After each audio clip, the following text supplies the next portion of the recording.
And just a great guy, too. When we were filming that VICI skit, he was jumping all over the place, screaming at his teammates. James Casey. Now, I got a question for you, if you don't mind. You have talked to the most brilliant minds in all of DotA since forever, since TI3. Mostly all the best DotA knowledge could be locked in that brain. You've heard so much from them. What makes the best DotA players in your mind? That's a really good question. And I shall answer it. Honestly, the ones who are the best are the ones who understand the concept of playing as a team, the ones who communicate well, and the ones who are really good at being in the moment and adapting to failure. Well, you know who that reminds me of? ROTK. Let's go, VICI. Full, non-bias. Let's go. I love it. Thank you. Thank you very much, Casey and Jake, and also to the three legends that we had in that particular video. All three. I'd come to you first, Jack, because I'm sure you identify with some of the things that they were talking about. Even more, because we got to experience firsthand the ROTK coaching at some point last season. So this was the early days of VGJ Storm. We made MDL Macau, which was our first LAN. And since we were like with VG, we're like, hey, ROTK's here. Can we get his insight and his wisdom for a day? So he comes into the room. He watches some of our replays. We had a rough day one. He's like stroking his beard and just thinking about stuff. And then all of a sudden, it just starts. He's like, oh, this fight, you had 10K net worth, but you saved 4,000 gold, so you're really fighting at 6. He just goes back and forth, and he does it with such an energy and a spirit. It's very clear and concise. At the same time, it's very uplifting. It's like, hey, these are the issues. These two supports can't be together, whatever it is. And then by the time that he's done, the whole room, the atmosphere in the room is just different. It's like, yeah, like we're unstoppable now. Like we got this. The next day, we went 0-4, unfortunately. But the measure of Jack, that's not a good story. It's supposed to have been more positive than that. It's not on him. And in fact, he takes a lot of the pressure and blame off his team because you go on Weibo or whatever and you flame the drafts. Or, you know how much flack people get for drafts. He's like, all right, sure, bring it all on me. Don't put it on the players. So that's just the amount of spirit and charisma that he has, plus the depth of knowledge of the game. He's a great coach. Yeah, absolutely. We should take a look at the brackets and bring you right up to speed as to where we are, because just 5 teams are left in with a shout here at the International 2019. In the upper bracket, LGD and OG face off again. Yeah, I know. Don't worry. You're not in a time machine. This isn't 2018. It is exactly the same upper bracket final as we had last season. PSG.LGD versus OG. Unfortunately, VICI and EG slipped down to the lower bracket, where EG were removed from the tournament. No third place for them this year. Instead of 5th, 6th finish for them. Again, the most successful organisation at the International all time. Liquid coming through with 7 straight wins in that lower bracket. They await the winners of VICI and Secret, which will be our first game of the day. We've also got the OG PSG LGD game and Liquid versus either Secret or VICI today. Gods, every day just gets better and better. Really does. I mean, I think everyone's going to be looking at OG LGD rematch. It's just such a classic, but there's something always special when elimination's on the line. And that's where those other 2 series, I think, is where you really look for fireworks. OG LGD is going to be some of the best DotA of the tournament, but the other ones, that's going to be where it's do or die. Yeah, absolutely. Let's just preview LGD versus OG. You guys have played OG. There's the famous, now what's become the infamous first OKGG moment of the first game. I mean, it kind of, we were all sat there going, that's exactly how we feel, and we're only watching.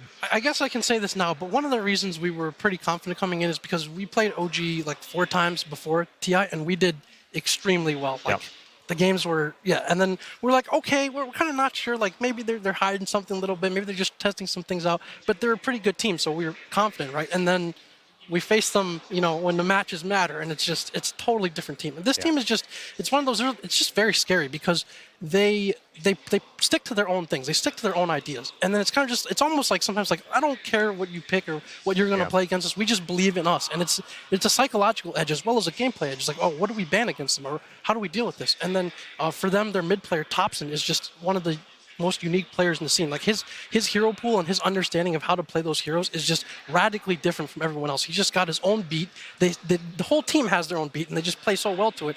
It's a very scary team to face. Do you feel like in a way PSG.LGD versus OG is the perfect upper bracket final because of the way that both teams are playing and because of what happened last year? Yeah, I think, I mean, given the storylines, like given where we are, given the shot at redemption, given the, hey, you know, we'd like to avoid having to play lower and upper bracket on the same day, maybe we'll be able to beat them this time. Yeah, absolutely, and for the home crowd especially, you know, this is what they wanted, and Anna has reached a status among the fans here that's, you know, usually there's like this god, that god, Right. and Anna is just the god, is just A god, god. at this point. Yeah. He's a god now, It's like dash god. It's like he you know, he took some time off and then he felt like playing Dota, so he just, you know, put Anna back in there and you know, just comes out of vacation to just own everyone. So Yeah. It's crazy. Talk about that, guys. You know, you're Australian. You must have a lot of pride. The fact that you've got a TI winner. Not many countries have one of those.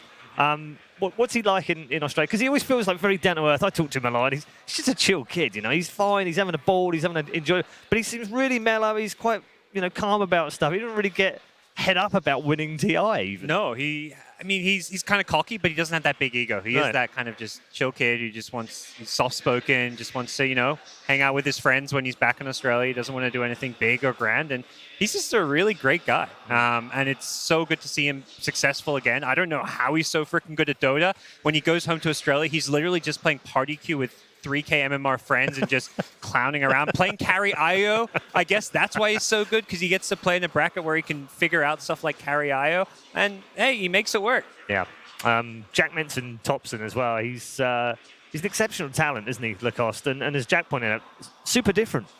Oh, for sure. I mean, Thompson, as you said, Jack said, that guy has some really different heroes that he's been playing on mid. His approach to the game, like how fast can you adapt to what he's doing? Sometimes you see him between tier 1 and tier 2 tower 5 minutes in, like, do we rotate the supports? Like, it's just chaotic data that you need to make a decision in a couple of seconds. Whether do we go or not? Is it going to cost us the early game? It's really hard to play against him. Who do you think Liquid are sitting there, gods, wishing they played? Do you feel like they might have a preference for playing one or the other, Secret or VICI?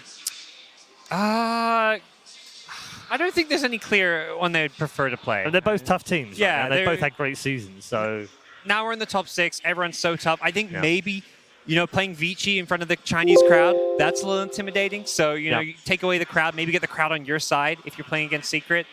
But end of the day, I think Liquid's going to feel like we're just going to beat whoever comes our way. how hard is it, do you think, for them to wait and find out who they're going to play? Because EG did that yesterday. It didn't work for them. I felt like Liquid, the middle series yesterday helped Liquid in some way, that it was quick because it allowed Liquid to kind of carry on their momentum from the morning. Yeah, momentum's always great when you're playing a TI. As long as you're not playing too much Dota too long. That's the, you know, LGD last year, playing 8 games in one day. I think for Liquid, you had a 2-0. Yeah, it was a very stressful game too. Nice little break to decompress, but not a long break. It's when you have to play a series, have a long break, you get tired, you get sleepy, you're just sitting around eating, you know, trying to drink your energy drinks, whatever, and then you play. But no, they had a nice short break, got back on the stage.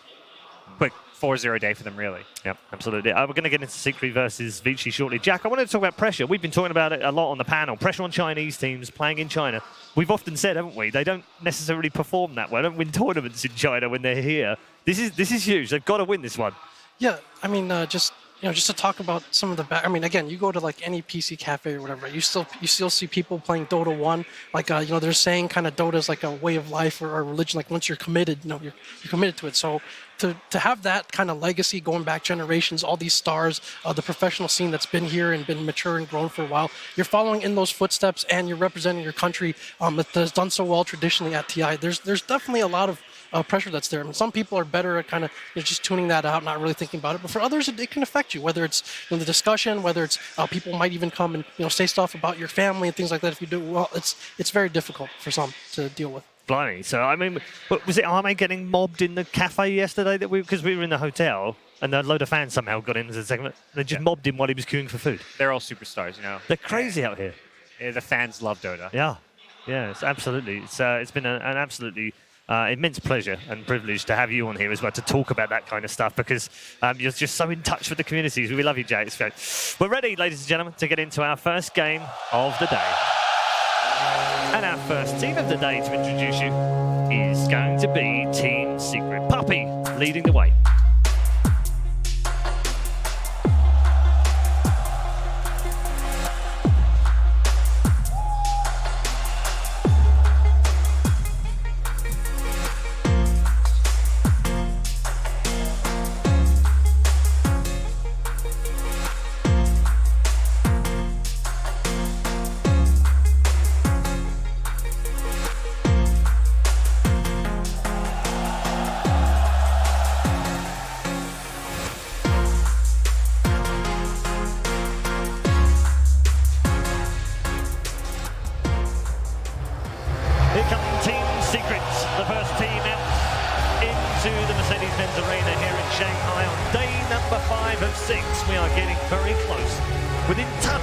instance, some might say, of lifting the Aegis of champions. Only one of these players, the man in front, has done that before. We're still searching for our second Aegis champions, and Puppy is still in the running, along with 9 others left in the tournament so far of the 25 players who still have a shot.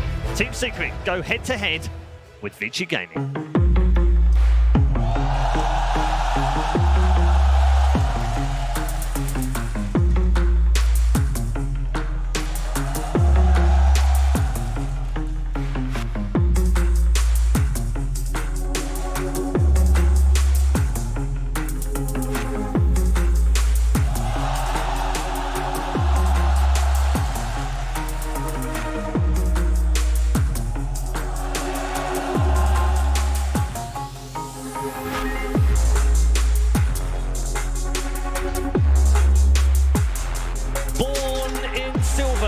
Determined to change it to gold.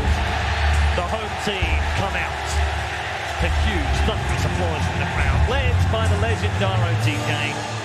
Yang and his teammates definitely aren't dead at the International, at least not yet. They are guaranteed top 5, but that is not what they came here to do. They came here with one purpose: claim the Aegis and bring China back to the top of DotA 2. They'll get themselves settled and ready for Team Secret in this lower bracket matchup for a place inside the top 4. And we'll be back in just a moment on the panel to discuss these two teams. But first, let's hear what Team Secret had to say when they caught up with Casey pre-tournament. Midwan, have you ever been pregnant? No. Casey, have you ever been pregnant? I have. We got the questions answered. We can leave. I'm gonna need my seat back. No, you don't. No? We'll keep it this way. Okay, fine. I want to hear a little bit about how the team has evolved, because last year at TI8, that was the best finish that you've had. So I want to know from you, what has changed and how do you feel coming into TI9? What do you think makes everything feel a little bit different? I guess the difference between now and before would be we like each other more, I would say. We don't really have any personal issues between each other. We just talk about games, and it's easier. Do you agree with that? Yeah. Everybody understands what they're supposed to be doing in a team. We have a really good chemistry together, and I've been kind of like searching for that exact chemistry between players, so they kind of like mesh. But like in the past, I've had a lot of issues with people just wanting to take over. Like, you know, it just happens naturally. You know, Kuro wanted to take us over, so like it just gets weird between people.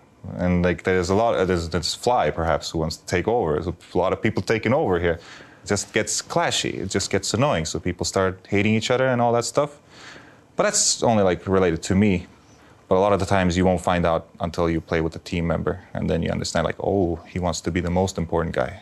How would you say that Puppy has changed Like as a related leader to me. in the time that you've played But a lot for of the times you won't find out until you play with a team member, and then you understand like, oh, when I he wants first to be the joined most Secret, important guy.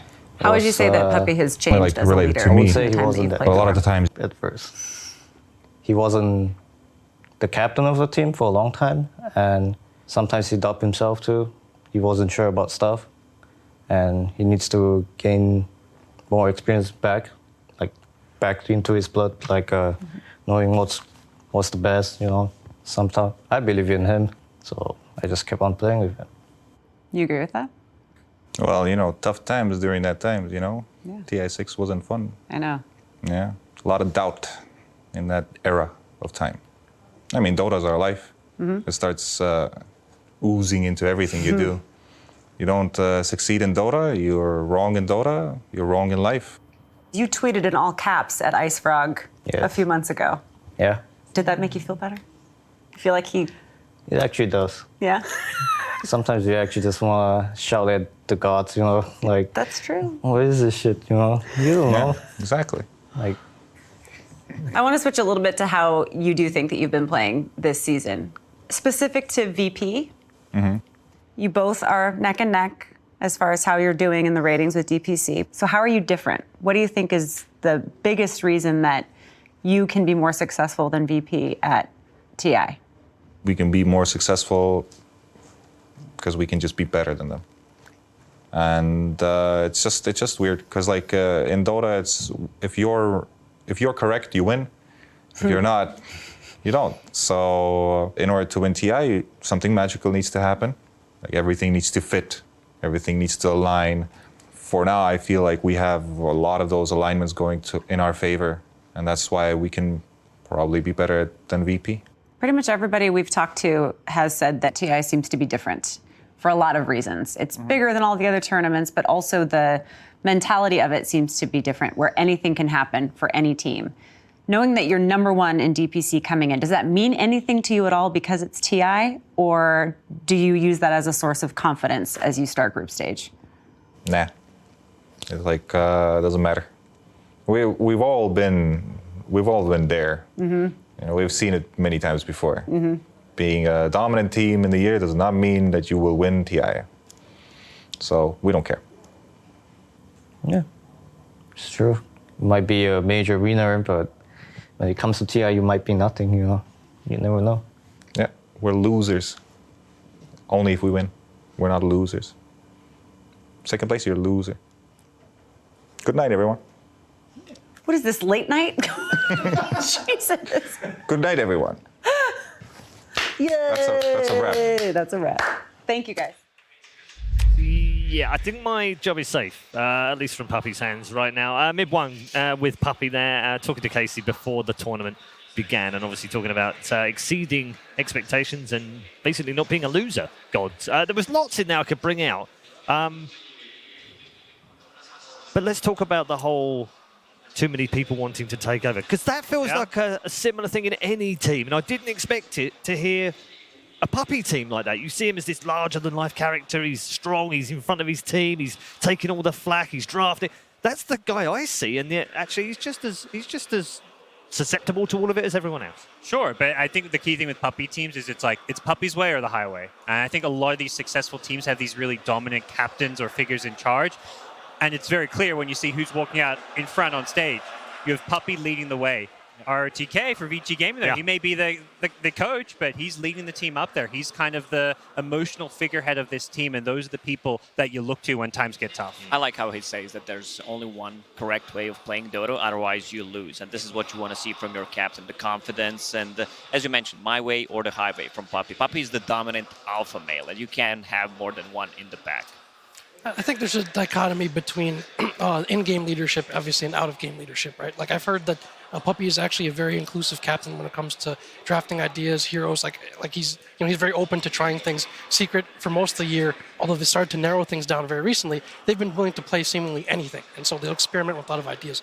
But then, what about out-of-game? What does the captain do out-of-game? Is he the one who sets the example? Is he the one who does things the right way? Is he the one who deals with issues? And is he the rock that you can kind of lean on? So those are two very different things at times. I think out-of-game, unquestionably, that's what he is. And there's a reason you see some of the same captains and very successful people at the top of the game consistently, because they just have that leadership. They're the ones who build teams. They're the ones who players flock to learn and to be led and to be able to handle the high-pressure situations like TI.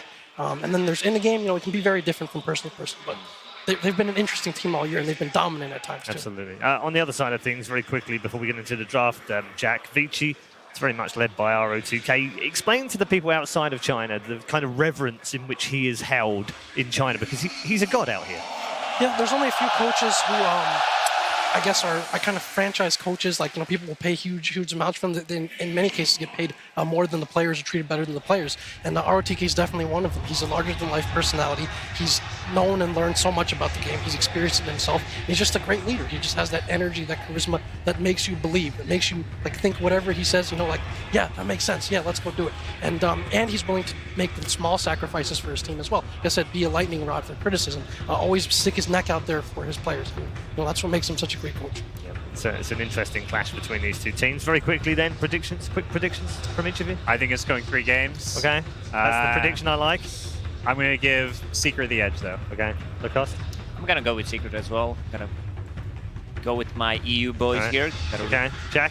I think these are two very similar teams. They both handle the late game and those details later on in team fights very well. But I think VICI's early game has been a bit more stable. I think Secret might have started to lose confidence in some of their other lineups. So I'm going with VICI 2-1 or 2-0 on this one. All right, good stuff. That's it from our main panel. But time to get into our first game of the day. Secret versus VICI.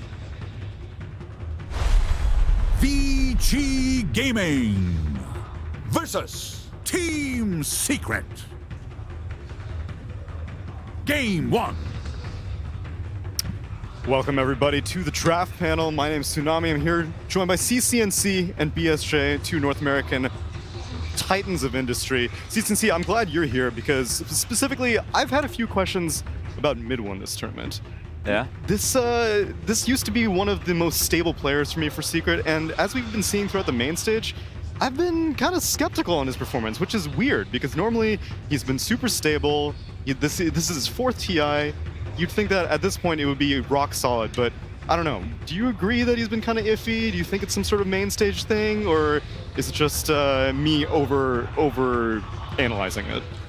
To be honest, I think a lot of times on these super high tier teams, whenever individual players look like they're having, weak spots or they're having bad games, I think a lot of times it's more of a team dynamic. It's, the team is sort of having strange ideas, or they're picking different heroes that's sort of causing one player to be a little bit out of their comfort zone, and it shows on one player's game more than others.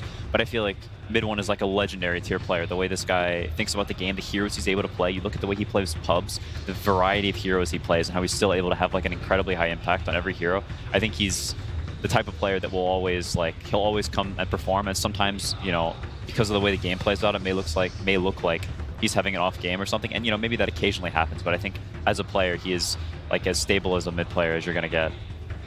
Yeah.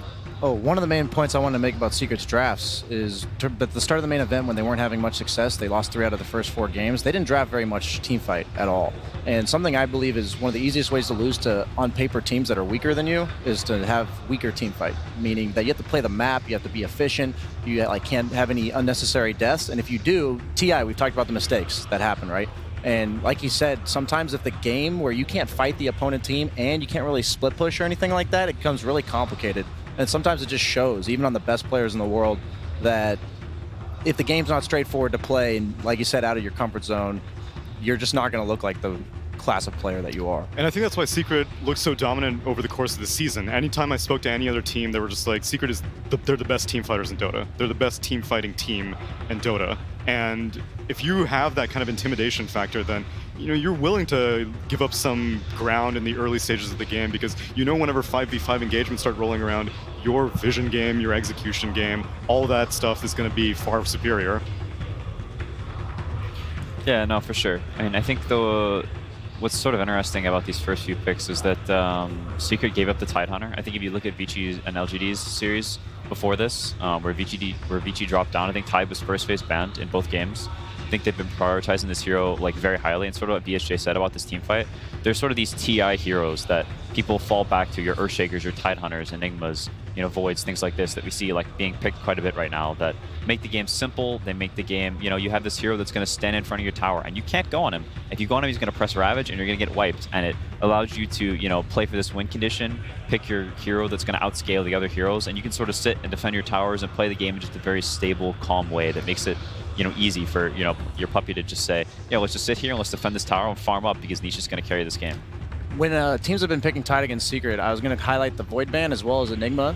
Team Secret has liked to pick heroes with stuns that aren't purgeable by Kraken Shell, because like he said, if you go on him, he gets the Kraken Shell off Ravage, suddenly you're going to lose the team fight. And if you have that straightforward way to say, we're going to use this ability to kill that guy, it just makes the game way easier to play. And with Team Secret, they had picked Tiny absolute first pick the last 3 games that it was given to them. And I like to see that VICI Gaming banned it out, because it sets up the Void so well, the most potent combo we've seen with the Tiny Ags throwing the trees and basically one-shotting any hero that gets chronoed. So the Void gets banned out. There's still the potential for the Enigma that you mentioned. Is there any reason why you think Secret went for a Rubik as opposed to a Grimstroke, who is another hero that has one of those unpurgeable Kraken Shell, can't get rid of the silence kind of situations? It's just comfort for Secret? Man. It's just the Yapsor? You get to steal the Ravage. Why not have your own Ravage? True. So, okay, yeah, so it was Rubik on 4, it was 2-3 Tide Lush. Okay, correct, yeah, yes. I didn't see the order. Yeah, I mean, I think Rubik is also a pretty solid hero against Leshrac. It's one of these heroes that has you steal this nuke and you have this Fade Bolt, and Leshrac wants to come in, he wants to edict your tower, he wants to be able to walk in this ball, and whenever you have this 4 that has this strong outpush, it makes it very difficult to just walk up to the tower because you're getting low, and then suddenly you're in this HP range where they're going to jump you with their Blink Dagger and you're going to instantly die. So it gets harder to like push these towers. You can also steal the Edict, which is pretty nice, but I'm sure at some point in this draft, VICI's going to pick some nuke, and Yaptor's going to steal it, and he's going to be level 9 sitting at the mid tower, just deep pushing this wave, and it's going to get really annoying for VICI. And even without that, the Elder Titan provides a hell of a lot of deep push, and well, there's a hero with nukes galore and disable galore. VICI Gaming going for a Lion. So is Secret going to respond with the teamfight disables of their own, or are they going to pick something like Abaddon that we've seen some teams prioritizing against these high disable lineups? I think there's kind of 2 different ways they can go with this direction. Do you have any idea, Quinn? I think an Abaddon or an Omni Knight is definitely possible. We sort of talked about like how Secret have these these supports that make it very hard to run into your territory, so you can sort of outspam the waves, keep VG Gaming at bay with the Centaur. So I mean, it gives you the blink stun, it gives you the burst, the jump, but they won't have these saves. So they do have this deep push to keep people off towers, and they're going to play for their Blink Dagger timings and have niche on some hero that's going to be able to farm his BKB, because for a while it's pretty difficult to fight into VICI's heroes if you don't have this this carry getting really fat. And that is something that Secret's heroes do very well, is they're able to play in this ball, they're able to be this sort of 4-man unit, potentially with mid-one's hero, to stave off this VICI Leshrac coming at your towers, with Tide backing him up, so you can buy time for Nisha to have this BKB unkillable carry to slay them. So you're already assuming that a BKB is coming early on. Does that mean that Lifestealer is a possibility? Yeah, I was thinking the same thing. Because if you want a hero that needs to build BKB, why not just have your own built in? No, for sure. I mean, I think that's definitely possible. It's a great suggestion. I think it's a very good hero against Tide. I mean, it's good against all of VG Gaming's heroes on paper, and like you said, it has that BKB early on for free. So you get to chill and sort of farm up in places you wouldn't normally be able to, and get to that crucial item timing where Tidehunter isn't this unkillable beast anymore. I like that Team Secret is sticking to their comfort zone heroes. I was going to take note that they've basically, VG hasn't picked a single hero other than Warlock more than once this entire main event, while Team Secret, they had picked Tiny Void every game, and they've picked these heavy team fighters. Centaur, they've gotten 80% win rate so far, including the group stage. And I think that this Rubik Centaur combo, as a carry player myself, it's just so hard to lane against. You're always under threat of just getting lifted into Centaur stomped and losing 80% of your health. VG Gaming going with Earth Spirit. There is so much disable on the side of VG Gaming, and it's all very easy to combo. As long as you manage to get a roll that connects randomly, all of a sudden the Split Earth might come in, or you land with a Hex early on, then Tidehunter is going to be feeling very, very willing to ravage if anyone from Secrets tries to stampede in to save that X target. Yeah, I think with the Earth Spirit pick, potentially they're sort of telegraphing. They're going mode pull the waves and potentially look to kill in the other lanes. When you pick a line, he's not a particularly strong laning support. He's all right. But then when you have this Lion Earth Spirit, I think their Earth Spirit may potentially look to pull waves. They keep this Tide on an island a little bit, and they look at the Centaur and they say, he's the only guy who's going to really make plays early on, and they may look to just sit on this guy's head with with this Triland, repeatedly kill him, and be very annoying. Gyro, one of those mid-game carries that goes so well with ET, just because the spirit itself from ET is what gives the magic amp. So having this hero like Gyro that can make use of basically them doing pure damage, right? When it reduces all of your base magic resistance. And then also, I really like Team Secret drafting Kunkka, or that's what I'm looking for from them. It is kind of an unpurgeable stun with the X. You can't remove that with Kraken Shell. It's a hero that has actually been the most banned hero against them this entire tournament, and often has been first round banned. So I'm curious to see if VICI looks to ban that. I think it's pretty good in lane against Lesh, is it not? Or no, for sure. I think like another, I mean that was a great ban. I mean, Secret already has, like you said, they have so much magic damage. Like, it's not easy for VICI to run in, and if they get this, all right, let's see what they replace it with. Oh! Is that mid-IO, carry IO? What's going on lanes here, boys? It might be mid-Gyrocopter and carry IO. I mean, Gyrocopter, so I mean, one of the things about first phasing, Alesh, and then telegraphing that's mid is that you get to pick your... So I was sort of confused about the Gyrocopter pick, because as a carry, it doesn't have a particularly great matchup against Tidehunter. Yeah. Tide's generally considered one of the better heroes against Gyrocopter. But Gyro is very good against Leshrac in the game. The lane is like an even lane, which is something that a Gyrocopter is pretty happy getting out of here with pretty low base damage. And I haven't seen Nisha play the IO carry, but maybe he can. Like OG's favorite duo with this IO is this IO ET, because you have this boss lane, you have this supercharged ET running and slapping everyone, so IO can get the CS with this kind of weak start. I feel like a Tide would have a pretty rough time laning against that if that's what Secret's going for. So do you think Secret were willing to go for this because once the Earth Spirit came out, it became pretty much confirmed that Leshrac was going to be played mid, and then once you know the mid lane matchup, then you're like, all right, I can send Gyro there. He can handle Lesh. I think that's definitely part of it.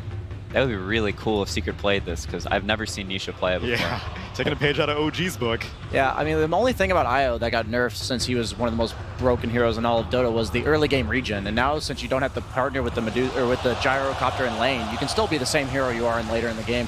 And I think it's Nisha Wisp. This lineup from VICI, Medusa as a hero, you have a lot of catch with the Lion Leshrac, who's going to build the Yules, but I think the Wisp lineup's kind of just kite them around the map. I feel like Secret will be able to take the engagements they want to take, but they're going to be scrapping. They still have a lot of team fight poke with the Rubik and the ET. I personally like the way it's going to work out for Secret this game. All right, then. We're going to have to answer a couple of questions, but I've got just the man to do it. I've got Purge with the last word. I really like what Secret did with their lineup here. They opened up the Elder Titan, and that gives them the potential to do a lot of magic damage. But what was cool is that they didn't really show their cards right away. They held their core important heroes until the later points in the draft, filling their lineup in with Rubik, who also works very well with ET, as well as the Centaur. Lots of magic damage and gives them the ability to disengage. On the other side, VICI Gaming focused on a lot of stunner-type, teamfight-type heroes because it's going to make it easier for them if they do get a catch to secure those kills. And then finally, they grab the DotA to round things out. That's going to make it very difficult for Secret to initiate on them because he can take tons of damage and turn team fights if things go a little bit bad for them, and they can back that up with their extra stuns. So what Secret is trying to do on the other side with their carry IO is deal even more magic damage and also give them a lot of tempo that's going to push them into the mid game, where he can not only be a carry himself but make Gyrocopter even better. It's going to be an incredible match. This is an elimination match, so make sure you guys stay tuned. Let's throw it over to the casters. Yes, we are totally ready for VG versus Secret. It seems these teams are just destined to meet in the lower bracket of TIs. Last time they met in lower bracket round 2. Now they're a little bit further on the competition, and the meta's developed up a little bit, and it seems like Team Secret's taking a leaf out of OG's book. Yeah, this is definitely something that must have caught VICI Gaming by surprise. I think it's the first time Secret play IO in the whole tournament, I want to say. I don't think they've played it on support a single game. Maybe I'm wrong on that, but nothing comes to mind at least. And they're putting it on Nisha, which is, like you said, it's an OG strategy, basically. Yeah. But that said, it's not exactly the OG strategy, because yes, you do have the Elder Titan IO lane that OG have been playing, but the difference this time around is you don't have the same, like the OG draft that we saw on the main stage with the IO, OG played it around this mid-game timing where they have really, really good sustain and just end the game. They had a Bristleback, they had an Omni Knight. Yep. Secret's lineup this time, they don't have that sustain. They don't have this Omni Knight to keep people alive. IO is a lot more susceptible, and they don't have this really tanky front line apart from the Centaur. So I feel like the strategy will work very differently than what you saw from OG 2 days ago, I think it was. I'm also wondering how the sync actually works between both Nisha as well as Mid1. It feels like OG does it so well because of the way Anna and Thompson play these kind of hybrid 1-2s, and then they sync up together to become this, or like, what is it? We're saying morphing together? What is that? I forgot what that term is. Oh, I call myself a nerd. Tether? Okay, we'll call it tether, but tandem. Tandem. Okay, tandem. Yeah, like a bike. But yeah, so Team Secret, like how does that actually work with them? How do they play to this kind of timing? We're going to see as this game unravels. The other thing which kind of surprised us, and Purge was liking too, was just like that first phase pickup. You got the ET, you got the Rubik, you decided to actually show both your supports at the very beginning. Do you think that's also because like Team Secret, like we're going to surprise you with our 5th pick anyway? I think either you go for the Rubik there, or based on the tournament so far, you would have gone for Faceless Void, because he's good against the Tide, he's good against the Leshrac, and you already have the Elder Titan that can combo with the Colonel, but they decided Rubik was more valuable to get for YapzOr. Perhaps, I think both teams play both Void and the Rubik, so I don't think necessarily there's a direct argument that you take it away from VICI Gaming. As for VICI, they're going to find a D-Ward here immediately for Fade. That's a great start for him. VICI are on very comfort heroes too. They've got Orion, his signature, Medusa in the mid lane. Paparazzi/Rack has been really, really good this tournament. Strong supports from them, as well as Yang on the Tidehunter, which VICI Gaming and LGD both have considered probably the best offlaner in Dota right now. They're rated over everything else in that role. And this actually has to be a very scary top lane. DY, actually a 3-man stun. Sure, we'll have ourselves a 45-second Ravage. But I was going to say, like, it's going to be a really rough lane for VICI Gaming because you're running an aggro tri-lane into an ET. This normally doesn't end well for you, especially with the combination of the IO. The IO and the ET is also that classic kind of combination. Fade. Did he just... Outplaying Puppey. Puppey went to Sentry, open the camp, and Fade was already there, and he instant tangoed Puppey's Sentry. So that's a Sentry wasted, and that means there's no pull. That's a big deal for Secret up here. When you play Tri versus Tri in your own safe lane, you want to pull this camp. You also want to be able to use the creeps for Astral Spirit as Elder Titan, but they're just not letting him. Puppey won't have access to that many creeps to run that Spirit through. And VICI Gaming's lane, sure, Elder Titan is strong in trans, but look at how strong VICI's lane is on paper. Triple stuns, lots of AoE damage, and 2 ranged heroes as well. It's just great control if someone does want to initiate. They can answer back. The bottom lane is also a bit of a fun melee versus melee. No one should be dying down here. It's Tidehunter versus the Centaur. And so far, it's just a full CS game. And then the mid lane, Ori versus mid 1. Mid 1's just harassing with the rockets, but he's out of mana. Problem with the level 2 Mystic Snake is mid 1's never really going to have that mana up and running. And something that wasn't mentioned about the Medusa this game that you just reminded me with the rocket is Secret don't have really good single target damage. Oh, hang on, top lane. Fade bolts? Oh, it's going to be fine. So, what you generally want to have against Medusa, is it fine? Oh, actually, yeah, maybe it's not. Yavsor cut the lift, but then again, they turn around. This is what happens when you initiate. The kick came through. Puppey, the chain stone from Lion. They're bringing down the Elder Titan. He's just trying to get the life. DY barely alive in the trees, but he survived just long enough to get Paparazzi the first blood against Puppey. They were fighting through a 3-man Fade Bolt. They had so little damage to work with, but it was still just enough. So about Medusa, generally the way you kill Medusa in fights is that you have some heavy single target damage or that you can kite her and kill her team. And I don't think Secret's lineup is particularly adept at either. They don't have very good single target damage. Gyro is a spread damage carry. Io, once it gets the Spirit talent and the Ags, decent but not fantastic by any means. And your kiting potential is primarily built around the Centaur Stampede, which is obviously a key cooldown that you will have to have available. So I like the Medusa pick a lot here, and we'll see. Going again. Puppey started this one off. The Split Earth buys some time for the rolling boulders. Just a chaining stun into Puppey, and then DY creates the body block. Yabsor wants to go for more because it's Yabsor with a Fade Bolt and the last attack. He'll get the kill. May lose his life. The Split Earth from Paparazzi gets the chain stun. Nisha again trying to give the life back with the stick charges. It's able to work, and Yabsor over onto the side of the tree lines. Lightning slowing down Puppey so he cannot keep the attack going. But DY, it's just never-ending stick charges in this Tri versus Tri lane. Oh, and you'll Fade. So close to getting that rolling boulder up, but with the kick, the slow is still going to be there. So DY able to get the stun, but Puppey putting Paparazzi to sleep means they don't get the chain stun with the lightning into the trees. Again, these stick charges. Nisha getting them all up and running, so Puppey back into the fight with a plus 60 damage. Yabsor's coming over, doesn't have a lot of life. Neither does Nisha. Man, Team Secret, they're being drained of life, but they just keep sustaining through it. This is a brawling lane. Every hero has a magic stick on both teams, except for the Earth Spirit, who's probably going to buy it next. He prioritized getting boots. VICI Gaming are not really trying to go on the IO, though. They're going on both the Rubik and the Elder Titan as their priority, and that means, obviously, that they will have that double regen running with both IO as well as the hero they go on having regeneration. So maybe they feel like we have to pressure the Elder Titan so that he can't just fight back, and if we go on the IO, the trade's going to be unfavorable. It's just a bit uncharacteristic to see this in this kind of lane. And someone's going to have to do something about this stack on the side. FaZe finally rotating off, looking to come towards mid 1. Mid, actually, just a stun up in the tree line. VICI, no. Nietzsche can easily tether himself over towards Puppey. But it's the setup for the 5-minute bounty runes. Fade can't get anything. It'll be a straight 2-for-2 trade-off. Yang also got a little bit more of an advantage on the bottom lane. He found a regeneration rune at 4 minutes and was able to bottle it up. So he's been very much in the face of Zai, who's having to do it a little bit tougher. But it's still pretty much equal CS on the bottom lane. And equal in the levels. Zai popped the retaliate stacks. He hits hard. He's dealing a lot of damage to Yang. He might actually solo kill him. Man, the reach is meant to help him. End up having triggered a little early, so they'll salve and bottle charge up while up on top lane. Here we go again. Yamsor stampeded forward, right over the top of Paparazzi. They got the movement speed, Team Secret to walk over VG Gaming under the tier 1 tower. Zai hit 6 and instantly Secret make global use of it. That TP down from Fade made the top lane move extremely easy. The moment Zai forces this rotation, they know that, okay, top lane can very easily get kills here.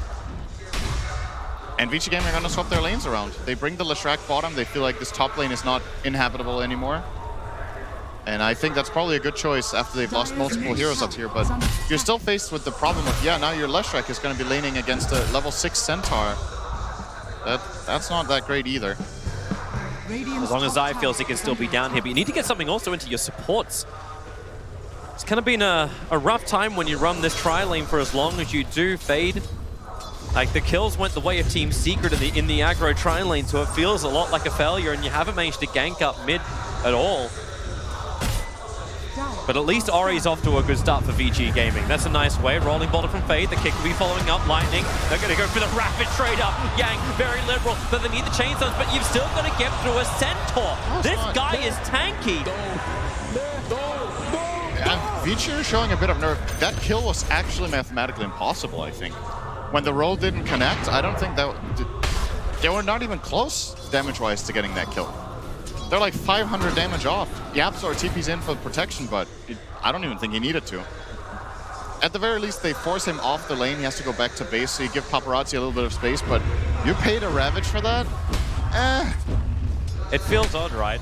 But at least, well, I'd say at least Team Secret react to VG Gaming's movements, but Zai's made so much space, and yep, here we go again. Great double stomp from DY. Yapsor will still get the pickup. No hoof stomp. The hex from DY very quick. And the split earth as well from Paparazzi was going to create the space. But Zai, I don't know, I wouldn't say he's an unsung hero. There's been a lot of singing around Zai's performance during this TI, but yesterday it really felt like Zai was just picking up Team Secret on his back and carrying them through, and today he's getting them off to a very good start in game 1. Yep. He seems very comfortable with this 1v1 matchup that he had. Mid one's getting some space mid now. Medusa has transitioned into semi-jungling, as this hero has a tendency of doing. We'll probably still go back to mid once in a while to throw out a snake and just nuke out the wave. But ideally you want to let a support have that space so your entire lineup comes online. And for now it's going to be taken up by the Earth Spirit. Wonder... It kind of feels like the game's going to slow down a little bit now. Medusa will be jungling. Leshrac needs to play catch-up. DY, it's fine. Yeah, they're just battling around the stack, trying to stop the Centaur. But, you know, as you said, mathematically, there's just not enough damage. They're not killing that guy right now. Yeah. They need +1. It's killable now with 3 heroes because he's half HP. Dewarding the sentry. I was hoping there was an obs, but the obs from Team Secret is further up. It's covering the attack angle from the bottom river area in case Earth Spirit wants to make a rotation over primarily. They're probably not scared of a Medusa gank. It's kind of funny when you, like, I'm just keeping my eye on the net worths, and Team Secret were holding 3 of the top 4 positions, and they're starting to move back as the game starts to slow down. VG continues to get these heavy stacks, Ori continues to get more and more farm, and because Yang after he blew the Ravage, he TP'd to the top lane, he's just having a complete free lane. Aya was, like, moved off, he went into his northern jungle, then he went to the southern jungle, and what's Puppy able to do? He's just got to drag the creep wave down. It feels like they're not being punished for the downtime of Ravage, but Team Secret, do they even want to punish? Like, you want to keep farming, right, if you're playing this Ire? I don't think your lineup really has punish apart from if mid one gets involved. He's the key hero that has to be part of the move because he has clearly the most damage right now. Io wants to jungle. Io's not going to do very much else. It's also Nisha, that's kind of Secret's recipe. Their playstyle is very much centered around Nisha just farming a lot and the other 4 players making the moves. But if Gyro is not in a position or willing to go anywhere, I just think we have a little bit of a stalemate for now. Well, we'll battle for the 10-minute runes. Yeah, so 3 for Secret. Yeah, it will be. Paparazzi's like, maybe I can come up. No. I do not have the levels. I still do not have the damage. Will he actually have the sustain? Team Secret's building up a lot of, like, well, they've already got a lot of teamfight control of their own. I'm wondering how long Paparazzi can survive once the fight begins. Yeah. I think this is the kind of game where BKB is an absolutely integral item for both teams. Leshrac definitely wants one. Gyro definitely wants one. You might even see BKB IO second item after Axe this game as a possibility. Because I think even if you get the heart, the difference that we talked about when OG play the IO and they go Axe heart is that they hit this timing where the IO feels invincible. I think with a heart you don't feel invincible in this game because you don't have that protection from your teammates that OG built into their IO strategies. It looks like team fight time. Yapsol came down here with an Invis rune. Zai's going to move into the trees. Paparazzi, he's going to actually get the quick silence over on the Centaur. I will be able to stampede for the stun from Paparazzi and the rolling ball from Fade. Means that Zai cannot escape. And Team Secret, they committed hard for this one. They brought mid one. You were asking when that rotation would happen. It happened. And PG were ready for them. And now mid one's going to have to crawl back to mid. He is now 3 full levels behind Ori. Ori's level 12, minute 11:30. Starting to bang on this mid tower, can very easily tank the tower forever with Mana Shield, so she keeps the siege creep alive. And I don't know if Secret can defend this, but they definitely want to try. They're going to delay as much as possible. They will bring Zai. Your front liner, with a Hood of Defiance up, he can feel a little bit more stable. Mystic Snake will take a little bit of his mana away. But Ori isn't scared. Ori's going to keep hitting him. Going to gush up. Zai's losing a lot of life. Puppy's going to have to give the Spirit back. It's only so long Zai could tank through this. And remember, there's no backdoor protection. You don't really care anyway. Ori will take this tier 1. He's waiting out the timing for it. Zai actually gets the denial on the tower. He waited too long. He could have got it for sure, but he started overthinking the situation a little bit. Maybe thought somebody was in the trees ready to deny, and instead Secret do get to connect. So got to be feeling pretty happy about getting that deny. Not so happy about, you know, losing your mid tower. The Yank, little close. ET's going to throw the Spirit out. Tidehunter has some one charges to give the extra life. Nisha still wants to try and get those balls forward. One more Hadouken, but doesn't want to throw it out.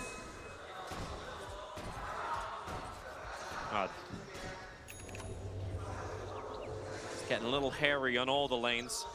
Even DY's hovering around now. Finger of Death is up, so you got that burst damage, Team Secret.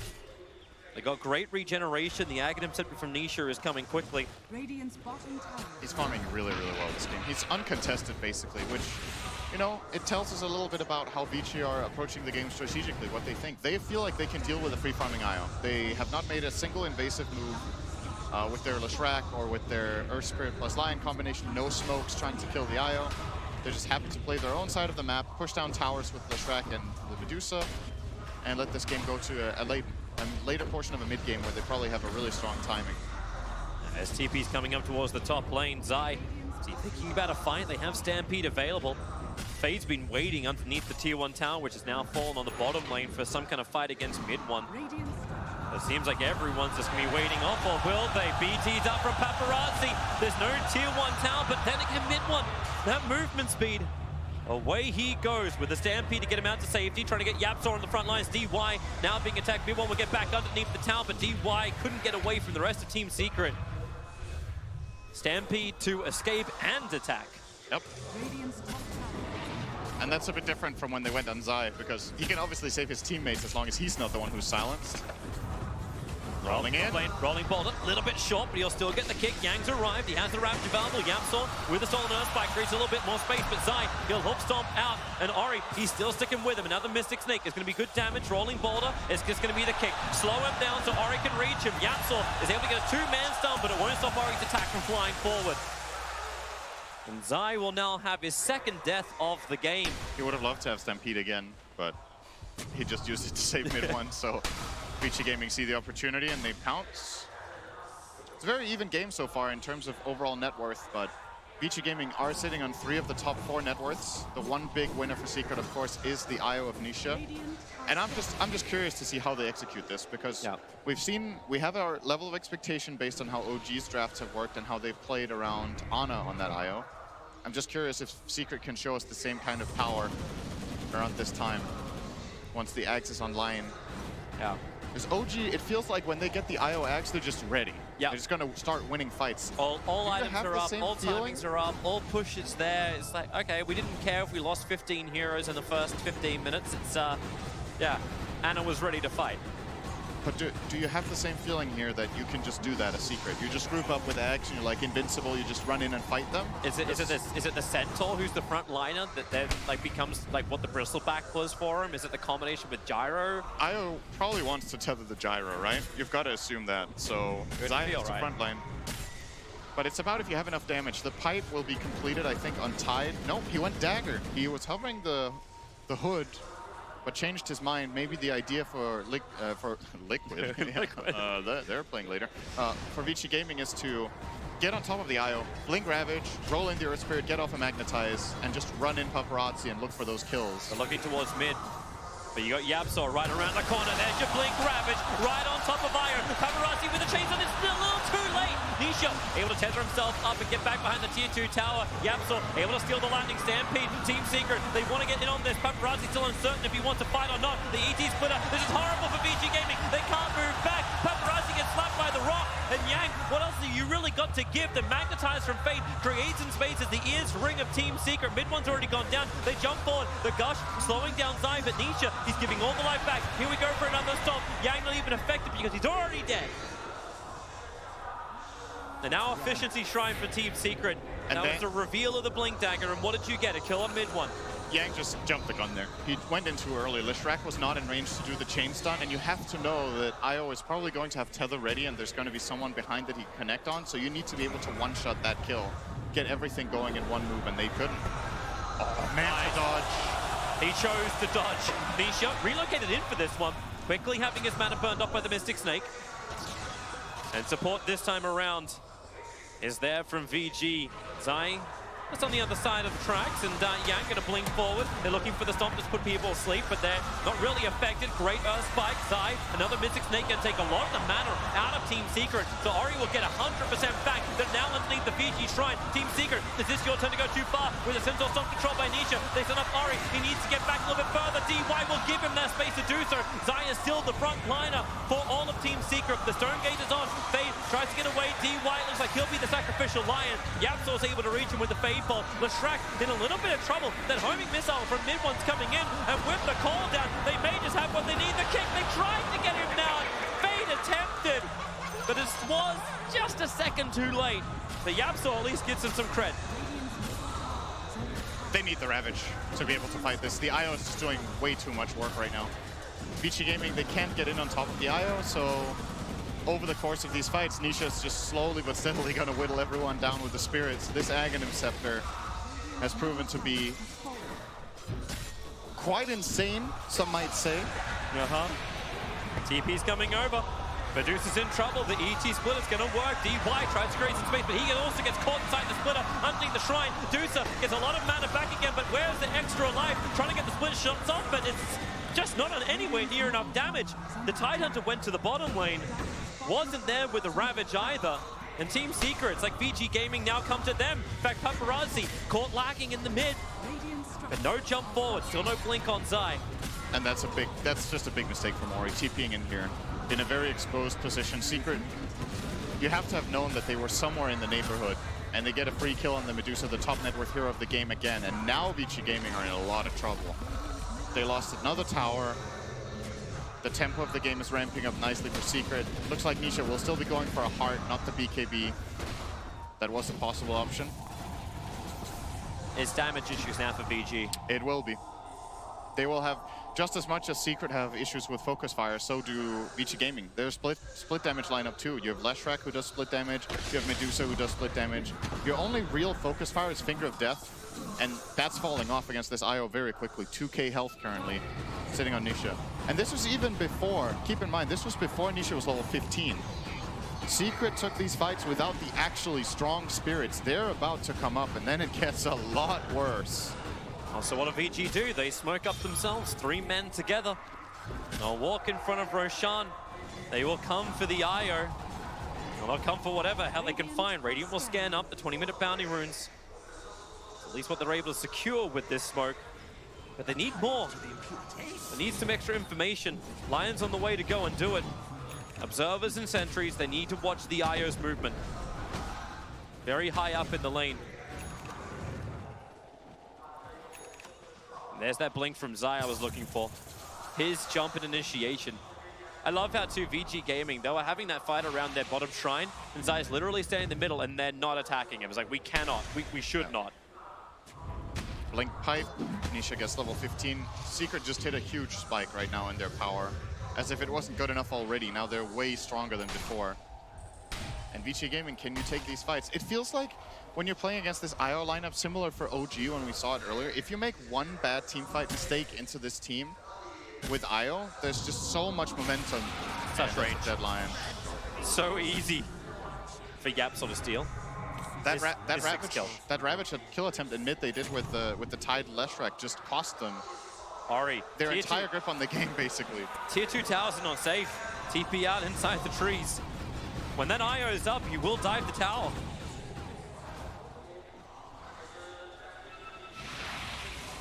Like the only safe place VG seem to be able to work with is inside their own base. Everything else is open season for Team Secret. Vision established on the north side, so the north will come out through there. The VG will four-man smoke up through the bottom. DY is the only one north caught inside this.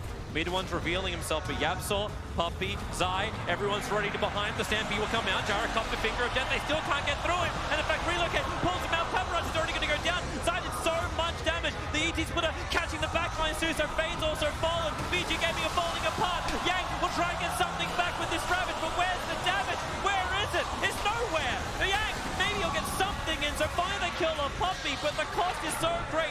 Nisha wants to move forward, putting the balls into Ori. He's got more of them, and well, Medusa just can't outrun the balls. Surprise VG. I mean, that fight was so easy to play for Secret, it looked like. They put the Gyro on the front lines. VG Gaming have to hope that if they roll in and kick him under the tower, that they get both the IO and Gyro out of position. But Nisha could keep him alive from a safe distance. Mid one was totally fine. The jump from Zai protecting with the pipe as well. It was very clearly a Secret being like, hey, come fight us. Obviously a bait, and VG know it. They choose to take the fight, but they were just not favored in this engagement. They're going to take the lane of Rax. Out of control now. Secret getting Rax minute 22. They might even continue more if they want to. They could back off. Without the Medusa, it feels like there's no split push, there's no D push. So, hey, why not take at least the tier 3 tower in the bottom lane? You got a 17-second window. And Ori, he's holding that buyback. He does not want to burn it. Meanwhile, Secret will take 2 lanes of Rax. How long do they hang around? Homing missile at least keeps Yang away. There's no Ravage available. There's no Finger of Death. Now Ori will arrive. Yang, he's gone in pretty deep already. The Stomp won't be able to actually connect over on Ori. Maybe it won't matter, however, the cooldown. Yang's going to go down. And the stolen Ravage! Okay, that'll do its work right there. That may be it. GG. 23 minutes in. This game is over. Team Secret have just IOBG into oblivion. That was fast, unexpected. I don't know what to say. These core IO strats seem so broken. It's pretty crazy. Secret executed the game super well. They got it as the 9th overall pick. They haven't played it, so VG Gaming were absolutely not expecting it. And I love when teams come in like this and just really surprise out of the draft. They just flip things around. They have a new idea. Well, they have another idea, and it's new for their team that they pull into the game, and just fantastic game from Secret. From the laning stage, their safe lane tri-lane was awesome. Zai did very well bottom. Drew mid for as long as it's possible. Medusa will outfarm Gyro in that matchup eventually. And everything just came together super nicely for them. VICI Gaming, however, the jumps that they made in this game, you got to question a little bit, especially the jump mid where they try to kill the IO. Yeah. It seems that when you're playing against this IO hero, if you make 1 or 2 big mistakes, the momentum shift that happens in the game against core IO is actually insane. I don't think there's any hero right now. We've seen lots of long games, people can defend. When IO kicks in, it just ends games. It's so fast. And yeah, that's one hero I'd like to see on the permanent ban list, so we could still see some interesting drafts coming out. VG Gaming, I'll have to think about it, as we'll have to wait a little bit to see what we get in game 2. Yes, indeed we will. Thank you very much, Toby. We'll head back to our commentary team, of course, for game number 2. Astonishingly quick work from Team Secret. Gents, I think we might have an idea about a certain hero that might be changed somewhat after the International. And You and me, gods, we thought that during the group stage, we thought, yeah, finally Io is balanced, maybe as he said before, but carry Io kicking in 23 minutes into a game, like you try to make a move on Io, and suddenly they just turn the game around. You nerf Io, you think he's in a good place. Nah, he's still busted. What do you do? Traumatic memories of the OKG. Yeah, I was going to say, are you? You're very familiar with this tactic, this strategy. You got served the OG variety of this. Is a slightly different twist on it, but it's pretty much the same result. This is the thing. OG has these strategies where you're kind of just like, you're not really thinking like, oh, maybe we can try that. It'll work for us. You're kind of just like, that's OG. But if there's one team out there that'd be like, hey, that seems interesting, let's give it a run. It's Secret, right? Yeah. And here they pull out in the last pick. Obviously, with the 2 talents and the Aghanims, the Spirits do a tremendous amount of damage. They're constantly there, and then you have an incredible amount of sustain. Actually, I felt that VICI's lineup, of all the ones we've seen against Carry IO, has been fairly well equipped to deal with it, you would think. They have so much AoE damage. They run this lineup very frequently with like Medusa and Leshrac. We have a ton of AoE physical damage coming out. And then so you feel like against a single target sustain type of hero, maybe with the AoE you can out-damage it. But again, you miss one timing, you mess up one fight, and they just start running at you, and there's nothing you can do. Like, you're just going to get run down. I didn't like the last pick Medusa. That felt way too greedy to me. I think you need something, one, with more damage, more burst, since you have this big team fight. But, yeah, it was just so tough. Carry IO looks insane. Their tri-lane didn't went that well because you're playing against heroes that want to have more heroes in that lane. Rubik, Fatebolt, you have Elder Titan with the Spirit. They're just going to run at them. And Leshrac went for Boots of Travel, first item to try to catch up with the farm. No saving capabilities. And at one point, Secret just ran at them. And this is what I want to see from Team Secret. This is what they were kind of lacking, or saving it for the later stages, being this confident. Yeah, back to what God said, it's too slow, right? Like, you have to be able to challenge this IO stacks, I think, if you want to beat him. You can't kind of trade farm with him and say, you go farm, I go farm, because then there's this timing where there's nothing you can do about it. So for them to pick the Medusa, kind of sits back a little bit, had a bit of a net worth lead, but when these fights roll around and the IO hits his timing, you can't stand up to that. I think I left the green room and I heard someone say, that's disgusting. I'm not sure who said that. It was kind of as I left the room. Someone said that's. I'm pretty sure they were talking about the IO in that game. That's still cool. I mean, it is cool. I mean, it's a bit like the fountain hooks. You go back and some people go, oh, it's terrible. It's broken the game. But actually, you kind of like to figure that out and execute it. That's pretty cool. There's no way we see it in game 2. There's a few heroes. No, and that was my next question because it can't come back now. That's the great thing about TI and Dota as a game is you get these bans. So when a hero shows itself to be like have some absurd mechanic or skill, like you go back a few TIs, it was Leshrac, the TI that EG won. This TI first it was like the Tiny with the tree volley. That's why Tiny's being banned out now. IO carry, we're going to see it banned out a lot moving forward. Jack, you've experienced this on the other side, as I said, with the OG. What did your guys come back and talk about at the end? Because you must have game planned for the fact that they might go that way. Yeah. But then they beat you with it, and you go, okay, fine. Literally, okay, GG. So, but okay, forget that. So game 2, what do you talk about in between the 2 games? Well, so there's kind of different levels of that. Like, if you see a team do this, like, obviously you're prepared for it, and then you have a choice. You think we can beat it, or we can handle it in lanes. We can create a game state where it doesn't do as well. Or do we just go ahead and ban it, but then you leave something else open that you know that teams play well, right? So for VICI, I mean, they have to make that choice. I would guess that they probably just ban it, as Chinese teams have traditionally either not played Wisp as much themselves or banned it against Western teams. I feel like they kind of have to go back to that sort of situation. Oh, anything else you play is a little bit less scary. Maybe we see the Void, maybe we see these other secret heroes in game 2, but that is not something that you kind of just suddenly adjust to or be like, okay, we can just deal with it this way instead. Yeah, and the point here, Lacoste, is Jack, obviously with Newbie, they would have expected OG might bring it out and they had a plan for it. VICI, I don't think they would have thought that against Secret, would they? They didn't show it, and now they pay the price. They need to adjust in game number 2. Definitely a ban material, but you're going to leave some of the picks open, and the Team Secret might punish that as well. I mean, you don't have that many bans. You're actually playing chess here. Yeah, it's just a good point. It's not quite Dota chess, but it is chess. Puppy's the right kind of guy in this situation as well for their team, because they won't get carried away with that win, will they? They're like, okay, game 1, we haven't won anything. We haven't moved on yet.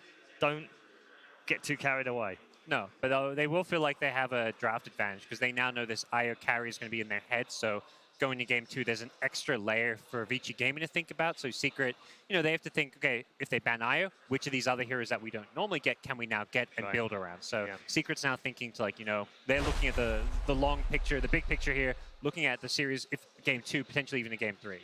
as Puppy. In terms of statistics on screen right now, he played the Elder Titan, which is the most played hero right now at the event. Might even end up being the most played hero. Although Shadow Demon's running it close and Ogre's not too far behind. Is that kind of what you expected when you scrimmed before TI, Jack? Was that the meta? Just pretty versatile hero all around. He's good in tri-lanes. He stacks well. He gives you team fight. He scales pretty well. Just a good overall hero. Yeah.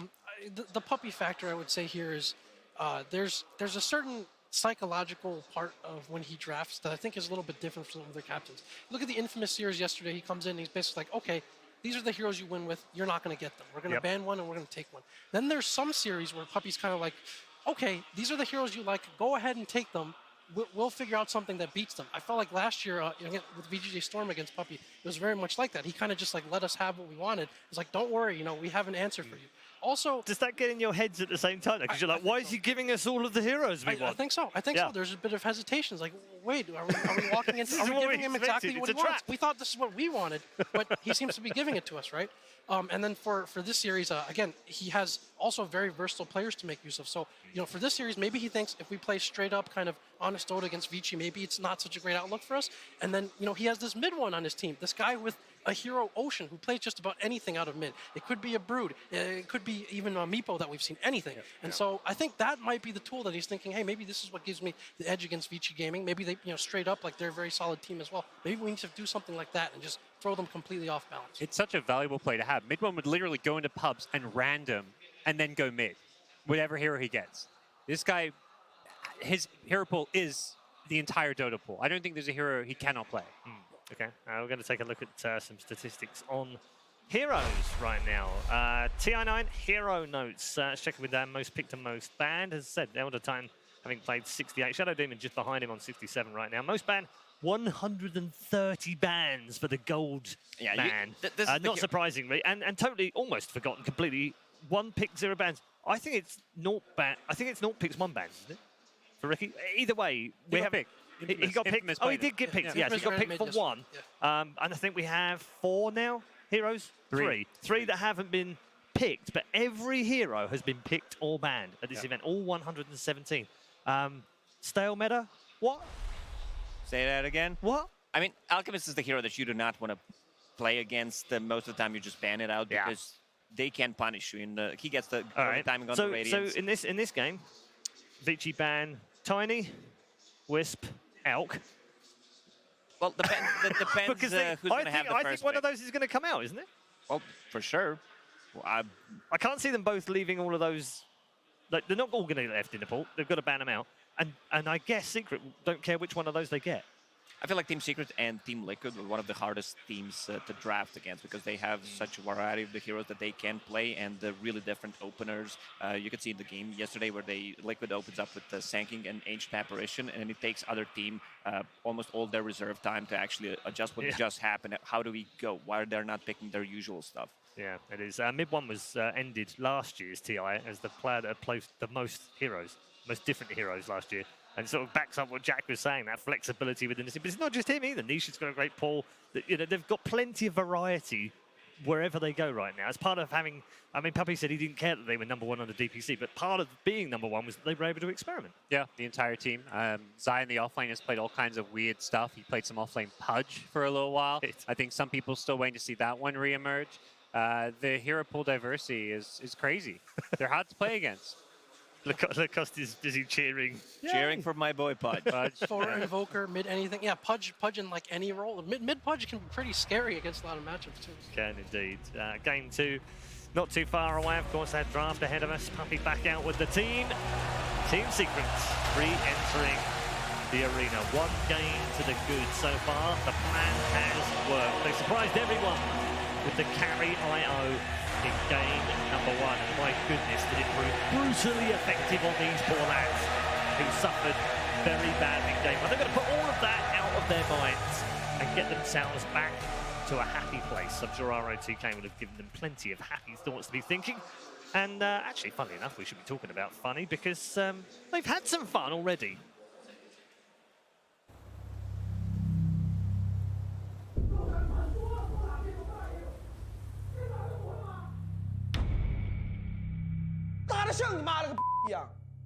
还玩不玩了？不玩滚回去的哦！你们能不能学学周海啊？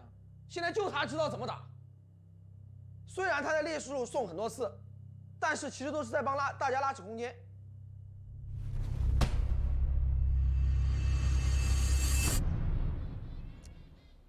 PK 16个月了。 Make yourself known. We are gonna have Game 5 of a Grand Finals here. 我不知道他是怎么发生的，人刚一选完，回头看他就已经不动了呀，突然就不动了。其实没什么影响，我们还是赢了。最难的就是要不被 RTK 发现啊！我们需要想很多办法，因为他一旦发现了，肯定想要来踢掉 PK 来跟我们一起打了。 我们宁愿跟死的 PK 打，也绝不跟 RTK 打。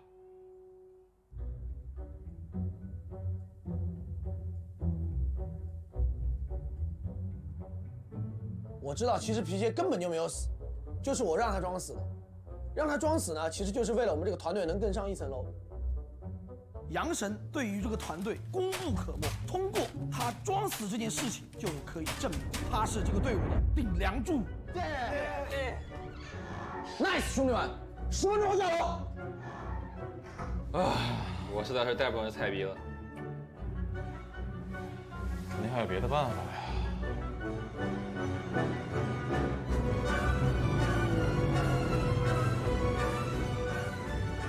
今年 TI 大不同，最终 VG 会举起冠军盾牌。为什么我会这么有自信呢？因为其他队都没有我们队这样的死皮鞋战术。 VICI having a little bit of fun there. No Yangs were hurt in the filming of that piece. Fun to see ROTK in that kind of role as well, Jack. Because he does have a personality, doesn't he? He's not all this fearsome creature behind the players. He's actually a really cool guy. Yeah, all these guys kind of do. Yang is, some of them are as different as can be. You have Ori, I guess, and then DY, a bit like very well educated, well heeled, kind of official and proper in how they talk. And then you have Yang, who's like quite the opposite. Like the way he speaks, he's like known for being very vulgar, or even on stream stuff like that. But he is in many ways the heart and soul of the team. He makes so many calls. Like his communication is extremely vital. Even to the point where some other teams talk about like, hey, if he's on one of these tempo heroes and he's having a good game, it gets really scary to play against him. But then again, you put him on another hero that's maybe, maybe a Necro or something a little bit slower, a bit of a frontliner that wants to hit creeps, then it's like a totally different team. So, yeah. He's super popular out here in China as well. I think he probably got the loudest of all the cheers when the players were being introduced earlier. Yeah. That's come around quite quickly, isn't it? Yeah, he's just a source for memes. He's endearing and like easygoing. He's just kind of like a lightning rod, and a lot of flames, a lot of going back and forth with ROTK as well. Kind of they'll be streaming and be like, yeah, I dare you to come upstairs, like come talk to me there. It's something like that. So yeah, he's very likable. But this team in general has a lot of personality. Fade is probably the most outgoing Chinese player that I've ever seen. He has a Twitter. He speaks English very well. I was going to say his English is fantastic. It's great to be able to talk to someone like that. Yeah, he's like the only Chinese player I think that you see him at the bar all the time. He comes and wants to drink with other players and socialize. Like he's the only one who's kind of like that. A bit of a known as a bit of a playboy as well. So yeah, it's an interesting mix of personalities there. Yeah, fantastic. We were talking about DY before, weren't we, Gods, yesterday, and what transition that guy's had over the last 9-10 months. You think back to those early games that he had at the start of the season. There was a lot of commentary from many experts in the scene saying, what on earth is this guy doing on this team? How did he get in there? Like, who saw anything in this kid? You wouldn't be saying that today. Yeah, he came out of nowhere. He seemed to have just played the same 1 or 2 5 positions every game, didn't have much versatility. It just felt like, okay, he's just some 5 position we could grab. Now it's like he's making plays every single game. He's doing his role perfectly. He understands where to be on the map, which heroes he needs to be playing around with. He's a perfect fit for this VICI gaming team now. Yeah, we don't talk about the farming system too much, Lacoste, in Europe and NA, because there really isn't one. It's basically, I played with this guy in a pub and he's really good, let's try him out. But in China, Jack, the farming system over here has produced so many good talent. He's another product of that. Yeah, it's a difference. I mean, it's telling that the 2 highest finishing Chinese teams here so far, LGD and VICI, they in a sense, it's like long-term investments paying off. For VICI Gaming, they have 3 guys who used to play on VGPs. That's one of their lower tier teams, and you get to see this person in different situations. It's not a complete unknown when he comes into the team. At the same time, you kind of have his contract. He's already in your club, and so when you promote him to the first team, so to speak, you know what you're getting. He's already been there, and then you find a lot of value in that, because if you have to go to the transfer market and pay big money for some of these free agents, you're not sure what you're getting. You're not sure what the fit is, and you just have to fork over a ton of resources and money to get them. But then you have these guys, they come up or buy a completely other team in order to get a player. Yeah, or I mean that's yeah. So yeah, you get to see them come up, and then when you see the LGD, you think about they go to find value somewhere. They find a C player. They've taken good use of C players they've been able to get. They had some of those players, Ame, maybe come up through their own CDEC youth system, so you kind of know what you're getting. And you're starting to see that pay off here for some of these Chinese teams. They have very deep kind of farm systems, organizations, scouting, coaching. It's all very complete, and you're starting to see the culmination of that in this new generation of talent that gets a chance. Yeah, Lacoste, do you want to see that happen more often in Europe and CIS? Oh, for sure. That's North what we America? lack. I think that's why it is, isn't it? It's the tier biggest 2 hole. scene in Europe and especially CIS is not growing that much. We need this kind of a system that can flourish our regions. How would that work in Europe? Would it be different? Would you see junior teams? Would you in terms of the way that it's set up? Well, I still don't have a business model right now, but that's I assume it would unfortunate. be I thought you were going to come here with answers, Lacoste. Come on, man. I assume it would be a bit different than China. China is the one that started doing it first, and pretty much it's working out for them. As Jack mentioned, sometimes even a C team's going to B, then to A team, and you already know what you're getting. Yeah. As our C expert, are you disappointed that you see so many players end up in China rather than staying in SEA and building these big powerhouse teams that they possibly could do, right? No. If anything, it's like I think point of pride that some of your best players are getting picked up to play in other regions. I mean, the same thing happens to Australians. They're not competing in Australia because there isn't a scene there. SEA is a bit different because there is a strong, very competitive scene, but there's so much more stability when it comes to competing in China. You have Midone, who's now playing in Europe as well. So the opportunity that some of these Western or Chinese teams present the SEA players is a fantastic one. So they're going to go play and compete there because you have this opportunity for a really high level of success. Yeah. Are you surprised by some of the players that end up moving into Chinese teams and how successful they are in the way that they're playing in your region and then suddenly they're on newbie or you're like, wow. A little bit, because sometimes when picked up, like X-Nova wasn't a well-known... No, he wasn't a well-known player. He wasn't considered to be one of the stars. He was on the WG Unity team with Afu, actually. Afu was the star of that team. He was the big star in the whole of SEA at the time. Everyone was talking about Afu got picked up and everyone's like, oh, X-Nova, who is this guy? And he got picked up by LGD. It's like, what? Why? and then LGD went to TI finals, so... Yeah. That proved all right. Well, back and look at that WGU roster. They had Moon there. Ajit, it was like, at the time, it was like, who are these guys that do pretty well? They almost beat OG at the Boston Major, I think. And then a few years later, these guys are, like Afu, X-Nova, we've seen them on the biggest stage. So, yeah, it's nice. Actually, X-Nova, we briefly wanted him at some point last season. Really? He was like, I'm trying out with LGD, and I'll get back to you. LGD took him in, and the rest is you're like, drat. Alternate history. Right? Yeah, you see, you never know how that plays out. Let's turn our attention to Game 2, Lacoste. Newbie obviously settled themselves. This man next to me, VICI, settled themselves down after that first game. Come back out in the second one. Is it a clean slate? Can they put it out of their mind? They can definitely bounce back. I mean, throughout the season, the first part of it was not that great, and then they won a minor, and then won a major right after that. No one has done that before since the DPC system, and they got ran over because they didn't pick enough early game, maybe itemized it a little bit differently, and Team Secret, they hit the timings. You have this IO with Aghanim Scepter. This is their pick. Same goes for Alchemist. You get 2 items, Radiance, BKB, you run at them, and they kind of exploited what they had. Earlier on, Puppy said in his interview that a lot of this is about fit and timing and mentality, right? They're in 5th, 6th right now, Gods. They've never gone any further than that. Is that maybe going to be in the back of their minds, or hopefully they just don't think about that right now? I don't imagine they're thinking about it. They're probably feeling pretty confident they're making an okay low bracket run. They had a very straightforward game 1 with the IO. I think Secret, all you're focusing on is game number 2. All right, thanks very much, gents. We're going to get more from all of our panelists very shortly, of course. They'll be back after game number 2, which is where we're heading right now. Our draft panel are primed. Our commentary team are ready for an explosive game number 2.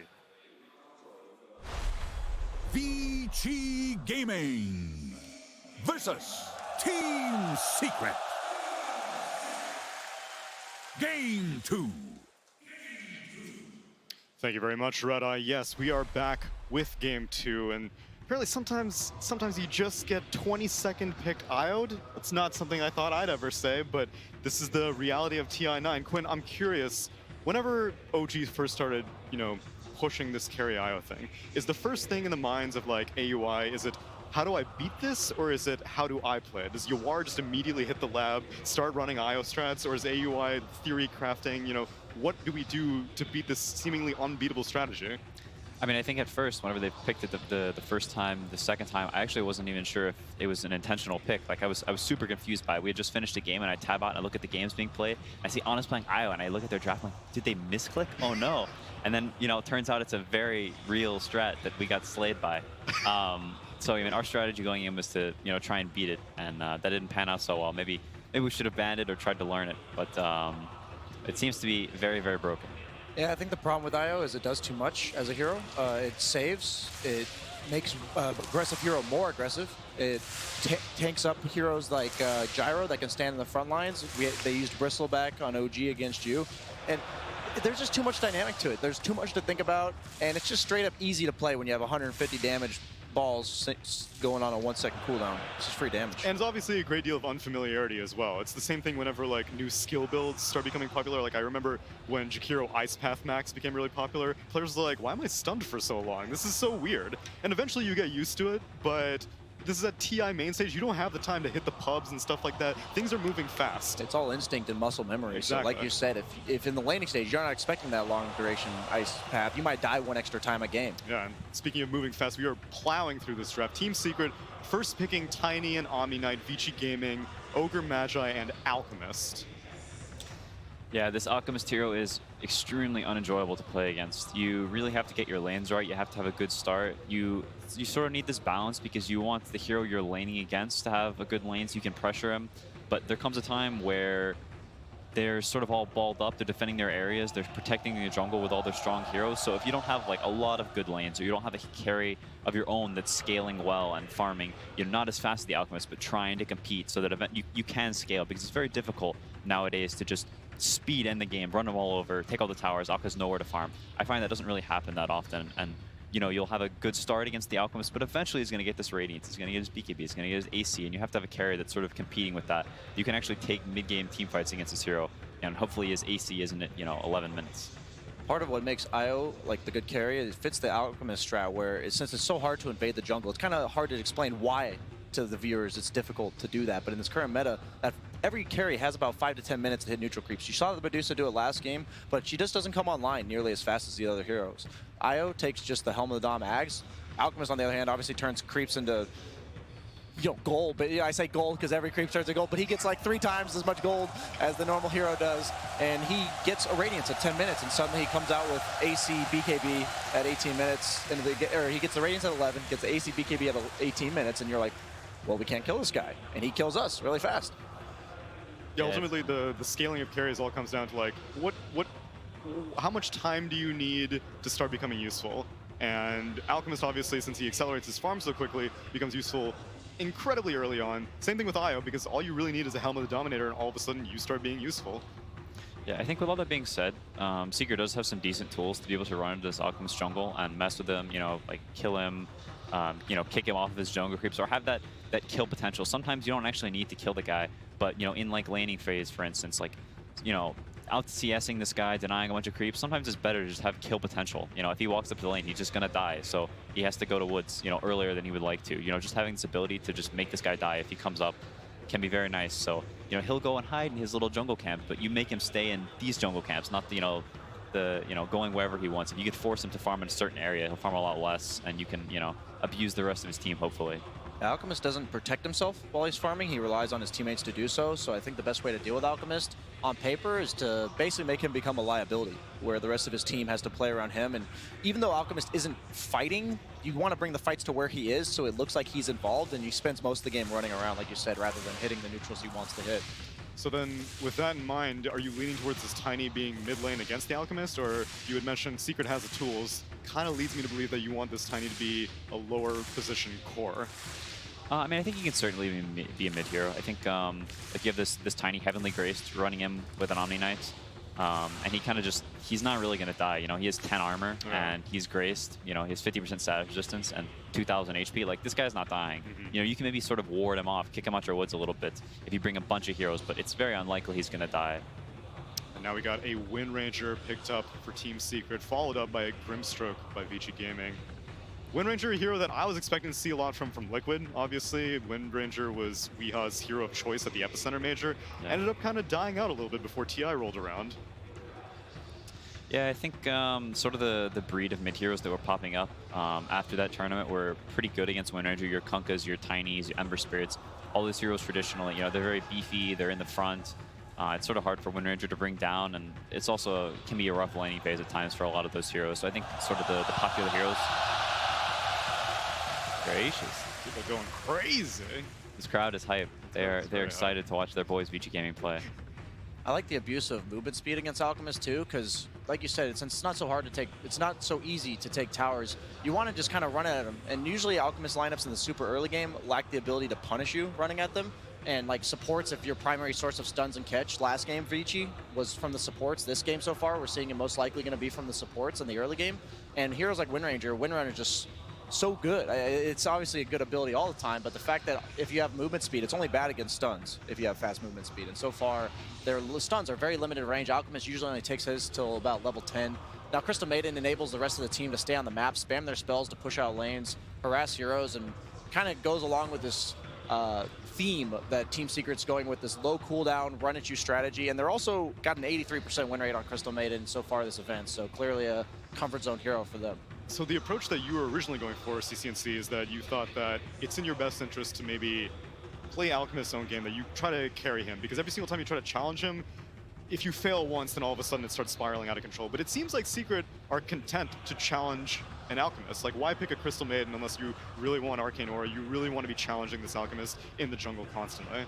I mean, I think it's a combination of both. You want to challenge him while both having this sort of carry of your own that can scale with the Alchemist, or is, you know, generating all that net worth, hectoring it up in the jungle, you know, just getting super farmed. Yeah, so I mean, I think the Crystal Maidens, like you said, it suits that quite well. You have this extra mana you can run, and Tiny's got more avalanches, more tree grabs. Midwind's been doing this build where he maxes the E, so you can take the towers pretty early. I think it actually. Oh, so you're back to it's pretty sick. Mid lane Tiny then? No, I think it's certainly mid. I mean, now that the Wind Ranger show up, I think it's most likely a 4 Wind Ranger. With the mid Tiny, because I mean he'll max this tree and your towers are just going to start dying pretty early. You're going to lose this mid lane tower, and it's kind of hard to stop because it's very casual. You know, it's not like this organized push where a bunch of heroes come to your lane. It's like you look away for a second and suddenly Tiny's hit your tower 4 times and it lost, you know, 400 HP. Yeah, and you have to bring like 2 or 3 heroes to stop it, and you don't want to do that, like you said, to stop this casual push if he's investing virtually no resources. Yeah, so I think it's not something we've seen that often. It's sort of been a more recent trend where people are starting maxing the tree grab. So it may potentially, you know, give this Alchemist some problems when he starts losing towers, you know, very early. Usually when you see these first pick cores, they're really versatile in how they can play the game, and I see Tinies go for the max Avalanche toss still if they're against squishy cores, but when they're against these Centaur Alchemist type heroes, they just go for the max tree grab, and that serves as a way to just, they're like, I can't kill you right now, I'll just kill all your buildings first and then get enough gold and net worth and levels to bring you down later.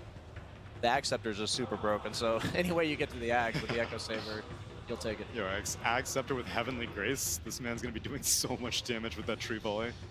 And VICI Gaming going to round it out with a Razor, so which one's mid? Is it going to be the Alchemist or the Razor? I think it'll most likely be the Razor. I think Alchemist, if they put the Alchemist mid, could have a rough time against the Tiny. It's much easier to rotate, I think, whenever the Alchemist is centered around mid. I think Paparazzi just is also, all the times I've seen this team pick the hero has been the one to play the Alchemist. I mean, I think they're expecting this Tiny to be mid. So they pick the Razor, which is quite nice because it's not like this Tiny's going to be able to have a free game to run around to beat down these towers super early. If he's got, you know, this sort of immovable object in his path, sucking all his damage, you know, he's not going to kill these towers as fast. I think it's a pretty good like defensive response against Secrets. You know, we're sneaking into your jungle. This Razor's, you know, I will stand in your path. Yeah. Static Link also not affected by status resistance, and it's also really good against the idea of Tiny and Omni, right? They want to play up in your face, and no better way, if you can't kill them fast, then just make them do nothing. Until he gets the Aghanim Scepter, then he's playing this is true. Really far away. You're right. Suddenly he's Kobe Bryant. 5 seconds left. Team Secret need to figure out what they're going to do, and they're going to go with a Bristleback. this has been the hero I like to pick against Alchemist. We said run at you, right? And this is the perfect hero to do it, force the issue. I mean, I love that last pick from Secret. I'm going to go with their pace of the game being too fast for Alchemist. No, I mean, that's some speedy gameplay. Some like TNC, you know, Gabby plays this bristle carry all the time. You know, taking stuff from some other people's ideas potentially. I mean, it definitely looks like. I'm curious. I didn't see if mid one was playing the Tiny or the Wind Ranger. I was wondering if they'd switch it up, but I feel like they'll still put the Tiny mid. I think even with this Razor, you know, eventually he's going to go look to hit some neutral creeps with this ult, and you walk to his tower and you beat it down some. I think Secret has the tools to play this game real fast. Yeah, and this Crystal Maiden is so value for her team. The Wind Ranger is going to be able to benefit so much from the roaming. Tiny, Bristleback obviously loves it all game. He may not even need to go for the mana regen talent if you've got a Crystal Maiden on your team. Yeah, for sure. It's yeah, they definitely have the tools to play this game fast, but on the other side of the table, it is mid one Tiny. Okay, yeah. So I mean, this Alchemist hero is very difficult to play against. It's very high execution to beat it. So we'll see how it goes. We can see, and we can also hear how well it'll go as we send it over to Casey talking to Team Secret's coach Sunby.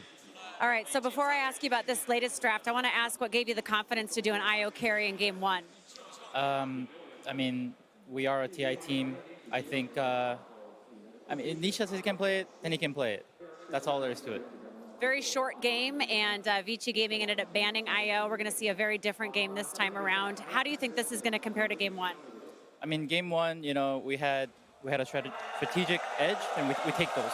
This one will be more of a normal game. It's a more even draft.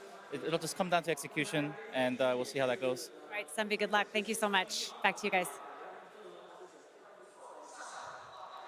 Fantastic to see Sunby in the interview, but you could also see RTK still in the box at the very end of that draft, still yelling orders down to the troops. Like, this is how we're going to get through this, guys. It's game two. We pull ourselves up.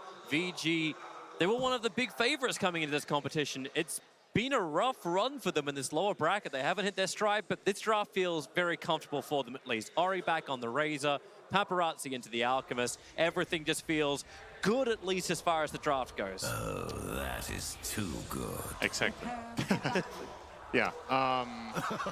This is clearly going to be an easier game for VICI Gaming to execute. They are not playing against this core. If anything, it's kind of flipped.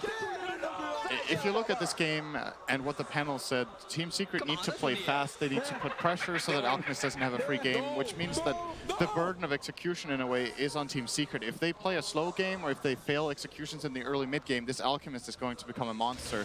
And he's not the only scaling hero on VICI's side. They have 3 well-scaling cores with Bloodlust. So you have to pick up the pace. You have to push fast with playing around your Bristleback. Do they actually have the sustain to do this? Like the panel was talking about, like the Crystal Maiden Nora giving you this, like at least Nisha may be able to go for these early, more aggressive style or tankier style builds. Is there a timing that Team Secret's looking for that will work against VG? I think you get Bristle's first core item, if possible, and then you do stuff.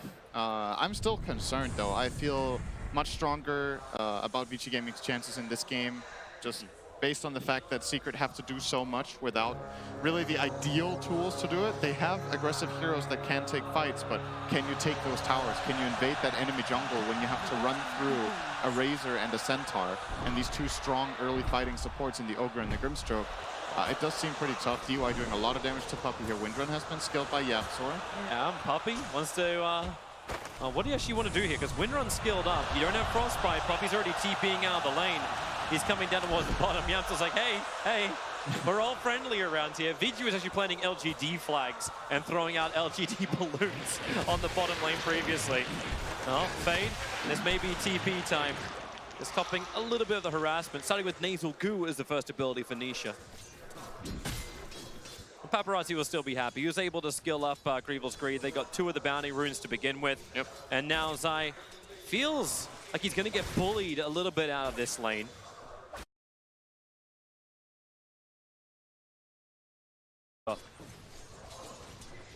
What wins there, Purification or Ogre? Probably Ogre, in the long run at least. Well, Zai does have Maiden Aura. It will help him a lot. He doesn't have it yet. Oh my god. Zai, into the trees, cut away. Club him. club him. There's more clubs to come. All right. Even got a creep wave to work with, but Yabsor. I like how Yabsor's like, wait, I could do slow. I can give slow. This is how I can give support to Zai.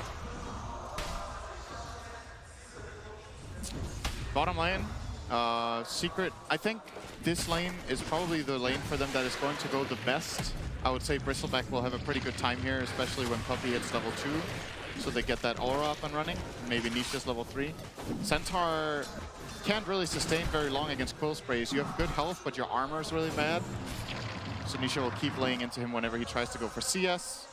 And as far as the mid lane goes, I don't know how this matchup goes, if I can be honest with you.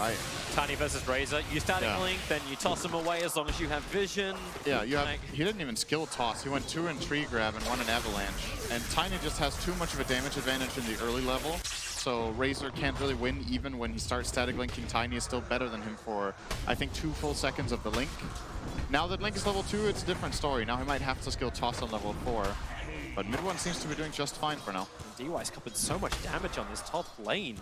Zai as well as Yabsor just making this work under a double wave of dire creep. Zai, he just doesn't care. Paparazzi wants to farm up the wave as it's coming in, but DY, crazy purification. Yabsor, he's going to win run into the trees. Following up with this Ogre, he's got a little bit of life to get through, but that will be enough. A quick Fire Blast, have to bait it out inside the tree line. Give some regeneration time for that Tango to go to work.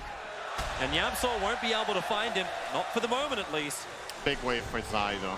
It's a double wave now. Even 3 range creeps on him. He wants to pull all of this nice and easy back down to his tower. Paparazzi's dragging the Radiant creep wave over.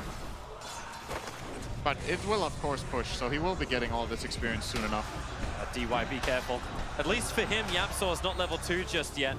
So that's it. That's the upside. No shackles to the trees, so DY can still be a little bit more aggressive. Bottom lane, Nisha. Bob stomps out from Yang. Fade's working with it. Nisha, the core sprays were up high, but it wasn't high enough. Yang frostbitten up by Puppey. But he's still got a lot of regeneration, as well as that salve to get back up to almost full. He's still a Centaur. That was not the first blood I was expecting. I didn't think it would be on the Bristleback. Of course, this lane from VICI Gaming is really strong with Inkswell as well as the Centaur. He must have had 13 stacks of Retaliate and just gone to work, and Nisha overestimated his tankiness. Hearing a power shot up top, bit of harass. Actually watching Yang die on bottom lane. Grimstroke as well, caught out by the Frostbite and then the blast. Yang came around with the whole time trying to help out. The stick charges will not give him the life they needed. And now it's 2 kills going the way of Team Secret. That looks more like the first blood I was expecting. It feels like the Thompson lane. Hey, I got we killed in first blood. We're doing really great. Oh, wait, hang on. Yeah, they got the return kills, and now Bristleback is easily overtaking Centaur again by 300 gold. The hero to look for in the coming 10 minutes will definitely be the guy we've talked about the least. Mid one, he has to start invading relatively early on when he gets levels. Similar to what we saw done against EG by Thompson's Tiny. I think there was a Sumail Tiny yesterday that also tried to aggro against Alchemist and try to find him in the jungle. Oh, I think Fade's dead again. Oh, no, Yang's going to turn around. They're going to start with Inkswell.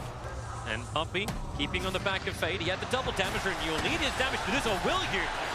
Yang, has he got the damage output? Now he's frostbitten down again. Fade's coming in to help. Oh, the double edge! Man, if this was the old Dota where that counted as not, it would have been great, but Yang still kills Nisha. The trade-off will be instantly back, however. Nisha gave him the chance. If he keeps his distance there and just plays Quill Spray, I think that's not even close to being a trade, but... nice from Fade. Using the Inkswell. Ori comes in, actually kills Secures. We're running Queen of Pain Star Razor now. But the trade-off again will be a support Nisha. We're silenced up for the moment. Fade try and juke it around the tree lines, but Nisha's Quills, they don't care. 7-1 charges, however. This will make it a little bit more difficult. Fade is going to trigger him, and with the slow, maybe they get a little bit more. Zai trying to TP out of the top lane after finding the kill on Paparazzi under the tier 1 tower. Yeah, Ori TP'd top as well, but he came in too late. That's a really big kill, killing off this Alchemist. That's exactly what you want to see for Secret in this game. And that it's the hero to shut down.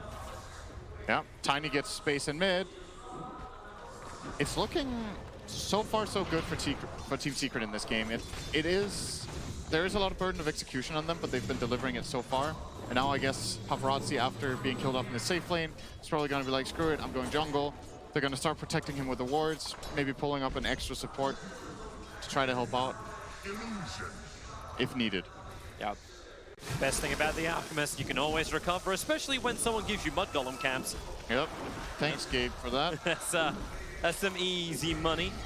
So DY will have to do the defense on the top lane, but YapzOr and Zai, they really are just a killer combination. Not even just as heroes, just as players, the way they sync together in the offlane. That moment when a 3 position's actually happy to give the 4 the same type of importance in the lane. Every YapzOr game ever. Isha, that's a little deep. Coming between the towers, but he knows there's pressure being applied up on top lane. Paparazzi's farming underneath the tower, but Ori won't come and join this. This is really good play from Nisha. He knows his limits here, and he goes in and forces Centaur away, and that's going to be 3/4 of the wave gone from Yang. He didn't get the experience because Nisha just dives that far and zones him off effectively. And now that the siege creep is coming in from the pull, Nisha will try to protect his siege creep as well. Yang doing a good job here with 1 illusion at a time to try to hold the lane in a good position for himself. And now he's going to go and grab the experience, but the siege creep is still alive for a bit. It's that early pressure. Hannah was talking about it. Bristleback had to be the enabler for it. VG will fortify for the moment. Nisha still taking up the tower. The catapult stays alive at 155. Yang would like to have some help. And I've just been watching Ori for the last 3 minutes. He's rotated to the top lane twice. He's actually gone top, mid, top, now all the way down to bottom lane. They have to make this work. With the movement over, Static Link's just about to come off cooldown. Hawkstomp's out. There's a lot of cool spray stacks up, but it won't matter. Yang is able to bring down Nisha. But what's the cost? YapzOr is contesting Paparazzi inside the jungle. Puppey is actually farming up another one of the stacks, and Zai is diving under the tier 1 tower on top lane. And with the TP being stopped, now Zai probably believes he can kill off DY. In fact, yeah, they'll just keep running around the tower. They want to toss, but lost vision. Got far enough away, and now the ward is being pinged out by Ori. He's like, wait a minute, if they're moving like this, trying to get that toss, they definitely see you here. YapzOr can do the scouting. Greatest thing about Windrun. And Puppey, I still love this. He's got his observer ward down, he's farming on the other side of the trees. Ori's not looking at this. Did the power shot see fade? He got hit by it, but it was on the edge. Not sure if they saw him with the vision. There's a ping that's coming out now. It's like, okay guys, maybe we should be looking for something around here. Puppey, under 2 observer wards, is going to TP himself out. DY won't see him. And the sentry is in range of 1 of those obs. It's so clear what the game plan is. It's like you can just look at the minimap and identify it as an Alchemist game almost. It's 8 minutes in. Both teams had like 3 or 4 heroes in the dire jungle up here. And good play from Secret again. They managed to grab that tower. They got in 1 aggressive ward that did not get dewarded and 1 that did. And this one that did and could provide a big kill. Zai is coming to contest it. DY is nearby. Courier's going to bring extra supplies over. With this aggressive move, maybe they think of something else. Inkswell out here from Fade, looking to get both of them. He'll only end up catching out Zai as Ori stealing huge amounts of damage from this Omni Knight. Have they got enough to finish him off with the slow from Fade? The stroke of Fade doing its work, but the trade-off is the mid tower. Puppey and mid one are beating into this, and Centaur's got no other choice but to TP to here. But as he does that, you know where Nisha's headed. Tier 1 tower on bottom lane. We're threatening the VG Gaming real estate. This is... Honestly, I'm really impressed with how Secret are playing this. And it's just flat out strategically. It's not about like amazing spell casting or huge outplays. They just have a super good understanding of what it is they need to do in the game right now. How they allocate resources, who plays where, what the goal is. And exactly like you said, they just keep pressuring everywhere. They know that VICI Gaming are kind of running from lane to lane, and they're losing farm on it, and they're still losing their towers. Nisha gets the bottom tower. Mid tower is almost gone, taken by mid one very soon. With this tree, he's probably going to head straight over there to combine with Zai. Even smoking up Puppey to... Oh, actually, never mind. That's an Invis rune. Yeah, Secret are in a great spot in this game. I did not think they were going to build this big of an advantage this early on, but it's what they needed to do. Puppey's gone rogue. The courier's going to fly right over the top of him. They kind of know where everyone's farming because you've still got the observer ward up. This never got dewarded by VG Gaming. And they're doing everything they can, VG, to keep this tier 1 tower alive in mid. Nisha comes around the back. They'll go for the silent stampede forward. Where's the Inkswell? Where's the follow-up on Zai? Wants to get the purification, but then again, the hop stop from Yang. It gets a double. They're bound together. The Soulbind. Ori, so much damage coming into him. He needs to pump it into Nisha, but then these cool spray stacks up to 7. Ori, he may not even have the life of course. They actually just blow up the Razor and DY can't do anything else here. Yapso will get a double kill because, hey, it's him. As VG Gaming, they continue to lose more and more of this map, and every time they try and answer, they get a dial error. Yeah, trying to kill the Bristle there turns out to be a big mistake. They thought they had the damage, they did not. Oh, the toss. Perfect. Blink Dagger up from mid-one, making it work. Able to toss the tree as well. And Paparazzi and Yang are there, but what are they going to do? There's not a single point up in Concoction. This is a full farming Alchemist. There's no real control. Centaur cannot blink forward. Yep, he has to retreat to the jungle again and just keep farming. And this will be a very late Radiance. We've seen Radiance has done it this time, and he still has 2,000 gold to go, even more, 2,500. Oh, see here, they get a really good static link on the Bristleback, and they're going to kill off the Omni Knight. What happens now is what loses the fight. Ori keeps hitting the Bristleback in the back. They Fire Blast him here. That procs another Quill Spray. Because he gets the multicast might have actually killed Ori. And it's just too easy. Nisha with his Vanguard and the Heavenly Grace. You don't go on this Bristleback. You drain him, sure, that's great. But you have to go on the other heroes, so your damage just isn't there yet. Yep. And even when he stops, like mid-one saw him actually try and back off into the tree lines, but that one attack gave vision. He tossed one creep, and that actually looked to be the thing that got the kill. And what does Secret do? Here we go again. Blink, Avalanche, Toss, and Ogre for all the life he has. They still have enough burst damage. Yapsaw from a long range He has finds that one. On Wind Ranger. Oh my god, this is meant to be support. Yeah, that's He's got more. really good timing. He is 200 net worth above the Centaur. And Secret just keep ramping up the pressure. This mid tower, I don't think VICI can fight. They just can't deal with this Bristleback right now. Paparazzi needs more time. He's at 3.4k gold. Can't even buy the relic yet. Not a single tower lost by Team Secret. The map is closing very quickly. And there's more and more observable as Secret's getting down. I'm loving this one right next to Fade, almost next to the Dire base. It's in so deep, and you got Fade there with one Sentry Wall. It's like, well, where do I put this? Bristol's taking the stacks on the bottom. Paparazzi at least has moved north. He can buy the relic. The courier's coming out for that now. It's just so late. He has lower net worth than the Bristleman at 14, while maxing out Greevil's Greed. The early aggressive moves for Secret, I can't state enough how important these first 10 minutes are in this game. They've got everything they wanted. And now it's just about keep playing aggressively, keep controlling the map. You are much stronger than the opponent right now. Don't give them space. Mid-one's here. The mid-one's here. He can't even get the bloody relic into the Alchemist. At least he didn't buy it. That's true. That would have been even worse. But in order to actually buy the full Radiance now, he has to walk over to the shop and then walk home. That's so much wasted time. And VG, they can't even protect him to walk to that shop. Zai, Ori, trying to get something out of him right now. Starts with a static link. Poppy's nearby. Can Frostbite. In fact, he's just going to Nova. Yang, and he really kind of wants to stampede for something here, but he knows he needs it for defense. Too much of Secret nearby.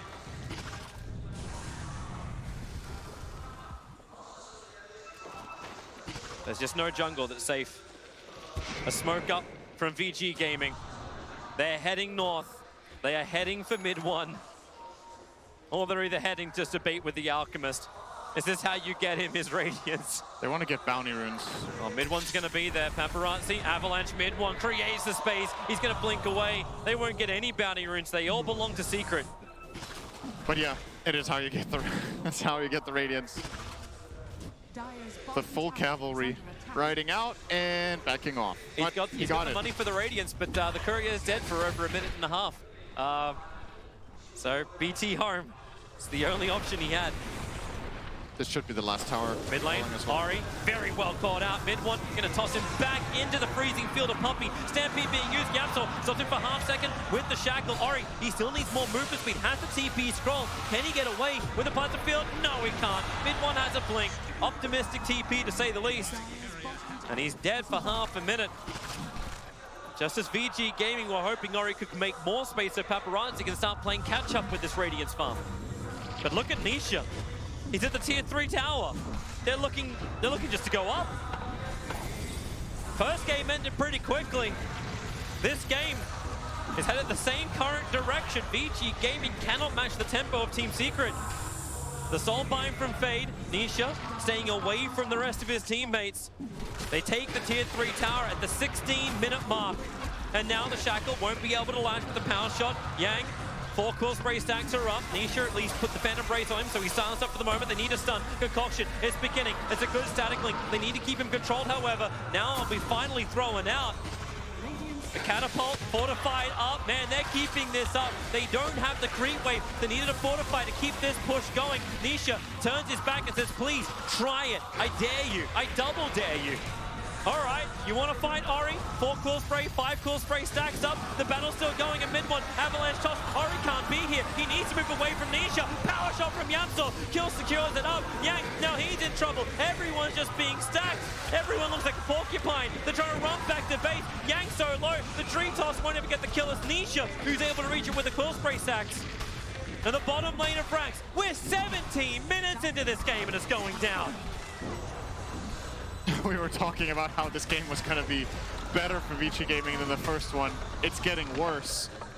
They're getting absolutely crushed by Secret. This is around the time in the last game when IO started to really come online. But this time they've already lost the barracks. They're just getting completely outplayed and out-strategized in the series so far. And at this point, all you can really hope for is keep farming up Paparazzi, hope that the Secret lineup overextends, because you're not killing the Bristleback if he plays normally. With Heavenly Grace on him, and the Hood, and the Vanguard, and almost a Solar Crest, it's just way too big. Just don't know. Look at the damage output, 13.5k physical from the Bristol. And there is nothing near it from VG Gaming. The best you get is Razor. And time again, Ori, he just knows he can't stand in these fights. He's trying to build into the BKB to have some level of sustain, but we're going again. Who cares about Roshan? We don't need it. VG Gaming, they're walking still underneath this full duration observer ward that mid one will capitalize on. A double avalanche up. The Shackle connects them as well. It's both DY and Paparazzi. No way out. Yang also has to stampede. He's in front of his tier 3 tower and he has to commit this. The creep wave is gone. Ori has to come back at some point. He's trying to take this tier 1 tower so he at least has some level of money so they get close to this BKB. Paparazzi will hold them for the moment. For Team Secret, they'll take a second lane of Rax. 19 minutes in as VG Gaming still have no answer to Team Secret. Hoof stomp all you want, but the longer you stand here, the more powerful Nisha becomes. They need the creep wave. Maybe they don't. That's plus 186 damage that came up on Nisha there for a second. And DY is like, maybe I should stun this. Maybe I should ignite this. Well, what do? Who are you going to go on? Omni Knight is standing behind them with an Aether Lens and a Medallion. Just protecting heroes. Nisha is... hello? Ari needs 300 gold for his BKB. They're trying to buy some time. At least they're getting rid of the creep waves, VG Gaming. And then TP, bottom lane. You know that 300 gold, 200 gold you're away? Yamso hits the Shackle with the focus fire. Team Secret move around and down goes Ori.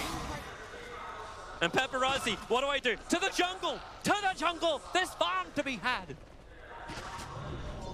Yeah, he's trying to get a BKB. I don't actually know if that's the right choice. I think they need damage. I think he has to rush HC in this game. Smart from DY. Just TP out, get away. Paparazzi's gonna get both of the runes up on top, so that's a little bit of a saving grace. 3.8k now in his bank account. He's 200 away from having that BKB, but Nisha, he ain't letting up. That's a double damage rune on the Bristleback, plus 288. Nisha is just going to town. No one can stop him. So first BKB will arrive. Paparazzi got forced to ulti by mid one.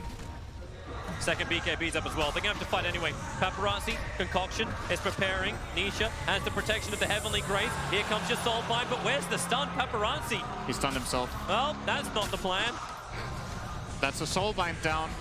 Oh boy, Nisha's back up again. Double damage rune, it's about to wear off, but the tier 3 tower's already gone. You'll get your stun out, but Nisha quickly recovers. And again, the front liner. Ori can steal some of the damage. Yamso looking for a good Shackle. Almost got Yang and Ori together. Nisha, you took 47. Don't worry, he's got more where that came from. Into Yang, a quick off stop, creates some more space. Still no static link. Yang, get the hell out of there.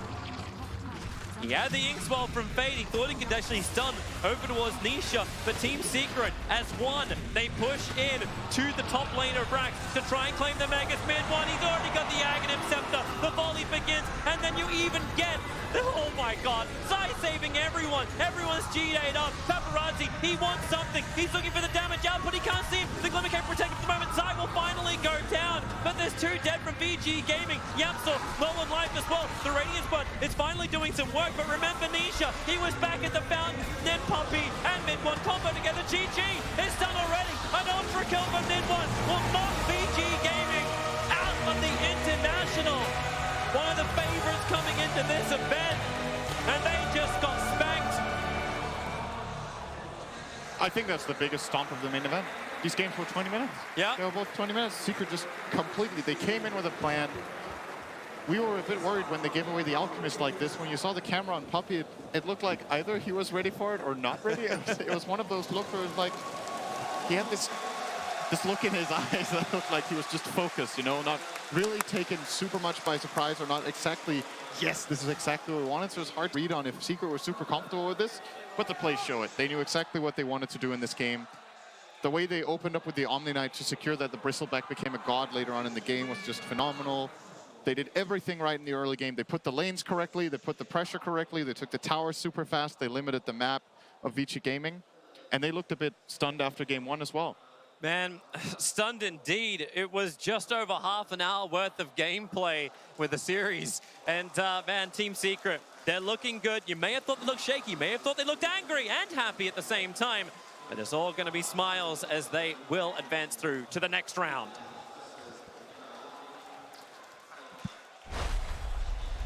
Team Secret are through to the round of 6, or round of 5 actually in the lower bracket right now. They'll face Team Liquid, and I mean, what do you say after that?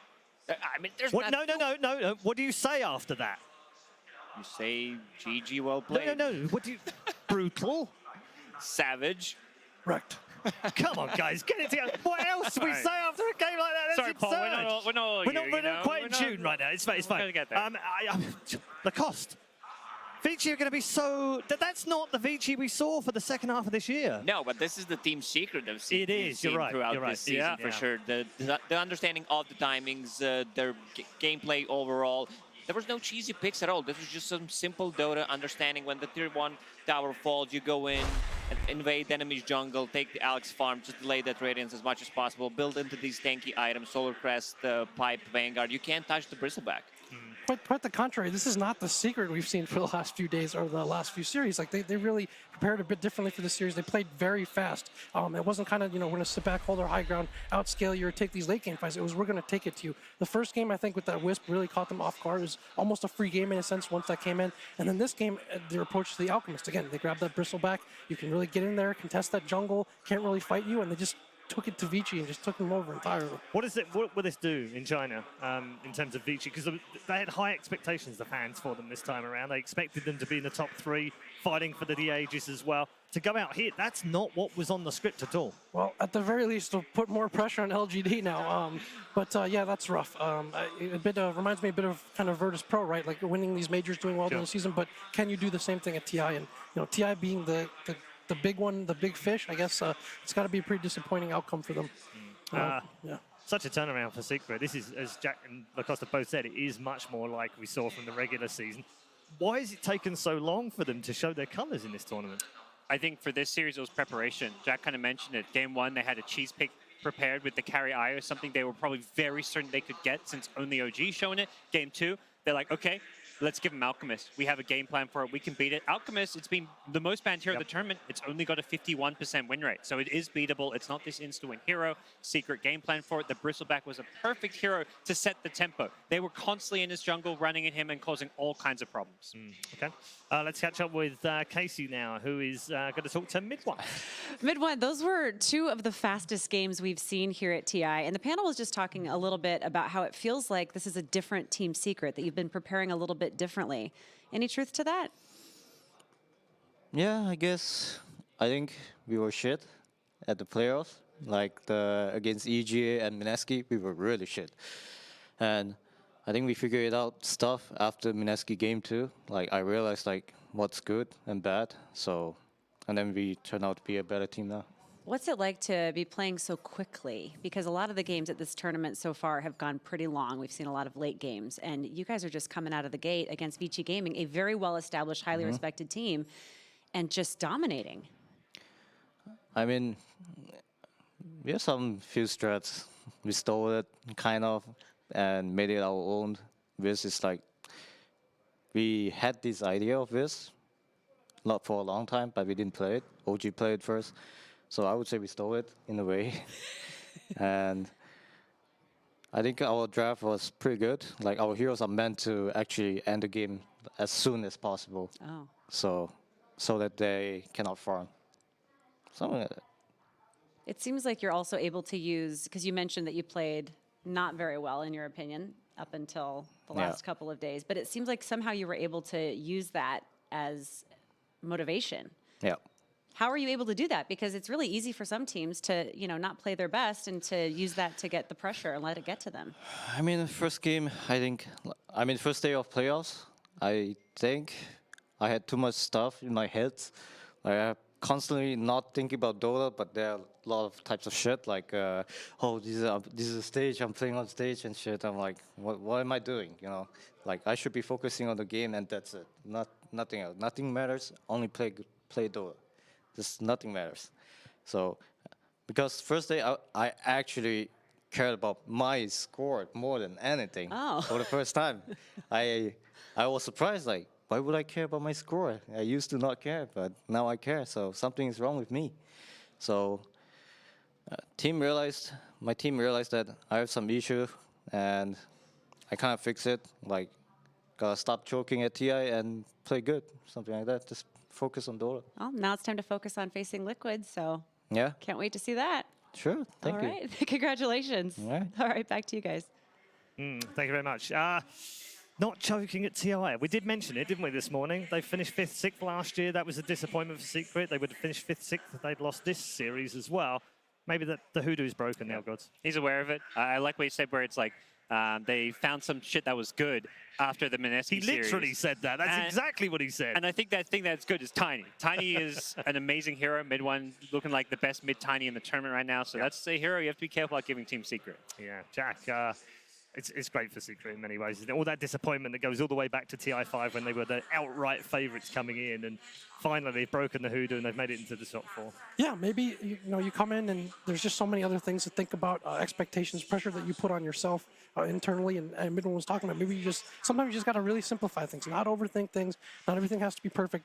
Tune out the crowd, everything else, and just go play some DotA. And I think that's why a lot of these teams that seem very loose and happy. Obviously, if you win, you're happy, right? But you look at OG, you look at Liquid, like the team spirit, the general atmosphere that they have. It's like they want to keep it as loose and relaxed as possible, so you can go in, get in the zone, not overthink things, not psych yourself out. Yeah. We've heard some teams saving strats for TI, but now we have some teams stealing strats right at No, TI. kind of. They made it their own.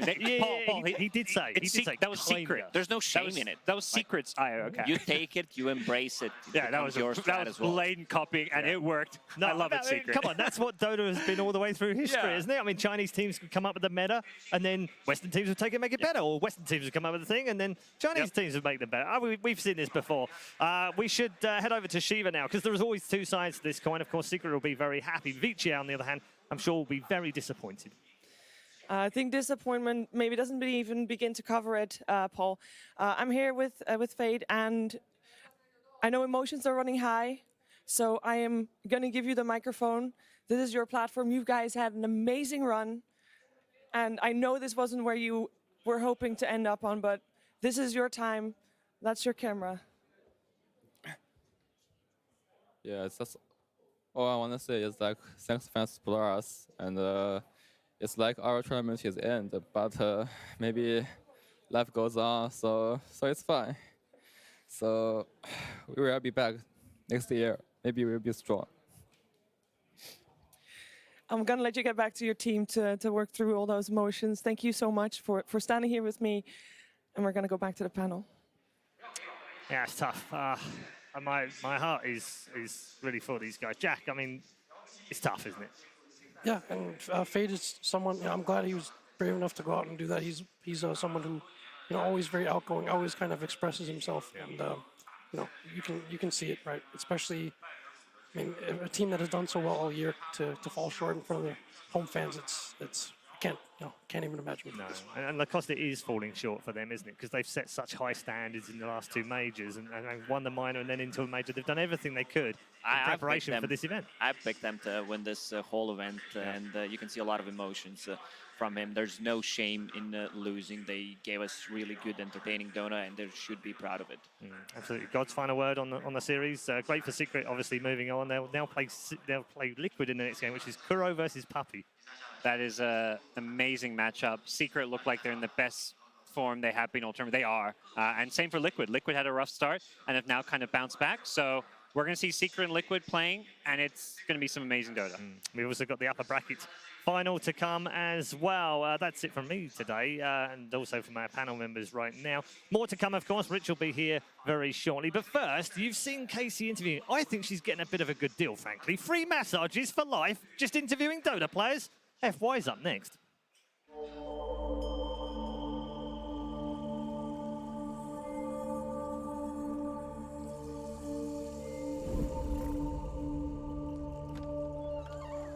Hi.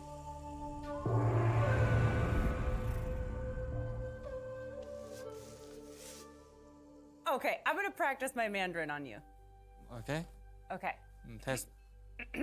你好。你好。你好吗？ Fine. I'm good. 马马虎虎。马马虎虎 ，yes， 马马虎虎。我叫 Casey， 你呢？徐林森。徐。是。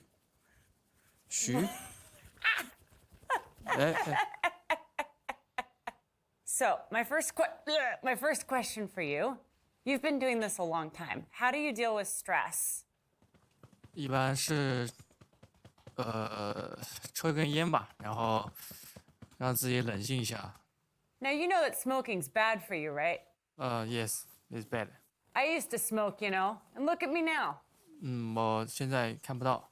It's a fair point. How do you feel about TI coming to Shanghai and being in China for the first time? 对我来说，应该算是一种很好的体验吧，就是可以在自己的主场，然后有很多本地粉丝为你加油。然后最重要的是，不用去坐飞机了。我感觉今年和去年我是一直在飞机上，没有下来过。You are definitely one of the veteran DotA players that everyone looks up to. Are you ever tempted to retire and move on the way others have? 考虑过，然后可能会考虑做教练或者解说吧。当然，我内心我还是觉得我可以打到天荒地老的，就是应该还可以打个3至5年吧，以我目前的状态。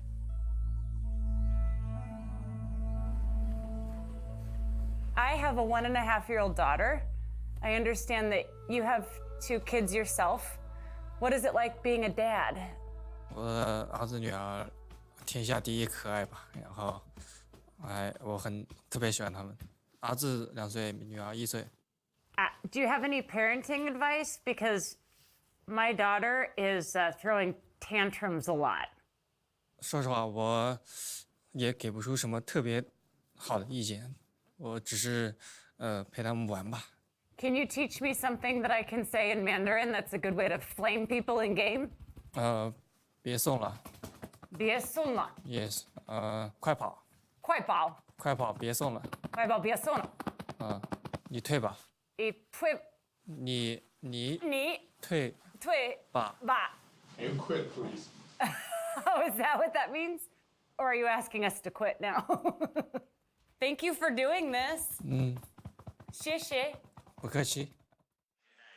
Some relatively tame insults, some relatively tame lines for Flaming, but guys, it's going to be getting the opposite of tame. It's going to be getting very intense here because we are finally all the way at our winners final. Whoever wins this next series is going to be going straight to that grand final to play for that huge prize pool.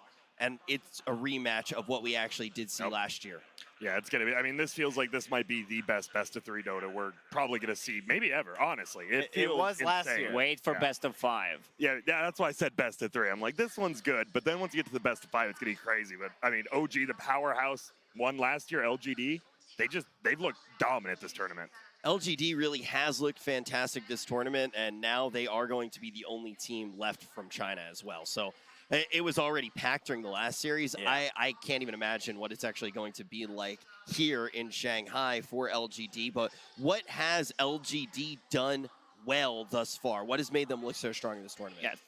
Well, throughout the DPC season, they had some mediocre results. I think considering how good of a team they are, the results were just not there. And in this tournament, they're playing amazing Dota on top of OG as well. The movement around the map is extremely well. Everything, the rune timings is always there. It's just the way they play, it's just beautiful to watch. Yep, get ready for buybacks. This game's going to have a lot of, not bad buybacks, but we're going to possibly see these games ending in like 30 minutes because buybacks are just used.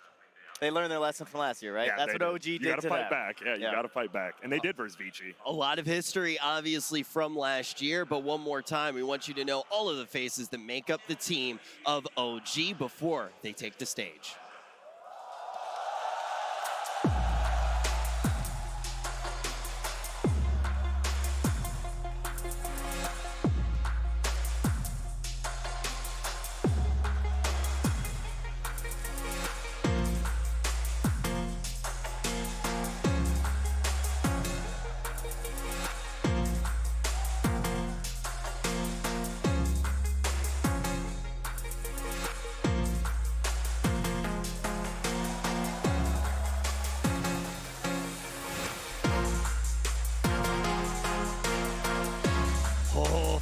It's time for some quick maths because when we actually look at this tournament, it seems like we may have a record on our hands. All right. I will say very quickly here, there is a 75% chance based off of the teams that still make up the field that we may actually see a repeat champion. There is a 100% chance that we are going to see one of those teams make it all of the way to that grand final. Is this going to be the team to be the back-to-back champions first? They're going to need to go against LGD.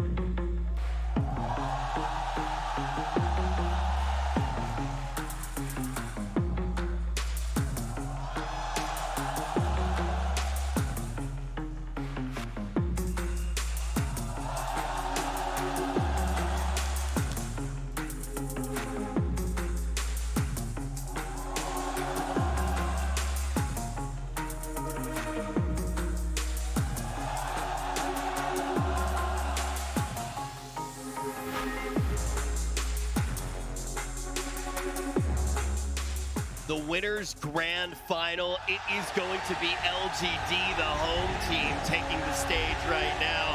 And we're starting to see everybody flood back into the arena right now. They're starting to chant for the home team, the only team left from China. What are they going to have to do, Lacoste, in this matchup to take down OG? Oh, they're definitely going to need to look up in those notes that No-Tail was having in his hands. There's probably blank papers. Yes, I guarantee. That is mental warfare at its finest. OG, they're all about the BM meta. They're doing it in-game. Now they're doing it out-of-game. The Asp with his notes. He's back, and they brought even more notes this time. I got to say, that's pretty good. The best thing I've seen in this entire tournament was in-game chat dropping the IG handles. That was the best thing that I saw. That was in groups. That was some next-level mental warfare. Just be like, hey, we just beat you. Yeah. And now we want to make sure that your mom follows us on Instagram. Yeah, this OG team is having way too much fun considering how much is on the line here. And it's just a beautiful Dota to watch what they're doing. I don't think anyone in this tournament is like close to them. They have a different kind of understanding of Dota right now. They're just playing their own style. But LGD, they have a different way of play style. And I do think what you said about OG is a mindset that a lot of teams have said they've tried to trick themselves into. The idea of, this is just a game of Dota. Who gives a crap? When obviously that's not how you're going to feel when you're up on the TI stage. And there's only really one other team I think that ever reached that level, at least to me, and that was Wings, right? That idea of like, heroes didn't matter. When I looked at Wings, I didn't care about what heroes they were picking, right? I cared about looking at their players and what they had to do that game, and it just didn't matter. They just got it done every single time, and that's kind of what OG has transcended to. Yeah, I mean, we watched them in group stage. We were the first ones to get to see the carry IO, and we're like, okay. I mean, and we just kept saying, we're like, they have a strategy, and like, they were getting pretty stomped in like the first 10, 15 minutes. We're like, they definitely have a strategy, though. We weren't selling them under the bus, and then they had a strategy. They came back, dominated the game in 30 minutes, and just to see that fun. You're talking about the strategies, flipping through the phone book right now. Can we just keep the camera on him as we say? Dude, they're definitely blank. Look at that. Oh man, he is hamming it up right now, just randomly. It's just some random They got drawings. the graph paper out there, dude. They do. No, but on the other side, LGD, right? They definitely play this more. I don't want to say standard. It is pretty standard Dota, and I think besides OG, that's what's been the best is these late game team fight, right? We've been seeing Tides, Voids, and Enigmas, Earthshakers have been winning games. Like if you get past the 40-minute mark, those are the heroes you want. Yeah, but how do you prepare against a team like an OG who? In interviews, Sachka said that they didn't even practice IO. I don't know, you're the analyst, you tell me. Well, I didn't reach that level yet. You play your own game, right? I mean, LGD, you said it, they play, we call it standard Dota, but it's a little insulting because they're basically playing theoretically perfect Dota as like, we understand it as like, you got to get those boundary runes. You got to secure Rosh at this time. You got to be pushing lanes, shoving towers, making your opponent move across the map. LGD do all these things. We watch their Dota. We understand how amazing it is because it fits in our knowledge level of understanding. Whereas OG, they've just broken the game in their own heads to something else. I mean, when we saw the 2-0 over VICI Gaming, right, they were very good games, but they were these 30, 35-minute games because LGD, as we said, they've kind of adopted the OG mantra of we're going to buy back and we're going to win with numbers. So I think we're just going to see bodies flying at each other. A lot of buybacks, that's for sure, especially around the second Rosh. I mean, this is where you need to have your buyback ready and make something. Even for the first Rosh, we see a lot of the teams are using it way more often than we did before. I think that's the AI thing. After we started playing against robots, we learned something. You can learn a lot from robots. I got to tell you guys a story after the game does get started while we're actually watching. But when we do look at this series, we're all kind of in agreement here as to what we think the game is going to look like. But I want to take a second to actually look back. I want to take a second to talk about the role that these guys have had, not only throughout the year, but at TI. Lacoste, you instantly mentioned the idea of LGD's season, and it wasn't the strongest start, but when we get to TI, how have they looked thus far? Well, in TI so far, they definitely look, and the results speak for themselves. They are definitely looking like one of the hottest team, only Chinese team left so far, and at TI, these guys, they perform. They have some veterans. They have some kind of fresh blood. I remember when Chalice first joined the team, my impression was, what is this guy doing? First game of Enchantress, he was 1-10.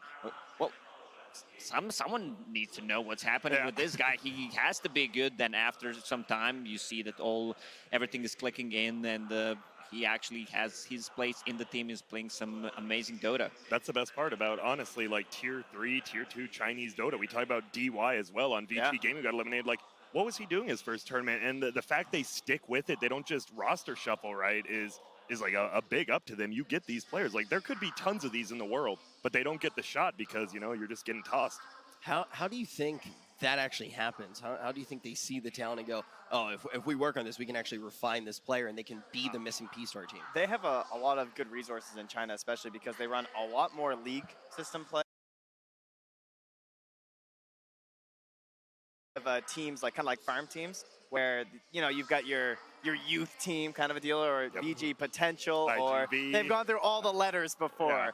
Some teams at one point they had like 6 rosters on some of these teams, and just constantly scrimming each other, watching these guys grow, and you look for that potential, right? I think these players, they sub in for a game or two from the big boys, and they go, oh, I like what this guy's saying in the game. Then they give him a shot on the big team. Yeah, in other regions, it's much more harder to spot a good player unless you're in, let's say, top 100 MMR. Also, you need to have some kind of connection with the players, and you're going to give a shot. They're going to give you a shot, but after you need to deliver. Like, you need to show up, play some really good Dota, and I mean, it's really hard to get into pro Dota scene, at least, especially if you're unknown from before as an unknown player. Yeah, I feel like as a new player, you really need to have like a moment. There needs to be a clear moment where it's like, okay, you break through. All of a sudden, you won the respect of the players, and then they'll start playing it. Like, it does seem like a very hard thing to crack into. But we are going to really quickly here take a look into the minds of some of our players before this matchup gets started. No-tail? Seb? Gosh, those names sound familiar. Why? Where do I feel like I've...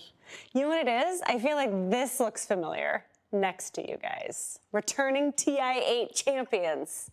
Is it the same way that you left it? Looks the same to me. Yeah. Maybe there's a few changes on the back. I hope there better be. It's missing also a couple of people around it. Last time I saw it, it was like... Oh, yeah. Yeah.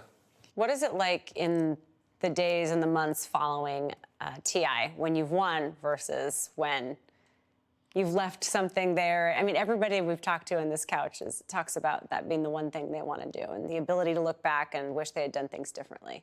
What is it like to not have that? Life has been very relieving for me ever since.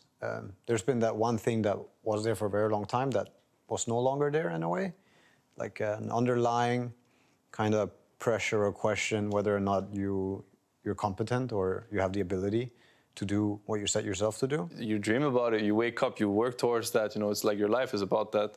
Once you actually do it, it becomes harder to go for it because it's not as obvious. You have to, it has to come within yourself. Like, you have to kind of craft it. You know, this fire, this motivation, and you know the people that are gonna go up against you, right? You know how bloodthirsty they are. Like, nothing's gonna stop them. Nothing is stopping them. If you're on the way, well, you better get out of the way before it's too late. What made you decide to handle Anna taking a break and a leave the way that you did, which was to be pretty open about what was going on? And also, you didn't seem that concerned about what that meant for your longevity as a team. Dota asks for a lot of time. It asks for all your time, more or less.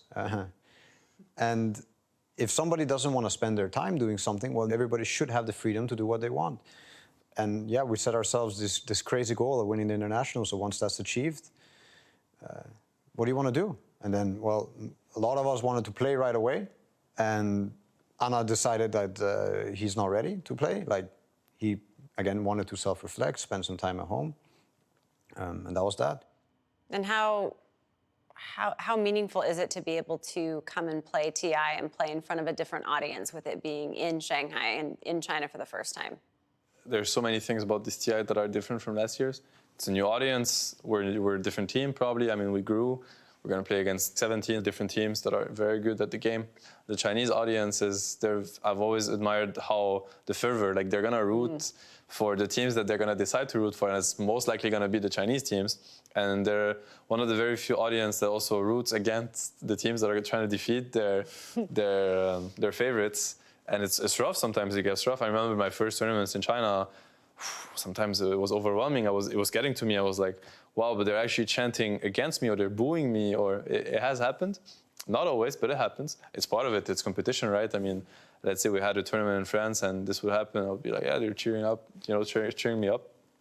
TI in France, yeah, that's not gonna happen. I need to get over that.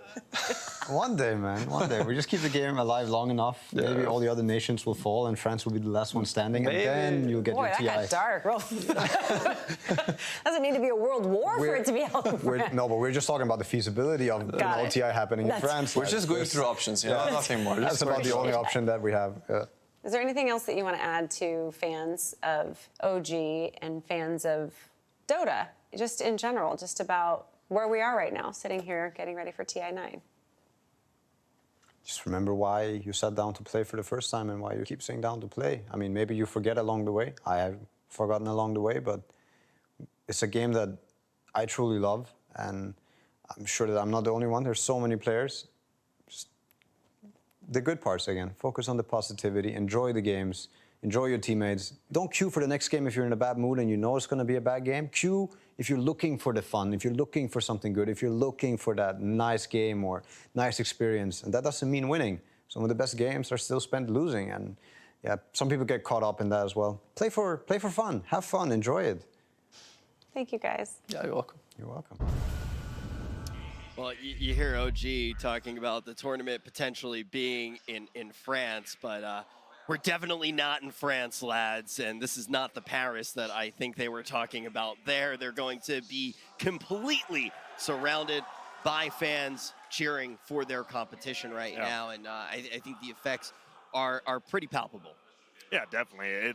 I mean, OG, they were pretty much cheered for in the grand finals for most of it last year, and this year, people will cheer for him, but it's going to be all LGD, and I don't blame him. It's the home team. You want to cheer for him. I would. If we're in America, EG's in the finals, I'm cheering for him. That's just how it is. This is the first time we're going to see 6 versus 6 Dota. Crowd on one side of LGD, and big stack of papers on side of OG. What about Sashka? Is he on top of the stack of papers at least? He's holding the paper while No Tail is playing. Very important role. All right. We actually saw a little bit earlier those papers not blank. Not blank. There's some random stuff printed. Look, there's FY. He's got his papers. He's got one very strong piece of paper. That's also intimidating. We don't need notes. You know, we know you guys. Yeah, when I think about OG, it's crazy to me because it's the fact, like, when you have these teams, it seems like it's okay to make a mistake in OG and nobody gets upset about it. If you look at any other team, if, say, someone dies, like, solo middle, your team's definitely going to feel it, right? But on this team, Anna does a lot of crazy shit. Like, he does. And he'll make a mistake. But the team doesn't care. Like, they just sit there, they keep focused, and it's crazy to have a team like that and that much trust. Because they can bounce back so easily with this team. It feels like they're losing the early game. They're 10,000 effort behind, and suddenly one mistake, one click, they're just winning the game. And they identify what they need too, right? Like, we've heard some of those players talk about the kill streaks specifically and be like, yeah, man, you got to go for those. I see a streak pop on the left-hand side. It's like, that guy next. That's a big bounty on his head. I want that 400 XP. I want it on my mid. And we're snowballing right from there. I also think it's pretty clear that is also something that happens outside of the game on a big picture level, which we've already talked about. It's the idea where they can just brush off every game of Dota. They just sit down, they play the game, which is a hard thing to do on a stage like this, at the scale like this, and that's also one of the reasons that we've never had somebody win a TI twice. I will say, though, on top of that, like, it feels like there's this pressure when you come to TI of just like, okay, we're finally here, and like, some teams we've been like, oh, there's no pressure on these guys because they weren't even expected to go this far, right? You talk about like Infamous or something going those games, you're like, man, that's got to make it free. But I feel like as a TI champion, most of the pressure, to me at least, would be like getting back.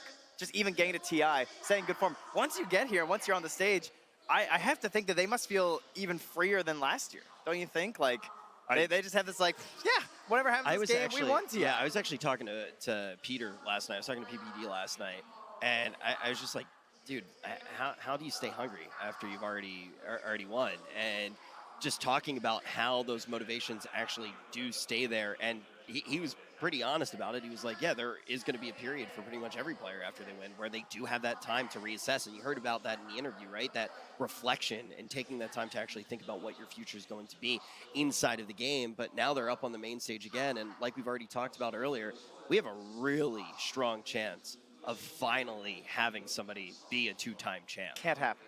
Don't let it happen, LGD. Come on, man. I want TI 10 to be the one with the double winner, if any. Not this year. LGD, it's too good. They're in China. They got to win it for the fans. None of them are a repeat winner. It's perfect. Anyone else ruins it. It's true, man. It's an uphill battle. Do you guys? Who do you say honestly, like, is the favorite going into this? Just straight up. Do you have one, or do you think it's pretty even? I think OG showed the best performance on, like, next tier 0 Dota, I would say. Yeah. Like, some of the teams really don't even come close to what they're doing and their general understanding of the game and what needs to be done at the exact point. And I don't know. I feel like we might see OG taking this one home. I've got again OG too. Can't help it. I mean, just how they've been looking, right? I think it's only fair to favor them. Yeah. I agree. I think LGD, though, like, this is the thing. I think, really, that's what you have to do. You get this team fight. You have to outplay them. Don't fall into their trap. Like, doing buybacks and going into fights is good, but they're going to make you make those mistakes, right? Like, you're going to have wasted buybacks. They're not kind of things. So if you try to play too much of their style, they're obviously going to play it better. I do want to ask as well, one of the big things that I know Nahaz loves to talk about it, a lot of the other analysts have talked about it as well, when you look at OG's run last year when they were able to win TI8, it was an idea that they figured something out that was really good, but somebody was eventually going to get an answer to it. And it was like, okay, yeah, they won another series. The next one, though, they're going to be able to figure this out. Okay, they won another, and then all of a sudden they won the entire thing. Is there any similarity at all this year to their run last year? I definitely think there is. I mean, even in the best of 5 grand finals, though, it wasn't too bad. I think they did get found out a little bit afterwards, but we'll have to see. Well, we talk about history. This is a rematch of what we saw at TI last year. Whoever wins this is going to be going to the grand finals. PSG.LGD versus OG. Game 1. Perhaps the most hype rematch in esports history across all games. It was the grand finals last year. It was the winner bracket finals last year. LGD looking for revenge. OG, can they do it again? I've got Gunnar as well as Febby joining me. What do we make of this matchup? Will there be a repeat of history? Yeah. OG again in grand finals. You know, EG can't be third place again. So there's going to be a new third place team for whichever the loser of this to play. But we could see the same result here. Oh, but the home advantage is so real. Maybe it's because like I'm right next to them, but the cheer is just insane. They've got the entire crowd behind their back chanting LGD. They are the last remaining Chinese hope, and we're going to get ourselves into our first draft of the day. OG with first pick. I mean, we talk about key heroes to ban so far. A lot of the key heroes we're going to talk about banning is going to be from the LGD side. They banned Io as well as Enchantress. What are the must-ban heroes against OG? Are these what you would have expected to see banned out with the Magnus? And the Mag. There's a lot of... ET's open. OG might pick ET. A lot of the drafts this patch are kind of centered around these like 1 or 2 core heroes that are just like bonkers. Yeah. Like this Wisp, if OG picks it, they're probably going to win every game. Are we going to see a single carry Io, do you think? I don't think. I think it's going to get banned probably every game of the tournament from every team. Like Secret showed they can play it. I'm sure LGD and Liquid are high enough caliber that the carry players can also play it with like little to no practice. So I think that hero is probably going to get banned. The Enchantress most likely will get banned by most teams against everyone, even Alchemist, you know, these Ogres, the Shadow Demons, these Lesh. There's so many of these like strong heroes. You have to take a trade where you give them a strong hero on first pick, but you get a second strong hero on second pick.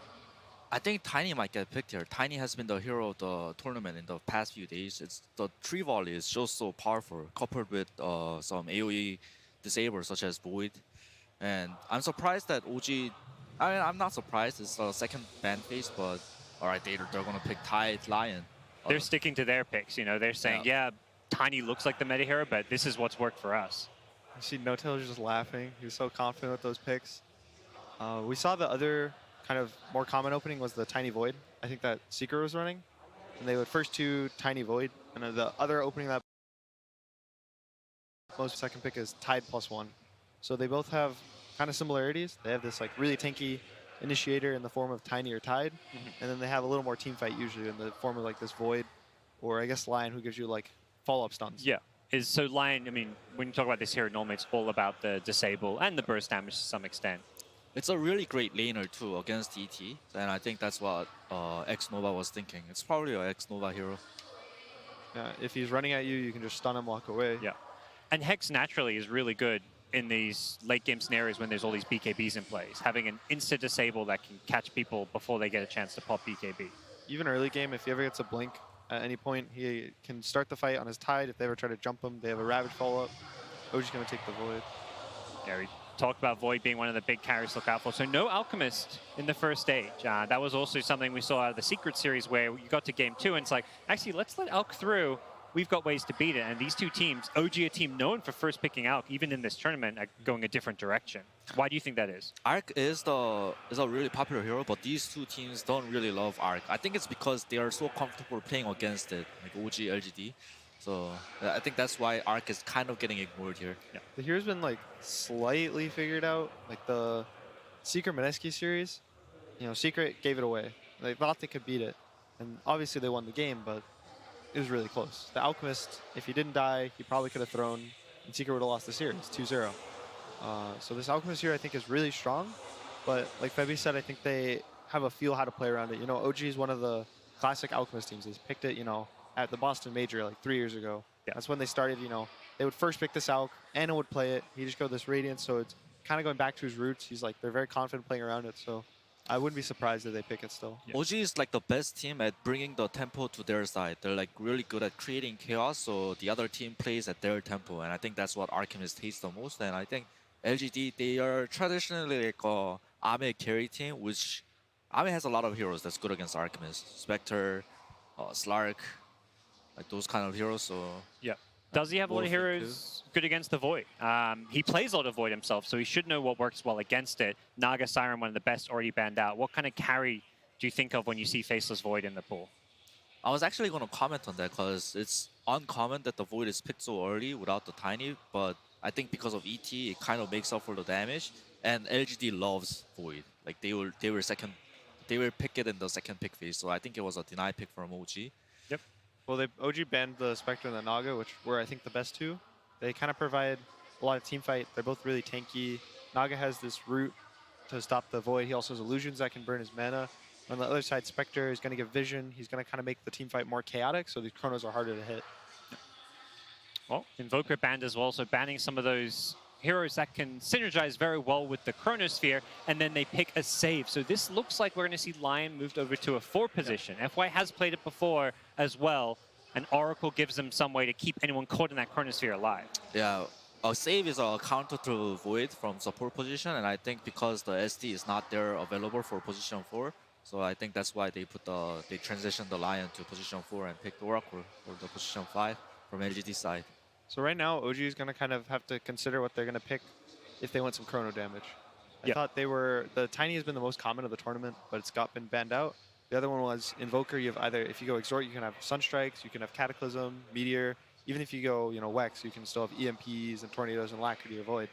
So some of the Thompson heroes that I can think of is Lina, Monkey King, Pugna, that we haven't seen a lot, but it is a pretty bad Pugna game against all those Disabers and Oracle. But I think the other two are pretty viable. I think the Monkey is a little scary. Your Jingu can get purged in the early game when you try to run around. There's a lot of stuns, and it's kind of hard to want to play. I think the Lina is like a good choice. It's scary to pick Monkey when you don't know your matchup as well, I imagine. I know Thompson doesn't really care that much when he's playing Monkey. Him and Mid One are the two monkeys who, like, their teams have even like first phase their Monkey. They'll just throw it mid, and they'll go like 50-50. But another one of Thompson's heroes that he can go 50-50 in a lot of matchups is Pango. Okay. So expecting the mid Pango, because we don't see Seb play this hero a whole lot. We do see Jarek's play though. Yeah. And ET is a 5 position typically as well. So. Yeah, and they need to pick their mid earlier. They're gonna like get the mid countered anyway, so they're gonna pick it like probably the next pick from OG. Yeah. Another mid laner we've seen a lot of, and particularly from LGD's tournament, is Kunkka. Are we surprised not to see Kunkka picked up yet? Maybe a little. I know in the, I think EG series yesterday, they picked Kunkka versus Void, and the Kunkka was okay, but the Void would just kind of chrono whoever he didn't get the boat buff on, and then he would just kill them, and then the Kunkka would kind of be alone, and you can't really control Void. So the matchup is a little hard for the Kunkka, but they're just going to take the gyro. That's also versatile, right? It's a carry and a mid, and then they can decide their lanes. I think they were kind of scared for OG to pick the gyro too for Thompson mid because of the ET. There's not a lot of heroes right now on OG's side that can abuse the ET's magical debuff. God, you know what I always think of when I see ET and Void, a mid lane. I don't think Thompson plays it. Well, Zeus is one. Tinker as well. How good would Tinker be with the Void? But Zeus actually sounds amazing as well. Yeah, it's an OG hero, Oh. There's a lot. Sky. He's also Sky mid? Yeah. Thompson Sky Mage. This is the things going through LGD's head right now is the crazy thing. There's like, what is Thompson going to be playing? Thompson has like so many like these weird heroes that does a lot of magical damage. So Nature's Prophet, this is a 5 position, but also a 3. They've played it on Seb earlier in the group stage, so given that they have the Elder Time there, expecting Seb on the Nature's Prophet? Yeah, most likely going to be a 3 Furion. They can put it with either of the melee supports if the Pango is a support. And you kind of usually want to match a ranged with a melee if you can for the Stout Shield and kind of the ranged harass. Is this lane counter to Gyro? Is that the idea? Yeah, the Treants can also take Rocket Barrage so he can't really ever solo you with the Q. And Gyro has a really low base damage, so Furion's going to deny a lot. And Pango and Furion is one of those classic lane partners because Pango is such a weak laner, so he needs a strong position 3. So LGD bans the Dazzle. I don't know if they're scared of a 5 Dazzle or they're scared of a mid Dazzle. There's nothing really that stands out for this being a really good mid Dazzle game, I think. So I think they're leaning more towards Zeus. the Zeus. There it is. Zeus going to be pumping in that damage. It does give PSG.LGD the 10th pick of the draft to counterpick this theoretically, or they may just be happy with the Gyro mid against it. It's going to have a very terrible game, I think. The Zeus? Yeah. Like in the early mid, it's going to suffer so much. I mean, Gyro can run you down and go for kills. There's a lot of other mids you can pick that can bully a Zeus, but it's Thompson. He can come back. If you think about the kind of classicer lane counters to Zeus, is like TA was one of the best. That hero's been nerfed a lot. I don't think we've seen much play of it this tournament. You know, people pick it here and there, and this is a fairly good TA game. Yeah, it is. I could see Kunkka as well. Yeah, I think it's a TA, Kunkka, and oh, it's an Ember. Here they can get on top of the Zeus. Do you like this as a lane matchup, Gunner? Yeah, the lane matchup's okay. It's actually kind of hard. He breaks through your flame guard really quickly. But you have roots that go well against the Void and the Pango. They can't ult, they can't Q away, no mobility. Well, the LGD chants have begun. It is a rematch of the grand final, and I want to hear one man's thoughts before we hop into the game. It is Nahas.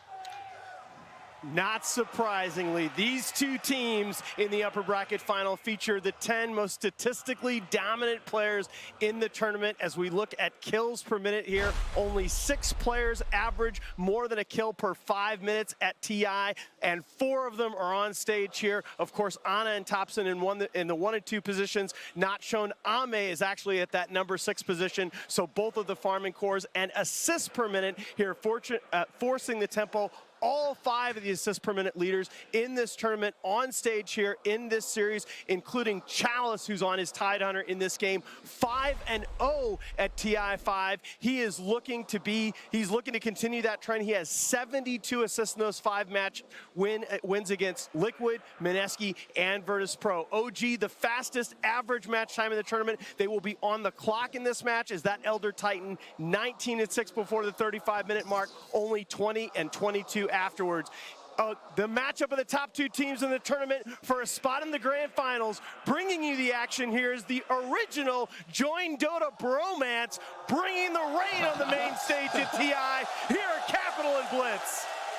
We were all privileged to witness LGD versus OG last year, not once but twice, both in the upper bracket finals and in the grand finals. Both times LGD fell short, but last time they were on OG's home turf.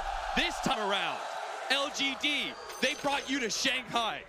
They brought you to their home turf, and now OG have to play against the roars of the LGD fans. Yes, I am so excited for this matchup. As Alan pointed out, the stats all lead us to believe that this will be one aggressive match, and the heroes that they have too. And there's raw aggression on both sides. They want a team fight nonstop. There's always a great 5-man potential. Both teams have good amount of catch. Oh, Blitz, that assist leader that now Alan brought up, that got me hyped, man. That got me hyped. I was just thinking, these two teams love to be able to fight around each other, and clashing against each other just means we're going to be seeing non-stop action. So an interesting point that Insania brought up was that OG forces you to play at their tempo. They force you to play a very fast game. They want you to get into these silly situations where you feel like you have to dive, and they feel like they have to dive as a result. And so do you feel like LGD adjusted their draft to address that? I mean, they've got some pretty fast heroes. The Gyrocopter, one a very popular hero of this tournament, has had a lot of success. The Ember Spirit, low cooldown hero as well. The only long cooldown they have is that Tidehunter, which has been a favorite among some of the Chinese teams at this tournament. Yeah, it's been a favorite of a lot of teams just because Tidehunter, no matter what, will get his Ravage off. But OG have one of the best ways to deal with it in the Anaphasis Void. The Chronosphere, of course, doesn't really care about the Kraken Shell too much. And they've got some great heroes to follow up on it as well. They've got the Elder Titan with his Earth Splitter and Stomp. They've got Pango even being able to swashbuckle from a distance. And let's not forget about the OG Thompson Zeus, which is going to be in the mid matchup against Maybe's Gyrocopter. And they're going to run a side lane Ember Spirit to dodge that matchup. I think what PSG.LGD learned from last year is you always have to have the ability to fight OG. OG is one of the best teams at coming back from a poor laning phase. I mean, they have Thompson, who it feels like he almost always gets solo killed at some point in the lane, but it doesn't feel like it really matters because he figures out a way to win. We're going to have that forward position Pango for Jerix that's going to be assisting Seb's Furion at the top lane, just trying to harass the Ember Spirit out of lane as much as possible. It is going to be backed by a pretty offensive duo, the Ember Spirits and Oracle. Around level 3, they can do a lot against this. See Ame just trying to get as much CS as he can, trying to deal with the treants and clear them out. Well, bottom lane, Ana with his Faceless Void, babysat by No-Tail's Elder Titan, may not be able to provide the same kind of lane assistance that FY's Lion is going to have. With that range advantage just constantly harassing both Ana and No-Tail. That's why No-Tail's going to come in from behind with all that spirit damage, immediately gets stunned up. Lets Chalice just kind of juke No-Tail out until the damage wears away. This bottom lane Chalice is getting a little bit low. No-Tail. He's actually turned on to FY instead. FY forced to use the stun. No bash this time from Ana. Only level 1 bash. He already procced once. Has to be careful about pushing forward like that, as there is a level of Gush early by Chalice, and the time walk level 1 cooldown is so long.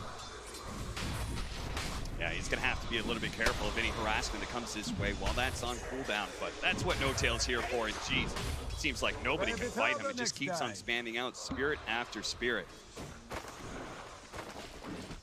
So it looks to me, Blitz, like maybe the side lanes are going to go a little bit better for OG. How's that mid lane matchup supposed to go? Looks like maybe he's taking a huge lead already, 12-3 compared to 7-2 against Thompson. I think this lane goes fine for the Gyrocopter.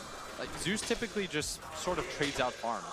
That's what this hero does. He's not meant to really win any lanes or get any solo kills, because the point of the hero is that your team fight is so strong that it shouldn't matter at some point. Yeah.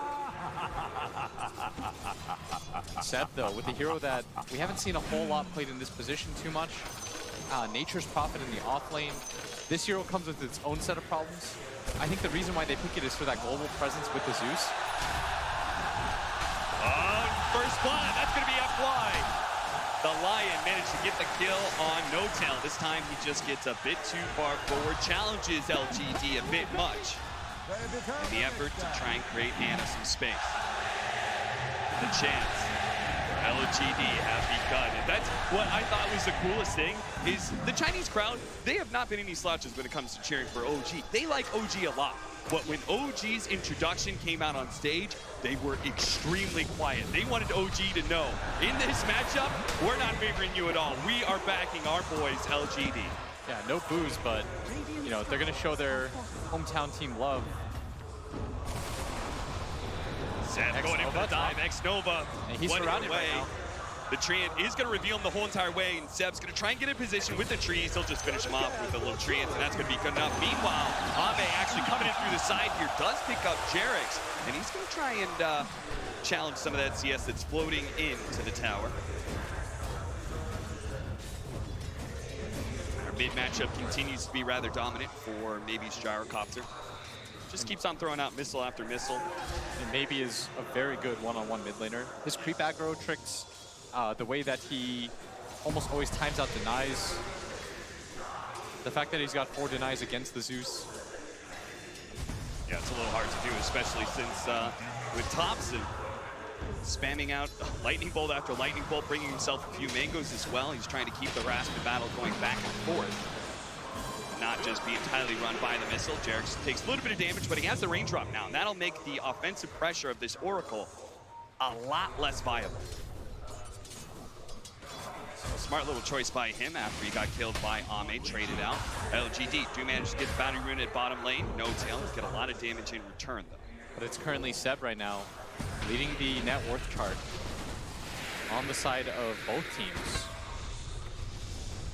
Chalice not doing bad for himself either. Yeah. And both offlaners having a good start. I feel like it's very important for Nature's Prophet, especially in this meta, to have a good start. Just because you do have comeback mechanics, but you need to be ahead with this hero to fight, because he doesn't come with any sort of stun. His ulti is pretty good, but unreliable at team fights. So the important part about all of this is being able to be ahead and stay ahead in network. They're trying to sneak in a kill. They do have that very defensive mid lane ward that spotted out the rotation from FY's Lions. They know he's somewhere behind Thompson. So Thompson's going to play it really safe, especially whenever the missile is cast on him. One thing that LGD will need to rely upon heavily here is their teamwork and communication, right? Because while there are a lot of downsides to the Furion, the big advantage is this is a core Furion with so much global presence, you can't be overly focusing on your lane and just trading out against that enemy hero. You never know when the Furion's going to show up and change the odds. And Ame, top lane, is going to start going on Seb. He doesn't have any chains yet. Wanted to see if he could find the angle, so Seb will be just fine. Has two different ways to get out of this situation. I think part of the reason why they take the MP2 though is they have an easy way to push out the lanes and start fights. Yeah. And on top of that, it just lanes well. We're certainly seeing that with Ame falling below Ana's faces void. Here comes CS mid lane. They're going to drop the bomb. Maybe with the help of FY, will get the kill on mid lane OG Tops. And they'll find that observer ward that spotted out FY earlier. So really good read by him. He understood that his rotations were spotted. Finds a different angle to get it. Jarex now top lane. Jarex is going to be gone on his raindrop. It's gone. So he's going to be slowly burned down by Ame. The slide finish will finish him off. And X-Nova, can he stay ahead of the Furion? He will. And now Seb does not have a teleport, so he knows he kind of has to battle Ame back here. But the ultimate comes out. That'll be enough to finish off X-Nova. And the Flame Guard will wear out for Ame as well. Seb will be fine. Still though, 4-2 to the favor of LGD. Part of something that we should talk about is the vision game between these two teams. Zeus and Nature's Prophet, of course, makes it so easy to win that vision battle. That's why... Jeez, Anchor Smasher, no. And as long as he can get those bashes, it's still going to be an incredible amount of damage. Thinking about chasing down Jarex, just places down the rim. Something we should note too is the presence of the two wards that LGD have decided to go for. This is, I think, a direct counter to Thompson and the type of rotations that he wants to make into the enemy jungle. We saw that so often in the series against EG, in fact, when he played the Tiny and he just found the TV over and over again. Yeah. This ward vision isn't really meant to protect mid so much as it is meant to protect the jungle and Ame's lane, in fact. Yeah. Because I feel like Thompson, more than any other core, invades that jungle area. So they want to make sure that they spot him coming the entire way through. And I've noticed before, like, Thompson, Zeus, he's very reliant on being able to pick up power runes and bounty runes as well. So those sort of rotations are going to be spotted out by these observer wards, at least the top half. And just by process of elimination, X-Nova, he's still locked in, trying to eat two different trees. That's still not good enough. Maybe is here. They're going to try and get the kill onto Jarex. They trade out X-Nova, run over by the Remnant. With the rotation coming out, OG isn't going to be too sad about it. They trade support for support, and it required maybe to make rotation like that. Yeah, but maybe he's trying to protect his top lane area. He's focusing on that so much because he doesn't want his jungle to get invaded. Seb gonna get stunned up, ult immediately, and Seb has to be careful here, but maybe they don't have the damage. Down here, it's gonna be a little hard. The Hex goes out, they're just running out of damage now. If anything, Thompson might be able to get the kill, especially with Jarex. With the long-range flash, but barely getting away with the TP as well. Great read by Thompson. I would anticipate PSG.LGD to continue to send Gyro up to this top lane, protect this area. Don't let this tower fall, especially against the Nature's Prophet. He plays like Beastmaster in the sense. Mid lane, Somnus getting a little bit low, but should be perfectly fine. He's got a lot of support behind him. The next step is going to be those 10-minute bounty runes. Chalice has already pushed out bottom, and we've got rotations from our supports to secure this lane. If they can get the pick off on the No-Tail, the captain of OG, then they might be able to actually finish off this tier 1 tower. Otherwise, it's going to be a slow push. X-Nova. They know that Thompson is here. They know they smoke. They've got to get out of here. Oh, he actually used the magic meter on himself, but there goes FY. X-Nova thought he was going to be the target. Now Jarex looks to be able to pick up the bounty rune in front of him and body block X-Nova as well. With the Orb of Venom, makes it very easy for Thompson to help get that kill. And now OG taking the kill score lead. Very surprised that they decided to make that play. He didn't see Thompson until the smoke broke, so that should have alerted him to the fact that there were more than one hero here. At least he should know that one support is behind him, but they still decided to take the fight. Maybe they thought with the addition of Ravage it would be enough. Chalice was in no position to back them up. It looks like we're going to see a continuation of Thompson's earlier build, which is just running for the really fast boots of travel with the Furion. They're going to try and abuse LGD and especially the slower pace of the Titan, right? Yeah, I will say though, OG, their ways to start and end with Chronosphere for the most part. Maybe Jarex can get some stuff done too, but a lot is on Ana in this game. Chronosphere, of course, so good at taking every single fight. Void, I feel like, has been one of the heroes of the tournament, especially coming from a position where he was so weak, and nowadays everyone seems to love him. I think he just works so well as a counter core. Every single core in the game feels so bad about playing against him. And look at this. This is the ward that I was talking about that you were trying to protect. Protect the jungle against OG. Don't let them get in here for free.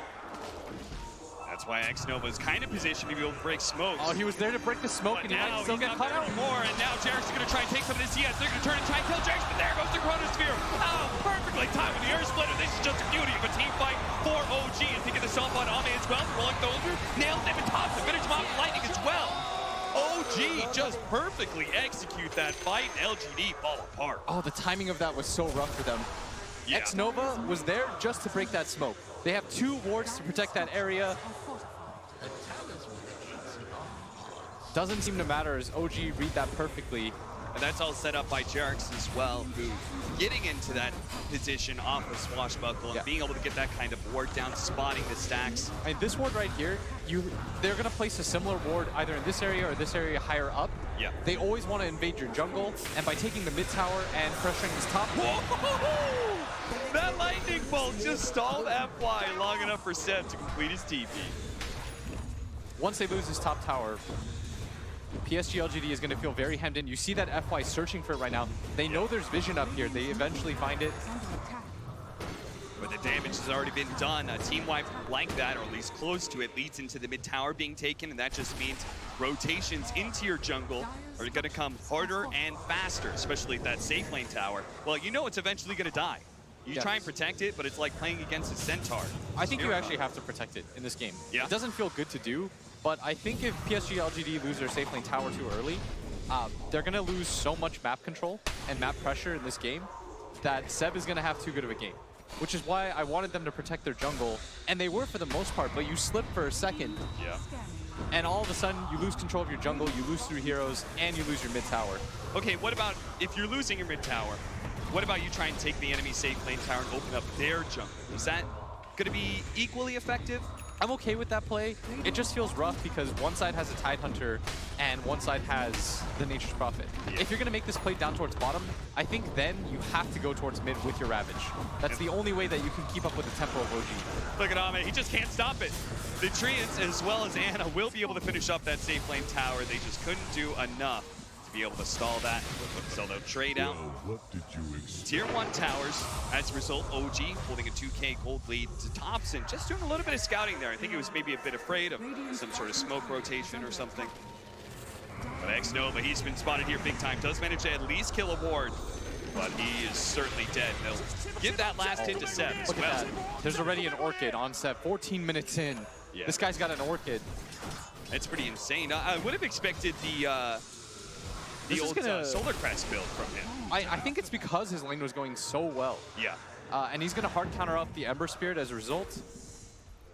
Yeah, Ame's going to be super unhappy with this timing, that's for sure. FY in trouble, gets hit by the Rolling Thunder, bounce back by Jarex, Swashbuckle to finish him off, nice and easy, but at the same time, No-Tail's going to be chased down. They are going to be able to get the Orchid out onto the Gyrocopter. Drums goes out, they want to make sure that everyone's safe here.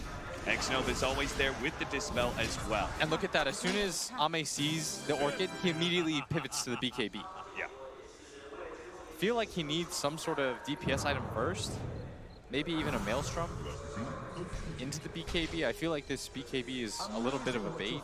It's so hard too, right? It's like he could try and depend on Xnova, but Xnova doesn't really want to play around him all the time, right? He wants to play around the gyro. Yeah. Completely right. But at the same time, if you don't go this, if you do go the BKB, hold up, bottom lane, Jarex is going to be chain stunned here. He will have an opportunity. Oh, no, he won't. He'll just die a little bit too fast, thanks to the Finger of Death. I really feel like PSG.LGD, they want to utilize this Ravage. Like, you want to do something with it in this game. Sometimes the threat is better, but in this game right now, OG's not really respecting the threat of the Ravage. Do you agree with that? 85-15, is this game that one-sided to OG's favor? No. And it starts here as Thompson. They're going to be able to put Thompson here with a pipe as well. They're made super tanky. And a kill streak on him as well. That's going to mean a lot for PSG.LGD and the two heroes that collect that experience and that bounty. But bottom lane, OG is beginning to round some of these heroes. Anna looking to chase him down. FY turns around for the Hex, but that's just enough. Oh, stun doesn't hit. Even though the Hex is there, there's no damage, there's no stunts. Now Ame, who's just mid lane, is now bottom, looking for an opening. He's invis right now. They're all teaming away inside the trees. Can they find anybody who's going to go for the blind slight fist? They're pinging right now on the ground. Anna. He knows no tails here. Anna. I think he realized he just has to leave behind, but the Ravage instantly going out. They have managed to finish off No Tail, yes, but there's no way they can go for Anna now. You're right, they wanted to be able to use that Ravage, but they only use it to be able to kill a 5 position, and now they're going to trade out X Nova as he gets found expertly by Jerox. And this is pretty disastrous, I think, for PSG.LGD because they rely so heavily on the Ravage to start fights for them too. And they haven't had to use the Chronosphere. This feels a little bit rough for them. Yeah. But they are farming a lot of stacks, and their timing is going to come once they get their BKBs. I feel like once you get your BKBs on PSG.LGD, the game changes once again. Jerox, he's been really using the mobility of this swashbuckle to get wards down that you just wouldn't normally expect, fortunately, because of that. I think these teams do expect each other's wards, though. Yeah, they've played against each other in these high-pressure situations now. This is the 3rd time.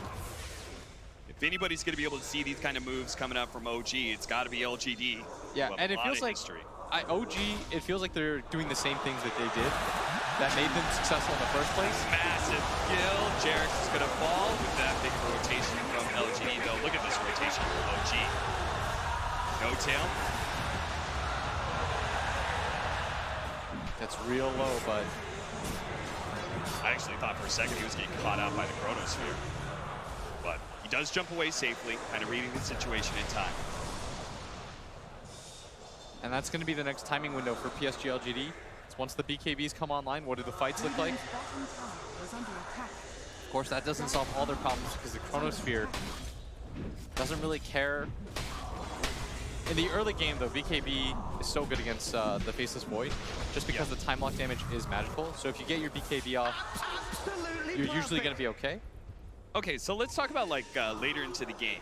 We have this Faceless Void, and the win probability heavily favoring OG. Is this just because the Chronosphere is the be-all, end-all of team fights? But you simultaneously said it's like, it's their only form of initiation. Yeah, that's why I don't think the game is that over as Dota Plus things. I think it's closer to probably like 60-40, if I had to guess, because I feel like PSG.LGD's lineup, they have multiple ways to begin a fight, and at the top level, I feel like that determines a lot. Whoever can start a fight first, it makes their lineup so much easier to play. Yeah. It's not impossible to play OG's lineup, but the execution has to be so high. Yeah. It means that Anna has to hit like these 2-3 man chronos that consistently catch at least one core hero, that consistently catch at least the Oracle so he doesn't just get that hard save. Whereas for PSG.LGD, you have Ravage, you're going to get Blink on your Lion at some point, your Gyro with his BKB can just run in for you, your Ember Spirit can consistently just sit in the backlines, poke you with chains. Like that is easy ways to begin a fight. Whereas like Thompson won't do that for you. Seb's hero, he's very farmed, but Nature's Prophet by nature can't really begin a fight. He doesn't come with a stun.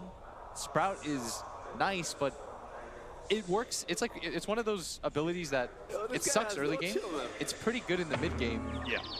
Late game, it's kind of bad. And then ultra late game, it's great again because you start running out of things like Coin Blades and Force Stacks. Oh, hell yes. What do you think is going through LGD's head in a situation like this, where they've opted to go the double BKBs? You've obviously shown some questions about it. You're not sure if this is like maybe they're sacrificing too much of their game. Do you think it's they're scared of this early game of OG and want to make sure they're not run over? Or do you think it's more about they feel confident in their late game and they just have to weather through the storm in the next coming moment? I think it's both. I feel like what they're trying to do is match OG's timing. OG is a very timing-based team. Once they get their 2 or 3 items, they just want to run at you and fight, fight, fight. I think PSG.LGD, what they're trying to do is weather that storm. And by going for the BKBs, you give yourself the best chance and actually being able to team fight 5-on-5. Because I feel like that's what a lot of teams lack, is the ability to engage OG on their terms. That's what we saw EG falter in Game 2 and Game 3 when they took that Terrorblade and the anti-mage. They just never had any opportunities to straight up 5-on-5. Was that intentional? Looked intentional. Crowd having a little bit of fun with this pause right now, as so are the players. And I love to see the fact that LGD, we obviously saw in some of the documentaries and such that it did get into LGD's head, all the chat whale that was happening, right? There is a psychological element to Dota 2. You don't think they've muted each other by now? And I mean, at least I like the fact that LG is playing along. Whether or not they've muted OG and are just, spamming out chat wheel, hoping that they see it. But I like the fact that they're doing it just as much as OG is. You got to, you got to face your fears, right? You can't run from them. You know that OG is doing it. You can't let it bother you. And what better way to do it with tons of fans and friends supporting you here in Shanghai? I can't believe both teams, by the way, have made it back. I know, it's just so insane because we always talk about the marker, right, of the first player to be able to win an international twice. And then the fact that it hasn't happened yet, 8 years of internationals, now on our 9th, the fact that it hasn't happened yet goes to show how hard it is to maintain that dominance in the Dota 2 field, that the competition level is so high that you just cannot be the best for very long. I think it's because of the meta switches. Yeah. It's that, and it's the motivation. Once you've won TI, you've won it all. And once you've gotten second, I feel like we had that second place curse for a while, right? Where we saw DC, CDEC, this team that just kind of falls off a cliff. Yep. It's so hard to motivate yourself to think you were that close to winning it all. On one side, you have a team that thinks to themselves, we worked so hard and we came up short. And you have another team that says, well, we've accomplished everything that we need to in Dota. And the fact that they've been able to push themselves back to this level, both sides, it means they're hungry as ever. I mean, that's simply incredible. The story with LGD, I think, is really interesting, where you have players like Maybe, who have been long heralded as this god-tier player who was kind of chosen by a lot of the Chinese fans and such to be that player that would represent them and bring home the Aegis. Yeah, he is their champion. Yeah.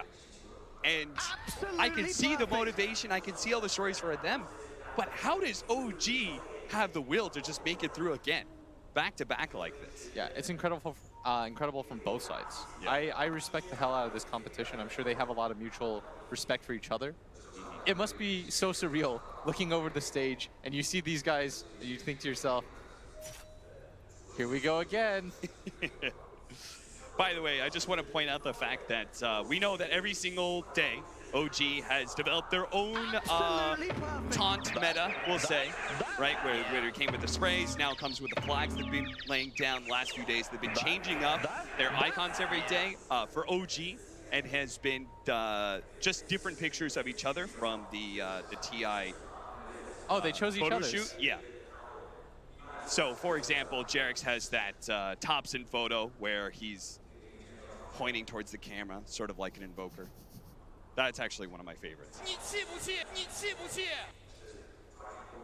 I have to imagine, like, these guys, they've been on this stage before, but having a pause like this, I wonder how much of a reset it bothers OG, who's a very momentum-based team, right? Whereas LGD obviously have yet to be able to hit their timings in their BKB, are able to plan out a little bit about what OG's next move is going to be. And it is kind of OG's, it's in their corner, right? Because they have this Nature's Prophet, they have this Thompson Boots of Travel.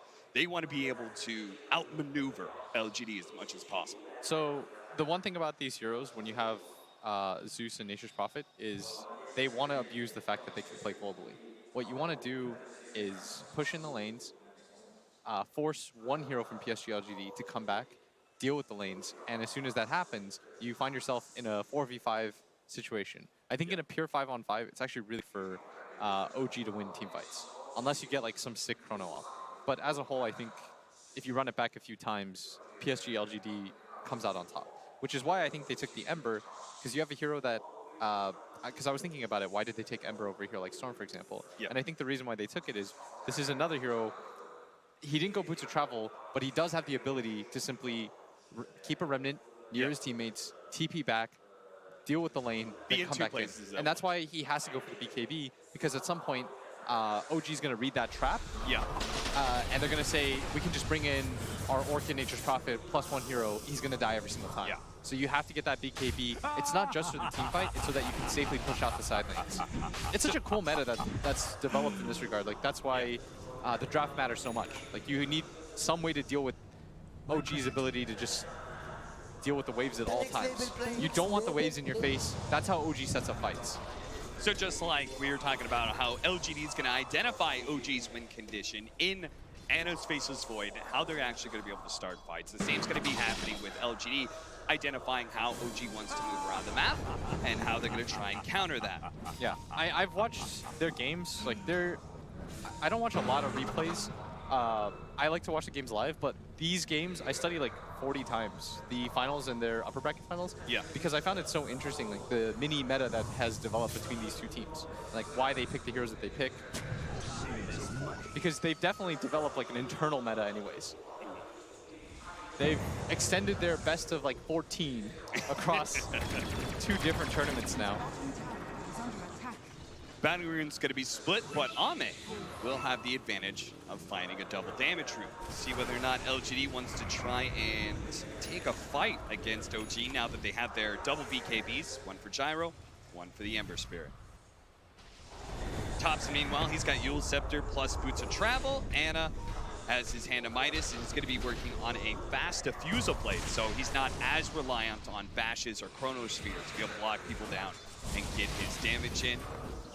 After Seb finished up that Orchid, he's got a BKB on its way. So very fast timing for him. And you notice that OG, for once, they're not just looking for the straight-up 5-man. They'll just continue to poke and prod, see where the weakness is for PSG.LGD, and as soon as they aren't together as 5. And you notice right here, Ame, he's playing away from his team. This is the correct move. Yep. Always play away from your team because you have the ability to gap close and come in to help them out.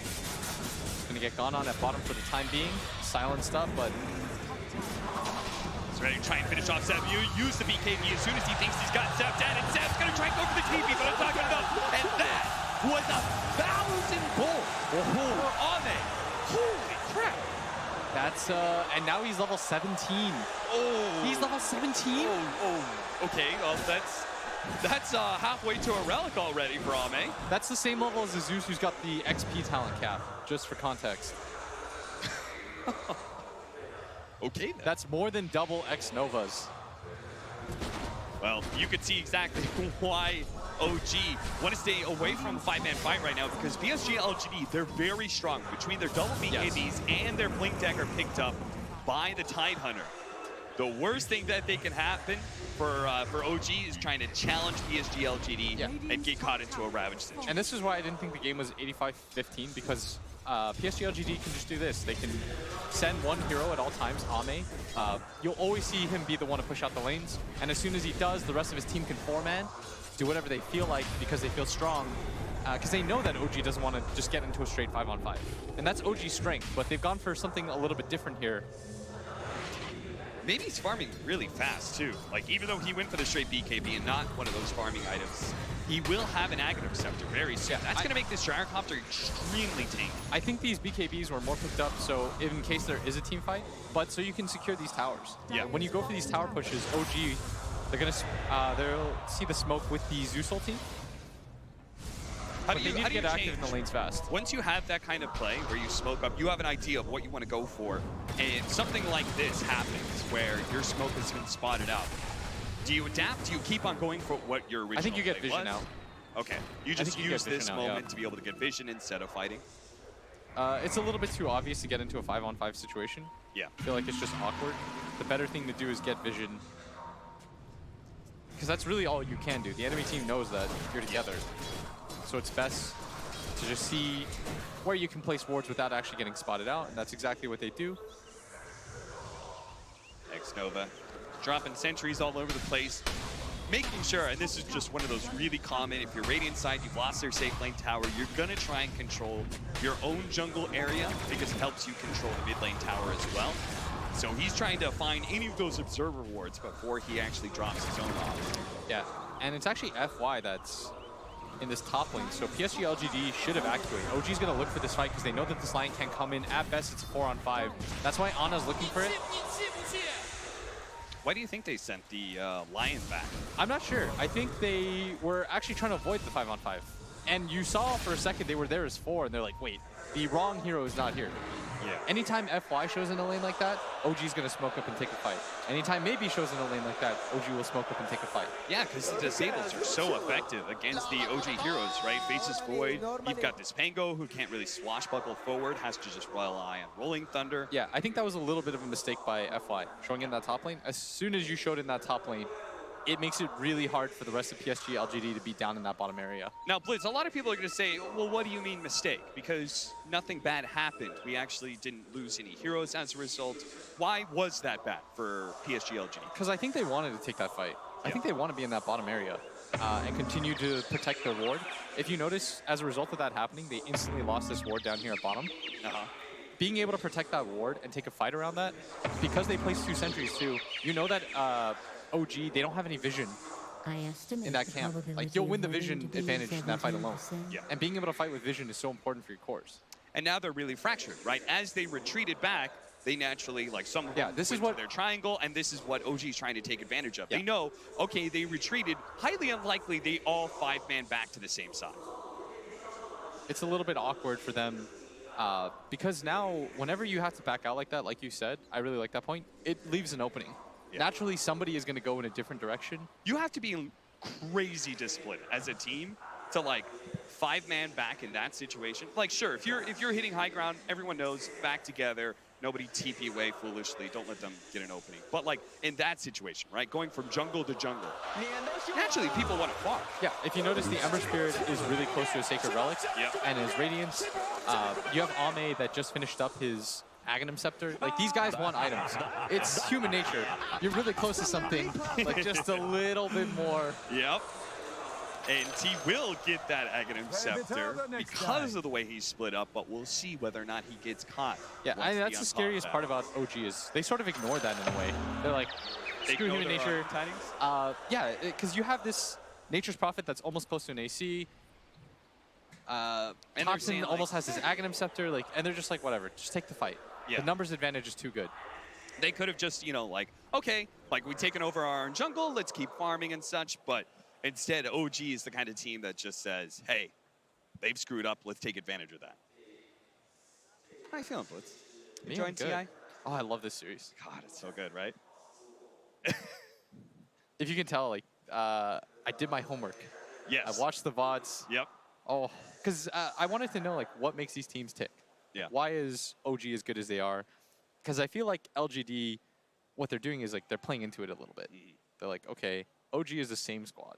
Yeah. That's no criticism of them. It's actually impressive, like, how well they've done. Yeah. Off of, like, this one principle of Dota. And it's like, you know, invade the jungle, secure the safe lanes out, push them out, force people to play at your tempo. And PSG.LGD is thinking, what are the counters to that? We don't want to play the same game. We don't want to get into these, like, 70-minute slugfest. Because I feel like OG, that's what they like. They like to clinch you, throw to the body repeatedly. And PSG.LGD, conversely, they're like, what's the counter to that then? How do we deal with that? We pick up these early BKBs. We have a hero that can deal with the split push. Make it so that we can punish them in the 5-on-5 fights. Since we are going to be here for just a bit longer, I want to tell you guys something about the atmosphere of this stadium. There's basically, there's 2 different big seating areas. One at the bottom, one at the top. And it is just packed all the way to the tip of the top of the stadium. Yeah, it's actually wild how many OG fans came out. Yeah, we had a decent number of fans right behind me. Yeah. But other than that. No, there's everywhere. There's about half the crowd, I'd say. Half the crowd are cheering for OG? Yeah. They're just not near the mics. Yeah, right? yeah, They're just not near the crowd mics. They're a little bit further. Yeah. they got some upper seats. Don't worry, guys.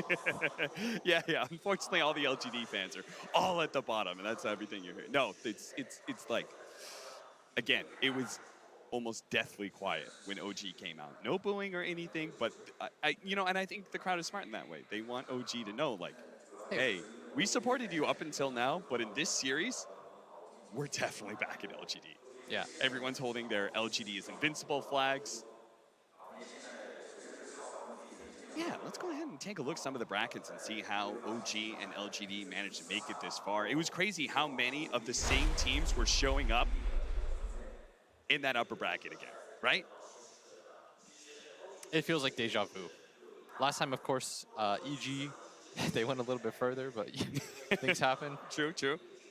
They got their rematch against OG in the upper bracket semifinals, just like last year. That was a real heartbreaker. Yeah. Although this time around, they kind of got crushed.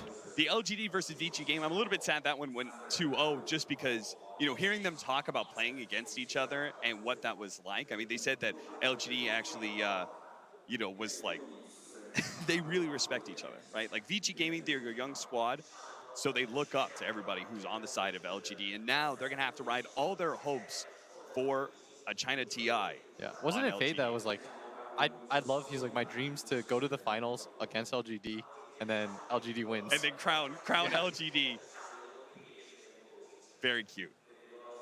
And LGD, I'm sure, is feeling a lot of that pressure of being the last remaining home team.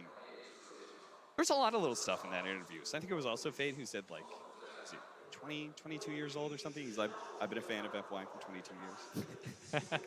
Like, and I think that's something about DotA in China, right? Is that there is just a bigger legacy to be had, right? Yeah. Dating back to the Dota 1 days. Now that DDC, as you know, my personal favorite player in the world, now that DDC's out, I think I might switch sides to the Chalice train. I think that might be... That might be your new favorite? Yeah, it might be that or... It might be that or like Seb. Because Seb was a talent. And then he rode his way that was back. the crazy part. We worked ESL1 Frankfurt with Seb. Dude, he told me we watched him win a TI, and now we're watching him in an upper bracket fight. Deadass, he looked me in the eye. Yeah? And he said, I'm going to make it as a pro again.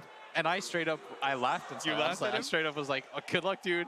I was like, I'll see you next TI, you know, as a panelist. And then, what a fool he made me. And I'm so happy for him. Couldn't have happened to a better guy. Yeah, absolutely. I mean, it was always a pleasure to be able to work with Seb. Just, you know, a very happy guy all around. And I think it's also really inspiring. I think it was inspiring to a lot of people. Yeah, Syndrane's back there like writing as many notes as he can about what happened.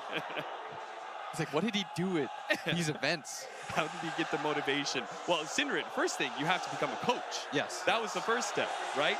It's just coming back and being a coach. And that's we're going to get back Let's into get the game. back into it. OG versus LGD, game one. We are 24 minutes in. OG have a 1,000 net worth lead. They have a global combo between Furion plus a Boots, a Travel, Tops, and Zeus. We are closing in on some very key items. Bottom lane. They look like they want to make a play for leading out Zeb, though, with his early BKB. Again, he got the Orchid super fast, so BKB had it about 23 minutes. Match that tempo. Last time he, Ame challenged him in that 1v1, and he gave away 1,000 gold. Seb was just a little bit shy of the BKB, but this time he's got it. It probably tips you off to the fact that you're the highest net worth hero in the game. When you see that 1,000. Yeah. It's one of those things, you don't really know that information until perhaps it's a bit too late. Batting roots on the ground. PSG.LGD scrambling to grab everything on the bottom lane. OG did not get the chance to be able to punish maybe in his positioning, so he does pick up the Agnum Scepter. And even popping the Shrine, even though he was about 3/4 full. Just gonna top things off, get some fresh fuel for the fight to come. I love when people hold on to bounty runes, by the way. Let it percolate. Why though? It doesn't do anything. Once you put it into your bottle, it's based off the time you picked it up. I know, but it's cool. It's cool? It's like you've got a gold explosion. Guys, I don't have buyback. Someone use your bottle bounty rune. Well, as soon as he hits like 1,200 gold, he's gonna pop it. Okay, okay. It's gonna be that surprise, haha. All right, they're gonna go for. I'd like to see him remnant back, TP, help his team. Yep. Deal with that top lane push. It is a big push. This is your job right now as Ame. Letting anybody else do this job, no. It's purely for him. Stay down here as 4 on the side of PSG.LGD. Stick around, let him get his Radiance. Anna's kind of sticking around, right? He may try and go for the Chronosphere onto Ame. Yeah, they're gonna TP in with the Nation Cross. And he goes straight up the Chronosphere. The TP coming in for the Furion just outside of me. Doom he wants to, but BKB activated, he jumps away. This is why Ame picked up the fast BKB, and sadly Seb was just on the outside of being That is able why to get some auto attack. it's not for the team fight. It's for when you go for these split pushes that you need to be afraid. And Seb, if he TPs on the other side, they definitely get that kill. Yeah. And he was stuck in a situation where he was already TPing basically at the same time the Chronosphere was down, so he was like, I shouldn't really cancel this and replace it. Oh, that was such a sick trap. By getting punished for that now, losing the bottom tier 2 tower, you can put even pressure. And this is the worst thing as a Nature's Prophet. Once you lose your tier 2 towers, the potential for trading racks is always available to them. And because you have this Ember Spirit, it's even harder to just go for a 1-for-1 racks trade. Right. So if PSG.LGD feels stronger, they'll just go for it. And they should be picking up the pace right about now, right? They just got their Radiance. They know there's no Chrono. Yeah, you go for it right now. There's no better time to go for it, and that's why they're just trying to, they're not going for the kill at all, but they're just trying to push Chalice back, make him so he's low enough he doesn't feel comfortable leading an engagement. They push out mid, which is going to make this smoke a little bit more obvious. They use the Orchid onto Ame. He's obviously fine. He will hold on to his BKB charge as well. PSG.LGD, they're going to be spotted at Thunder God's Wrath. Just as we were talking about that mid lane push, pushing Chalice back, pushing the wave in, makes that obvious. They read exactly where PSG.LGD is, but LGD still going to go for it. His Chalice going to wrap around with FY behind the tier 1 tower. They're going to jump for it. Catching No Tail. The Rolling Thunder is out from Jerax already. He's going to hit FY as well as the Thunder God's Wrath and stuff, but they're going to be able to bring down one support at least. Chalice left in an awkward position here, but maybe focusing on that objective. And OG, a little bit skittish about taking the fight. They've got 15 seconds left in the Chronosphere, and that's why Ame immediately going to jump into this high ground, hoping to be able to help Xnova out. He's going to use the ultimate. There goes the Ravage, but it doesn't actually catch Eleno. They only manage to finish up Jerax. They're going to jump over the shrine where Thompson is sitting all by himself. No, the buyback coming in. Jerax is going to try and help out more Thompson here. Youth Scepter onto himself. The Jar Pups is trying to stay away from Anna and all that physical damage. The Chrono's back. Just came out. The Rocket Rock is enough to finish off Anna, and Anna will finish off the Gyro in turn. Ame, he does have a lot of damage though with that Radiance. Can they chase down Ana? Seb is still strong. Chains. He's instead going to go for the 2 supports here. He's got Seb as well as Jerax. He will not try and chase down the carry of Anna, but he will get 2 kills for the team. And that was the buyback from Jerax. Fantastic fight from PSG.LGD. That all comes down to Xnova's positioning. They all leaned on him while they were killing the cores of the backline of OG. And once you get on top of the Zeus, the team fight feels completely over. 14 to 16, 29 minutes in, and PSG.LGD for the first time in about 15 minutes had the net worth lead. No matter how small it is, they do have the lead, they do have the experience. The Chronosphere being used in that last fight as well, that's got to give PSG.LGD a lot of confidence to keep this going. They need Ravage, though, in 70 seconds. And they should feel really strong right now. Yeah. It's so hard for OG to take a fight. Like I've said, straight up 5-on-5s, OG will lose. Even with Chronos, OG hit a 2-man Chrono onto both cores, and it doesn't matter. So Xnova, there's a lot of ways that Oracle's trying to solve the problem, which is you've got a target on you. Everyone's going to try and chase you down.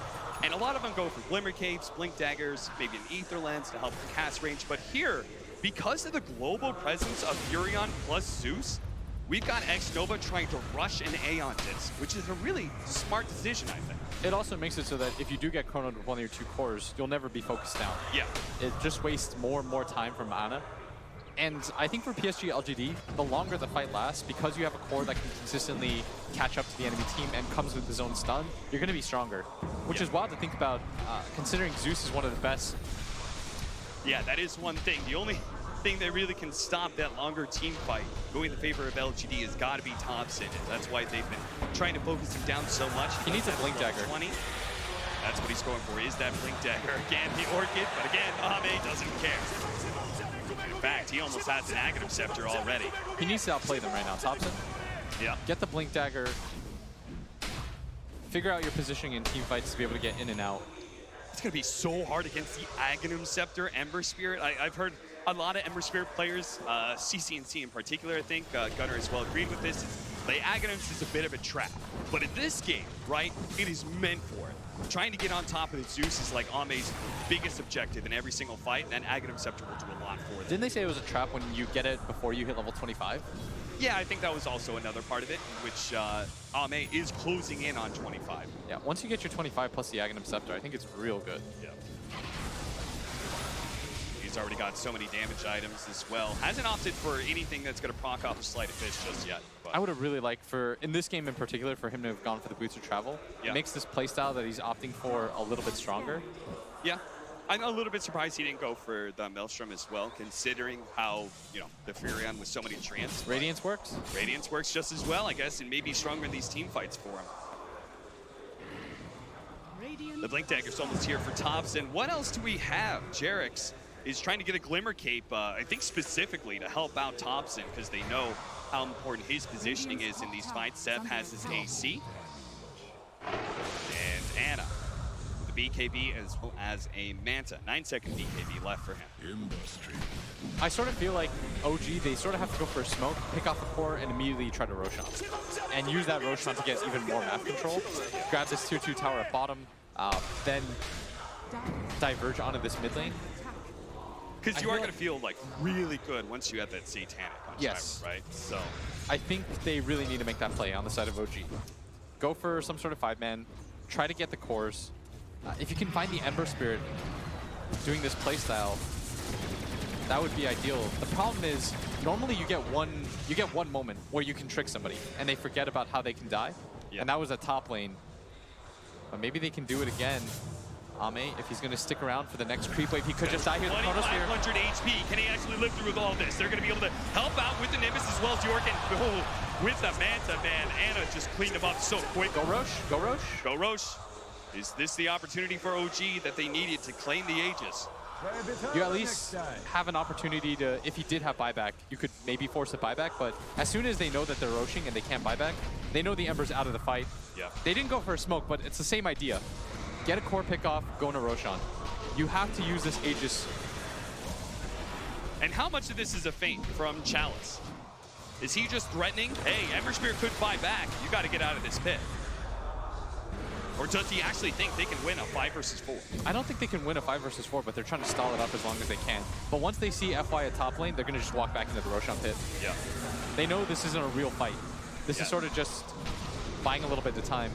OG are doing a really good job of making the most of this, right? With the push onto top lane, getting tier 3, the tier 1 at bottom, actually does fall, Chalice. Yeah, what they're trying to do is buy time with Ember Spirit. There's about still a 25-second window. Seb is now here with his AC. All right, if OG was going to commit, they have to do it now. At 20 seconds. Nice defense by PSG.LGD. Yeah, that was so smart of Chalice. Chalice just walks in. He knows there's no chrono. He can't die. He's got a pipe and a Solar Crest and Vlad's. But I do think the idea behind what OG was going for is the right play. Yeah. And hey, if that play happens again, then next thing you know, you've taken the tier 2 at bottom. Oh, they're going for it now. PSG.LGD, they said, you didn't want to fight us? 4 versus 5? Well, guess what? Now the Ember Spirit's alive. And we don't think you're going to fight us for this. They got to wait out chrono, too. 10 seconds left, so it is going to be up. PSG.LGD, because they've got this this Satanic, I think they feel a little bit too overconfident. They've got to be careful. If this Faceless Void engages, he's looking for the angle right now. He sees 2 cores for the time being, but both teams just playing around this area, both loath to just give it up. Roshan is getting so low, bit by bit, that eventually someone's going to fully commit to it. They are going to be able to get the pick off. That's going to start with FY. Now the Orchid onto the Tidehunter, prevent any sort of ravage, as OG did get a little bit too close to that watermelon. Look at this Ana. He's making his way up.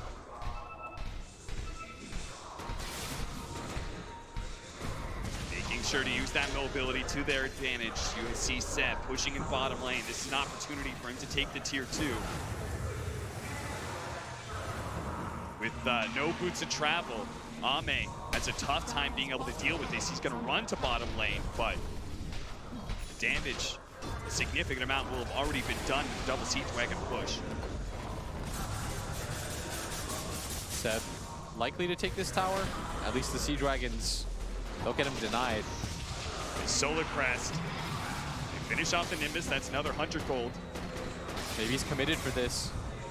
FY's coming back right now. Stop. Oh, that 40 movement speed coming in just at the right time. Ame sees his opportunity to be able to jump in the back line. Top time, FY's been stunned up onto Anna. Now maybe is going to be able to get around, but Thompson being haunted down the route. Going down the blink. He got the gets right. He gets out with the shrine activated. FY might just be able to live. Jerry's getting a little stuck on the cliff, but it looks like FY does manage to live. Ame jumping back into this one. Will manage to find no tail here. That's one support down, 5 for 5. Now LGD trying to go back into their own home ground to be able to finish up, and he got there. He's dead. Nothing for death. He's dead, and now OG. He does have buyback and Chrono Spear. He's got to commit to it right now if he is going to do it. He does have a TP scroll up. He's going to commit now with a stomp, landing on a 3. Can maybe finish this one up. It's so low. He's going to be able to jump in, Chrono Spear out. The aim's already been picked up in Anna. They've got to retreat. This is no longer a fight he can take, but Jared's already picked off. The stun stable. Anna's been hit. Anna's been caught. The time march from the side. Seven's here with his route. Anything to be able to protect brother Anna, but he's still been slowed down. Another stomp.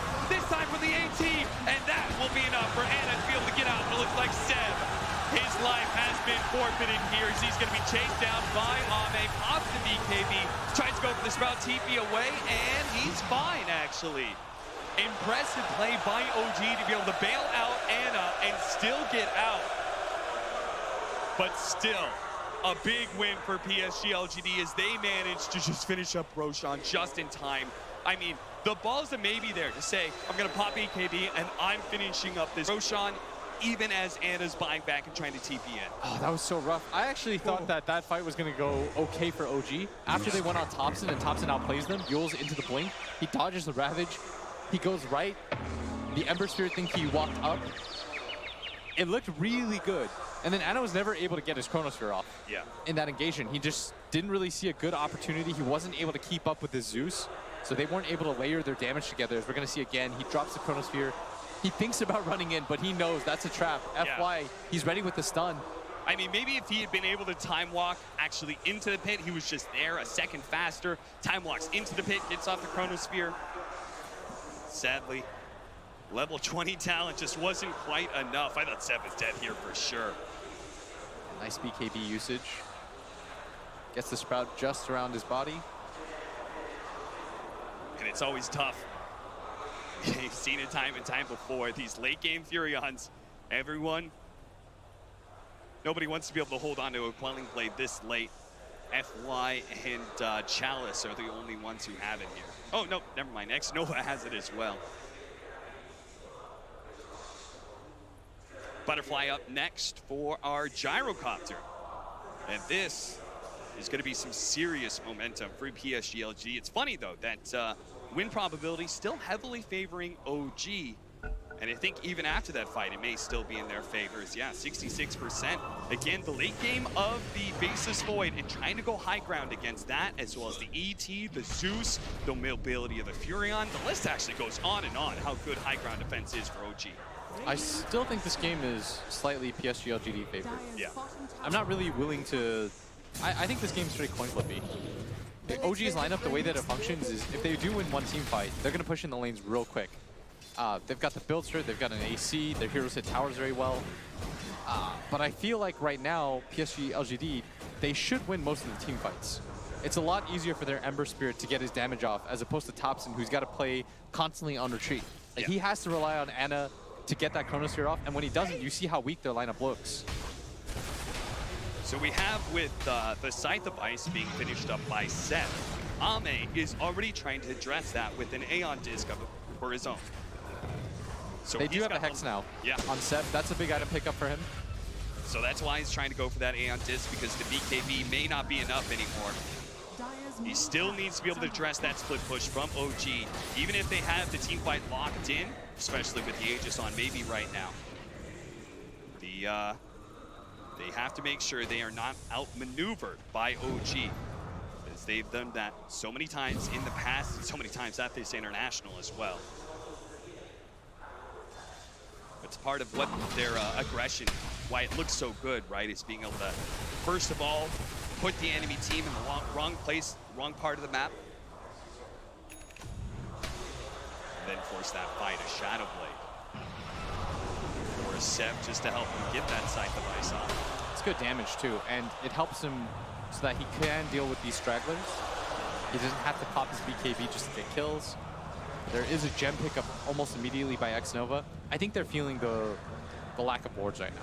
Like I think they've accepted that they're never going to get wards out for very long, but they also have to take away OG's vision if they can. That's where OG's lineup is still pretty potent. It's so hard against a Furion, right? Like sometimes you just give the wards to the Furion, even if he's poor, and he goes out, plants some Jerix with his swashbuckle, allowing him to get to places that most supports can as well. Yeah, we saw in the pre-game stats, by the way, both teams used to such aggression, but this time, and they played against each other so often that they've slowed down the pace. They know that all it really comes down to is the team fights. Thundergod's Wrath going off, just making sure that LGD can't really challenge for this bounty room. And that'll allow OG to be able to get 3 out of the 4, even against an Aegis. It goes to show, like, PSG.LGD, they're still going to be a little bit timid about taking fights against OG, especially as they're split around the map. The Rolling Thunder going off, does manage to knock up X-Nova with that fly being finished off as well. 2 different kills like this would be massive.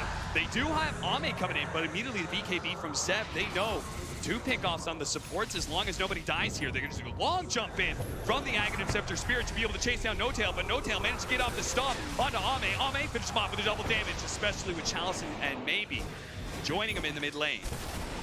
So the split push continues. Top's in that top lane, Seb towards bottom. If you can't fight him, extend the game until you find opportunities where you can. Especially with these level 25 talents coming in. Anna has his with the Chronosphere AoE. We've got. I know there's no BKB, but no vision either. Yeah. Those effective late game Shadow Blades. It's always tough for cores to carry vision. Yeah, that's why Nature's Prophet, it doesn't feel awful, even though you can't team fight too well. Sprout is going to get much better as the game goes on. Your Shadow Blade will get a lot better because cores can't really carry around the gems or anything like that. Yeah. Look at that though. The most Zeus's I see go for that 155 hard lightning damage. It's so much considering how often you spam it. Oh, it's this TP in Seb! That's some church bells hanging between his legs right there. Just TP's in, instantly BKBs, finished off the tier 3. Now shrines have been unlocked, and eventually he'll take it with the Treants. Look at Maybe's build, by the way. He's decided to go for the Basher because he's so tired of this. He knows they need some way to punish that. With the Mjolnir attack speed as well, he's just going to be focusing on all of the bottom lane various procs. They are going to be able to get the Aegis to pop here and takes away the regen while Ame being gone out. They do have the Chronosphere. It's Seb going to be able to get him enough damage for this. It just overwhelms Ame very quickly. He still, and I'm not sure if he ever will, be tanky enough to live through that Chronosphere unless he's got the Aeon Disc. He didn't have a Remnant far back enough. I think he was relying on the speed to try to outplay. Got a little bit lazy there. And OG punishes their lineup. It's designed to constantly pressure the lanes, find openings like that. Mjolnir, almost complete for Somnus. We've got the 20 strength for the Pangolier.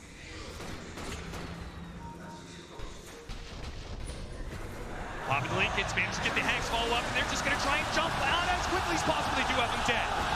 That was buyback from Ame, and that's 2 minutes. He is dead for 2 minutes now off of the buyback around Roshan, and LGD know about that. Yeah, there was no one near him. Anna just decided to step forward. And now Seven's going to do everything he can to try and force the attention to the side lanes rather than that mid lane where PSG.LGD is barreling down. But that's where Ame comes into play. He may not have that Aeon Disc, but he's going to play like he does have it. Jerix going to rolling in with his Glimmer Cape, the Invis Ball. Not really doing a whole lot, especially since they have the vision down. They're going to do a decent amount of Somnus. But now Thompson with the Blink Initiation from that boy. Ear Splitter going to come a little bit too late. No damage being dealt. And Somnus can now turn all of his attention into the tier 3s. 80 seconds left for Anna's revival here. And PSG.LGD, they're going to have to poke him down to make sure they don't get caught by the Rise. He's going to be hit on 3. They're going to chase down Jackson to the back line. It's already finished off 7. The bash down is going to be good enough. And Anna, he will pay big time for his death in mid lane as his team scrambles time and time again to be able to push down PSG.LGD. They save the racks here, it looks like. Left. The initiation. Side of OG, they're going to be able to find the initiation once again on the Thompson. They have no save mechanism. Now he's dead for 2 minutes. And PSG.LGD, what's the point of hitting Bears? Just hit the tier 4 to go throw. 40 seconds still for this Faceless Void. Anna says to Asim, My bad. And it was indeed his bad. It's that one little mistake from him may have just cost them the game. Seb trying to draw some attention away from the tier 4s, away from the throw, but Jerry's can do little to stop his death. No tails now here, 15 seconds, but the throw being just poked away by Somnus. He's doing so much damage, 2,000 HP, 10 seconds left in the void, 1,500, that's it. Game 1 is all PSG.LGD. Such a tense game, and one lapse in judgment. Yep. This is what is going to determine the victory between these two teams who are so evenly matched for 40 minutes.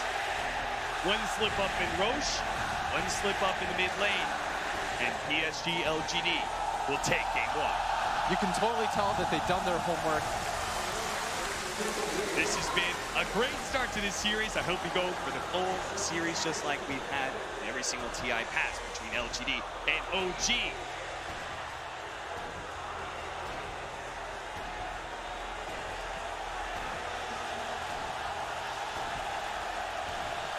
Okay, and one of the things we hear from Will is the idea of LGD doing their homework. And I think that we definitely saw the stack of papers come out when OG walked onto the stage, but it is clear that LG has done their research as well.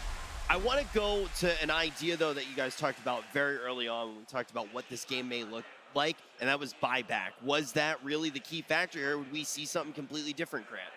It was a little bit different. I mean, Anna kind of died back. We had that one big fight near Roche where 3PO bought back, but that game was a lot different than I expected, and it felt like both teams were just okay sitting back farming. And honestly, I was thinking maybe OG has the better late game, you know, with this Nature's Prophet as well as a Void, but one wasted chrono and they just kind of lost the game. Yeah, I got to that point where Seb started some of that split pushing, right? He got the top tier 3, suddenly you're opening up shrines, and that's where things, you're like, okay, this is OG. Things are rolling for them, but it was a very skirmishy game. It wasn't these massive 5v5s. At the Roche fight, I thought Anna's going to buy back way earlier and go in. It kind of costed them the advantage that they had at the point, and we see these kills that they earn 1,000 gold. This is also very game-changing. Yeah, 22 minutes, 1,000 gold to the Ember, and then I think at like 30 minutes, 1,000 gold to the Faceless Void. The factor of the comeback is absolutely ridiculous sometimes. So you talk about the idea of when we look at this game, it's a very skirmish game. Do we think that the next game is going to look completely different? Do you think maybe we're going to get closer to the idea that you guys had during that first game of a game that's very focused around the buyback? I think so. I think when OG loses, they're going to change it up. They haven't really been losing, right? So they haven't had to, quote-unquote, change it up. And I just love the items on PSG.LGD. It was really, really good. They had, like, BKB super early. They had an Aeon disc on the Ember so that the Oracle could just ulti anyone else who got hit with it. It was really, really good. Yeah, and there were not too many team fights early on, so their BKBs were 9-10 seconds, and they have nothing besides the chrono to throw into there once the BKBs are up. Also, Anna used his BKB most of the time to try to catch Oracle in the backlines, and once he comes back into a team fight, he just dies because he does not have any defensive items left. We're seeing a lot of what we've seen from these two teams even in this series, right? LGD just has been playing by the book very, very well. And now when we do talk about that loss coming in on the side of OG, how do they react? Are we going to see what they've been able to do in the past where they get back in and it's like nothing ever happened? I do think that when we look at this series as well, it is really exciting to see how OG will start to adapt. Yeah, I mean, you heard Seb say, I've been to China, I've gotten booed. He knew it was coming, and I was surprised. I have to say, I did not think that they would get booed, especially after they lost. I thought it would be more so just like cheers and everything like that, but the mental warfare that OG loves to throw so much, it's still there. So there you go. I feel like there's a very defined cheering meta here in this arena. Like they're trying to keep up with OG. Yeah. You know, it's very loud cheering when people actually like come out of the booths, and then it's like a respect clap. I feel like there's like a subtle respect clap. Not too much of the booing going on just yet. I think grand finals, that's when the claws are going to come out. Oh, yeah. They need to get that win on the home turf for sure. Yeah, and it's looking very possible right now. I think we keep talking about what OG's changing. I think it's safe to say you guys want to see LGD potentially try to play the same type of game that they just played. Yeah, LGD's gameplay was on point. The understanding of the timings, their item builds, fight around the Roche pit once again. Also one of the crucial buybacks on Lion, which kind of caught the Void off guard, which gave them the Roche once again. So they don't have to necessarily change anything. And I think OG is one of the best teams to come back because they don't care that they just lost a game. Yeah. And now we're actually going to get to hear just a little bit more from the players. We're going to throw it down to Casey and hear what everybody had to say. Oh, we're actually jumping right now to see what Casey had to ask the players.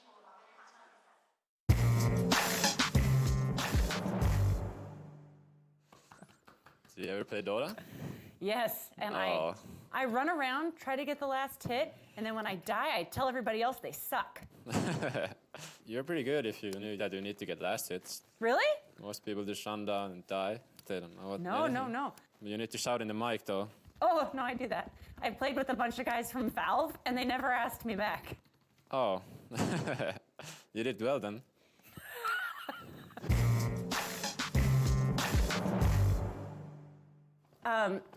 I was talking to Slacks. You can tell me, what do you really think about him? About Slacks? Yeah, he's nowhere nearby. To be honest, I like him. Good guy, right? Yeah. He's like the brother I never wanted. He's I like his he's genuine. I feel. Right? Yeah, I like it, and yeah, he's just straight up.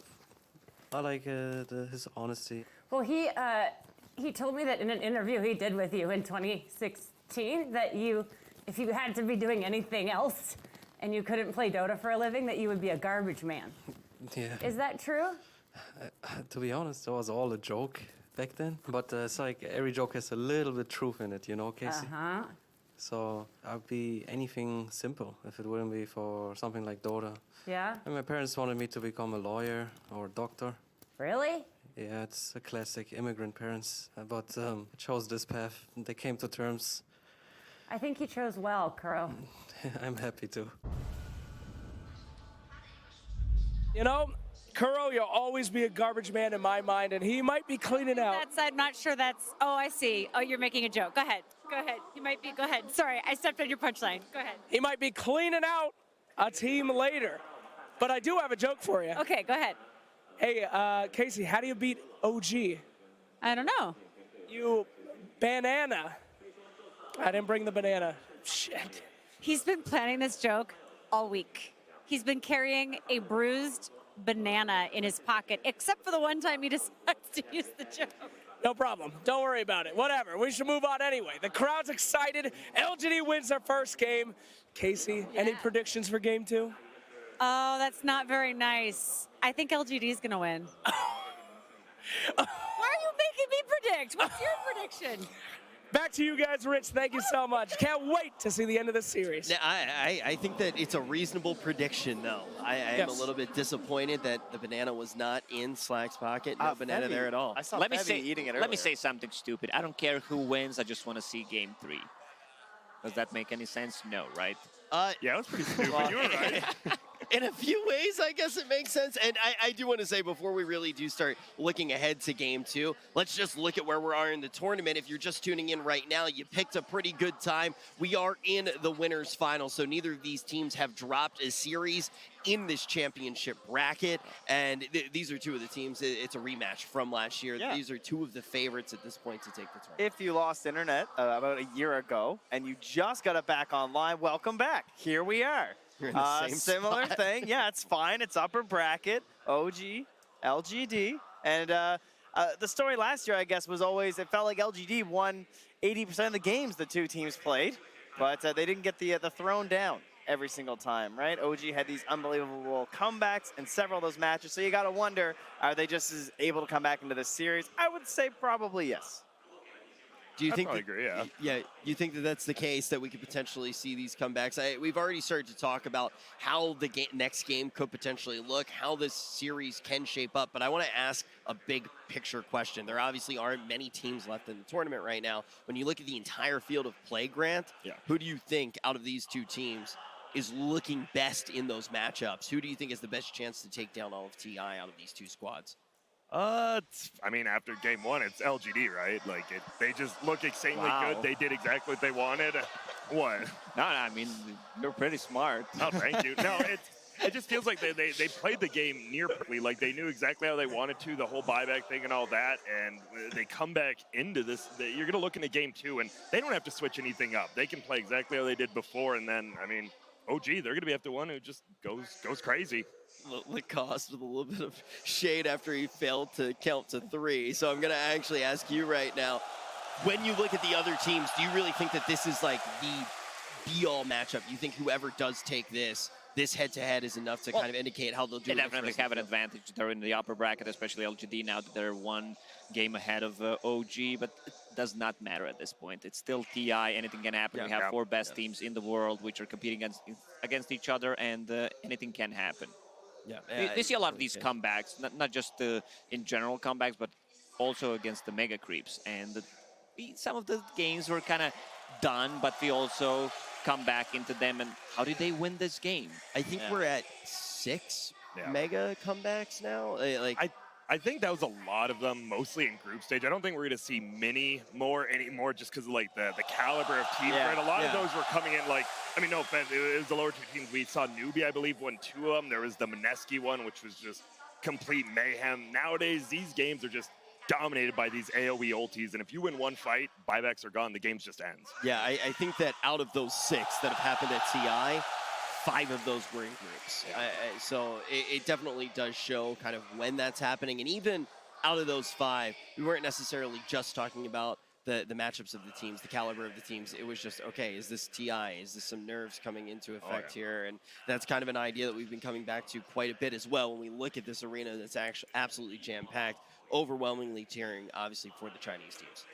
Yeah, and I mean, OG, I think they have a little bit of that mentality where they kind of like being underdogs. They like people doubting them, right? Sure. No doubt. This idea of fluke TI, right, coming into this year. I was believing that a little bit after TI. I'm not gonna lie, right? They were not looking like themselves afterwards until then. Anna comes back, and you're like, okay, yeah, we're good. This guy's incredible. Am I wrong? Well, after they changed the roster, after they swapped Anna because he needed to take a break, they looked like a completely different team, but they had nothing to prove. They just took it slowly, 1 game at a time. Then at the end of the season, they showed what they're made of. Yeah, and it probably helps, right? Because who'd they go through? They had PyCat as well as IALTW, right? And like just having another teammate, you learn more about probably the other 4 just as much, right? Like if you're not leaning back on Anna, like you have someone else, you're learning like, oh, do we need to start carrying games? But you get Anna back and you're like, nope, he's back, we're good. Must become stronger. It's the only way to carry without Anna. Where is he? Yeah, come back.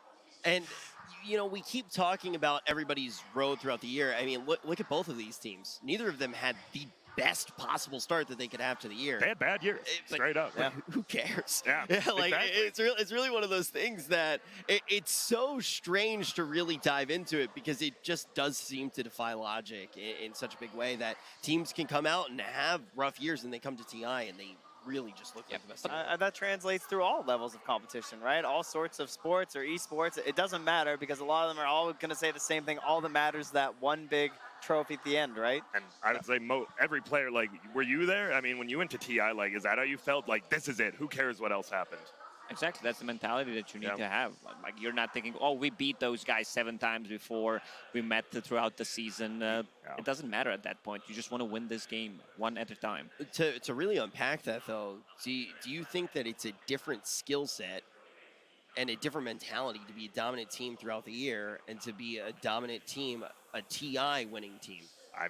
I mean, you look at VP multiple years. I hate to just call them out, but I mean, this is probably one of the most dominant, like, seasoned teams we've ever seen in every single TI.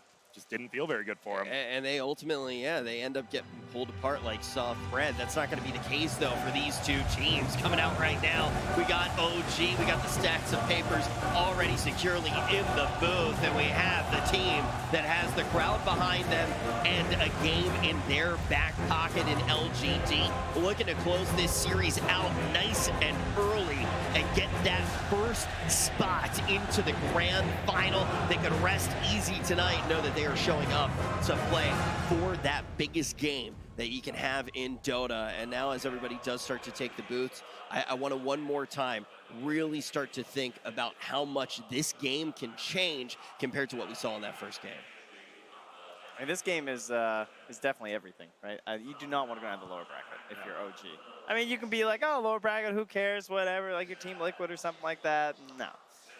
You want to stay, you want to go right to that grand final. You want to watch the rest of the games today, chill back, get some dinner, and start prepping for that grand final. I have to disagree a little bit here. You want the lower bracket? I don't want them to be in the lower bracket, don't get me wrong. But if you look at their faces when they're entering the arena, they're smiling, they're having good fun, having good time with the teammates. I don't think this loss really affects them.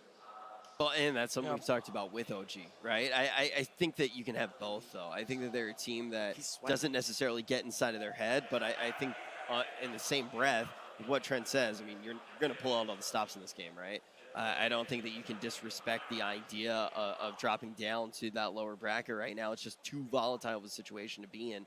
Yeah, it was, and I think that Pango pick kind of threw me off because it hasn't really been doing that well, and they picked it third, I believe, and it was very odd because it messed up a little bit of the lanes because you have a dominant laner, right, in the Nature's Prophet, and all of a sudden you got this Pango, and he actually didn't have a game. He had no game. Sometimes that's also like you need that dominant laner to give you this position 4 here that doesn't work that well on the lane stage. But if there's anyone who knows support Pango well, it's China and it's LGD. I mean, this is something that they ran quite a bit. It's really hard to bounce back with the Pango, who had the 0 CS at 5-6 minute mark. He was 0-0 actually. Because right, Nature's Prophet wants to go out, go ganking, and that's when you think your 4 is finally going to get some farm, but he just never did. So I definitely think we'll see more aggressive lanes for sure from OG. Like they want to be in your face. They want to be the ones taking the smoke ganks to you, not like reactively playing.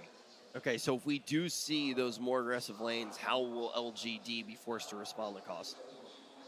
LGD is a team that played their own style. I don't think they're counterpick that much. They're mostly focused on what they want to do. So they're just going to get the strong lanes once again. And I mean, we've seen the comebacks from the laning stage. Even if you lose one of the lanes, it doesn't matter that much. It's more about these Roche team fights where you're going to use a lot of buybacks to try to get the first Roche, then try to snowball, build more advantage from there, and try to end game with the second Roche, Cheese, and Aegis. Yeah, I think a hero like Tide, right? It's good in lane, and it has one of the best ultimates in the game. Like you might see them thinking about taking that out. I think it's one of Chalice's best heroes over the past 4 months. Maybe we'll see something like that Beastmaster again or something, but I mean, to me, last game, your boy Lacoste, Ame, I mean, there was a lot of pressure on him, I felt like, right? Because he's been given this Feast or Famine style hero on the Ember Spirit, and that guy is the biggest playmaker and also the biggest, you know, not so great playmaker. He didn't do any Ame stuff besides the good Ame He did the good Ame, right? Dr. Jekyll, you know?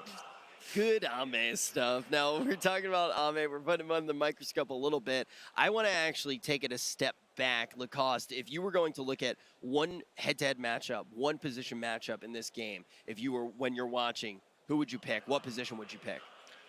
I think I always pick position 4 because that's the role I like the most, and I think you can easily win the game from position 4. I think Jarek needs a bit more playmaking hero that can rotate, and Jarek is the guy that breaks most of the smokes in-game. All right, well, speaking of in-game, we're about to hop into it right now. We have all of our players in the booth. Let's see who's going to be able to take it. Is it going to be a quick 2-0? Are we going to go the distance and make it all the way to a Game 3? PSG.LGD versus OG. Game 2. Game 1 was looking okay for OG before it slipped away at the end a bit there, gentlemen. Do you feel like they need to make some adjustments with the picks, the bans? I think the picks were over fine. It was just that like slight late game, like very odd decision making. So okay. I think also the Ember kind of letting it through against the heroes like the Zeus, Pango, the Void, these like heroes that Root's really good against, Flame Guard's good against. I think it was a little questionable. Yeah, I mean, 2 teams you expect to stick to their guns regardless of outcomes of any individual game, and very much likely what we're going to see going into game number 2, as some switch-ups will maybe have to happen, because often what's going to happen is a change-up in who has first pick, for example, and some of those bans can be mixed around because of that. Yeah, so LGD is going to, I think, stick probably to the first phase. Their bans, their idea about the picks, what they wanted to pick there. But since OG is now going to kind of respond to them, right, they're going to maybe pick Jarek's a more playmaking hero instead of this Pango that's a little more greedy as a 4. I think the LGD second phase is going to be maybe a little more different, maybe a little more reactive to OG, and both teams are going to slightly change up their draft to kind of counter each other.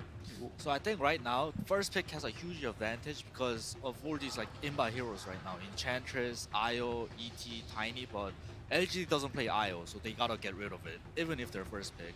And I'm surprised about the Enchantress because LGD plays a really good Enchantress. Okay.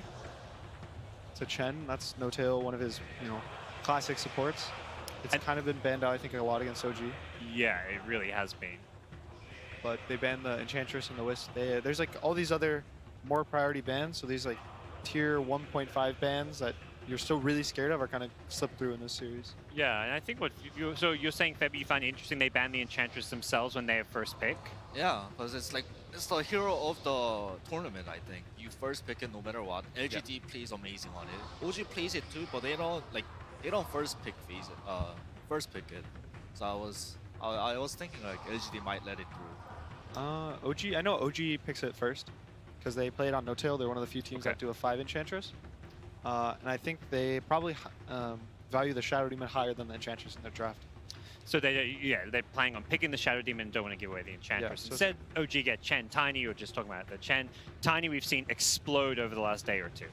We might see a Void ban coming out in this phase to try to stop this like Tiny Void from coming out in the mid game. But this Tiny hero I think is getting slightly more understood, whereas teams, are kind of like actually thinking this guy's going to deal, 10,000 physical damage in 5 seconds on a 12-second cooldown. We have to think about it. Yeah. So the panel briefly touched on how they want to see some Jerax on roaming support, such as Earthspirit and Tuskar, and I think we're going to see that, especially with the Chen pickup. And the LGD support right now, we only see one, but it's really weak against roam. So. Yeah, the Chen allowing you to use that recall essentially to bring in your fourth position Jerax for those ganks. Yeah, probably Earthspirit or Tuskar, working with that mid Tiny or whatever Thompson is on, because Thompson is usually on a very aggressive hero that can use that roaming support, that +1. The Shadow Demon's already fairly good against both of the heroes of OG, I think, at least the Tiny especially. And the Sand King, I think, it used to be a lot more stable in the past. Teams would pick this like offlane Sand King. It almost always was exclusively offlane, but he just kind of goes into his lane. He's gonna get what he needs. He's gonna get this blink, and he's gonna be your blink initiator, right? So now, off the bat, LGD has this blink initiation teamfight starter. He's an annoying hero to gank too, because he can be pretty elusive with that Sandstorm Burrow Strike. So if OG are trying to go for this roaming support with Chen, Sand King can make their life a little bit difficult. Yeah, they also banned the Spectre. They don't want OG to have this like super late game, I think. They're still scared of the way that OG plays around their late game, especially with like this Chen heal and the Tiny late game. Maybe they're just still traumatized from last TI as well. Yeah, that's what I was thinking. Forget whether Spectre's a good hero now. It's like, are we still at TI8, guys? Ban the Spectre. Ban the Lifestealer. That's one of the common nerd carries of the patch, I think. It's like the Gyros, the Lifestealers, these type of like, you can either really hard farm, like on the Wraith King Lifestealer, right? That's what we saw Infamous do. They would always go some heavy farmer and farm with it. And there's also the like quicker heroes, right? Like this Gyrocopter. The Lifestealer is really good against both of the heroes of OG. You can infest a Chen creep once you're level 6, instantly kill it. And you also have Feast versus a Tiny. Yeah, I think what OG is trying to do in the second ban phase is try to protect the Tiny, so there's an option of putting him mid.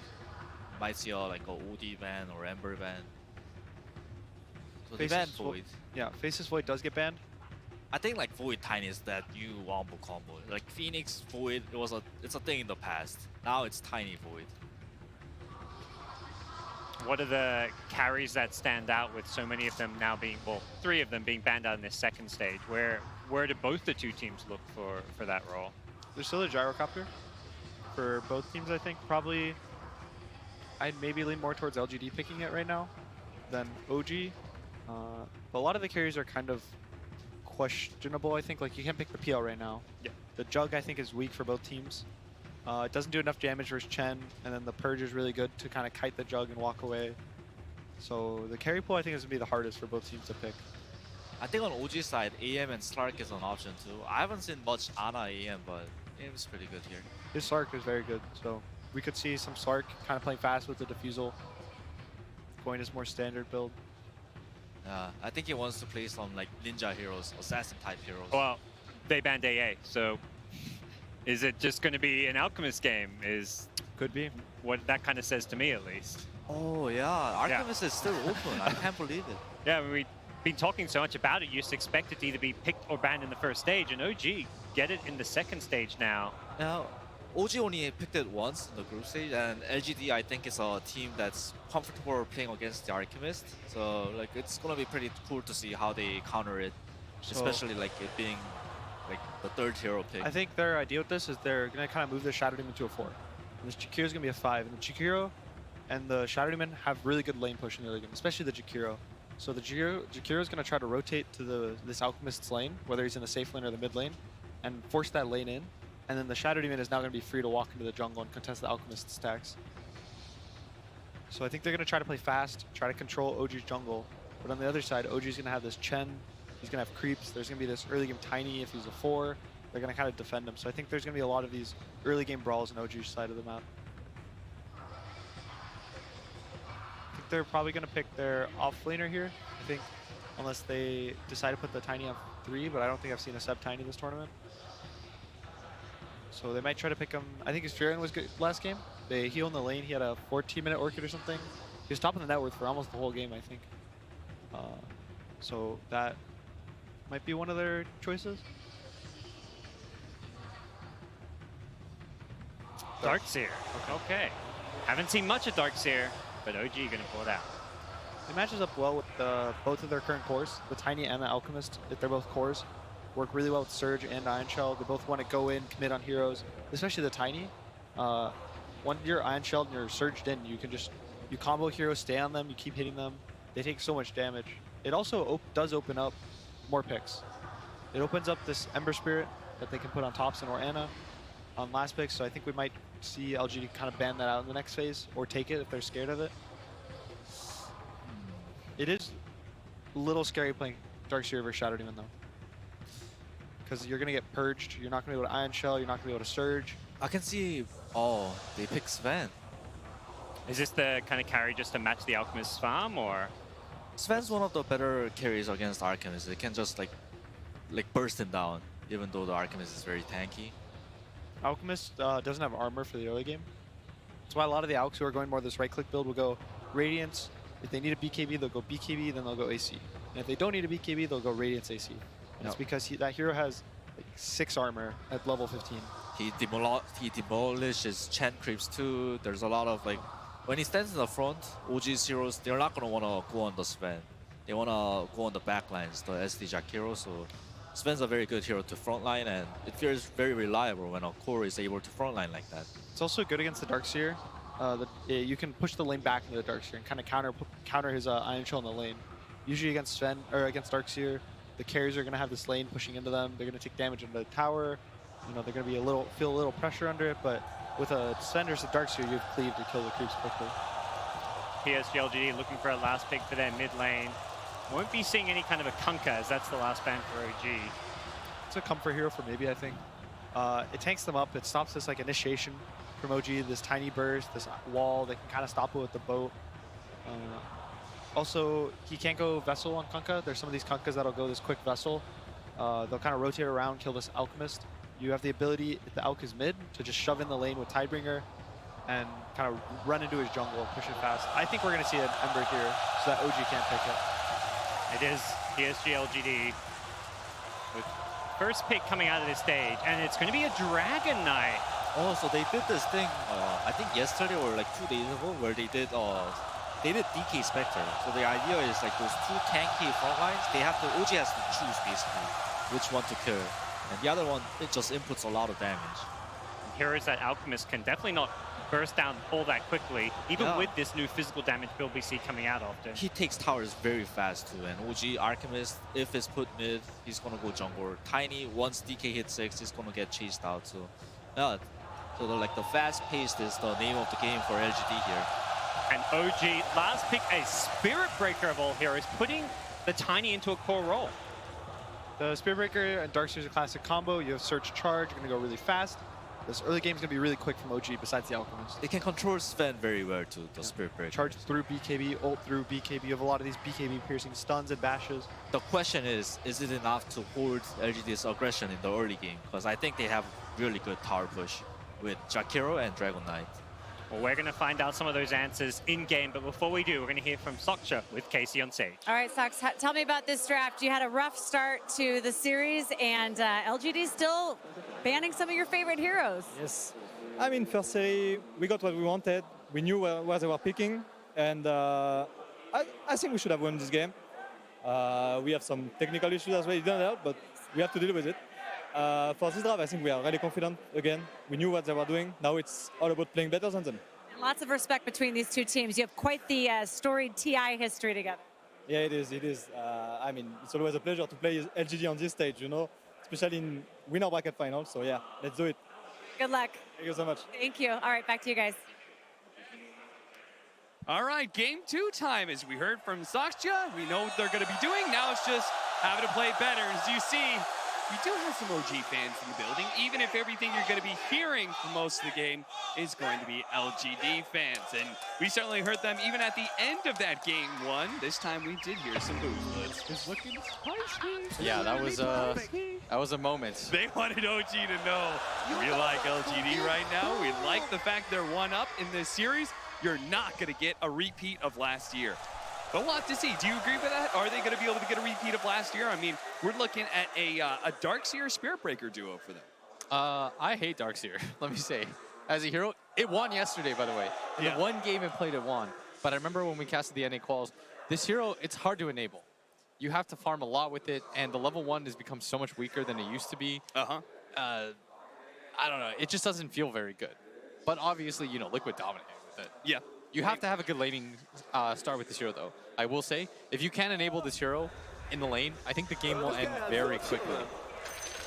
They made it look really good with the Ember Spear. Do you think that it is going to look just the same with heroes like Tiny, Spirit Breaker, and even this Alchemist? I mean, he does have more options when it comes to the Ion Shell, but are they going to be as effective as ever?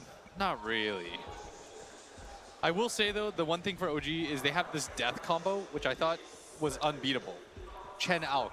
Yeah. I thought that Chen Alk cannot lose a game at this TI. Every time I saw a team give up, it just ended. Yeah. I think a lot of people had Chen as their most banned, right? Because that hero was being shown to be so dominant. It's just silly. Before TI. The core concept of the hero now is to try to find as many of the magic resistance creeps as you possibly can. Yeah. I can't imagine that's what our creator intended. Ice Frog was like, is this really how you guys want to do this? And they're like, yes, this is the best way to play it. And look at all the magic damage on the side of PSG.LGD. Yeah. It's gonna be so good. Sand King, Jakiro, Shadow Demon, those 3 heroes lay out a lot of magic damage. So for PSG.LGD, their damage is gonna have to come out from the Dragon Knight and their Sven. Going to have to come out in heaps and loads because they just won't be able to blind that magic. Batting Rune fight is so important. Right. They are going to be able to get Ame pushed back. They'll secure the bottom 2, even as X-Nova tries to stack up some Shadow Poisons onto Jarex. Doesn't get the 4th stack, though. That's where the real money starts coming in, that 4th and 5th stack. Does do decent damage. I will say about Darkseer, his overall weakness comes from the fact that he doesn't pressure the safe laner anymore. Like, Ame should just free farm. Like, every safe laner says, when I see Darkseer on the other side, that's free farm. Yeah. You're going to get almost all the last hits because the animation, the attack animation of a Darkseer is pretty bad. You should be able to get a lot of denies because Ion Shell, especially level 1, is pretty easy to read. And we'll see how OG is going to find a way to be able to break that opportunity for Ame. And their idea is with the Spirit Breaker, he's going to be pulling around. We're going to see No-Tail here. Maybe Die here is challenged. Just keeps on staying on top of him with the Caustic Finale. He did not expect this level 1 Caustic. Laying out some taunts, but the dual breath is going to slow him down, and it's going to die underneath the tower. First kill of the game goes to PSG.LGD. But at least it's not that first blood. We are going to charge in from Jarex.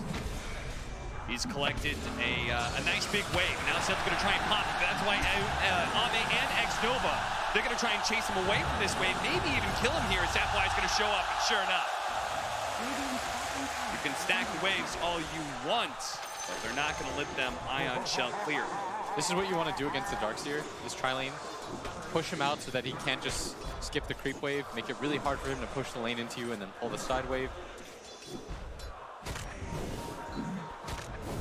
Cute little play by Thompson. He actually tossed Somnus away from the creeps so he could get a deny in.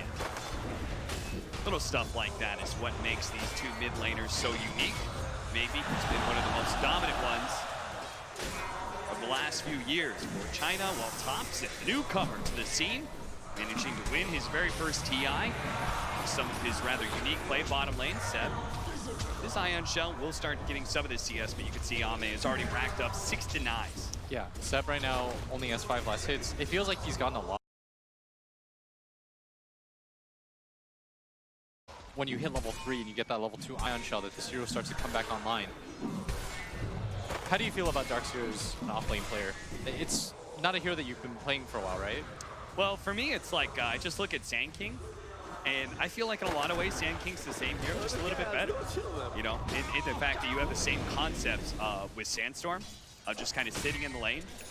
But it's a lot harder to stay out of Sandstorm than it is to be able to work around level 1 Ion Shell, especially. And that's why they're going to try lane against Seb, make it hard for him to get farm and space. We talked about how if this Darkseer doesn't have a good lane, this might just be a short one for OG.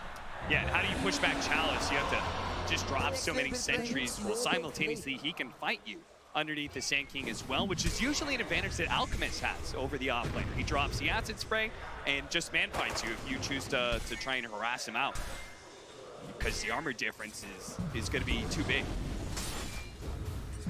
Top Chalice. Gonna walk into this creep wave, contest this pull, get a lot of these last hits in fact, and he might even go for the next wave, cut it again. I think you're just gonna allow this Alch to farm, but there's not a lot of choice in the matter. Yeah, they know that, especially with the Chen, a dual lane's just not going to do enough to shut down this Alchemist. So Chalice can work on trying to get that extra farm. Maybe he pulls it into the hard camp, maybe he just farms it up by itself. I think he's waiting for the small camps to respawn. Yeah. Toss up, trying to get that bounty rune, or power rune rather, but it is a double damage for Jarek's bottom lane. But Anna's going to do the same. He's going to pull the creeps into the hard camp, even pop the glyph to help him bring it down a little bit faster. Chalice with the Burrow Strike is going to try and take some of that CS, but Anna, especially with the skeleton spawn and everything else, thanks to Greevil's Greed, he got a lot of gold off of that. Our mid lane matchup, how's that supposed to go, by the way? Tiny versus DK. I'd imagine that both do okay, because Tiny has your tree grab, which I think is so strong in laning, it's almost impossible to deny it. Yeah. But melee versus melee, I believe maybe just wins because he can out regen you. And Breathe Fire is so effective against attack-based CSers. You could see maybe really pushing that advantage he has off the regen is he continues to tag Thompson even underneath the tower, just knowing he doesn't have to care too much. Bounty Rune's going to spawn. Seb does manage to get one of them at the bottom, so we're going to have a 2-2 split. Not bad at all for Alex. But Chalice is going to get this big wave. He wants to try to connect it to this camp. They're both going to connect it to the same camp, so Acid Spray versus Sand. These are dying so fast. Who's going to get the last hit on the neutrals? It looks like Anna actually walked away with a fair bit.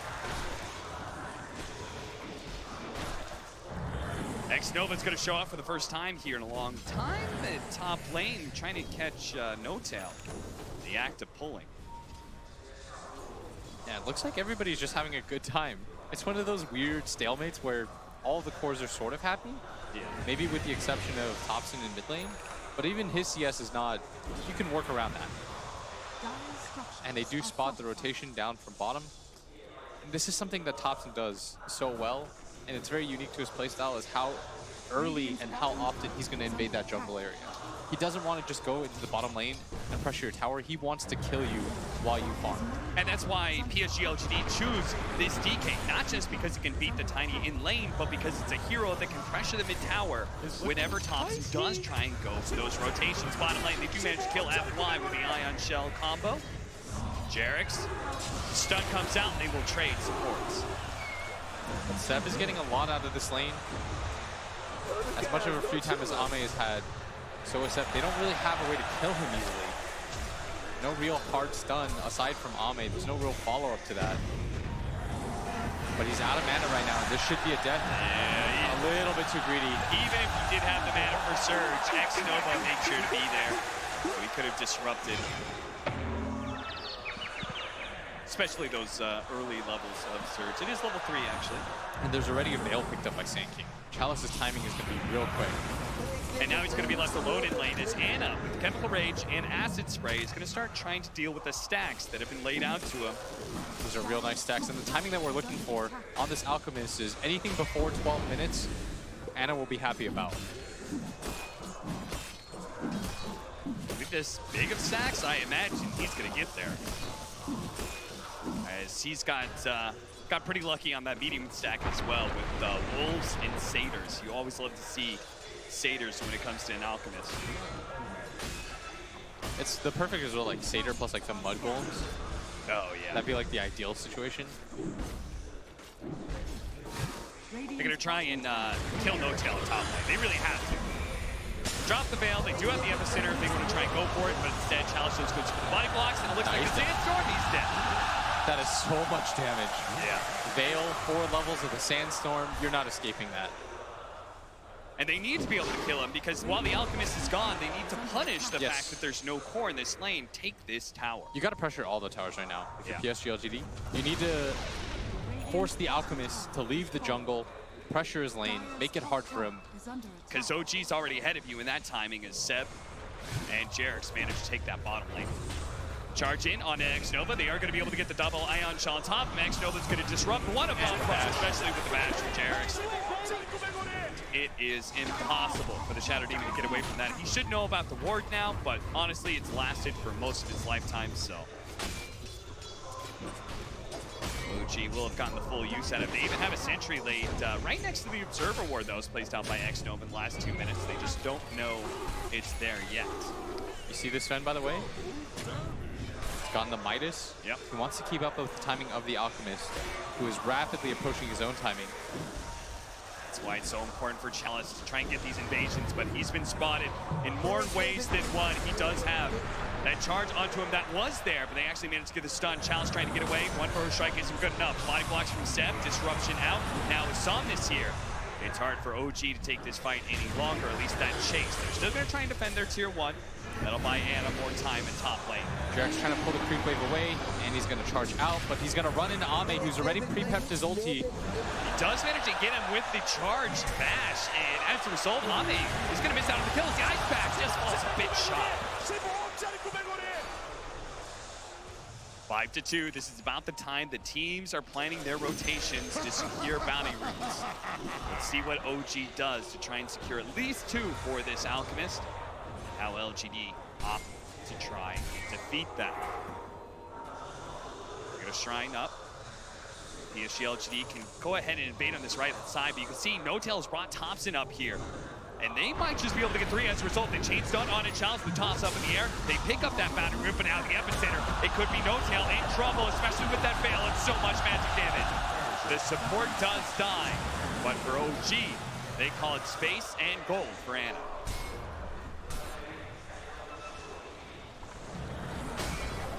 Radiance now is flying out. We talked about the 12 before 12 minutes. 10 is incredibly respectable. Yeah. With 500 gold, this is still a very good timing for OG to hit.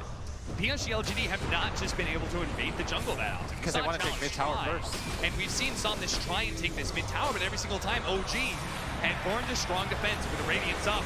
Maybe Anna, he thinks he's strong with the Chemical Rage going out, but the Ice Path isn't going to be good enough to protect him.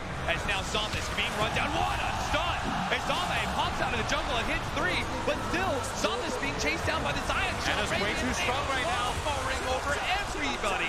The Unstable Concoction spotting FY for a moment. FY trying to hide. The Unstable Concoction does explode on the Alchemist. So FY will force them to chase a little bit farther, but eventually he will die. What a big win for OG. As you said, that timing was all important. He's so strong. They can't fight into him. And he also, there's a trick where if you spam toggle off the Radiance while your Shadow Demon disrupted, you won't pop out with it.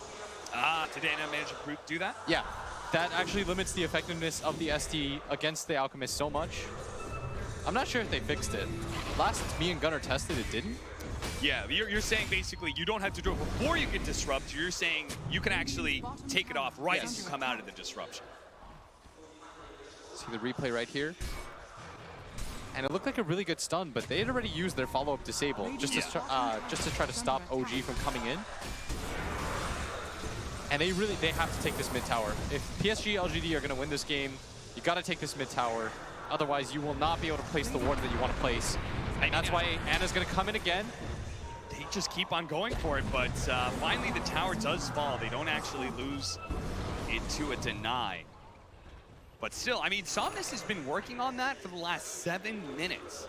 I remember that first rotation coming out from Topson, and he immediately popped his Dragon Form. Yeah, he's been whittling that one down. So what is that? You're like, we're saying they weren't invading the jungle, trying to shut down the Alchemist because they wanted that mid tower. Now that the tower is dead, what does that afford PSG.LGD? I think if you're PSG.LGD, you can now force a lot of aggressive vision in this jungle area, and then you can start making smoke rates into the triangle. Yeah. I think that's the play that you want to go for. Because Ana, in turn, knows that his jungle is probably going to be warded and invaded. So he's going to be playing in the enemy jungle, but won't be able to do the same kind of aggressive pushes because the Radiant mid tower is still alive. Yeah, they're not out of the woods yet. OG is in a very good position. So I think this Alk is probably the strongest hero in the game. He's about to pick up his BKB, and then you're going to have an Ion Shell surged up Alchemist that comes equipped with a BKB. This has been OG's signature style for a full year now, is their ability to be able to use certain mechanics and synergies between heroes to buff one hero up to just a monster degree. They did it oftentimes with the damage reduction of last year with the Spectre. Now it's going to be this Alchemist Radiance, plus the Ion Shell, plus the Surge, plus the fact you've got Chen Divine Favor on your side with the Chemical Rage. Oh, you listed so many things. There's a lot of sick synergies for the OG side. They need to be able to get kills in order to get towers, and they're going to start by killing FY in the mid lane. Chalice is going to TP in, trying to return fire. Pops the Veil for the charge coming in, and Chalice, he needs to be careful here. They do have X-Nova, who's going to be able to disrupt up the same. BKB's been used. Up in the BKB, they haven't gone straight on Ana, but he just doesn't do enough. Ana, he's a monster right now, and he is pulling down every single member of PSG.LGD into the grave. And now he's going to chase down Ame. Gets him with the unstable concoction. Ame can't get out. He's dead.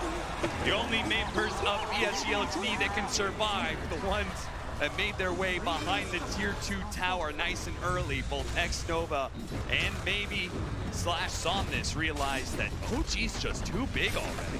You saw the Sven run in. Ame pops his God Strength, thought he was the strongest hero in the game. Ana said, no, that is not close to true with this BKB and the Surge.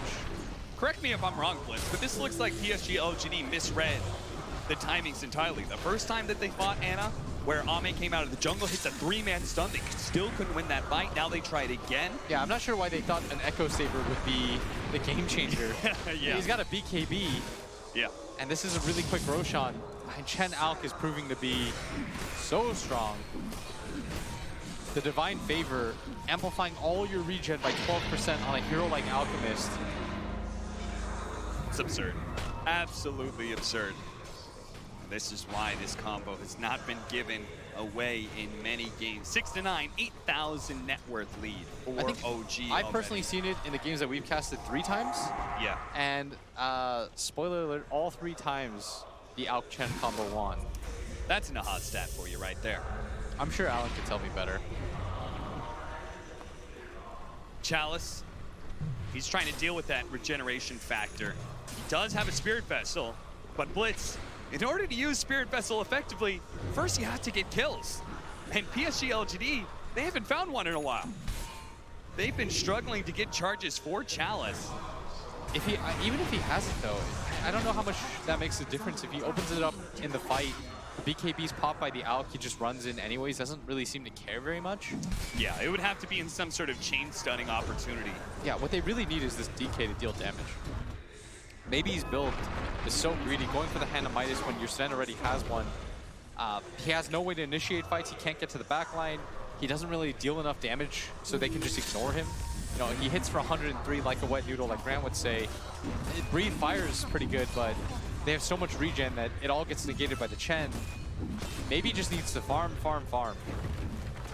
Add in another 50 damage for Anna's Alchemist, and now he's going to be even more affected, bringing down towers, but they have been split up a little bit. They're going to try and go for the bottom lane. They quickly execute X-Nova. And trying to catch Somnus as well, cutting through the trees, but Jarex will make sure he cannot escape the ice path. Buys Somnus a little bit more time. The TP coming in from Chalice as well. Can he get there in time? There's going to be the double Ion Shell burning away Somnus. The double Bracers just isn't enough protection. Thompson wants more. Doesn't have a toss-up for 2 more seconds. Chalice gonna give up on this top lane. He knows he's got to be careful here because now Hannah is going to come down from that high ground. And they've already used most of their TPs. They're going to be able to bring in somebody with no tail. They're going to heal up immediately. Ame's going to be able to cut his way. The charge is coming across the map. Actually fine. Thompson has Blink Dagger up in a second. Can they actually chase down Ame, or is it going to be X-Nova, who's lined into the forfeit instead? In fact, Jarex is probably going to die here as he's charged in a bit too deep. The Avalanche, unstable concoction. They don't go for the support. They go for the chorus. They're still trying to finish up Ame here with the BKB activated by Anna. No tail going down underneath the sandstorm, but it's climbing tier 3s. Die. Anna doesn't care about tier 3s. He doesn't care about the tier 4s even. He's willing to die. But the TP coming in from maybe Somnus. He's going to try and get the kill onto Thompson. He is taking out bit by bit. He has the Spirit Vessel, but he is actually going to live. The Spirit Poison is going to be enough. It seems now Challenge. Run down by Anna. Anna is very low, but he still has that Aegis. So Somnus, he commits heavily to be able to finish him up. But now he's stuck. Now he's trapped. He's actually stuck. It's blocking him in, and now he's going to get Oh, no. Somnus thought he could get out again, but Thompson will deliver the finishing blow with Alpha Set for the triple kill. He walks in, his own illusion fights against him. PSG.LGD, there is no other way to say it. They are read crumbling. this game wrong. Yeah, they completely misread their strength. They misjudged. The fact that OG can dive into tier 3s at 18 minutes into the game. The knockback from Jarex, who continues to be unafraid, slowly charging forward. And they're just going to die for it. He is going to wear out, but Anna is going to be able to get the counter kill onto the Shadow Demon. But now Anna is heavily extended himself, and he does have that BKB, but if he's changed does so much magic damage, he may actually fall here in the Kemba Rage. Plus the BKB, where's the physical damage? He's going to get surged out. Good enough, he's surging away, now he's going to turn. He's going to re-engage. He's going to turn. What a madman. He turns around and kills Challenge. Ame, they were all stunned up underneath the ice path. Another round of the Stormhammer. Kemba Rage has worn out, but it's surged away once again. Maybe is back, but still the lack of farm. You haven't felt this Dragon Knight's impact at all. He does have more CS by like 30 on this Tiny, but you're feeling Thompson's presence in the game. 5-0 and 8. Conversely, maybe with possibly the worst showing of the tournament that he's had, 0-3 and 0.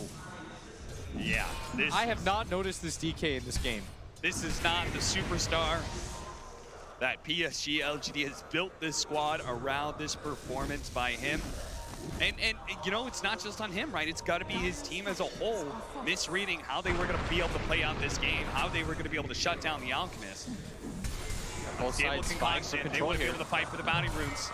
Thompson, ready to go. He's going to wait out the ice path, and he can blink forward, toss back on Somnus, or he can look for more. And he's going to look for more, and sure, he's going to grab Jared. Finds both of them, and the double charge. Into the charge, into the vacuum with the wall. What a sick combo from OG is now. They look to be able to run down even more heroes. X-Nova. Unstable Concoction will actually stun himself, but X-Nova's just playing a game to ring around the rosy. But it has a deadly finish for X-Nova. It's now 9-20. OG marching high ground in 20 minutes again. They have to deal with Chalice, who sits in the sandstorm, is going to back out the charge. Probably not going to complete it. Okay, takes a few shots from the fountain, no big deal. Dances it off. And they're going to take Rax 20 minutes in. LGD cannot contest him at this point. Ame has finally realized what the situation is, and it is dire. He's going to try to get his BKB just so he can fight, but it's really the damage that they lack right now. Where's that damage going to come in? They finally finish at the BKB, but I'm not sure if that's much of a game changer for PSG.LGD. Even if Somnus had his, that's not going to give you the damage you just blatantly need against this Alchemist, who now has an AC and is soon going to have a heart. Oh, he's got a heart. I thought he just completed the AC. Yeah, it's 20 minutes in. 22,000 net worth, 17,000 lead for OG. And you can make as many arguments you want about an Alchemist and how he's supposed to be ahead, but no way he's supposed to be this far ahead. Yeah, 17K. Normally when we say that, we mean like 5, 6. That's okay. 17, you are behind. Chain stun. They're going to be able to get 2 different stuns, but Somnus holds on to his Thompson makes his entrance and vacuum back. It's going to be another with the double damage from Thompson, and Anna dealing so much damage as well. Tier 2 to fall, and a Tier 3 surely to follow as PSG.LGD, they just lack the strength to be able to deal with this any longer. Thompson's going to be able to get his entrance into X-Nova. Follow up on it, Chalice, as Jarek's managed to get the Nether Strike onto him. Chalice, Burrow strikes away. And they're just going to call it. GG. Sven picked up his BKB, not even going to bother at this point. He understands how this game has been done in. I mean, Anna couldn't have said it better, right?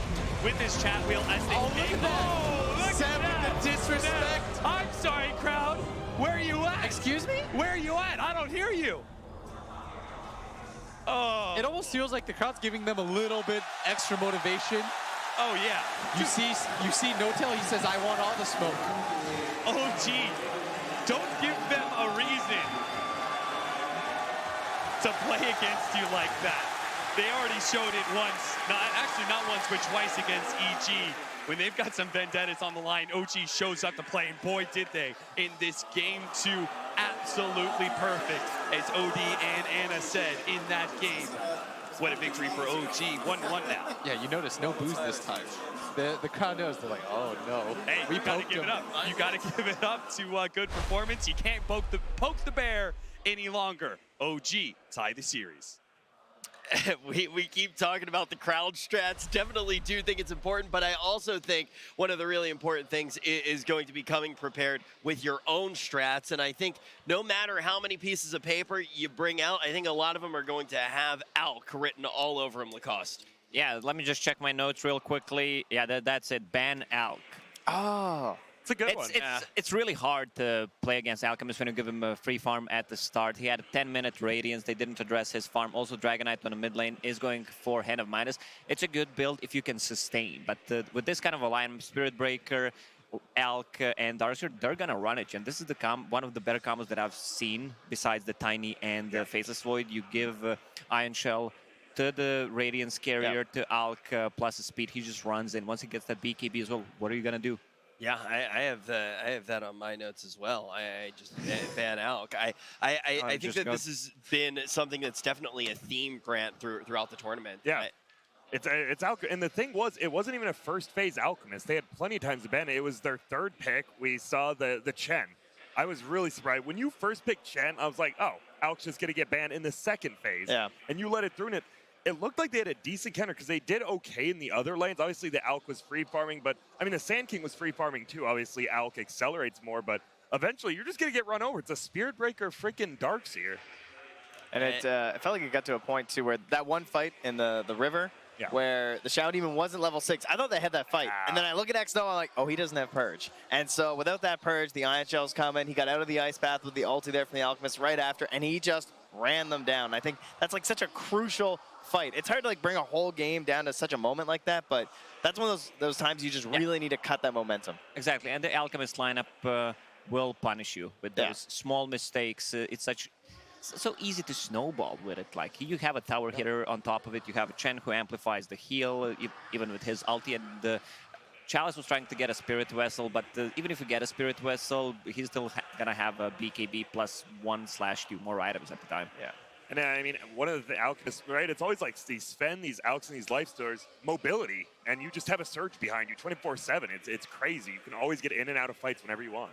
And I do want to kind of go back to that first game, right? In the first game, we say that it's a very skirmish style of Dota. When we get to the second game, it's going to be a different story. Yeah, it was just in your face. Like, we said, OG's the team that lost. They're the teams who has to swap it up, and they definitely did. They were just, from 10 minutes onward, they were always chasing down a hero. They were never just farming. And we had cooldowns as an issue last game, right? We have like Faceless Void, we have Tide Hunter. This game, just nothing. Now, the only cooldown you have to worry about is like Alchemist Ultimate. Charge. Oh no, 10 seconds, hurry. Now, when we look forward to the third game, I do kind of want it for anybody tuning in right now to see the winners final, to get a look at who that first team in the grand final is going to be. Yeah. Hi, everyone. Hi. Also, I do kind of want to say right now, like, what is the style of these teams for anyone who maybe didn't even watch last year, because this is a rematch from the same point last year. What makes these teams so strong?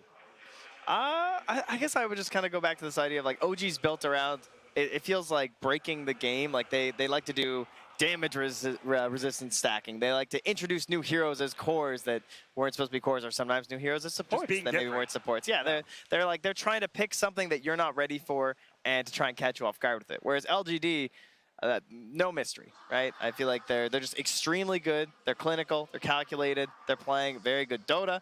So you have this battle of like, are you going to get caught by surprise, or are LGD just going to play their game and take it? Secret didn't look that convincing at the winner's bracket and the part of the loser's bracket as well, but they kind of copied what OG is doing. Like they took the carry IO and they managed to throw out the VICI gaming in a series 2-0, 2 20, 25-minute games, and it feels like this is the style that you need to play. Like if enemy team picks more late game oriented heroes, you just punish it or play around the big ulti cooldowns, which right now OG didn't have any, so they just run at you. Yeah, eventually you start to see that some of these things that, yes, they may catch you off guard, they might be a surprise, but when it's actually iterated upon, Grant, it's something that is strong as well, and we might even see become pages that are added into the textbook. I think the IO was something that surprised everybody pretty much instantly, and now people are actually talking about whether or not it should be banned and in what scenarios. Yeah, I mean, I've got it right here on page 7091, and this Wisp, I'm surprised it's not seeing more play, but I think it's going to keep out permanently banned from this. You can't let OG have it ever.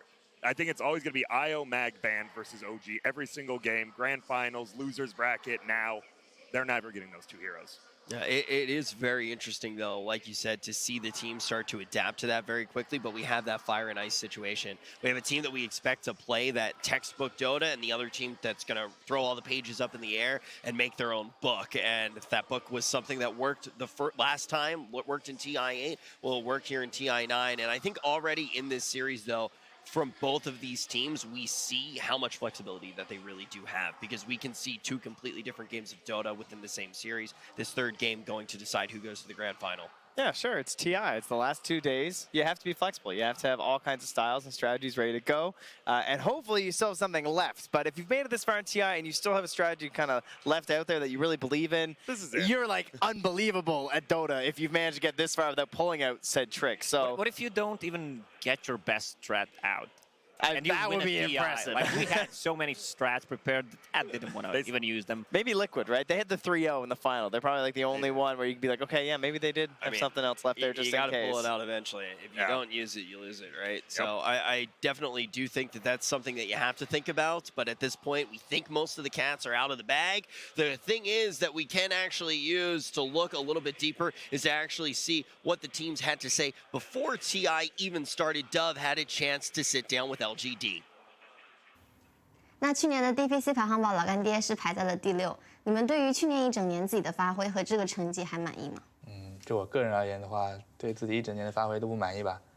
然后整个队伍的状态，就可能因为一些之前的影响，就肯定是整体来说都不太好嘛。感觉每个比赛都没有发挥好吧，打得不是很好。今年一整年都就一般吧，打的。那其实感觉这一整年。 很多选手都有比较大的进步，那你们是否觉得在 TI8之后，心态上面有没有一些什么进步？那肯定进步的呀。这一整年其实挺难熬的，对吧？那有没有一些比较开心的瞬间？要说的话，应该是 VICI 夺冠的瞬间吧。我们是 VICI 老粉，我是 V 坤，是 VICI 夺冠，我们很开心。替 VICI 开心。虽然去年一整年都很难熬，最难熬的时候是什么时候？ 有一段时间 maybe 就逃了，然后回去结婚了，我们非常难熬。就是在队伍人员不整齐的时候，就会觉得稍微有点难熬一点。但其实那个 Major 你们打的成绩还可以的。是这样的，但当时就感觉还蛮有希望夺冠的。查理斯一直在点头。你怎么看那段时间？啊，那罪魁祸首就是我，别说了。主动背锅是不是？那问一下，去年有哪个人的哪句话让你至今还记得？就是开始选人了，搬完了，准备1、2手选人了，他突然问了一句 FY， 这把炸不炸？就转头站，这把炸不炸？FY 就。他问，那其实老干爹虽然说拿了第6名，但是前面的5支队伍都是很强的队伍，你们是否还觉得自己依然是一支很强的队伍？VG 最强嘛，VG 跟那个秘密独一档，我们就靠后。我们在采访 VG 的时候，他们说跟老干爹打训练赛，河道都过不去。他们乱说了，我们一看就是造谣。就我们一过河道就被他们5个人冲出来乱杀，就我们就是训练被他们打个什么10比0这种很正常。就我们的训练就是被 LGK 操盘，就是都在他掌控下，他想让我们输就让我们输，想让我们赢就让我们赢。就我们出发前 LGK 都特意来说了一句：“你们要谢谢我抬了你们一手，就没把你们打得很惨。”事实上就是我们根本没怎么赢过他们，真的很恐怖。现在看到他们，我们都在发抖。那再次来到 TI， 2个人是抱着什么样的心态过来的？肯定是抱着一点积极一点的心态嘛，就不能说想着什么复仇这种，就是你要复仇，你要向谁复仇嘛？还只能向 OG 啊。但是 OG 呢，怎么说呢 ？OG 当然也很强啊，对 ，OG 当然也很强。反正就不能抱着这种心态，肯定要抱着一点正面一点的心态，就抱着这种负面的心态打比赛不太好。我们在来之前看过一段 FY 的采访，他说他自己的心理预期是，只要不拿第2名、第1名，其他任何几名都可以。你们怎么去看待？你的心理预期是什么？没有什么预期吧，因为你有些队伍训练不到，然后你对那几个队伍评估也不太确定。认真来说的话，你也预期不了，但肯定就是越往上越好嘛，就排名越靠前越好，肯定是想着去往冠军那边靠嘛。那这次 TI 在中国不同于以往。除了好好打比赛，你们有没有一定要做的事情？没有吧，打起来肯定就专心一点吧。好，那我们也希望老干爹能够打好自己的，好吗？谢谢。谢谢。Even before TI started, there was only one team that they were thinking about. It's OG. It's very fitting that we managed to make it all the way to this 3rd game. I think that that's one of the things that, you know, Lacoste even said when we were on the last panel. You were like, I just want to see this go all the way to the 3rd game. Now we're here. What do you want to see? I want to see game not ending so quickly. I'm a big fan of the late game. I want to see those Aghanim Scepter coming out, Moon Shards, you know, late game Dota is pretty chaotic. So in the game yesterday where Tiny uses toss back to toss them onto the spark rates, or 2 days before. Yeah. I didn't sleep much, so my schedule is kind of confusing. It's the excitement. It's that you never know what's going to happen of late game Dota. It's where the ultimate stress hits, right? When you're snowballing a game sometimes, those are the easiest games to just be kind of laughing away. Yep. You're like, oh, got him again. And you're like, oh, they can't kill me, guys. I'm just in between the tier 3 and the tier 2. Like, that happens a lot. But when it gets to late game, it's really hard, I think, to keep those smiles up, which is something that obviously OG have done so well in the past. But you get this point where it's just like, okay, all right, we got Chrono up, yeah. Everyone, it gets quieter, I feel like. So I want to see that too. I think I just don't know if these teams will do. I think we could make it to the late game, but I don't think we're going to see like this chaos late game, right? I think the teams are too good. Nah, I want to see the chaos. I mean, I want to, but I don't guys, think they went out first. Yeah. So the decision making when the game gets kind of confusing, even for the pro players, like what is happening? This 3 Wally from Tiny on a 12-second cooldown. How do you counter that? Like you get Quelling Blades, cut down all the trees. So that's why you want late game. You're trying to figure out how to deal with a Tiny Aghanim Scepter. That's a good question because no one knows the answer. That's another great reason to see. Okay, cut down the trees. No, you just we're trying, buddy. Get the cooldown to 60 seconds. So I do nerf it. Okay. Okay. There we go, Lacoste. I do want to say, kind of, when we look at the past matchups as well, are there any pressure points? We talked about definitely wanting to look at our 4s when we actually go to head-to-head matchups where we could potentially see some of the most impactful play come out on the individual level. But Grant, do you think that there's any player right now that you want to see step up? I think Chalice, honestly. I think that they're just banning his Ogre first phase every time, and he's got to prove that it's not just like this Ogre Centaur, right? We saw Sand King, which played pretty well. You know, he was stealing a lot of creeps. He was using a lot of mana to steal creeps as well from the Alchemist, which hurt him, and I think he is their big playmaker, right? He went Veil, Spirit Vessel, Sand King, and then he didn't even have charges on it.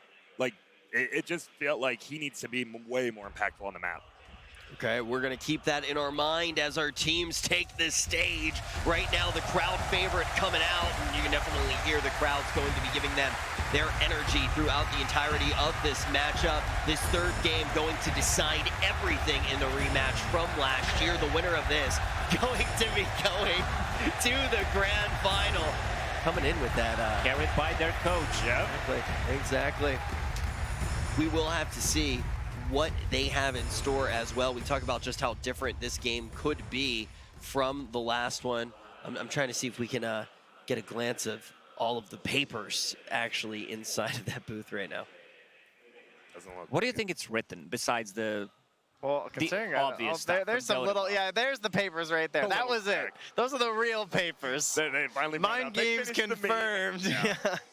I mean, just drafts, right? I think most teams just got drafts. Like if they draft this, I know when I talk to a few coaches, it's literally, you know, we have these papers, and it's if they draft this, they ban this, we'll pick this, they'll pick that kind of thing. It's just a bunch. You just go down a checklist almost. It's like a tree. It's like a decision tree, right? Yeah, pretty much. You're just kind of answering different things when they happen, so you don't get caught up in the moment when you're up on the main stage surrounded by tens of thousands of people. You don't want to just have this last pick, and all of a sudden you're like, oh my goodness, what is good? What do we pick? You always want to have at least something in the back of your mind. We're very fortunate with all the resources we have too, right? I mean, we just have scrapbooks of drafts. It's so easy to just like open up a web page and they're just all there. Anyone and at home. You see the teams using the same tools that we use, right? Yep. Like they're just They do, printing but off pages. They read it better. Like they know I what hope they're so. looking for. And by the way, Nahaz told me it was the 4th fastest ever timing on the Radiance. Ever, yes. That helps. That's pretty good. Yeah.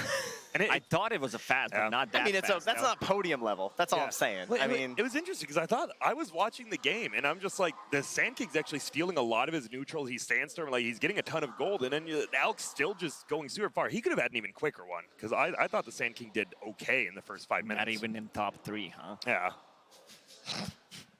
So we're setting some records here already when we're looking at that. We've set a lot of records at this TI. We really have. We see the highest placement of an entire region, and now we look at this matchup, and already there's a 75% chance. Nahaz is probably going to yell at me for this, but Wick tweeted it out this way, so I might get out of Dodge. A 75% chance that we see a 2-time champ. I know that's I see Nahaz shaking his that's head how right math now. works. I'm pretty sure it's see fine. Nahaz shaking his head right now. Every but match is just a coin flip, so it's okay. Yeah, right. I think even if that was the case, that would still be incorrect, right? Yeah, That's Nahaz is right. actually, I've never seen Nahaz smile. That dude loves numbers. He absolutely loves his stats. He's sitting there like a jolly guy just laughing at my numbers. But ultimately, we are in a position where we still do have so many potential 2-time champions this time around. And when we look at the side of OG, obviously, how crazy would it be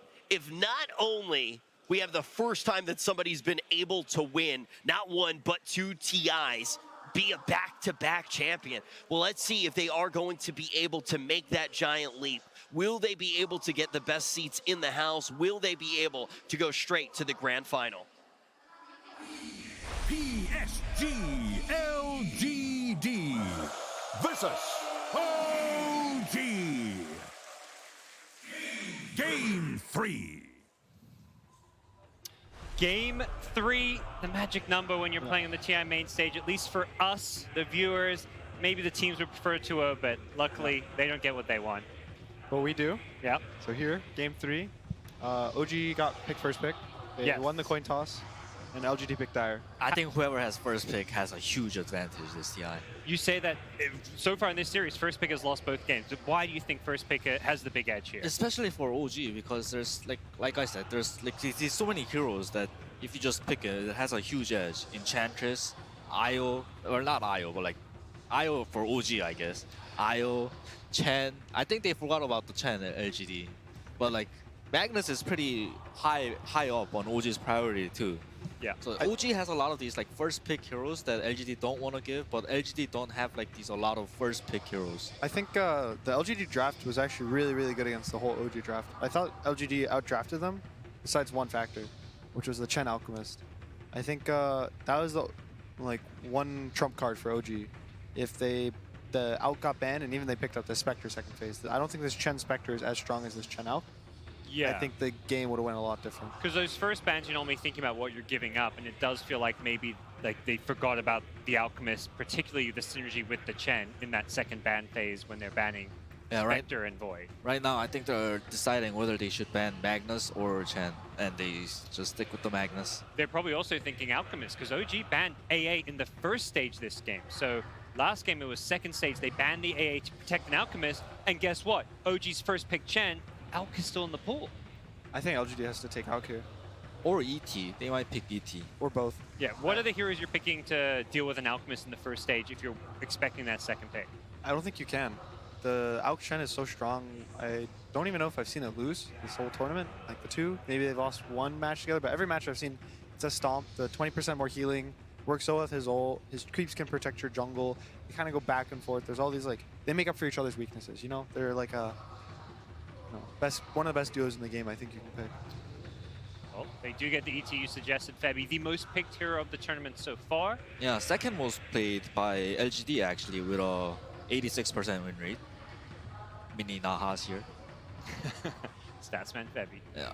I think they have to take the Alk here. I think unless they have a set idea of how to beat this Alchemist, it was too strong last game. I think even if you kind of contest him in the early game, he's going to get a Radiance, and they give up the Alchemist. They have a different idea. It's the Tiny who OG had last game as well. I mean, as far as heroes that look the best of the best, I feel like Tiny is in that category as well. Yeah, it's just so versatile. It can play as support, but nowadays we see it more on core with the tree volley. Just coupled with some AoE stuns, this tree volley can do a lot of damage late game. Yeah. The scary thing about this Alchemist is most Alks are going at least one bracer, if not two, which means that he's not going to die to this Tiny combo in the early game if it's a core Tiny. Maybe with the ET aura, the magic. Yeah. But even then, I think it's kind of pushing it. We could see some of those combos around ET, like the ET gyrocopter where you run people down with the magic damage. Of course, OG now have two bans to protect themselves from some of the heroes they're worried about. Probably they're going to ban the Void. Yeah, that's the other hero. And the Gyro. I think those are probably the top two priorities for OG. Ember's pretty up there too, I think, for LGD. Lifestealer is okay. As we said, like last game, it's good against the creeps. You can eat the creeps. It's decent against Alchemist, I think.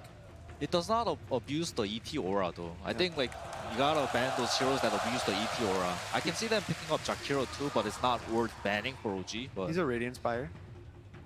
And that's ET aura, magic, and physical. I think the one scary thing about the, not scary thing about the Lifestealer though, is like he doesn't do enough damage until later in the game for this Alchemist, like, you know, post 30, 35 minutes. And before then, this Alk Chen, I think, is going to run them over. Like we saw last game, this Alk had such a fast Radiance, and the game just feels over like 15 or 20 minutes, right? There's that one Roche fight, or the River fight, Shadow Demon's level 5, the Alk gets like 3 kills. Sven tries to hit creeps, but now this Alk's like double his net worth, and the game feels really over. Yeah. And Lifestealer's going to be in the same position, right? Like sure, like him, like the Sven can scale against this Alk. You know, 3-4 items, maybe 5, they're going to be evenly matched, but this Alk's going to have 3 items on you, and at that point... Well, yeah, how do you beat it? And the Chen synergy with the Alk is not just the amplified healing. It's you've got this hero in the jungle that's stacking for the Alchemist, can stack with his hero, can stack with his creeps. Something OG are very efficient about getting Ana as much farm as possible when he's playing Alchemist. One of the issues with like this multi-thing stacking is you can only micro so much, right? So it's like you can kind of try to get like 2-3 camps as well, but it's kind of hard. So I think what a lot of teams can do is they give away the Chen creeps to their other players.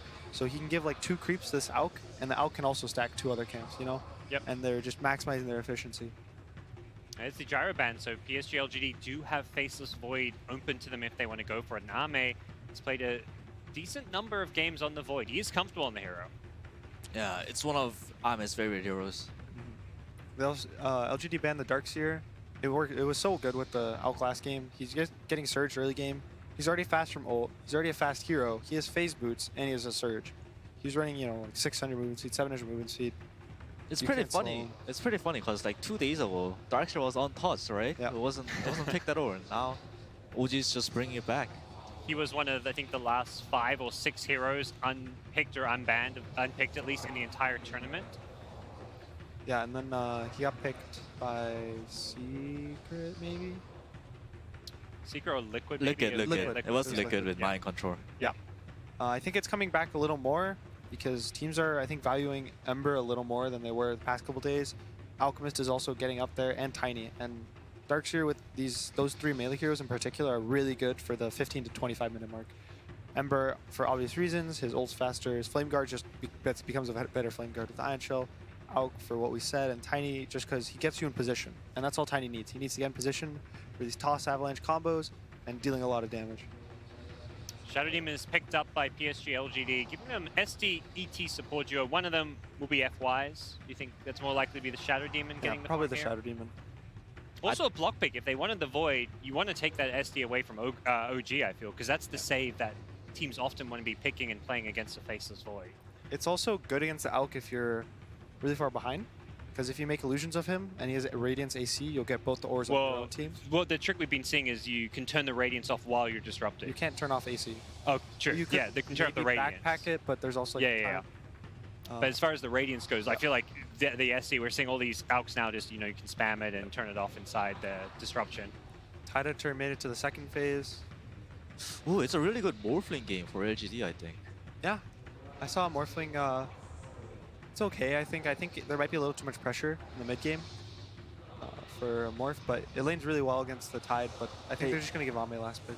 They needed the magical damage, so they opt for the Sand King, even though they lost with it last game. Get the Fast Veil, you've got magic damage coming out from Shadow Demon. It's synergy with the ET aura. Yeah, there is a lot of damage for LGD. Yeah, I guess they were happy about how their first like 5 minutes in the offlane went with the Auk pressure. But as we saw, that didn't really slow his Radiance timing down significantly. He got the 4th highest, right? Yep.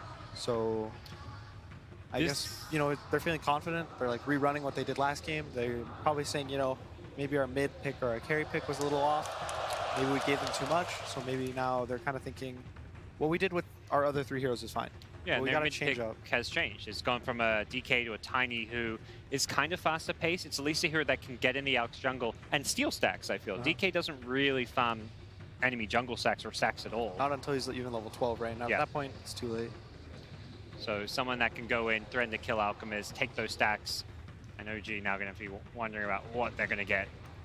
Probably going to pick a Thompson hero right now, unless he has multiple options. Usually on this this pick right here for first pick, you want to pick the hero that you think is more important to your draft. So in this case, they picked the Rubik. And that's because they're probably going through like, yo, Jerax, do you have options? And he goes, nah, it's really, Rubik's the best. Everything else is a tier below. And they go to Thompson and they say, and he gives like, oh, both of these heroes are good, right? Because now they have the choice between 2 heroes and only one will get banned and the other will be good no matter what. And only this one a Rubik. So OG is going to pick up the Rubik. It's really good against Sand King. That's one of like the classic support counters to it. And Thompson definitely a player who has quite a big hero pool as far as unconventional mids go. So yeah, Dazzle ban. I think they're scared of the mid Dazzle. Yeah, it's the second game of this 3-game series we've seen the Dazzle ban. So clearly something that's interesting. They believe OG can do. Maybe they've seen it in scrims. Yeah, maybe I think it should be the scrims. OG played a mid Dazzle and it was pretty scary, stalling out the game for the Alchemist. It's also got synergy with the Chen. You get more healing on your team. If you ever grave the Auk, he's going to heal back up to half health by the time it's over. It's a lot of minus armor too. Acid, Gush, Dazzle. A lot of variants. Void ban, they're still scared of that. And that's the carry we expected to see in response to OG's draft with the Tiny Tree Volley as well as the Elder Titan Earth Splitter synergy. It would have been a great option for them as their last pick. It's also one of the good people have figured out counters to Tide. That's why we see it a little less, I think, now. Because he can't, you know, break off the Chrono, right? If he gets stunned by a Chrono, he's getting stunned full duration of Chrono. It's not going to end after 500 damage like every other spell. So the most optical Thompson hero right now would be some brawler frontline that can fight with the Tide and the Rubik and the Chen, has damage and has deep push. He needs like all those 3 options. Try to have all those options? I think so, right? Brawler, deep push with the Q, overwhelming odds, and like, what else did I say? Fight with Tide. Yeah, fight with. Yeah. Good minus armor. It's kind of a cool pick too. It's another hero that benefits from the Chen amplified healing. It gives them a save, something that, you know, we saw PSG.LGD pick Shadow Demon to take away from OG potentially. So having a save and a second save with the Chen heals as well gives them a lot of ways to keep this Auk alive. Also, this OG timing push at 20-25 minutes. He walks up high ground and he's just gonna get 100 attack speed. Last pick, Slark. Ame Slark. He brought this one back into the meta if you go back to Epicenter, and this is a pick against a lot of melee cores. This is Theorycraft is one of the better cores run against Alchemist. You guys like the last pick, Slark? I think if they put it mid, I think it's pretty good. It lanes well against the Legion Commander. It's one of the few heroes that can kind of trade with it. And I think if they do that, Ame's going to get off to a start. He's probably going to be able to carry the game. I think yeah, in the late game, it's gonna outcarry the Alchemist. So, but the question, of course, every time is if they can get to the late game. Well, we're going to have to find out if they can hold, because Alchemist with Chen hits that scary time. I mean, we've seen OG. They just ran over them in that game too. Do you think they're going to get to the late game? There's a lot of hero from OG. The LCW, what is it called? The press the attack? Press the attack hero, the Chen hero, the Chen aura, Alchemist ulti hero. There's a lot of hero. All right, well, we've got Casey on stage to hear some final thoughts from one of the coaches before we get into our Game 3 decider. That's right. We're asking 357, and Josh is going to help us translate. A lot of us were surprised that you didn't choose to ban the Alchemist after it was such a huge part of OG's win. Can you give us a little bit of insight to that? 就是这一把看到你们还是把炼金放了出来，然后第二把其实炼金发挥了很大的作用，那就是请问你对这个是什么想法？我们觉得第一把就是在炼金的处理上，策略有点失误，然后没搞好，让它太肥了。然后这把我们就是放它炼金，还是就是按我们的既定策略去打。So in game 2, we kind of just our tactics didn't work out. We kind of made a mistake in that sense. We let Alchemist get too fat. This game we let him through anyway, but we're gonna try and improve on the tactics with regards to Alchemist. Thank you so much. We appreciate it. Back to you guys. And sure enough, we go the full series. Game 3 between OG and LGD with a twist. Everybody expected the Alchemist to be taken out of the pool, and I'm not sure if anybody expected a Thompson Tidehunter? Oh, it seems like OG's bringing something different that we haven't seen yet, Blitz.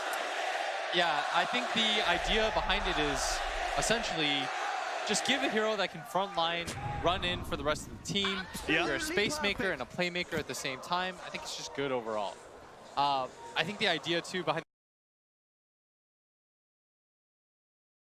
the Darkseer, just a hero to buff up the Alp. You know where your bread is buttered. Yeah, and as they were talking about, the press the attack is going to be a form of heal as well, that is going to be amped up by the Chen. Yeah, I will say I think the Slark is a much better core than the Sven to deal with this. The idea that LGD had was, we need a hero to deal with the creeps. No, you need a hero to deal with the Alchemist. And I feel like Tiny is like the biggest and best change to LGD's lineup to deal with this Alchemist. Seems like DK was too slow, especially when it came to taking that mid tower. The fight over the bounties begins in OG. I want to know how many games Ame, or maybe has been completely blanked out. Involved in no kills at all. Oh, look at that. X-Nova made that read perfectly. They were planning that Enon was going to take the other bounty rune. He was going to be teleported down to bottom. And now he's going to have to use his TP scroll, and PSG.LGD managed to get 3 of the 4. Nice hard read as Chalice going to block up the creep wave. I think my favorite change to this is making FY play the Shadow Demon instead of a hero like Jakiro. I just don't love Jakiro as a 4 position. I feel is your Ferrari. Let him roar. Oh, this guy has no chill. And you've got a lot of play potential, and you want this Shadow Demon to be strong against an Alchemist, right? Like, part of the way of dealing with Alchemist is heavy burst damage, and Soul Catcher gives any sort of burst damage you have, it makes it look that much better. A tiny combo plus the Soul Catcher, I'm not sure what hero doesn't die with that. Yeah, plus the Earth Splitter, of course, percentage-based things being very nice against the Alchemist. But who knows, maybe it's just going to be a little bit too strong for them, as last game was so one-sided.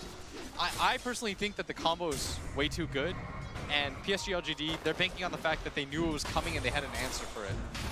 They did say in that interview with 357 that they were going to be pressuring the Alchemist a lot more. We see that already with FY just getting stack after stack. X-Nova doing what No-Tail was trying to do so well in game 1 with this Elder Titan, and just push back the other 2 opposing members of this dual lane and give Ame the space he needs. Yeah, but he's already so low. He's got to be careful for the time being. Seb, once again, having pretty good lane. He's going to fight up against Ame.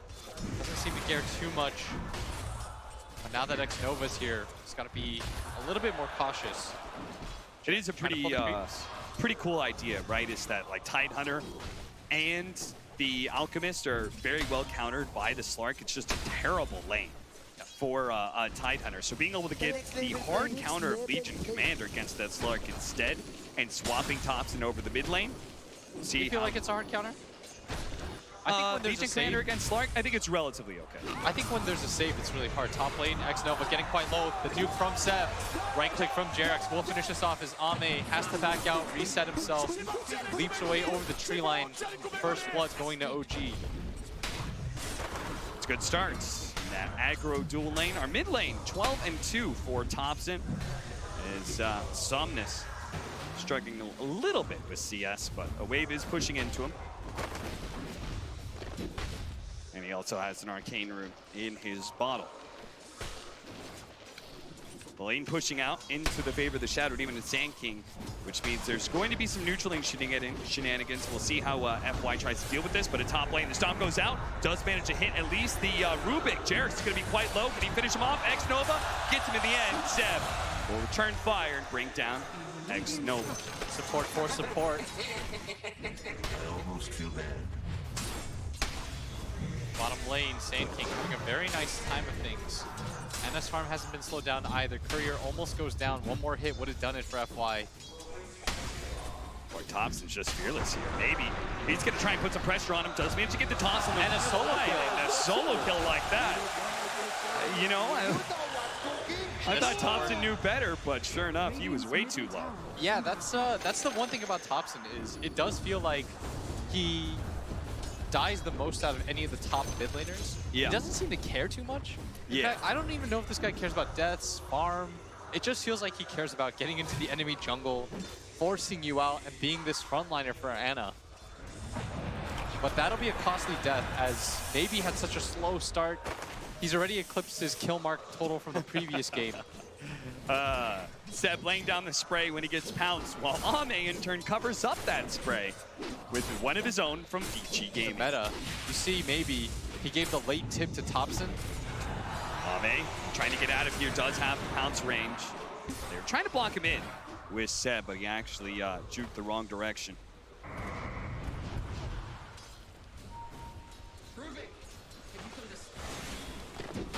Somnus with this double damage.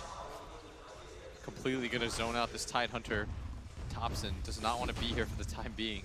A creep even just running through the area just to give one more last hit to Somnus. Stomp goes out. Seb, big nuke that's going to force the pounce away, and X-Nova may not be able to win this man fight, especially when we press the attack activated on Seb. With the level 4, it means he does have that passive to be able to bring down X-Nova. If he can get into the trees, maybe the stomp, no. Ame's just going for the bounty runes against the Alchemist is so important. Jerax is going to try to race him against these, but doesn't have lift, so he will not get here in time. Neither of them have boots, but Ame is in a much better position to pick up this rune, and it looks like PSG.LGD will get away with 3 of them. Yeah, that is makes the best of that situation. That's all 4. It's only 240 gold being collected for the OG side off of the bounties. And they're gonna wait for this bottom lane. Nobody wants to pick it up quite yet.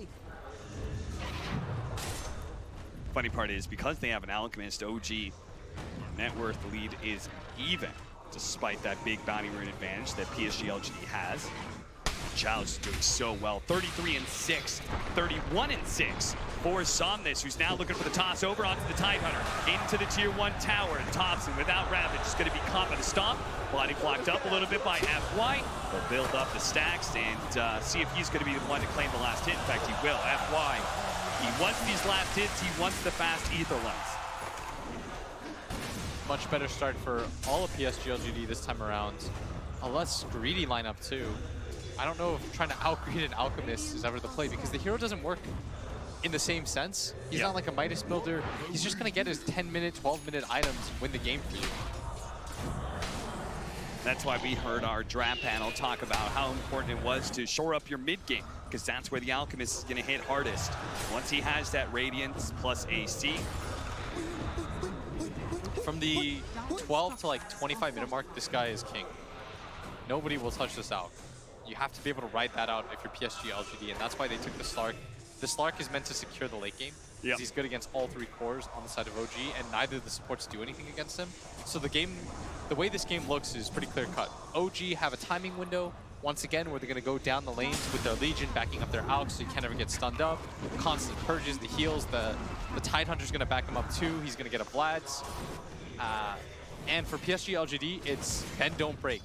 Take fights. If you lose 1 or 2, that's fine, but you can't afford to give up all your tier 2 towers like you did. Hilarious. Look at NoTail. He's been one by one sending out his neutral creeps to be able to pull back the wave to stop this push. But finally, he's going to be caught as the Spirit does reveal where he's at, and PSG.LGD will dive with confidence now, especially since they've already brought down at least one of his neutrals. The Hellbear is still pulling some of the creeps, though. Okay. And this really is the principle of getting kills into objectives, right? Is that NoTail, he understands the same thing, and he's saying, you can kill me, but if you're not taking the tower, it's fine. It's on the run. He's pinging towards it. He's laughing about this right now. The turn comforts of the melee creep is going to get the deny on the illusion rune while simultaneously pulling all of this into Ana. So it's not even going to return into the bottom lane. This is some next level shit from OG. Oh my lord. I can't even believe that. He dragged the entire creep wave so that Ana gets a double wave in mid lane. He saves the bottom tower, maybe wastes his entire time, and he denies the illusion rune. Dude, that is the most value single creep that I've seen. I mean, I think that was the most space-creating, defeating death I've ever seen. NoTail literally bought themselves like, he just killed like 3 minutes of pushing time. Yeah, he, Pylai Dai is in the back. He's like scribbling notes. He's like furiously trying to figure out what he did right there. That gave Ana so much gold, brought him much closer to his Radiance. Didn't have an amazing laning phase, but that's gonna help out a lot. Yeah, it certainly is. But this is where PSG.LGD are going to have a change of tactics. Last time, they tried to go in for the mid push. They tried to take down that tower before and taking over the jungle, but this time, a smoke directly towards Ana. Chalice leading the way with the 1-level burst strike. Just found that for ulti. They're going to be able to get the disruption first. And the epicenter follow up. They're going to throw all the burst damage onto them all at once. Chemical Rage is not going to be good enough here, sir. By the way, I was wondering why this ward right here that PSG.LGD placed, I was like, why didn't they block the camp with that? Yeah. And you realize because OG's gonna look for that ward. They know guaranteed that there is vision there, but by placing it up there and not blocking the ward, not blocking the camp, that's so intelligent. Yeah. It's gonna give Ana a little bit more space, but it's gonna open up kills a little bit more. They've got no idea about it. Also, the combo, the way they set up that kill was just brilliant. It maximized the damage in a minimal amount of time, right? Leading with Disruption to get off Epicenter first rather than trying to go for Burrow Strike into Epicenter where there's this delay of damage. It really killed the effectiveness of Chemical Rage there. Now, PSG.LGD will manage to get another 3 bounties. That's 9 bounties they picked up in this game for 2,400 gold. Excuse me, that's more like 12 or something. Yeah, that's how they've kept up in this game so far. Oh, Jerix! No, X-Nova doesn't have a TP. He'll be stuck here for the time being. He's got to wait for the courier. Look at him, he's sitting on top of his Spirit and taunting him. Before he's going to TP away, but FY actually catches him. Meanwhile, top lane, Seb's going to be caught, but it's over to mid, where Jerix,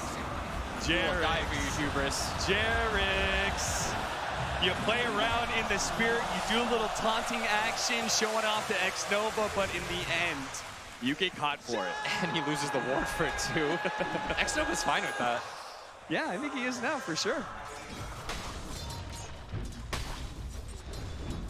How's Dobson doing in farm, by the way? He's going to be rushing double bracers into a Vlad. So those bracers are super value for Tidehunter, both because of tankiness as well as making your anchor smash more effective. The courier's been killed too.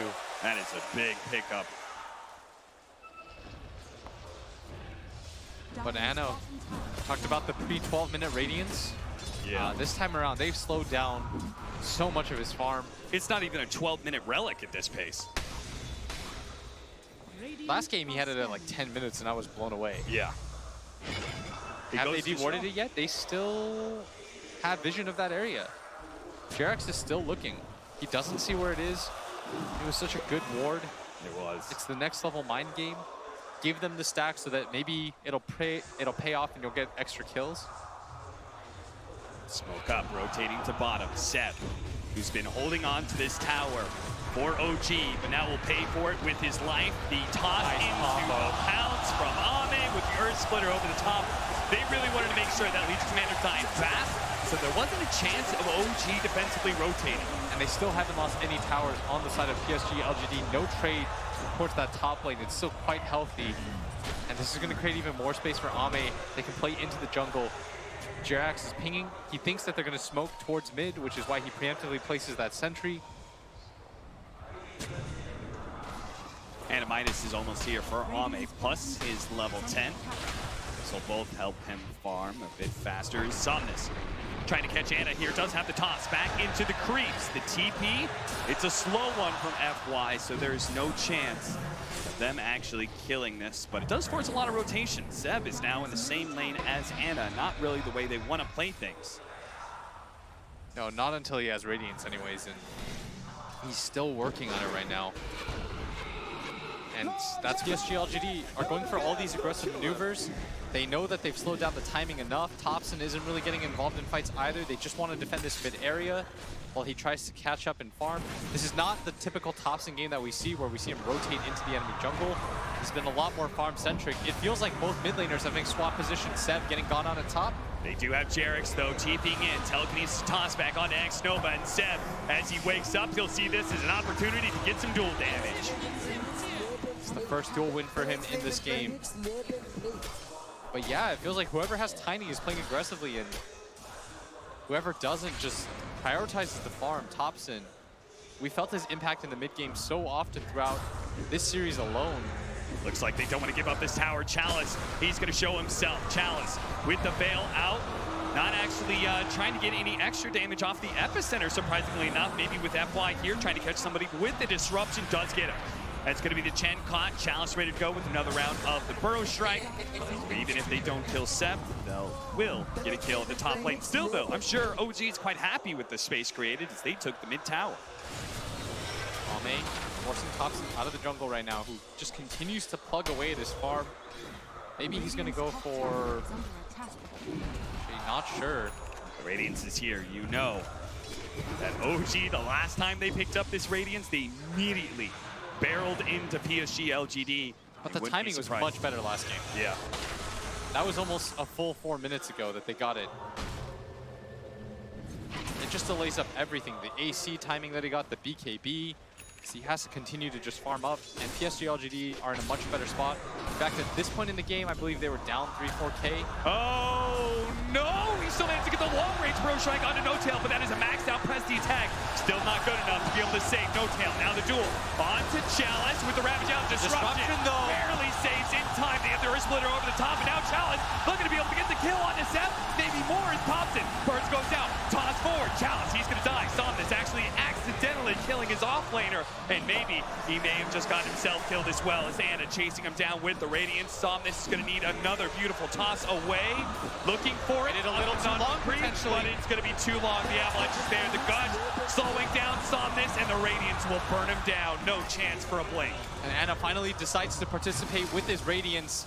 He understands that he's the strongest hero in the game. He's got to make his presence known. March his way towards the top lane, and it looked like it was going to be so good from PSG.LGD. They got the disruption on the Sand King. They were fighting under the Sandstorm for so long, but it sort of evens out. One of the advantages of this Chen is being able to pull people around the map, and we see that with Thompson, who gets TP back to the fountain, is ready to go with the TP somewhere else in the map. If he felt like he wanted to go top, he could have done so. Yeah, and for the third game in a row, OG is going to take the mid tower first. They prioritized it so heavily in their games. Oh, Arcane Room going to be left behind, and Ana sees it. Thank you very much. That'll mean some more acid sprays. Top, gonna be taken. They see all these heroes rotating over. PSG.LGD really want to take the fight, but Seb is gonna try and get the initiation onto Somnus. They have the unstable concoction, but the rest of PSG.LGD is on their way. There goes the duel, but Chalice gonna be able to get a two-man Burrow Strike. Ame pouncing in as well with the two-man Dark Pact on top of everything else, on top of the Somp, and now they have Seb dead, but Anna is still so tanky. He gave him with his dying breath the press the attack. The level 4 press the attack with so much regeneration means Anna will be able to bring down X Nova. Now he looks for more, but Chalice, he's just trying to pull the creeps away. Buyback over to the side, the buyback. Chen is here as well, X Nova. Trying to catch him, FY, looking for the disruption while Ame taking stacks after stacks, but he waited out the dark. Ame's gonna die. Oh, the challenge save! Ame trying to get away, the toss over onto the Tiny, but it doesn't matter. Ame lives. Anna dies, and now Thompson's gonna be run down underneath the trees as he tries to juke it around, but eventually Somnus gonna be able to find him. They have the Bro Strike there as well. Back over to Ame, who managed to finish off Jarek's top of everything else. 7-14, LGD win a massive fight in the top lane. And OG, I thought that Ame was dead for sure, but they find the save for him to follow up. This is going to be a value shrine. I'd like them to continue to play faster, smoke up, attack that triangle area. You're together here as 5 right now. Looks like they're going to back out, farm through. Ame still in a really comfortable position, about to pick up his Diffusal Blade. Medallion on Chalice. Feels a little bit like game 1 now, where OG had that net worth lead. But once LGD were finally able to reclaim it, things started snowballing heavily. We'll see if LGD can do that again, or if they're going to play it a little bit more passive this time around, because they do have so many items about to flow in. Ame almost has a Diffusal Blade. They're going to work towards Aghanim Scepter on Somnus, though he needs a full kit still. And if you're PSG.LGD, you probably want to take a fight. They've got to be a little bit cautious, though. And they did end up going to the triangle area. They just didn't smoke for it. OG, they've got the Ravage. They want to take this fight, too. Both teams feeling like they're stronger than the other. Where Thompson shows up is all important because he doesn't have a Blink Dagger. He needs to be able to get on top of PSG.LGD, and he gets on top of X Nova right away. But there's the disruption. Thompson dodges the stomp. Seth still trying to close the distance, wants to be able to catch X Nova, but he completed his TP. Anna was done himself. They'll surely know about the vision on the high ground now, but OG did not get the successful smoke gank that they were hoping for. Yeah, both teams battling it out for position right now. And now it's going to be an immediate run into the Roche pit. Feels like deja vu of game number 1. Hey, yeah, it's because Somnus TP'd out to the bottom lane. He thought that was spaced as OG failed to find a kill, but now he has to run all the way across the map. And it's got a BKB too. They should feel pretty strong here, but they don't do it quite fast enough. Can PSG.LGD actually take a 5-on-5 against BKB and a pipe with Ravage? They're looking like it. I don't think you can give this Aegis up for free, because I feel like it's going to be then a repeat of game 2. If they find an opening like this, it's going to be massive with the Soul Catcher toss. Again, who can survive against that combo? Certainly not good. With the pipe, it looked like he was strong enough. You were wrong, friend, and now the crowd coming back alive. Samson, where you at? And they're responding now. Top lane, gonna get caught on now. He's gonna use that last bit of life to kill the Observer Ward, and he does manage to pick up the bounty rune. So Thompson grabbing the 3 on the right hand side of the map, but if they can actually kill this Alchemist, it would be huge. He still has BKB, but he doesn't pop it fast enough. He's Bro Strike instead. Anna thought he had more time, but that is a limited resource against PSG.LGD's aggression. Pickoff after pickoff, they're finding course around the map. You still haven't really felt the impact of this Tidehunter either. 0-3-3. Thompson was so dominant in game number 2. 7-17. Still LGD holding that slight net worth lead against an Alchemist. You're not feeling good right now if you're OG. Your Alch Chen combo should be the strongest at this point. You picked up a pipe on Seb. You've got a Vlad's, a Medallion on Thompson. This is almost the exact same situation as last game. They've itemized in a very similar way too, but it just doesn't really feel like they've got the same oomph. There's so many things that I mean, Seb maxed out press the attack first, for example. Him going for the pipe, as you said, it's like they're all showing that they're trying to synergize around making this Alchemist the strongest he can be. And now Seb may just get caught again. Thompson's gonna be here, ready to go with the Ravage. 2-man Bro Strike, the Earth Splitter as well. Beautifully placed. That's gonna be a lot of damage to start things off. The stomp, though, will allow them to retreat. They're just going to back up as they rightfully should. They don't quite have the mana for this, and it looks like they're just going to walk into Roshan again. I heard Anna, he did pop his ulti. And yep, if you toggle it off, yep, it works. He managed to do it in time, so LGD won't have that easy way. You just have to spam press it, I believe. Yeah. And it takes it off, because he definitely had Radiance turned on when he was under. When he pops out, neither of the illusions did. Gush, as well as the medallion. Oh, this is a nice room for him to pick up the illusion. This is going to scout out for him, stop any blinks. The initiation up from the Sand King as well. Disruption onto the illusion alchemist. Not able to turn that radiance off. They have vision of that observer ward as well, but everyone is a little bit too scared to be that far forward. Jarek showing himself at top, Anna showing himself at bottom. LGD have a little bit more confidence that they control this mid area. BKB soon for Ame. If OG doesn't take that Roshan soon, I fear they may miss their timing blitz. I'm not really sure. I'm trying to figure out where they go from here, because once he gets the AC, that's one of the strongest power spikes in the game for this Alchemist. Yep. You can get items after that, but the 3-item timing of this Alch is used to be, it's so powerful. That's what they rode last game, and this game it feels like they're still going for the same play. It's just not really there for them. It's harder for them to push into PSG.LGD's lineup. They haven't taken enough Tier 1 and Tier 2 towers. Thompson, I think, has had the roughest game. We're not really feeling the impact of this Tidehunter. It feels like he's having a similar performance that Maybe did. And it doesn't feel good going all these items that are meant to empower your Alchemists, and you're not winning team fights behind that hero. So they're going to go for it again. Spirit revealing and slowing things down. Hope until the Mud Golem stunning up X-Nova. But Ame's really far away. They noticed that he wasn't there, and this might actually be... It's a free Roche. Unless. No. Something's not going to go for it, is he? He's thinking about it. He's hovering around this area. He's going to go for the blink. Gushed up. Won't be able to anymore. The Earth Splitter going down. Challenge. Who got trying to get in, but the Age is picked up by Anna. And now Challenge immediately punishes. He's hit by the Ravage. They do have the disruption on top of the duel. X-Nova will eventually die here. Ame with his BKB.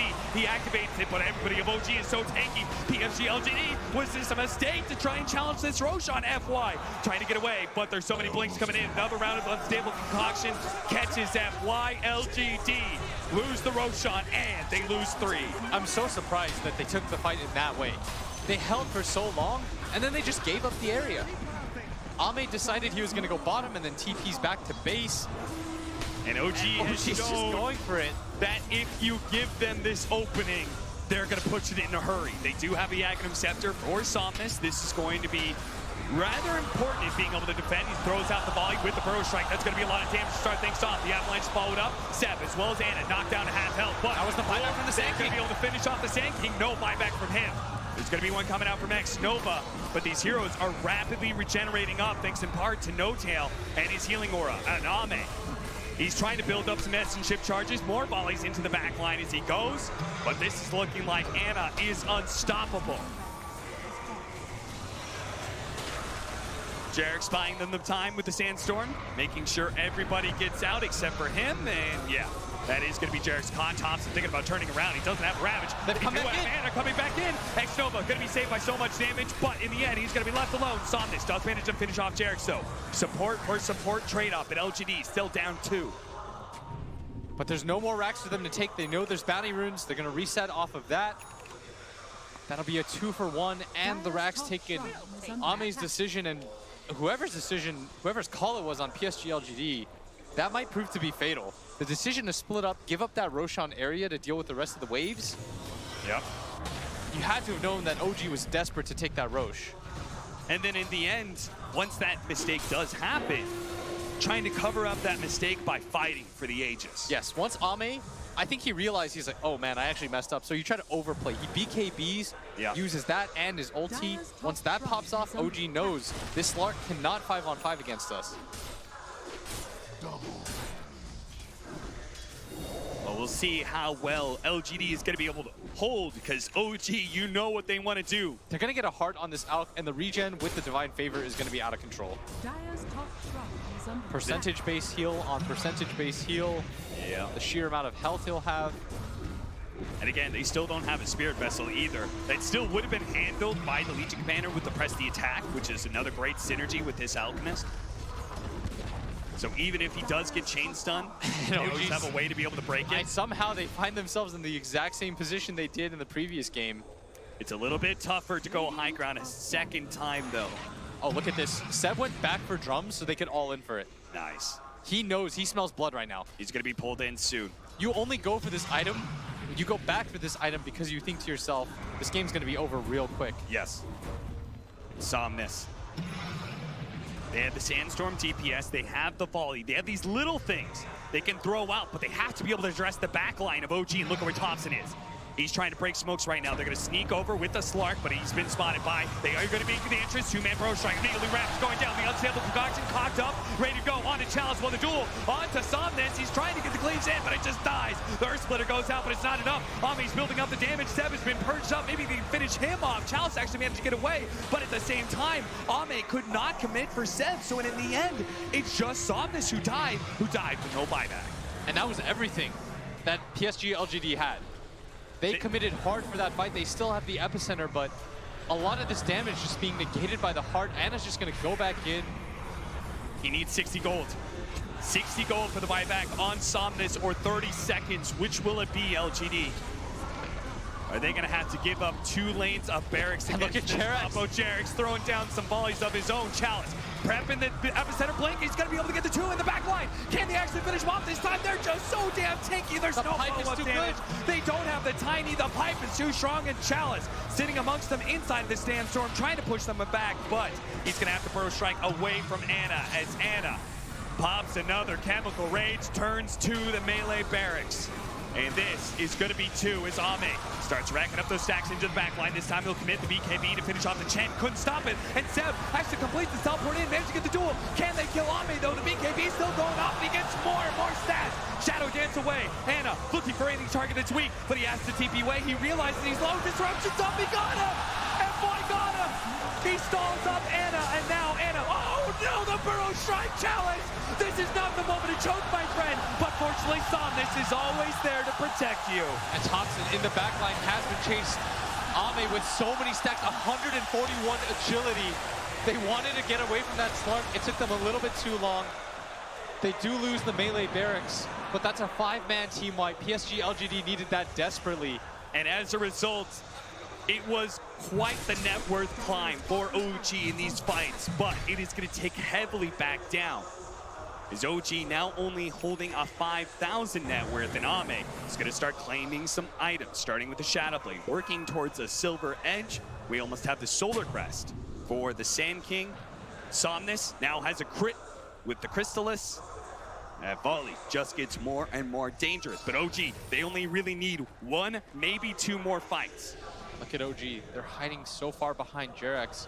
He's being patient right now. They understand that PSG.LGD with the numbers advantage is on the hunt. Yeah, that's why Ame's gonna go all the way around. He's got the Shadow Blade. He's still got the extra 100 agility he's stolen from earlier. And with the Dark Pack going off, Jerix, that is not a steal that will get you away from Ame. That's 123 agility that he still has, and the 11 perma. That's quite a bit of it. And all the bounty runes. That is, now look at that, 2,000 net worth, that's it. And the gold lead is swung now the other way. These 2 Titans just swinging for the fences right now. And OG has to be careful. Every other team has proved that Mega Creeps does not end the game. If you are consistently getting wiped for just racks, that does not feel good. At the same time, though, they know that PSG.LGD does not have buyback on their Shadow Demon, Chalice, as well as X-Nova. Do you try and force it anyway in this fight, or are you just waiting for Roshan? I think you're waiting for Roshan. That's probably your next objective, for both teams, in fact. Okay. For OG, it's how you get potentially the last set of racks without having to hard commit. For PSG.LGD, getting it onto Ame so that he doesn't have to use his BKB so soon would be pretty nice. And remember that OG is still on the timer. A lot of these items that they've opted to go for, they're not meant to scale. I mean, you said it perfectly with Seb, right? You went the back only for reason drugs. you go back for drugs is all inning right now. Yeah, you think, I'm going to win this fight, they're going to break, we're going to wipe them, we're going to go for the throne, I'm going to pop my drums active repeatedly. I mean, they've got like 14 auras. Oh boy, Thompson. He's got his level 20, and he's about to finish up a Desolator. So when Roshan does spawn, they can do it super quickly. But at the same time, PSG.LGD, Ame uses buyout gold here. Ame, Gotta be careful. They've got a gem. The volley, slowing down some of those supports, but they pulled in Anna, and I'm not sure PSG.LGD are ready to take a fight right now. Epicenter, oh, Chalice. Fortunately, he held on to it in a way. He stopped it, so OG don't know he used that big team fight ultimate. Doesn't feel too good. Ame, whenever you use your buyback gold out like that, it feels so bad. Yes, you have your silver edge, but you don't feel comfortable fighting at this point. Yeah.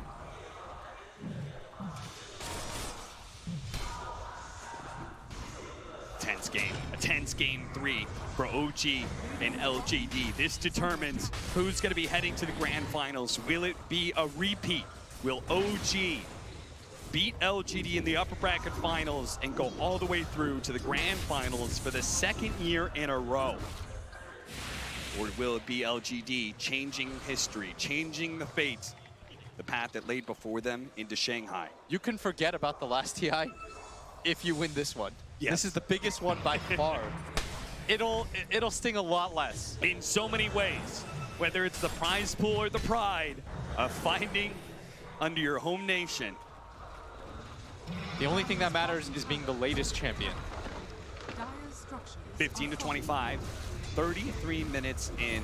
We're going to have a split push. OG, they've got 2 towers to take bottom lane. Ame plays the other side of the map. PSG.LGD, they're not looking for a fight until Roshan. And Roshan, it's up right now.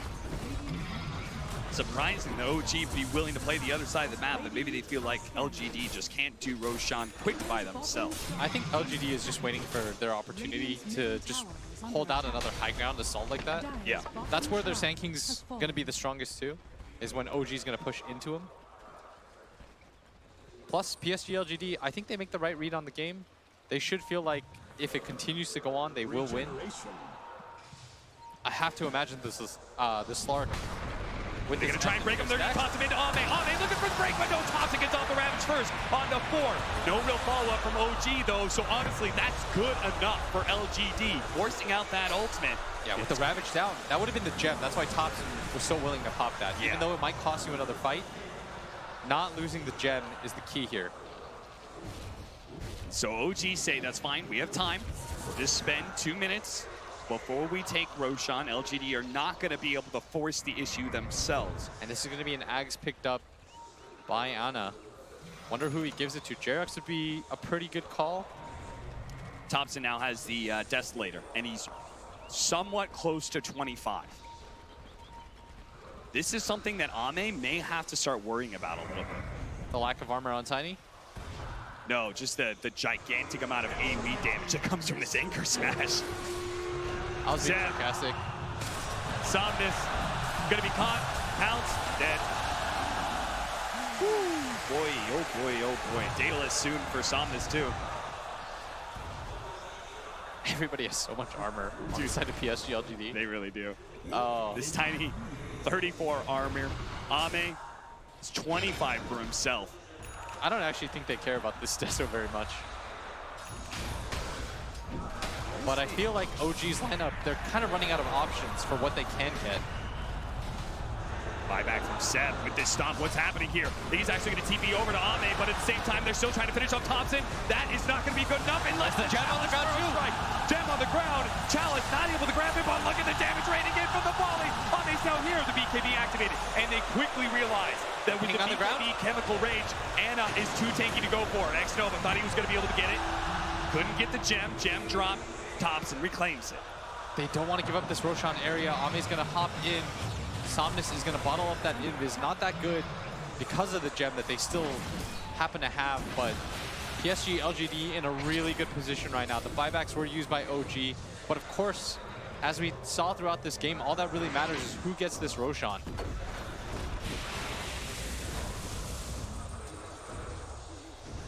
That's why everyone's just playing around that mid lane. They gave the axe to the Tide, by the way. One of my favorite ags in the game. Yeah, yeah. It's so awkward, and it's like a better version of Venge's Wave of Terror. I mean, you've got the Gush Armor talent for it, too, so that's -12 in a line, plus the Acid Spray. Plus, you know, Solar Crests that are being thrown around on both sides. Disable Concoction popped, a momentary stun onto Ame. Doesn't want to blow his BKB, so he pounces down into the river. Building up those stacks. He's got 12 perma Agi. That's so much. They're looking for the backline right now. Thompson does have. He's been confident himself. He's put a 3-man Burrow strike. The Ravage goes off though, controlling up Ame to get down by Thompson. The big swing of the anchor smash. Finish him off now. FY trying to get the force tap. Disruption out. Stomp going in. That's going to be Jarek's already dead. No Tail's quite low as well. But the cores of OG going strong. The buyback coming in from Ame though. Can he come in? Can he deal with Thompson? Burrow strike out for challenge. The X-Nova is going to be left. Fed to Ana and Thompson. No Tail about to burn out, but no Tail almost dying there. The press of the attack helps him though. And all the buybacks filtering through. And I lied, Thompson does so much damage. Dude, Thompson does so much damage, and he doesn't even have the 25 talent yet. I can't believe Ame died to that. And Roshan's getting really low. We talked about how important this was. The volley's up, they're going to throw it in, but it's going to be too late to be able to claim Roshan at least. So LGD gonna have to do another one of their famed high ground defenses. OG just figures it out. They find a way, they dig deep. They figure out a way to win. Look at the net worth and the XP slowly start to climb back in their favor.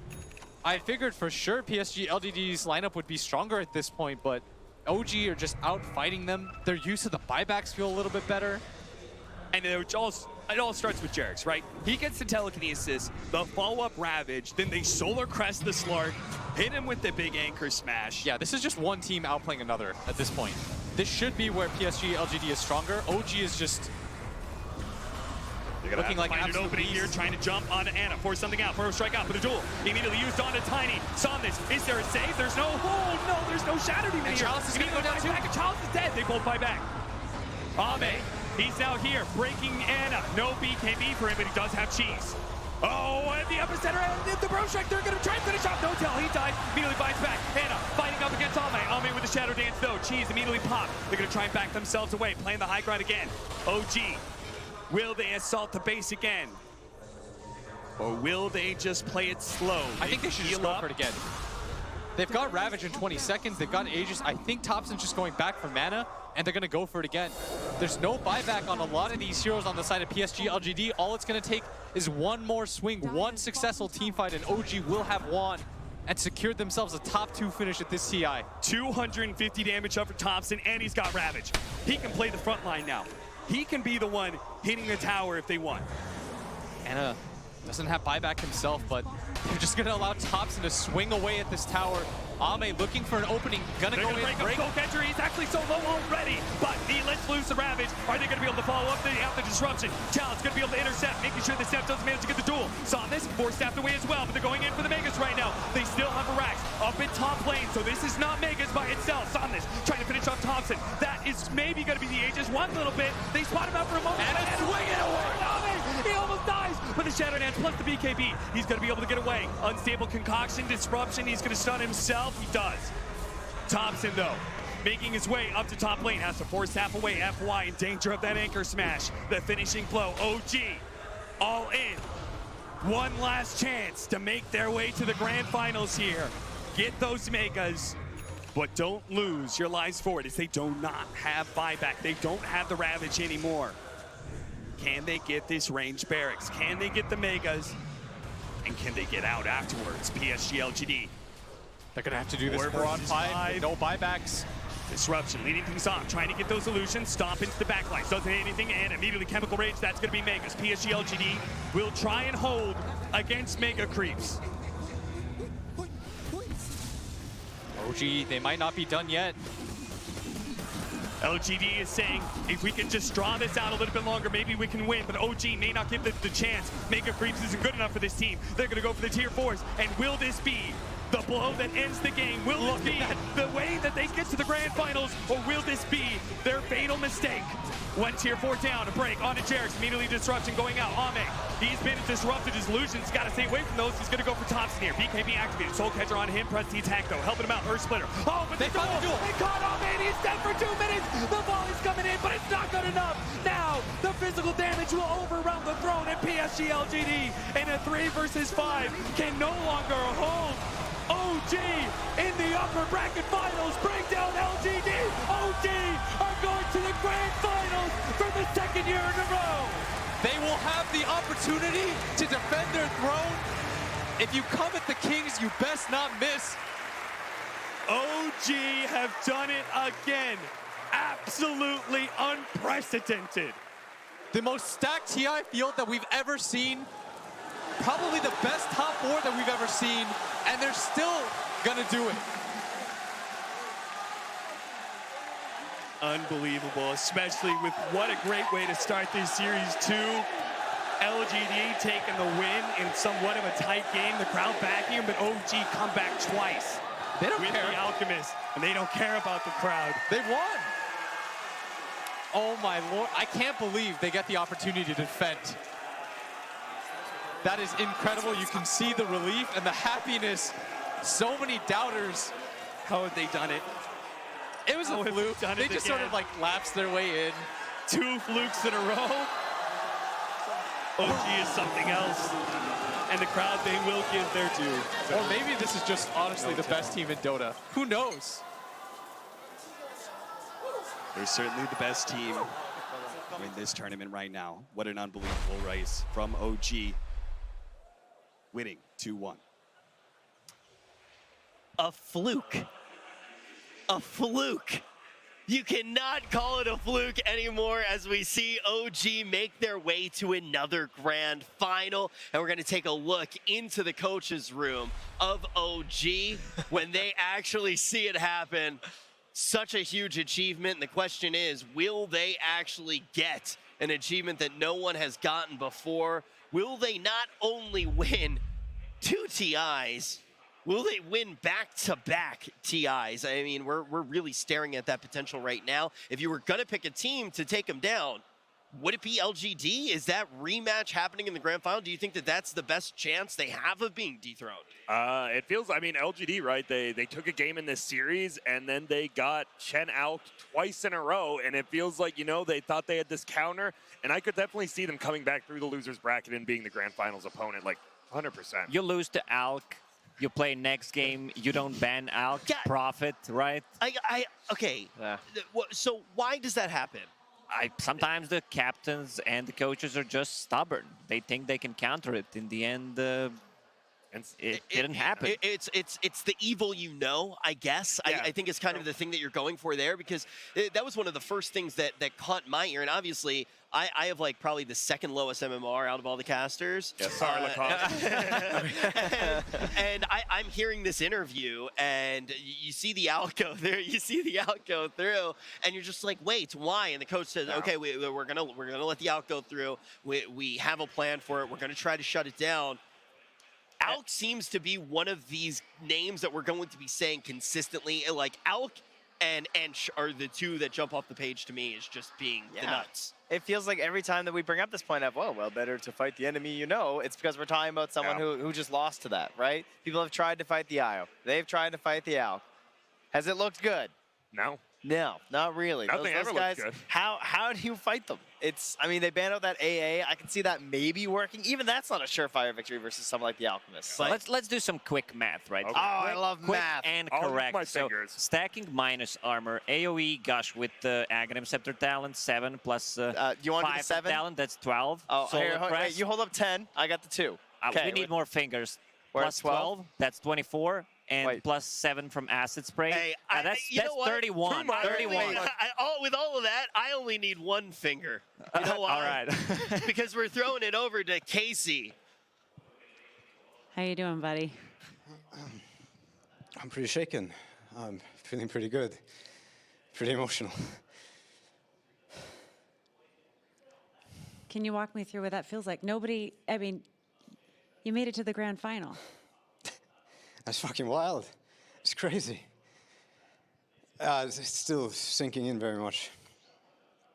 I think we talked to you back in January and we asked if you had dared to start looking ahead to TI9 and the possibility of being in a grand final. And you all said it's way too soon. We're not thinking that far ahead.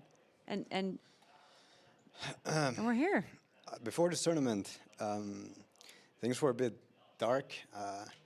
My dog had died, and yeah, it was really rough for a couple of weeks. Sorry. My self-esteem was pretty low, and now we're here. Sebastian, I mean, honestly, I dedicate this tournament to him. Oh, fuck, this is so crazy. You're making me cry. Stop it. No, but really, thank you, Sebastian, and of course, everyone else. Just feeling so fucking lucky, feeling so fucking good. Yeah. That's fucking adrenaline, I'm shaking. Oh. It's like the full range of every emotion that you can imagine. And I know you have a lot of respect for the fans here who obviously have been really excited to watch LGD play. Such a great team, such a great matchup. How did this lineup and matchup feel to you compared to a year ago? I mean, we were literally watching history repeat itself. I mean, the LGD guys, they always give us these fantastic DotA games, and we feel so honored that we have this opportunity once again to play on a main stage in front of so many people. And the crowd has been absolutely wonderful. Like, we know they cheer more for LGD than us, but there's a lot of guys in the crowd who are showing, I mean, love for the game and love for both teams. And it was a blessing. I mean, I'm vibrating, and I think a lot of it is that energy from the crowd. And yeah, these games, it's crazy. It's just wild. Freaking love it. You mentioned Seb, but what about the rest of your teammates? I know that you formed quite a tight brotherhood in the last year, even with Anna leaving and coming back. This group of guys, I woke up the other day and I thought to myself, like, what would it be like to play DotA with another team? And that was very depressive thought, because I wouldn't change a single thing. I wouldn't change anything. These guys, they got my back, and I can feel it. I love them. I have so many DotA questions, and I'm just not going to ask them because I love being able to see this moment with you, because so many people have been following your journey as a player and the team's journey, and this is what DotA is all about. It really is. Jeez. Oh my God, these games are so wild. Oof. What a good feeling. Are you going to watch tonight? Of course. Secret Liquid? I'm not missing a single game, not missing a second. Who would you like to see in the grand final? Last year, I really, really wanted to play Liquid, and I still feel like they owe us that game. I mean, we owe each other that game, really. I really hope to meet them, although Secret has been a challenge for us all year, so we'll welcome it as well. God bless anybody that comes our way. Good luck to them. Not kidding. We're staying humble here. So much respect to all the teams. LGD, fantastic games. Liquid, I die to play them. Secret, they've been the best team this season. No matter what, we're just happy to play. Feeling so lucky. And while I have you here, before we send it back, is there anything you want to say to all the fans who've been watching? It's just thank you all for supporting us.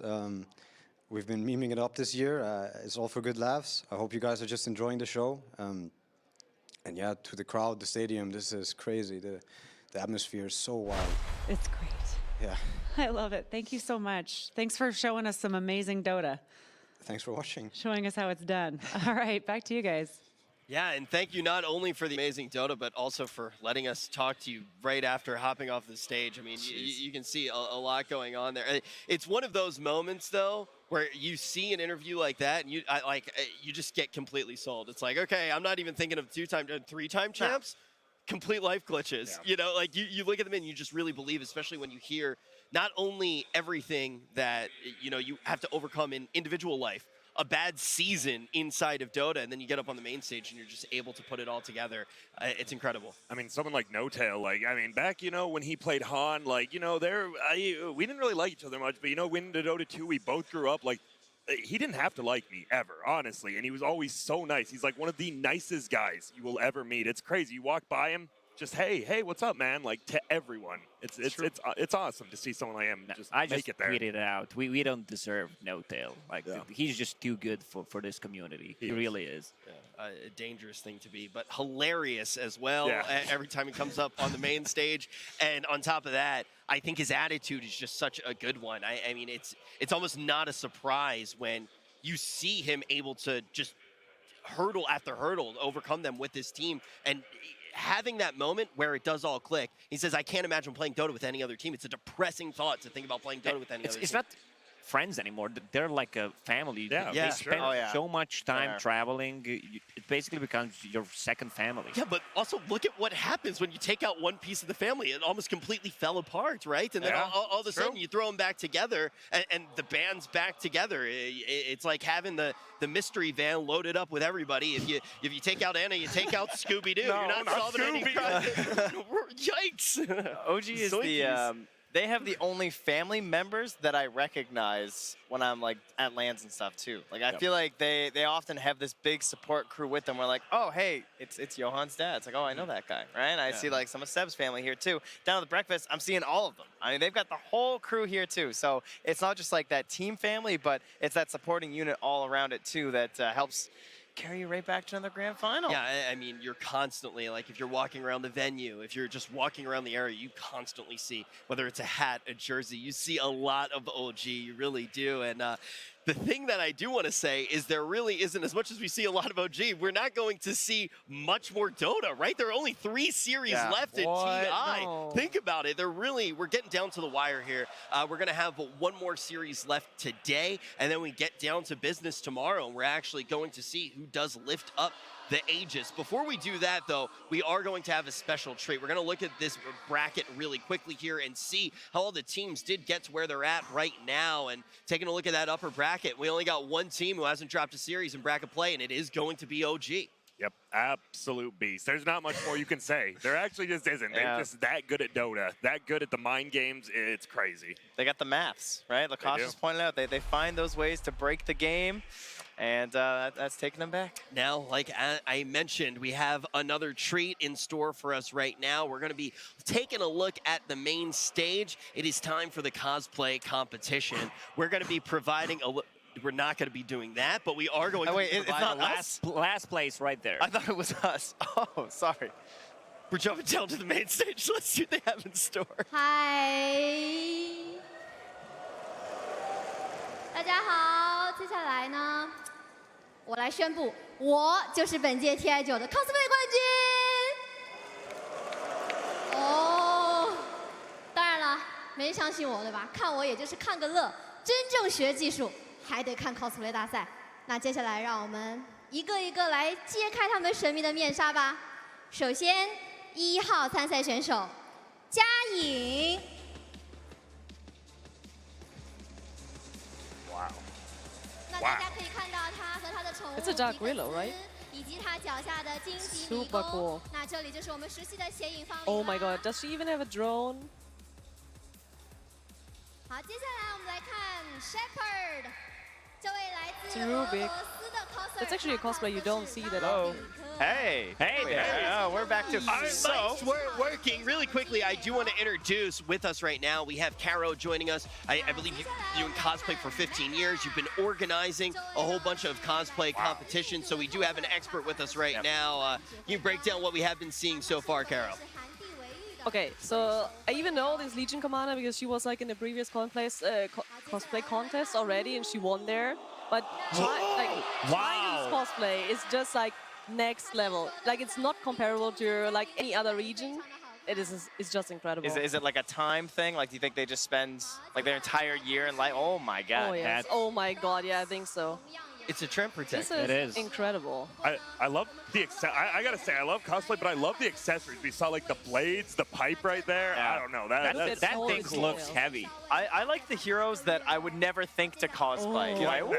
I love these lollipops inside the TB's wings. That's sick. I'm actually just impressed.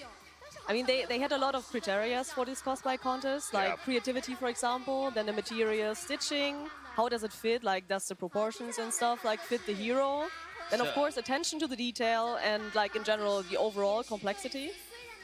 One of my best friends, he's always very critical of anything that anybody would be wearing, and he has a popular saying where he goes, "Wrong belt," and we have not seen any of that here. No, these are right belts. This is amazing.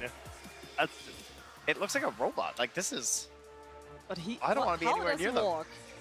It's like, this is actually insane. They look like exactly as they would have taken, like out of the in-game scene on the stage. How much time does it need to build something like this?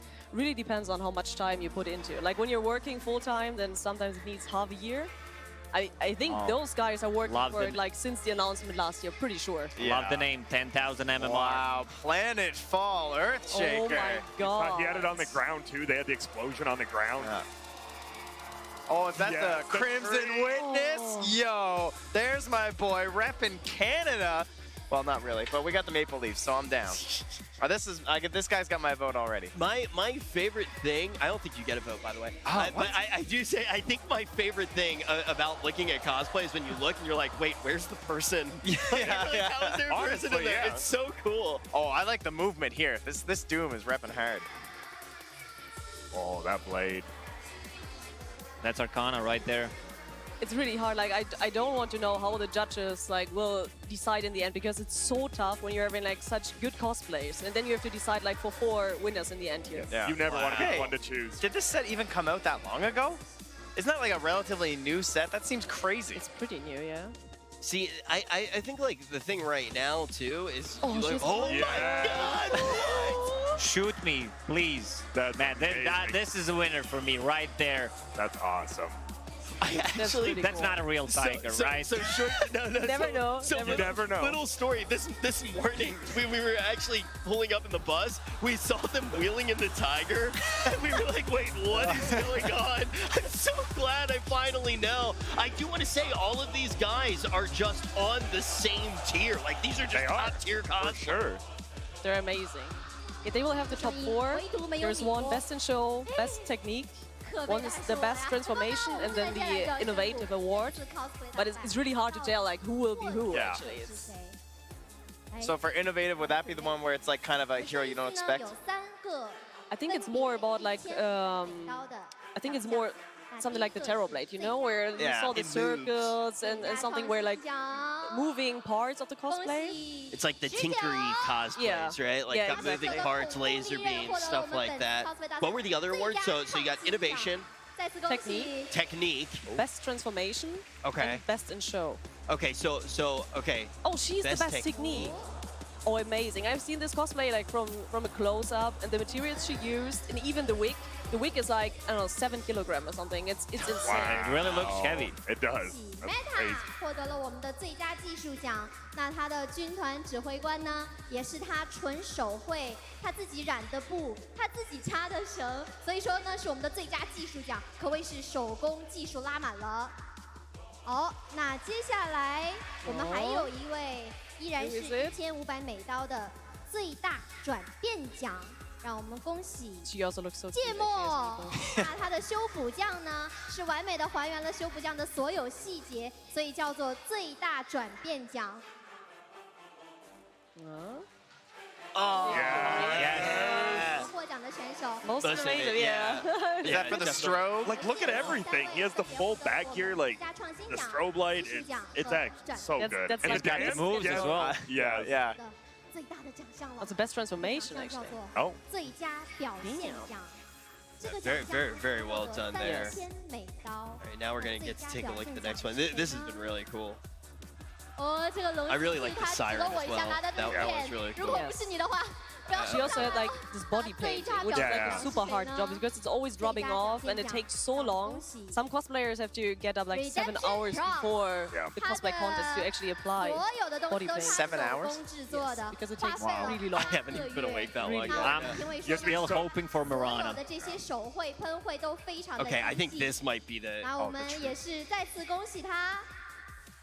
好，让我们把掌声送给所有的 coser。那这里我们也可以 where are 拿 his 近 eyes? 一点 Like, 看 where 一 is he 下哦， looking 他身 through? 上的所有的 Maybe the 手 mouth? 绘 But yeah, I agree. 这是他自己花费了8个月的 That's 时 crazy. 间 Like the 亲手 paint 做 job 的 and all the parts with the details. What do you just usually so make? amazing.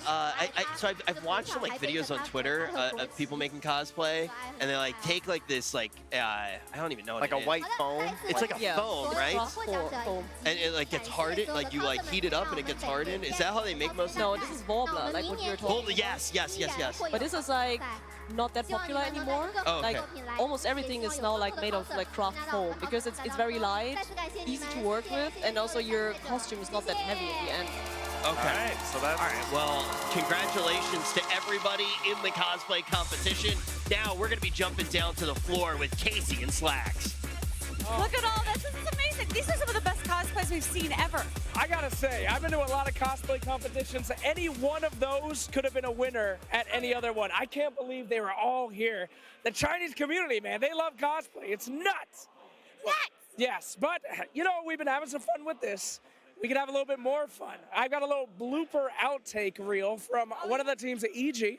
A lot of fun. I will say, mature content. Children at home, cover your eyes, cover your ears, because there's a lot of naughty words in this one.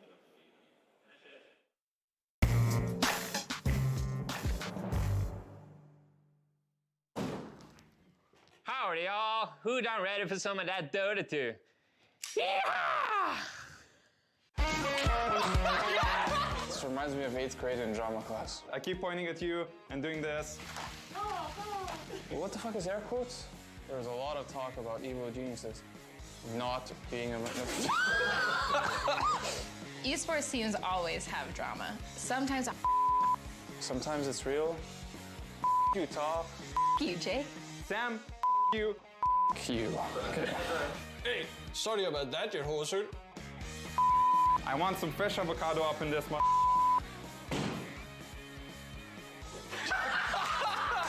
I can't stop smiling once I... Who brought the sandwich to my set? One more time. Get the camera out of here, holy shit. Well, as I told you, some fun guys. We will miss EG from the tournament, but we still got some great teams left. Yeah, it was really fun to see. I think throughout the entire tournament, it's fun to see the human side of these players. Like, these are guys who play at such a high level. It's easy to forget that they have funny sides, emotional sides, and it's what makes this community so great. Absolutely. But funny side and emotional side is over, because we got two of the best teams in the world coming up for you. Guys at the panel, let's get this thing started. Yes, let's get this thing started indeed. Thank you so much, Casey Slacks. And I'm sure we'll be seeing a lot more, but I am very excited to get this next series started here with BlizzCap and Grant. Gentlemen, we got some time to break this one down, so let's get into it. Grant, when you think of Team Secret and Team Liquid facing each other on the main stage, where does your head go to first? I mean, you just say that, and I'm just thinking two of the best teams in the world. Like, these are world-class organizations, world-class players. You can't just pick a player out of there. It's like, this guy's not tier one. They're all super, super good, and it's great that they're in the top four. Like Liquid, they're 7-0 on the stage right now. That's probably what comes to mind first. They just haven't lost. For the last 2 years, they have been like the leaders of Western Dota. Yeah. OG, you know, they showed up at TI last year, and they've obviously shown up at TI this year. But for most of the DPC season, it's Liquid and Secret that you're turning to as the front runners. It really is. I must say, though, you mentioned last time they faced on the stage, or rather last time Liquid was playing on the stage, you know, they're 7-0. Last time Team Secret and Liquid were on this very stage in the Mercedes-Benz Arena, it was the grand finals of the Shanghai Major. Let's. Oh, don't remind me of that. It was a rough time, let me just say. Oh, you guys got spanked. Yeah, we did. Yeah. You know, the Dota that was played was great, though. Yeah. Oh, no, we only won one game, man. Yeah. It wasn't too... All right, here's what happened. Yeah, it wasn't great, though. We casted that final, for people too. unaware, Will was the coach of Liquid at that time. Yeah, and we felt great, too. What ended up happening was we go into game 4, and I was like, what are we doing? And Curl was like, I have no idea. And we picked Dro. I talked to Boba. I was like, oh, what was the Dro about? And he's like, we're out of ideas. There's nothing left in the gas tank, because the problem is we started in the lower bracket after losing to MVP. Once you have to make that climb, everyone starts figuring you out, and every potential opponent on the way is just danger. You have to, there's no holding back strats, there's anything you have left in the tank, you empty out, you try not to worry about what the finish line looks like, and it's just exhausting from a mental perspective. And so we last picked Dro. We have we've never played it before. The Slark Doom was too strong from Team Secret. They had a concept that was really hard to beat.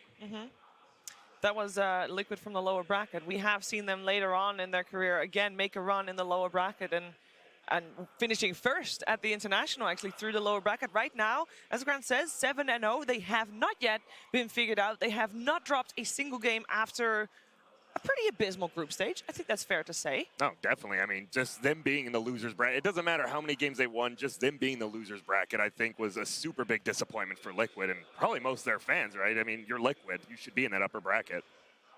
You really should. What's up?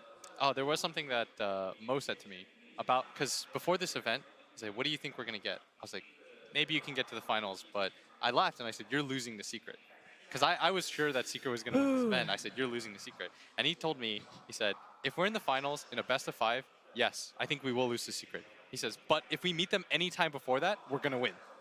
Ooh. I can't believe the situation's actually happening. He said, if we meet them beforehand, he said, we're going to win. Okay. Well, I do have to also say something here because, you know, there is obviously a lot of history with the players and all that, but before we even get to that, the last 2 internationals, 2017, 2018, Secret got eliminated before their time, or at least that's what a lot of people will say, considering their potential going into the tournament. And which team eliminated them both times previous?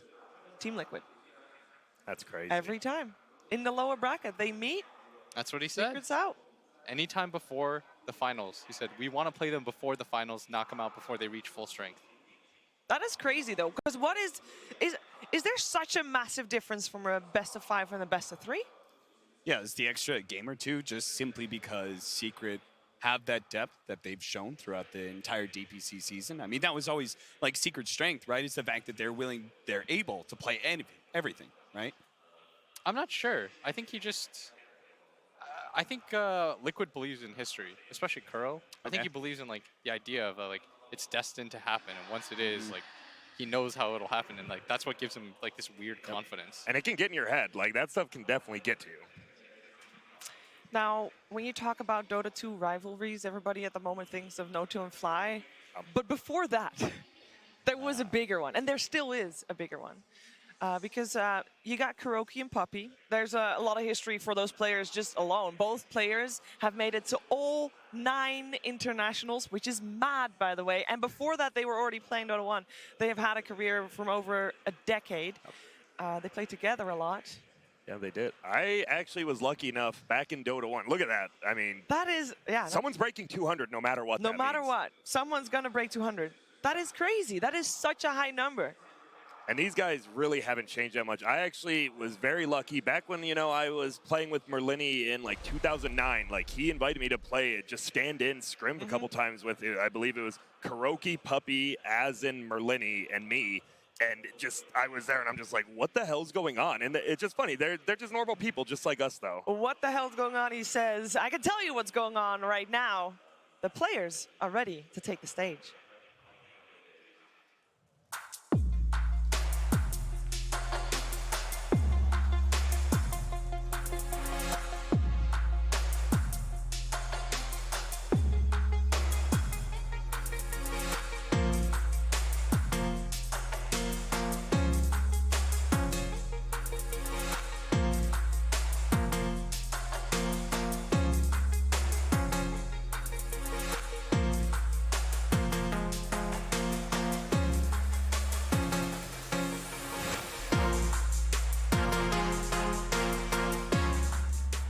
Team Secret is a favorite coming into the International 2019, or maybe they were the favorite because even though they crushed it in the group stage, they did show some weakness on the main stage, dropping down to the lower bracket, having some tough matches against a lot of different opponents.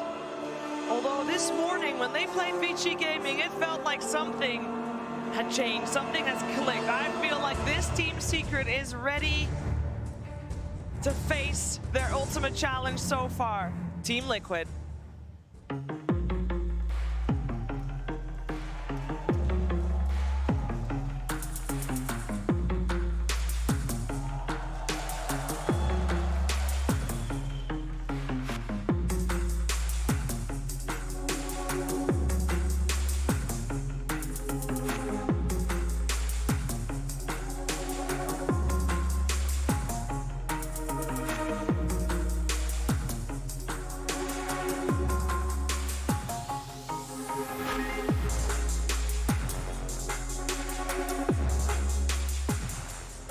Team Liquid has quite the opposite story at this event so far. The International 2019 was not kind to them at the start, but ever since main stage, ever since they got on that stage, got in those pods, they started playing some Dota in front of all these Dota 2 fans. They are an entirely different beast, and they are crushing it. They are basically slaying their way to the top with ease, already making it to a top 4 right here at the International 2019. And I know that a lot of people have seen the following interview quite a few times already, but when you're having a matchup between Poppy and Kuroky, you need to see this again. And then there were two. They're the only two people here who have been to every single TI. I mean, I think it's really cool that it's us two. Yeah. I mean, it's definitely a big thing to us. There's no way it's not. What do you remember about your first TI? Because both of your experiences couldn't be more different.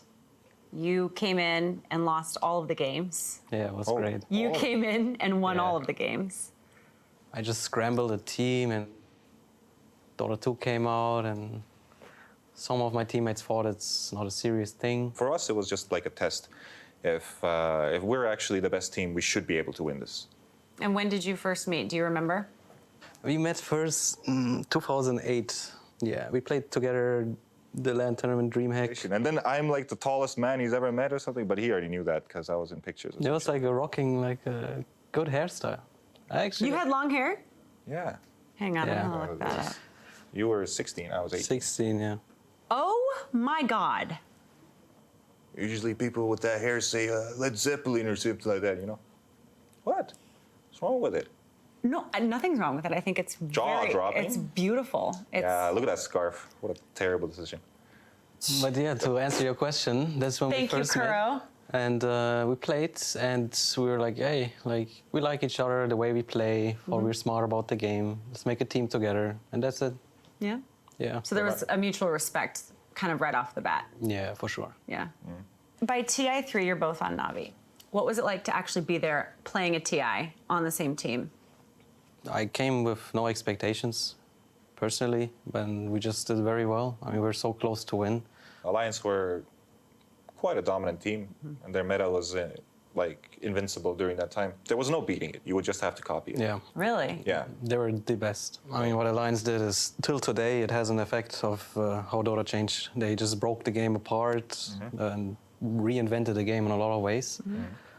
What made you decide to leave Navi together and form Secret? You know, okay, we got like second place at TI3. We almost won it, but it wasn't a happy moment for us during the grand finals. There was a lot of conversation between players and stuff, and it was not nice.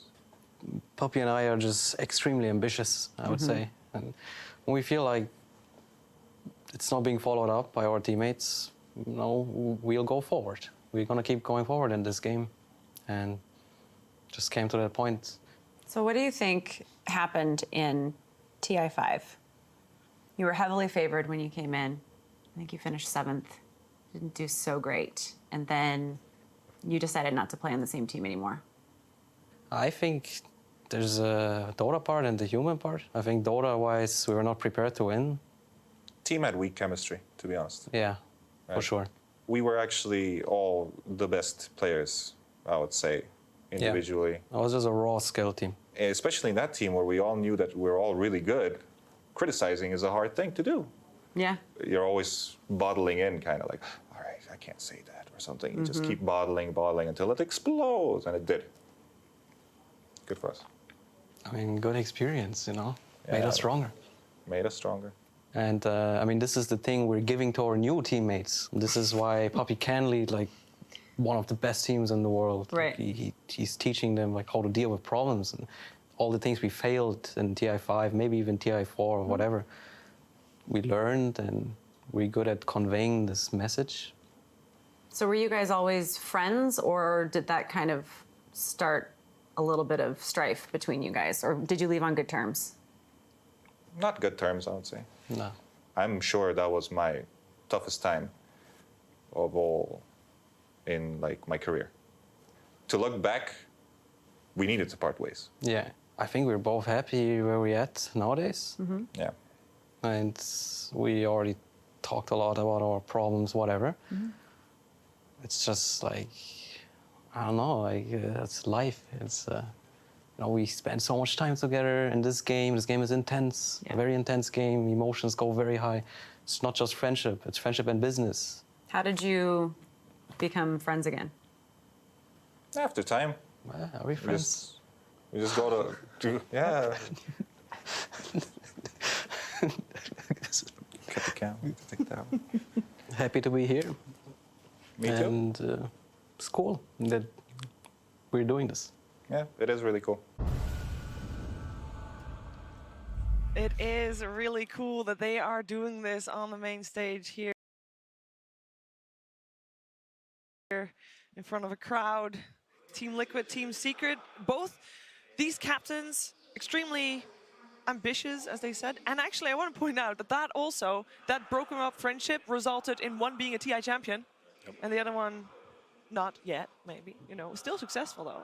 Yeah, super dominant. And I think that, you know, it's funny just the way that Casey prefaces the question, right? It's like there's the expectation that like everything will resolve itself. But the thing is that Dota is such an intense experience. And sometimes your friendships can go through experiences that break them. And it's not very easy to put them back together. And, you know, that's okay. Sometimes these experiences get broken down, and it is something that both Kuro and Puppy have learned from. And now they've become some of the best leaders that Dota 2 has. So Maybe not best friends, but definitely respecting of each other. For sure. Yeah. Absolutely. Guys, what is going to be the most important thing in this matchup? Because we talk a lot about, you know, experience, mental warfare in the case of OG mostly. What is the most important factor in this game? Is it going to be the heroes? Is it going to be the mindset? What are we looking for here, Grant? I think it goes like hero-wise. I think it's just play style, right? We actually saw through most of the early stages of Secret's tournament, they were just drafting the Omega late game. And then in the last series, they're fine playing early game. And I think it goes back to Blitz timeout BO3, BO5. They're showing they can play every single style of Dota. So it's, do we want to play early game? Do we want to play late game? That is the question. Any final words, Will? Let's not see Alk Chen again. I'm good with this. LGD showed you. It's all good. All right. It is time. Game 1 is about to kick off here between Team Liquid and Team Secret on the main stage of the Mercedes-Benz Arena. Team Liquid versus Team Secret. Game 1. Welcome to this excellent game 1 of this super important draft here, guys. What are the main points that we're going to be focusing on here? Oh, well, I don't know where to start, man. I still have a bit of jitters, honestly. It was, I almost forgot to come do my job, but... But you're here. It's fine. So what do you got now? Man. These teams know each other well, right? Kuro and Puppy, they've played together at 3 TIs. There's history here. They're the only 2 players that have been at every single one. Like, you gotta look now at like the legacy of these teams, of these players, because it's not about the meta anymore. It's about, all right, what do we believe in? And I honestly don't know. I'm surprised. Yeah, there you go. They let the Wisp through. I mean, there's a lot of really strong heroes right now that feel like auto wins, right? You got like Wisp, Alchemist feels too good, Tiny's extremely good, maybe not first round ban, Enchantress is super good, so you gotta let somebody through, right? Even Chen for good Chen teams. Yeah, that's true. But Wisp of all heroes. Yeah. Like this is the one, you know, people trying to theory craft, what do we ban against OG? You know, Wisp is a must, you think about, but... Do you feel like any teams have really given countering IO a good try though? It kind of feels like they draft lineups, but they're not like, okay, we got to beat the IO. I don't necessarily know what it is, but there's got to be something you can do, right? There's an example, Chen. You can take over the neutral creep that he's tied to. Yep. It's going to force him to tether to somebody that's slower. It's going to leave him defenseless in the early game potentially if you gank him. That's one option. It's true. It used to be like the good heroes were heroes that were good against like 2, right? Like Grimstroke and Ember. These heroes that have like a double spell built in. But now this Wisp doesn't need another hero. He gets Ags and a creep, and there's no other heroes for you to link to, and he's just dealing, you know, hundreds of magic damage per second.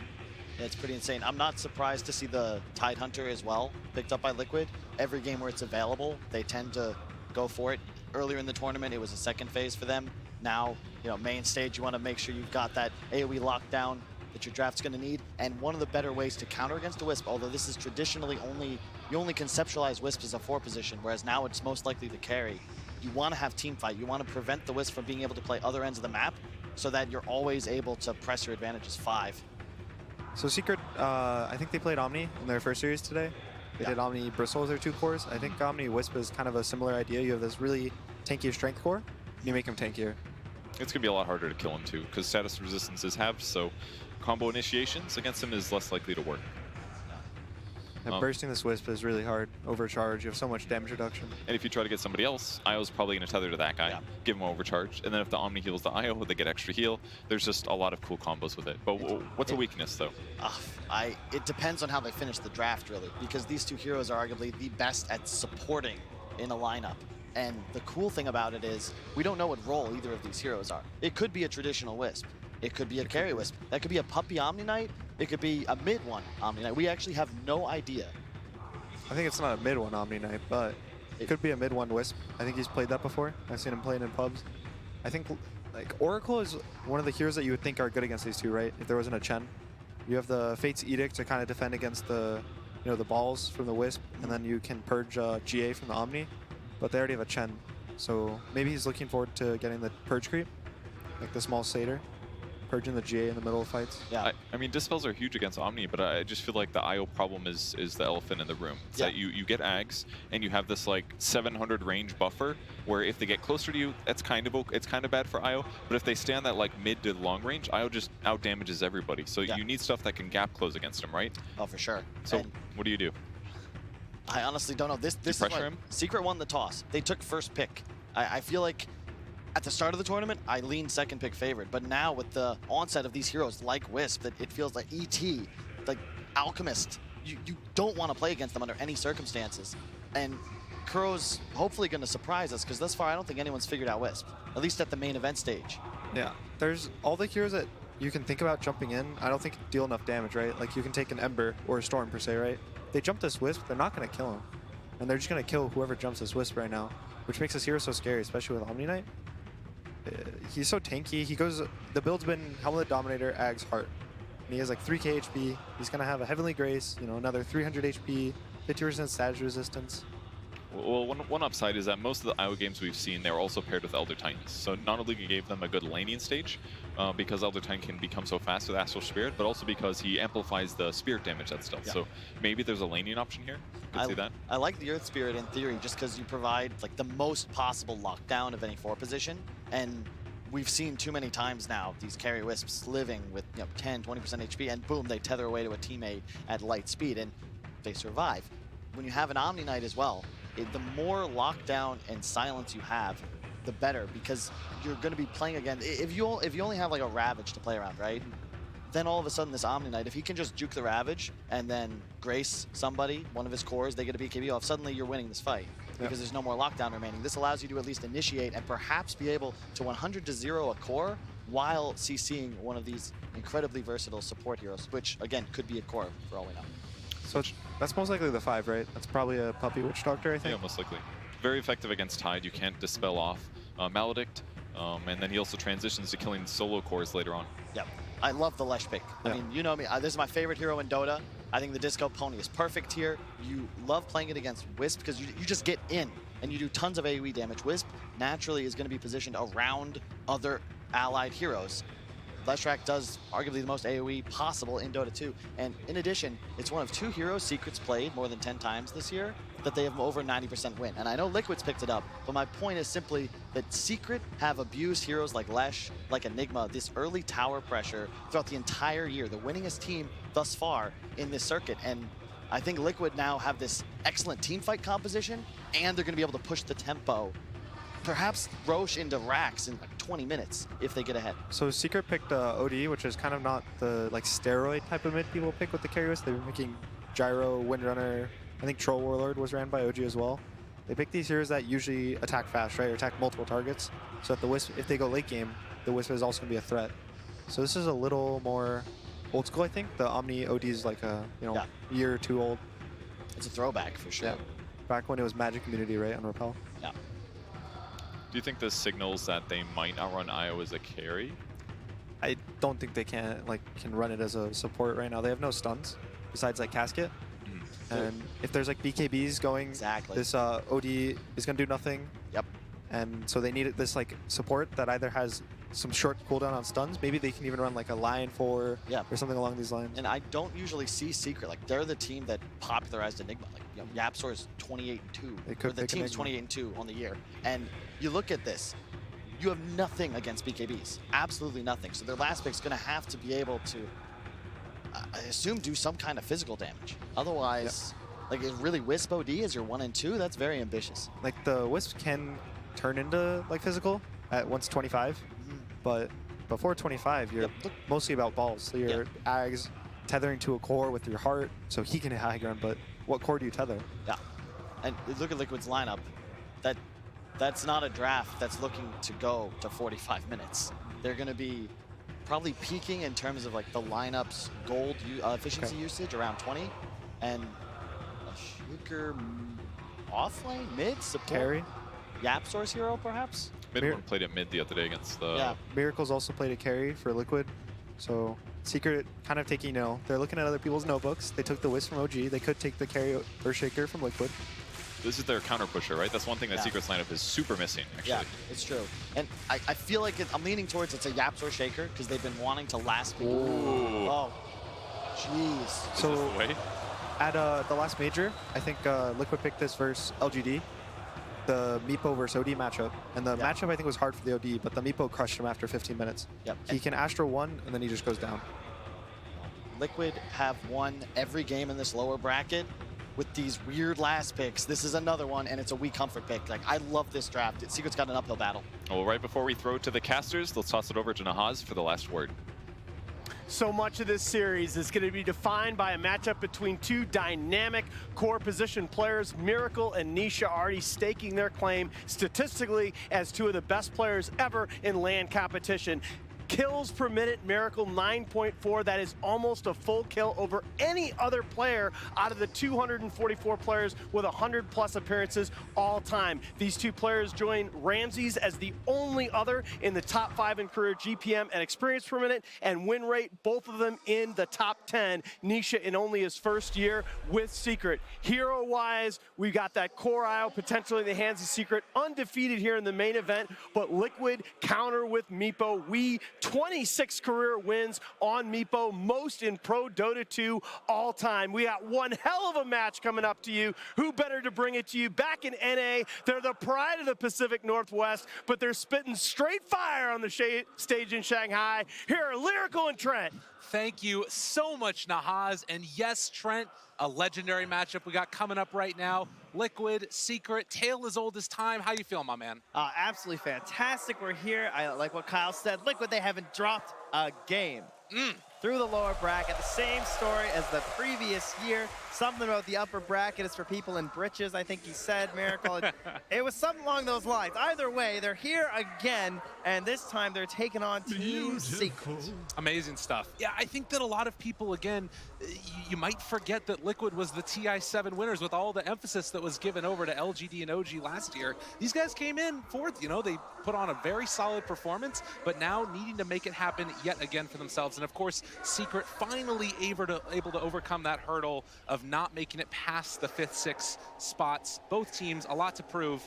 They got to do it here on the big stage in Shanghai. Yeah, they found themselves into a matchup versus this newly rejuvenated Liquid.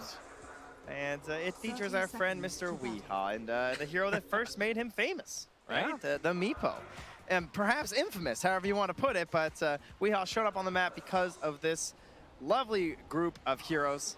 And you ban his TA. Sure, he's been playing that a lot, but the Meepo is where his heart truly resides. And I mean, this is really a good Meepo game. You look at this lineup, and Earthshaker always something they get a little bit concerned about, but there are a lot of heroes that are around to protect them. We'll have to wait and see, as already a little bit of a battle looking for these bounty rooms. Puppey throws out the cask and able to steal away that bounty. So 3 going the way of Secret early on as Mind Control still taking a lot of damage there. but will be able to pick up the bounty rune and then salve up afterwards. Yeah, this Earthshaker, it's kind of like that classic, like, noob counter almost, of like versus the Broodmother, where you're like, oh, I'm gonna Echo Slam all these spiders. Surely this will be good. That casted out. Now it's a Puppey, now in some trouble as the punch down comes from Curl. Fairy Fire to heal back up, eats his way through the trees, and that's enough to get the captain away. Ooh, keeping it nice and easy peasy there from Niche on that core auto. As, yeah, this match, we heard Gunnar talking about it as well, where into that mid and late game, that's where this Meepo versus the Odie's really going to shine. Meepo, of course, a hero that loves to build just stats all around, and doesn't really fall too hard prey to the Sanities unless mid one gets, like, super farmed, right? Yeah, that is definitely a problem. Mid one starts to build a lead. This hero's so good at snowballing. Lane we haven't really talked about as of yet is Miracle and GH down bottom. That Earth Spirit and Leshrac trying to stand up against the Omni Knight. As Weehaw, again, going to take some of those pot shots. But yeah, kind of an interesting little roll-in as we see Zai just going to waltz away. Yeah, at the same time, mid lane, they're threatening with Yapsor here. Weehaw getting pretty low. Just waiting to see if they can find that one moment. The Astral was just coming up here. Need the block off.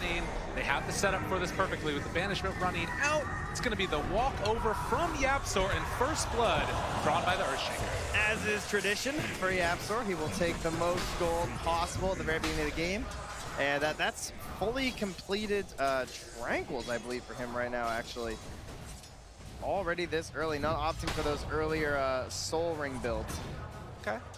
We'll have to watch and wait and see how that goes for him, but obviously in this top lane as well, Nisha and the Witch Doctor just going to try and lay out whatever damage they can, but there is a wraparound that's coming up top as well, as we do see Yapsor move over into position, try and save Puppey, who again was just taking a beating. Puppey's just like, can I please just get to level 2? I can get this double heal action going on where you can really abuse some mechanics. But he's struggling to get there. Just one more creep. Oh, okay. Life's good now. And we'll have a pause just to consider exactly. Of course, we got some sort of a technical issue there for the teams that they'll work on. But yeah, Secret keeping the cards close to their chest throughout that draft, right? Some questions of exactly what was going to happen with this IO as they started picking through their heroes. You weren't exactly sure where he was going to wind up. Is he going to be the core? Is he going to be the support? It was kind of sketchy throughout it, but then with that final pick in the Earthshaker, they did fully confirm that it would be this core IO once again. And you heard Sunbi say after their first game earlier today while they were playing it, he just said, yeah, you know, it's Nisha. He can play it, so we play it. Totally. Very, very firm response. I mean, that's the thing, right? Is like, it sometimes just comes down to that. The player feeling confident on a particular hero saying, I can do this, I can win for my team, understanding the matchup and making it happen. You can see already 79% win rate here at this tournament for the IO. That is absolutely insane. IO and Alchemist. Whew. I don't know. I look forward to seeing if someone can defeat it, because for me, this core IO has just looked ridiculous. As far as I know, the core IO hasn't lost. It's only been support IO that's taken the nosedives there, mostly with like IO Gyro and stuff, who isn't quite the same matchup it used to be. No, definitely not. And I think a lot of that comes down to the change of the Aghanim Scepter talent. But, you know, these core players, they're saying, all right, let's just pick up that Aghanim Scepter, get ourselves farming away like crazy, and then eventually we're going to be able to take over this game. Oftentimes, though, that does sort of go hand in hand with a lot of other heal, which is why you're seeing that Witch Doctor get taken here for the Voodoo Restoration later on, as well as the Omni Knight having some more spam out there of the heals and status resistance and all that other good stuff. Mm-hmm. And we talked a lot about Secret's draft, but on the side of Liquid too, I feel like I haven't seen GH play Earth Spirit in a while. He was picking up at Epicenter, but at least I haven't caught any of his games here where he's been on the hero, but this is one of his big ones, right? This is like his top 3. I think he's even played it more than his Keeper of the Light, which is one of those like most iconic ones that you even think about when it comes to GH. So the man's got a mean green machine, and currently after Zai there, whew, the blocks. Seeing if they can get the rundown, but it's not quite going to happen. They have the split Earth afterwards if they manage to hit it, but Zai just gets on his little tippy toes and walks away. Ain't no problem. And yeah, those Tranquils do indeed get delivered to Yapsor in the mid lane, so gonna use that newfound speed to rotate around here. Weehaw comes in with his other Meepo and able to try and scare some of those last hits, but so far mid one 13 and 6, just giving him the business here in the mid lane. And Arcane Orb trade-off there as YapzOr moves into position. They killed off Zai elsewhere. Yeah, we were watching mid, of course, because you can see they're obviously going for that gank, but looks like Zai goes down after salving back up. Had only used one more tango, so hadn't quite gotten back up to full HP there, and Miracle finds the kill with GH. Weeha definitely knows that YapzOr is over here. He has not shown back up one of the other lanes and can anticipate that this movement is over from the Earthshaker, but mid one not wanting to go fear of reprisal. And Io up top. Yeah, kind of quite a bit of harass onto him, but in the end, you have to get that like perfect chain stun lockdown happening there. As long as you know he has the tether up, there's not a whole lot you can do. Absolutely. Picking up that ring of Silius as well as YapzOr again gonna make this move up here towards the north. The pull gets off. And YapzOr trying to make things happen. Was able to get that early kill, but now kind of just regulated to running around with Tranquils trying to make stuff happen. Yeah, he's gonna check the rune. GH rolled all the way home. And so he's now gonna TP back down to the bottom shrine and then roll to check the bottom rune.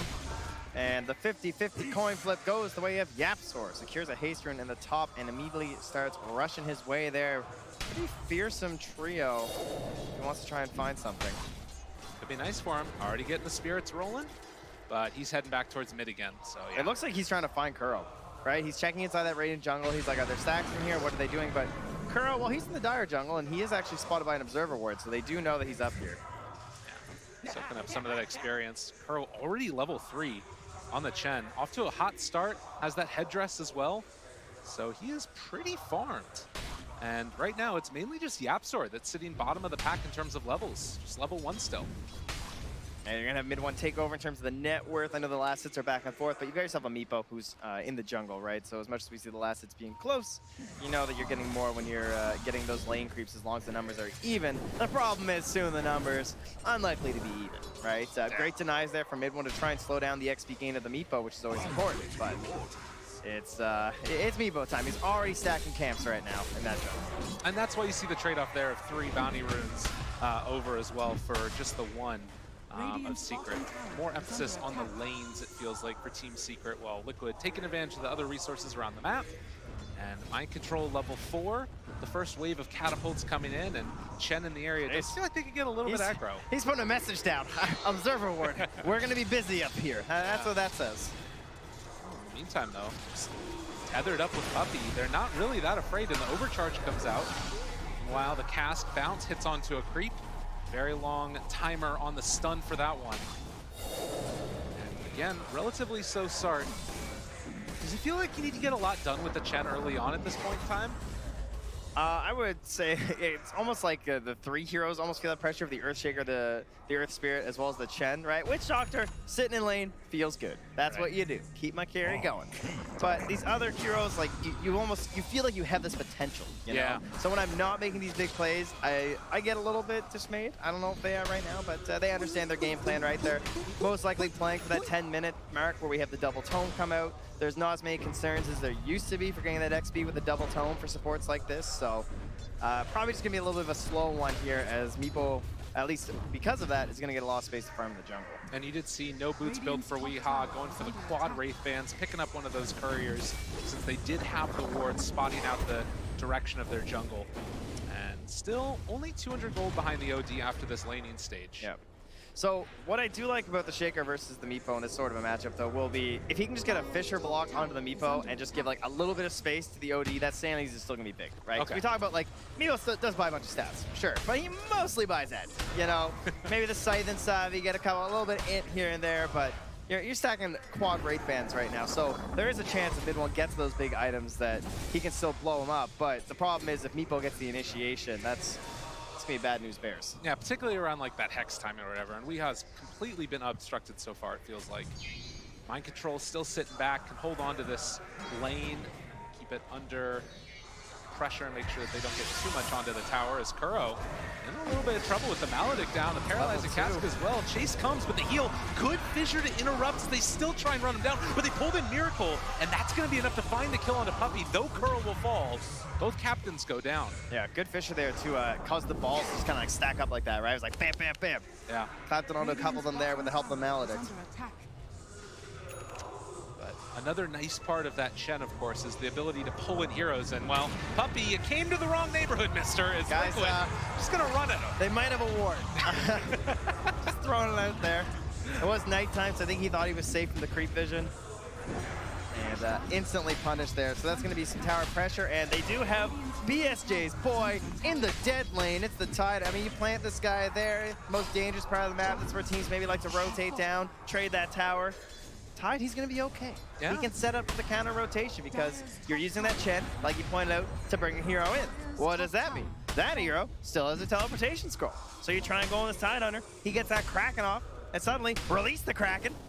Y'all get comboed by his allies TPing in. Release the Kraken indeed. Ravage, obviously a terrifying ability at these early goings. Kuro can do that pull in if they need to, if they want to defend that tier 1 tower. But for now, at least, Liquid just going for a little bit of an invade of the jungle as they find Nisha coming back in. Always slippery. With that relocate, and now the chase down coming from Zai as they look to try and follow this one. Paralyzing cast, only going to connect on the Miracle, but that might be a nudge because, well, the rest of Secret is here. Yeah. And they kill him off. Close to find that kill on the Nisha, just not able. He like tried to next level the play, I think, with the split earth. The Nisha just went like right towards the Leshrac, thinking hopefully he doesn't stomp his own feet. So they instantly deward the Observer that was there to try and keep an eye on Nisha farming because they know how the strategy works. They've seen several teams do it. He just wants to be in this little triangle, or, well, I guess it's quad. Of course, we usually think of the triangle down here. Right. This can be a rhombus or something. I don't know. I need some geometry classes.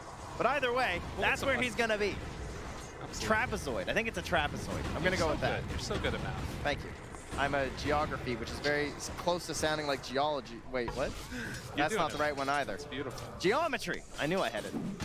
So 3-3 so far. It is kind of an interesting little dynamic too, using that relocate to be able to get back to base, pick up some more items. Of course, now Nisha having that completed Helm of the Dominator, he's just going to start running around and finding GH.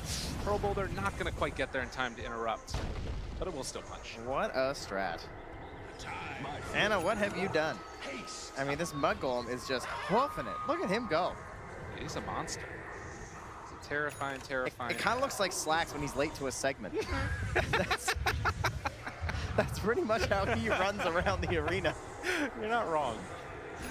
Oh, God. Well, already the Kaya completed now for the OD.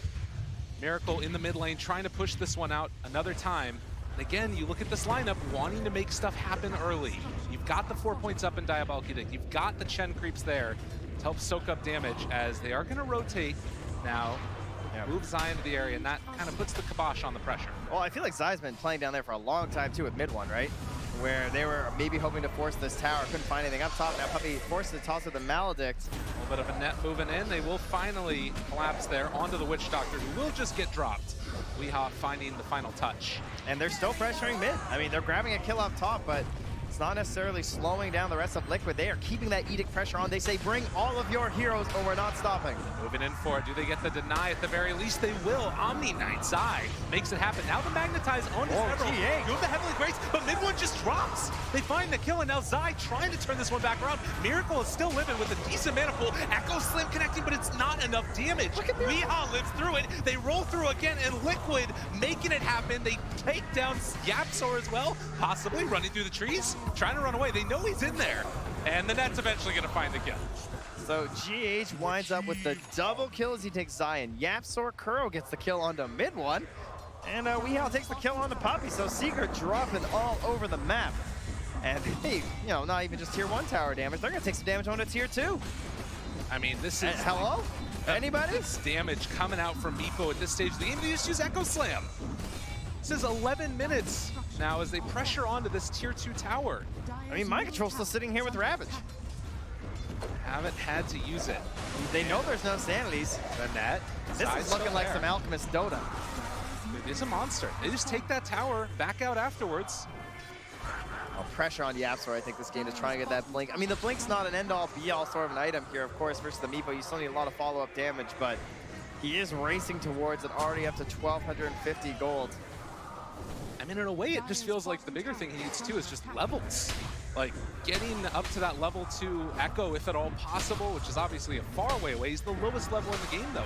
They just don't have the control or the damage to deal with it. And another tower taken. I feel like for I Liquid. see a bunch of Liquid gather around a tower and it falls, and then instantly they're just somewhere else. Yeah. Right? This Chen, he still has Divine Favor ready for any of these meepos if he needs it. GH is actually going to TB top to try and support Weehaw, but he doesn't even need it. He just solo killed Nisha. Dude, this is... That's a lot of gold. This is disgusting. They're just running it over and over. And again, this is before that first big item comes from Weehaw. When he gets the E-Blade, the amount of damage that you pick up on it is absurd. I am definitely a big fan of the position 1 Leshrac, something that China's been doing quite a bit over the past couple months, right? They love to flex this hero across all the roles and all the lanes. I mean, this guy, probably the only true hero I feel like that can be played 1 to 5 right now.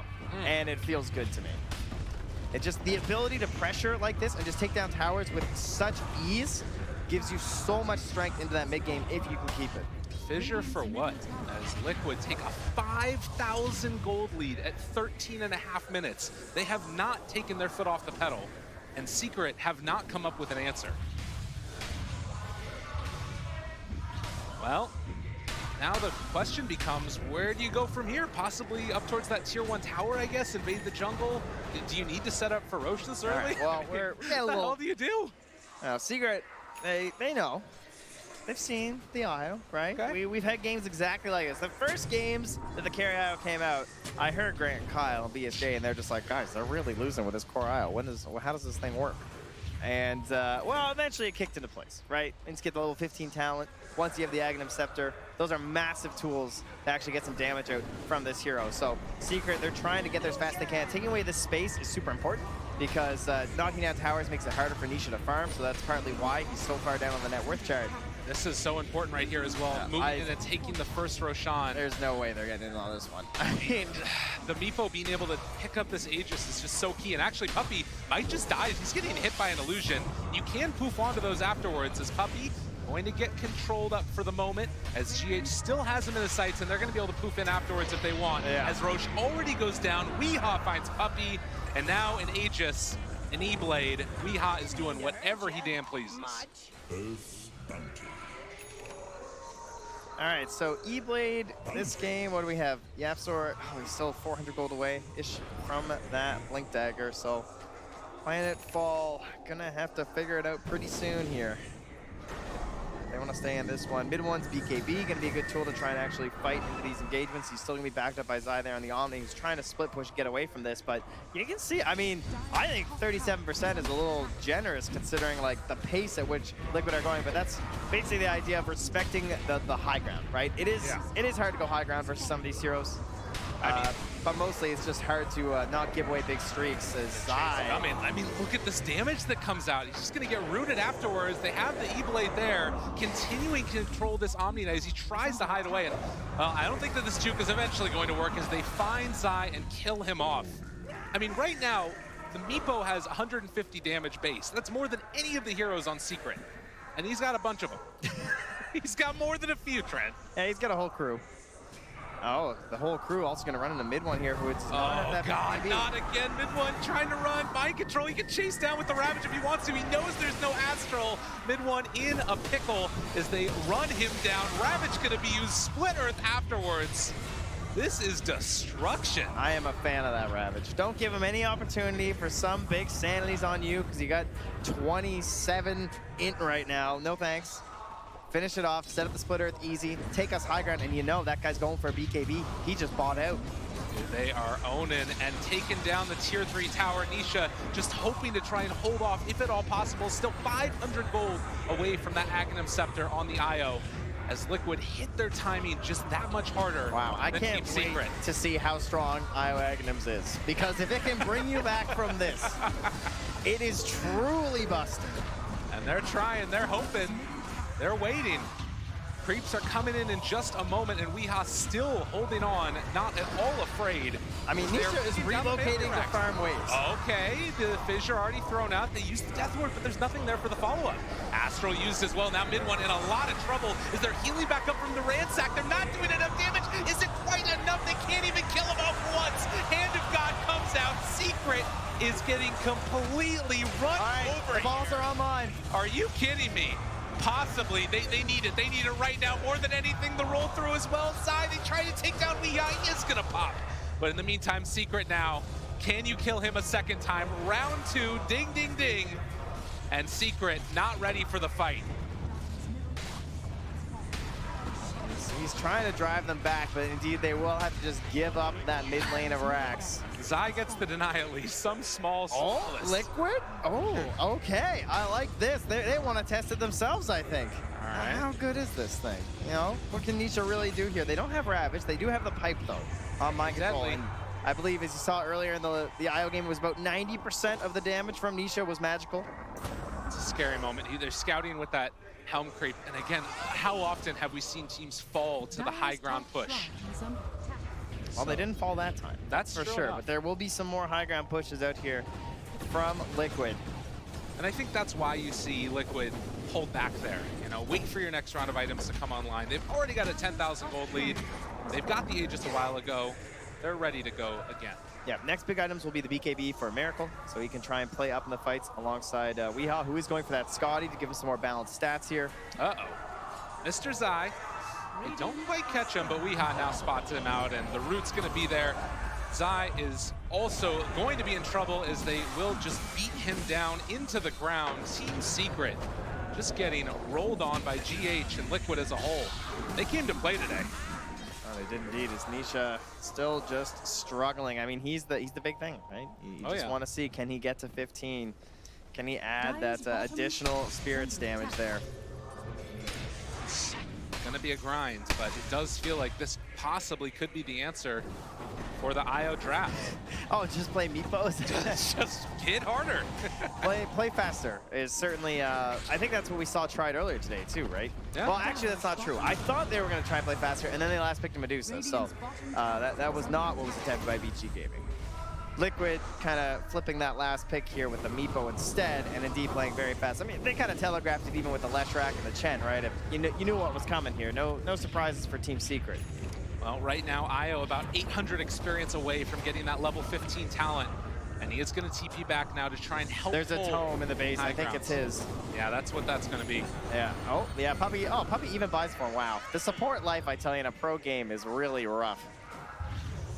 I mean, you got to do what you got to do, right? In this game, very emblematic of things being rough. Well, I mean, does it really even make that much of a difference I don't know. I want to say no, but I don't want to doubt this thing anymore. You've been burned one too many times on the core IO. I mean, it's a Scotty done on Weeha right now. He is so far ahead. Another 5,000 gold item above the next core on Team Secret. There's just really big timings coming up, right? The BKB, the next Aegis, all of that should be coming together for Liquid. I don't think anything in that same window will be as powerful for Secret now the IO has already reached level 15. Right. So if you're Liquid, you just hold out, control the plateau, keep both those mid and top lanes going in your favor, control Secret, use the lanes for information, as well as these great wards, by the way, that are just outside the Secret base, right? It is spotting exactly what they're trying to do. They know when they're going up top to farm. You can see they're trying to de-ward right now from Secret. Maybe wondering exactly how Liquid know what they're doing. Yeah. I mean, you need to just try and reestablish map vision, if at all possible. But so tough to make happen against this lineup. And yeah, Miracle nearly into that BKB. Mind control now with the Blink Dagger there too on that Tidehunter. And even GH has almost completed his BKB. Yeah, this is terrifying. They have it on the OD, like we were talking about, but it doesn't feel like it's really going to be enough at this point. They need the Sanity's Eclipse to be huge. Yapstor is getting closer to that level 12, which again could make a bit of a difference, but that's predicated upon Meepo being in a position where he's going to get echoed poorly. I mean, for reference, he's got what, 100? He's got 112 in there. Quick maths, no problem. On the OD, and our Meepo's way up there. He's at 91. So it's like Sanity's does nothing to Meepo. Yeah. Is the point we're at here with all these. Like, it's little bits of int all the way, but it's still a lot more than most heroes get, especially most Agi heroes, right? Yeah.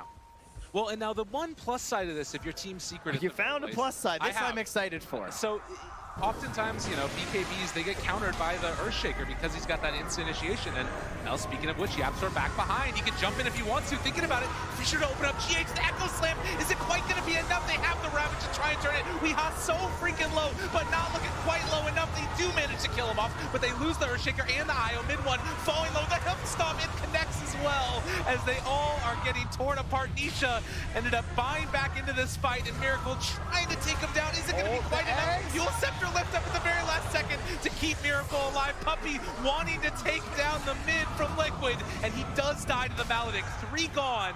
Zai, the last one left alive, but the buyback comes. They know there are buybacks coming from Secret. Jeez, Puppey played his heart on that fight. He actually did so much damage on the Witch Doctor, 4,798.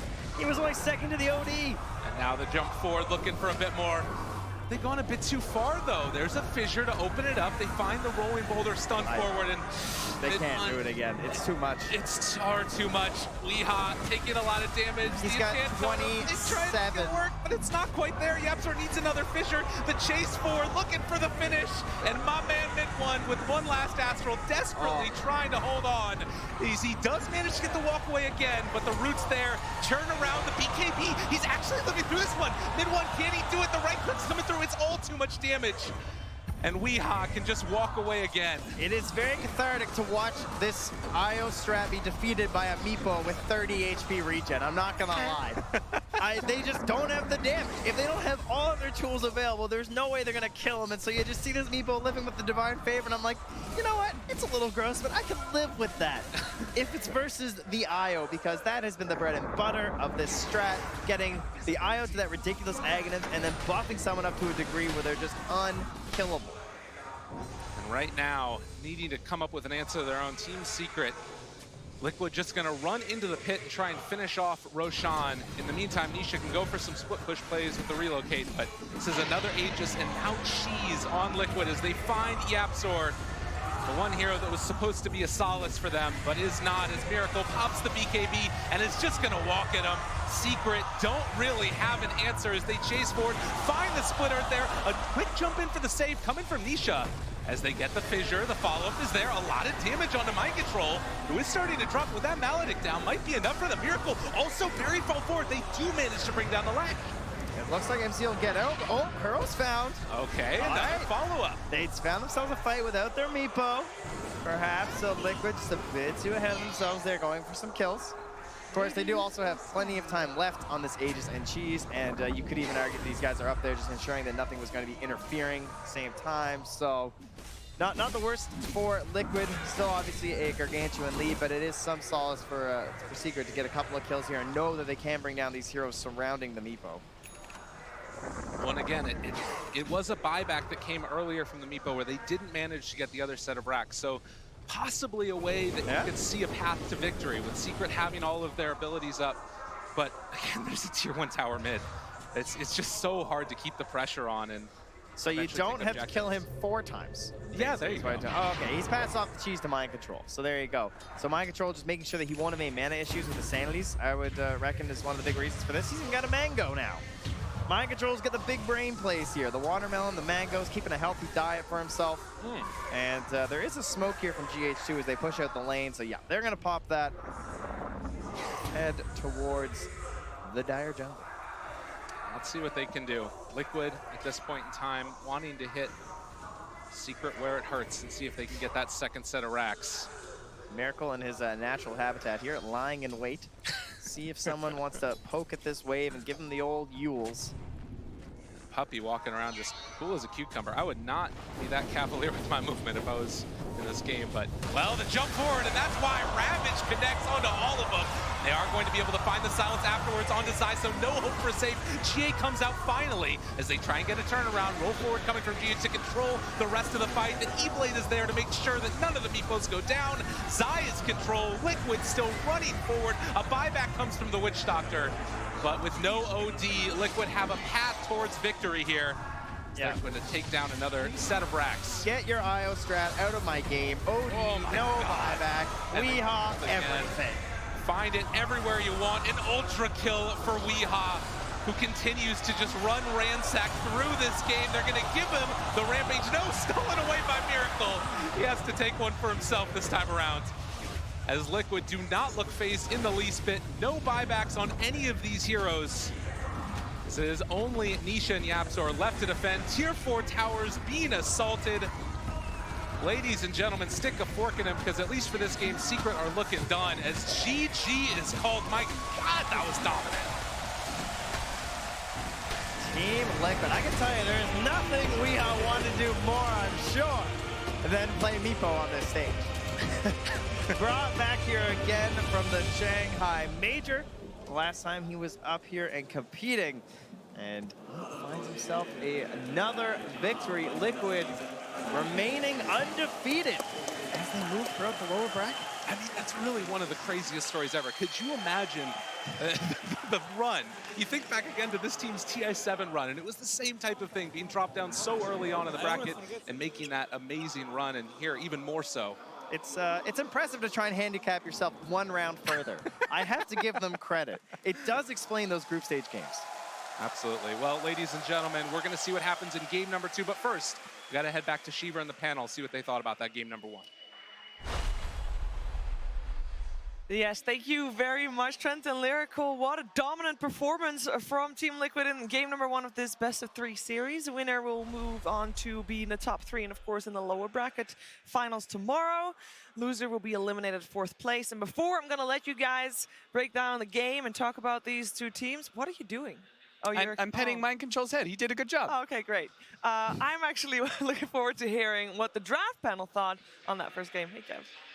Hey, so what was really important is that if you're trying to beat the IO, what you need to do is make the game accelerate in a big way and prevent him from getting gold. So what ended up happening was in this first team fight at the 7-minute mark, Kuro here on the Chen ended up teleporting in Lash. Lash is going to appear right here in a second, so keep an eye out for him.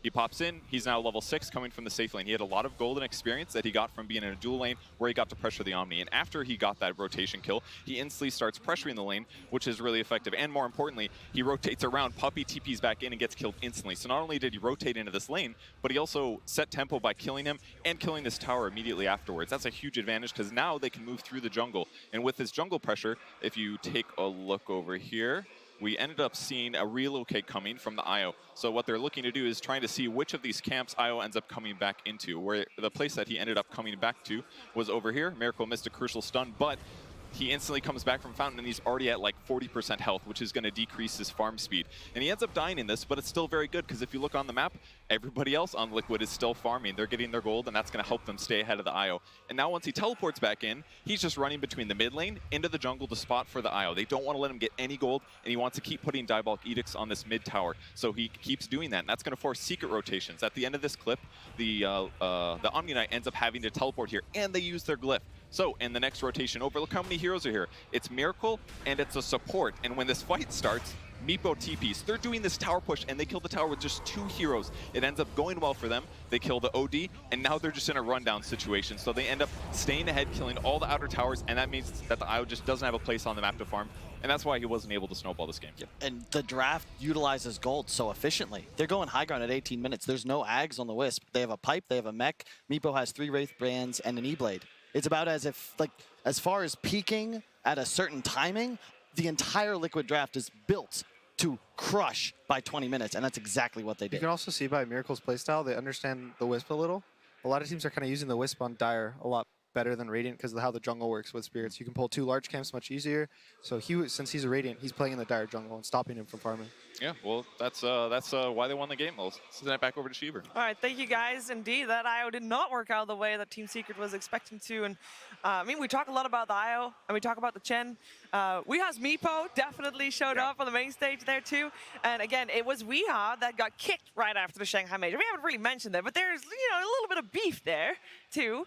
He got kicked right after winning the Shanghai Major, and apparently it was a rough one because it was 2 days or something before roster lock, and Weeha was forced to join a Misfits team of leftovers that, by the way, ended up coming second at the International. I feel like there's a trend here too, Yep, people getting kicked and or left out to dry. But a great performance by him, 12, 2, and 7 there, as you can see on his KDA. Yeah, and I just love like how they did the lanes, right? Because usually you think about, oh, the 5's gonna go bottom, the 4's gonna go top. You had the Lesh Earth Spirit bottom, so you had kill potential. You had the Chen up top, so who went early headdress, no boots. So Tidehunter wasn't taking any damage because he always had the Ice Ogre. They just won both side lanes because they laned it perfectly.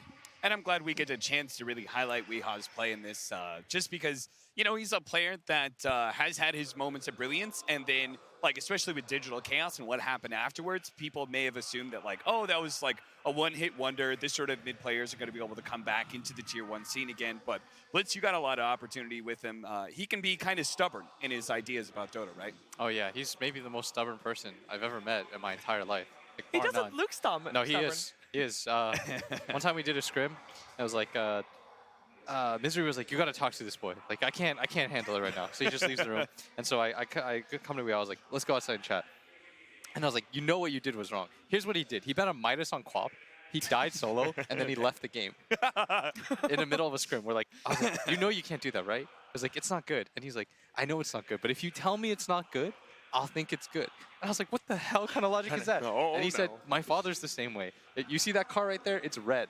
If you tell me it's red, it's blue. 100%. That was the analogy he used. He refuses. If he thinks one way of Dota, he's going to, no matter what, you will not break his logic. You think it changes now, though, that he's on a team with Kuroko? No. You really don't think it changes? He just told me that the car was blue. It was like a red Toyota. Like, you think that this guy cares? Apparently not. In reality doesn't matter. So, so surely somebody else's opinion he has to about come Dota. he has to come to the conclusion first, is what I learned. You can like sort of guide him and trick him in a little bit of a way. Yeah. Like I just started straight up lying to him. But like you can get him there. Well, it feels like Kuro, you know, he's guided him to the right place, right? He's in the right mindset.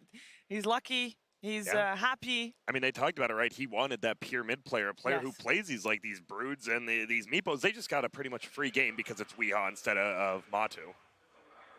Yeah, and that was only game 1. Now, I do think that this is one of the strats that, you know, Secret wanted to try out once, and I don't think they're going to see it again. It's one of the strats that OG has tried a lot, and everybody has tried to theorize, like, what do you do against this IO core? Liquid thought about it, executed its plan of strategy, and, you know, here we go. So I'm thinking Team Secret's going to come with something different for the next game. Oh, yeah, absolutely. I also don't think they're going to give Weeha the opportunity to get that Meepo as well towards the end of the draft. Even if they have an Earthshaker, like the support Earthshaker is going to be good enough. I thought there was a chance they might have actually switched over to Core Shaker just to try and address the Meepo a little bit better, but that wasn't the case. And now Liquid just one game away from eliminating Secret like they've done so many times in the past. Time. I don't know what happened between Puppy and Kuro, but maybe Kuro he's holding still a bit of a grudge. I think he might be, but we're going to take a short break because the International is full of surprises. We got another one for you. Special announcement coming up. Long have my celestial brothers beckoned, but I abhor the blindness of the mortal plane. From the void, nothing escapes my notice. No secret lies beyond my grasp. Yet, soon I must finally step from my hidden bastion to wage battle alongside my brothers and save them for a greater cause to come.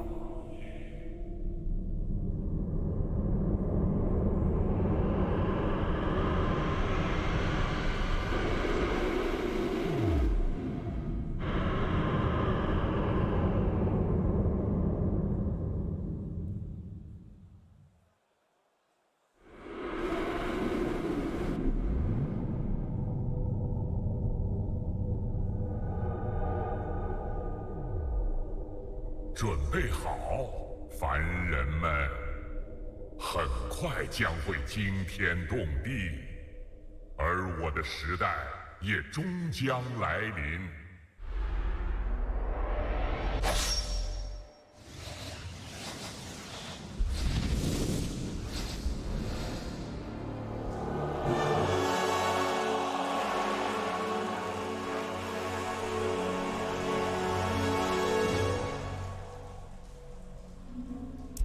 Void Spirit, and the rumors were true. Everybody was already saying, you know, at the start of the opening ceremony of TI, we saw the 4 colors, and it's like, well, we understand green, blue, and red, but what's that purple doing there? And the rumors are true. I'm happy, and it looks like he can teleport.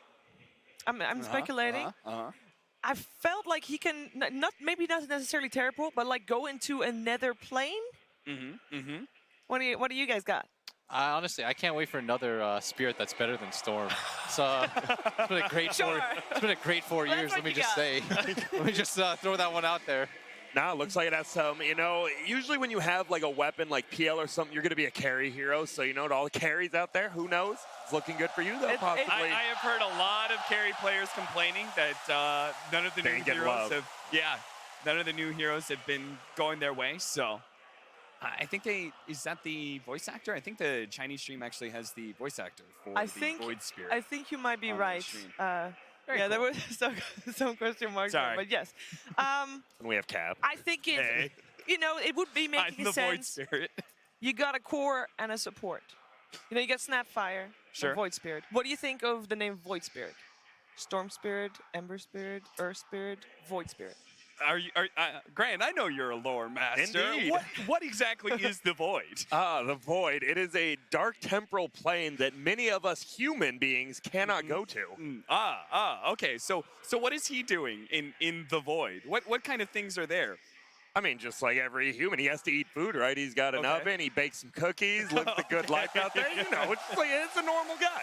He's just a normal guy in a different realm of reality. Get away from me, Cap.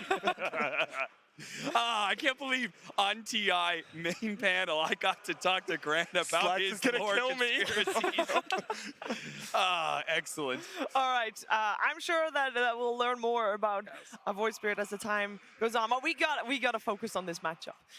Team Secret is on the verge of potentially getting eliminated here by Team Liquid if they lose the next game. It is one game between them and sticking at 4th place, which, you know, it's not actually all bad for Secret. I know it sounds like they want to get number 1, but Puppy has never been 4th in his life.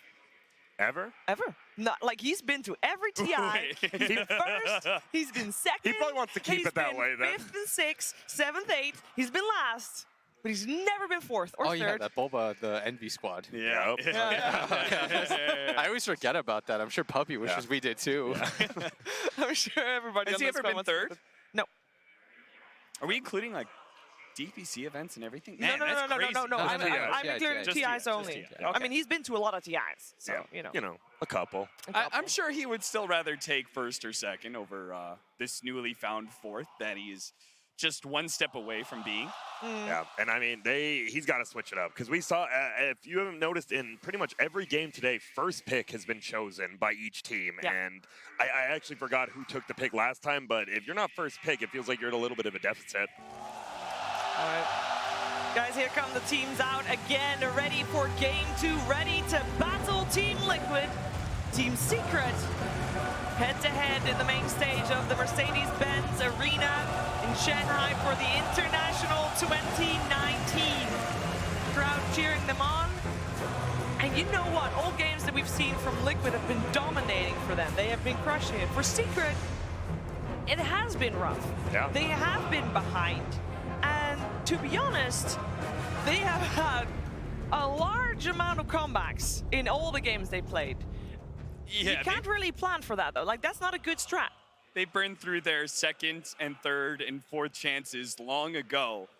They are a resilient team, at least, but they got to come in with a winning strategy this time around. I think that's what's so scary about this TI is there's so many of these pickups. Like we saw LGD lose to the Alchemist Chen, right? We just saw Secret losing to the Meepo. Like, there are so many like of these gotcha heroes. And that's the advantage of picking up Weehaw, right? Is being able to have access to even more of them. Yep. What's gonna change? Is it all drafting? Because before the series started, I asked you guys, or I asked Grant, I asked you what's most important. You said timings is most important when it comes to these two teams, and we saw the timings of Liquid were pretty. I mean, they're pretty fast. Yeah, I think Secret definitely wants to change it. I think they honestly look best when they have 2 to 3 late game heroes, right? They were first picking the Void. When they were doing stuff like that, you have an Earthshaker, you have this Enigma. You take it to the late game while still having an early game presence. I think that's best. And last game, you first pick an IO as well as an Omni. And it's like, you know, you're probably not going to have these late game team fights because you already have 2 of your cores in the first 2. Yeah. You know, well, we also talked earlier this tournament, we talked about Royal Roaders. We gave it a name. That is everybody after TI3, sorry Alliance, Navi, and IG, everybody after TI3 that has won an international in the first try. And there's not that many people. It was literally, it was Wings, GH, Sumail, and Thompson. Yes, right? It is a rarefied list. Yes. Now, there's only one potential Royal Roader left in the whole competition, and that's Nisha. This is his first international. I feel like that's such a special thing. It is in like Korean esports to be one of one. That's where you're legendary. You did it in your first try. No one else will come after that like that. I mean, we have less than 10 people that have done that total. And that includes like that random Wings thing, right? That they kind of fill up the list right there. But Nisha, I feel like he's played very well at his first international. Definitely has played at a top 4 level. What I actually think they need to change is they need to figure out a way to enable mid-1. I think that's something that Liquid did really well in that draft. They took away the potential for him to carry. They made it so that when they took the Meepo, it was like the OD is not going to be a factor in the game. He can't astral dodge it out.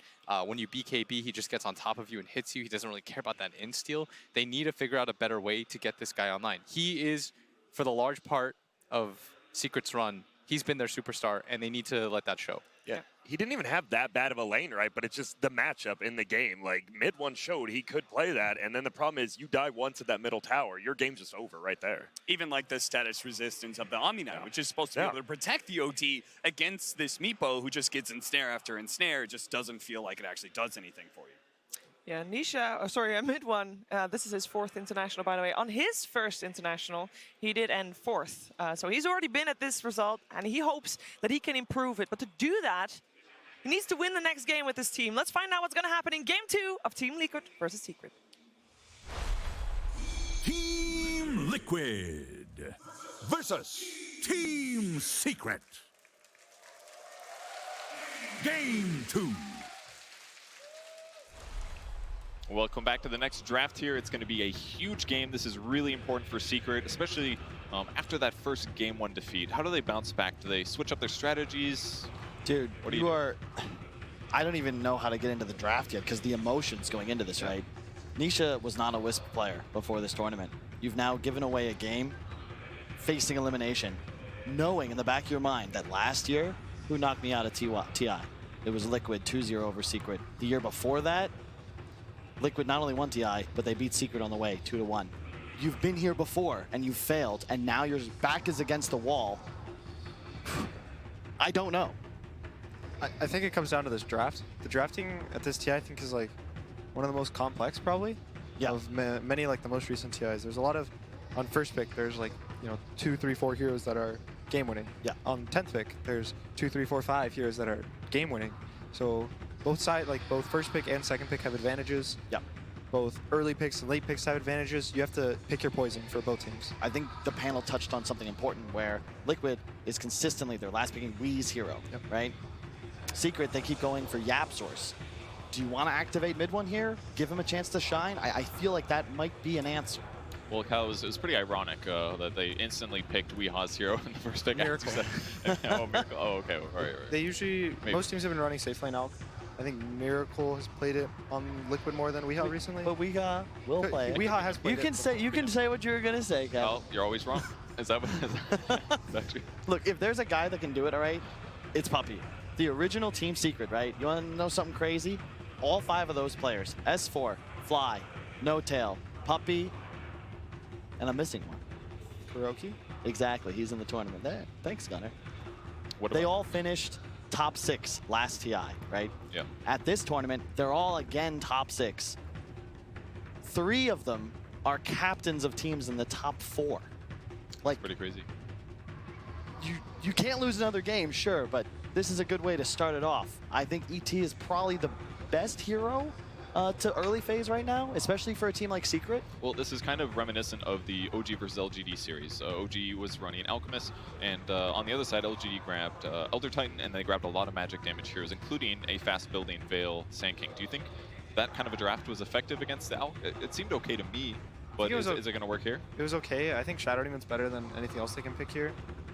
Creating illusions of Alk in the mid game's decent, but it's more the W. Is it though? Because you don't get the radiance if you toggle it. Didn't you test that? Yeah. but you do get his AC because usually the AUKs go AC. Good point. So you can kind of counter his AC for the armor. So you can turn off Radiance while you're disrupted. Yeah, So you have if 2.5 seconds. You spam it. If you spam it, you can get the tick right. Yeah, right whereas before like, you pop out. It's the same mechanic as being able to BKB as you come down from a Yules, as certain stuns are underneath, like Ice Path as an example. Yeah, you so can like BKB. for those, when you're in Yules, you're considered like a stun. So you can actually shift Q abilities. So you can just shift Q BKB and it'll activate the tick before you're stunned. Correct, and it's the same mechanic as you come out of Disruption, the Radiance is off. Gotcha.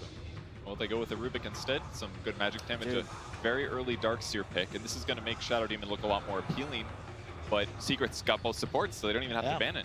I love this pick. You know, we talk about Darkseer being super weak in lane. Well, you've just shown a relatively weak support duo in terms of the ability to lock down and kill a Darkseer. And in addition, it's one of my favorite heroes against ET. When you get a wall illusion, you steal his natural order. You now have what's arguably the best ability in Elder Titan's kit that your team now possesses. Plus, you can avoid the stomp so easily. You're gonna have how are you gonna stop an Alchemist running around at 700 move speed 15 minutes into the game? You're not. Well, one thing you can do, though, is you can delay his Radiance timing, right? OG had that advantage in a huge way. They got like a 10-minute Radiance. That way, when he was running them down mid, it was earlier than LGD was expected and could handle. So, hypothetically, pressure him in lane, delay his Radiance timing, then maybe that first team fight doesn't hurt as bad. At the same time, we even saw in that series, LGD had a Shadow Demon, and his Purge wasn't doing enough. He purged the AUK, he kind of just walks slowly for 5 seconds, and then he gets surged after. Part of that was the LC, though, which was consistently cleansing off the Soul Catcher. Yep. And it kind of removes the ability. Even in game 1, they had Shadow Demon. True. It was, but the first fight, he was level 5. Yeah. When the AUK first got his Radiance, because he didn't have his Tome delivered. That's why you're first picking the hero, right? That's actually kind of incredible. You have the core item necessary to go start winning the game, taking towers, farming everything, and the enemy support is not able to ult you.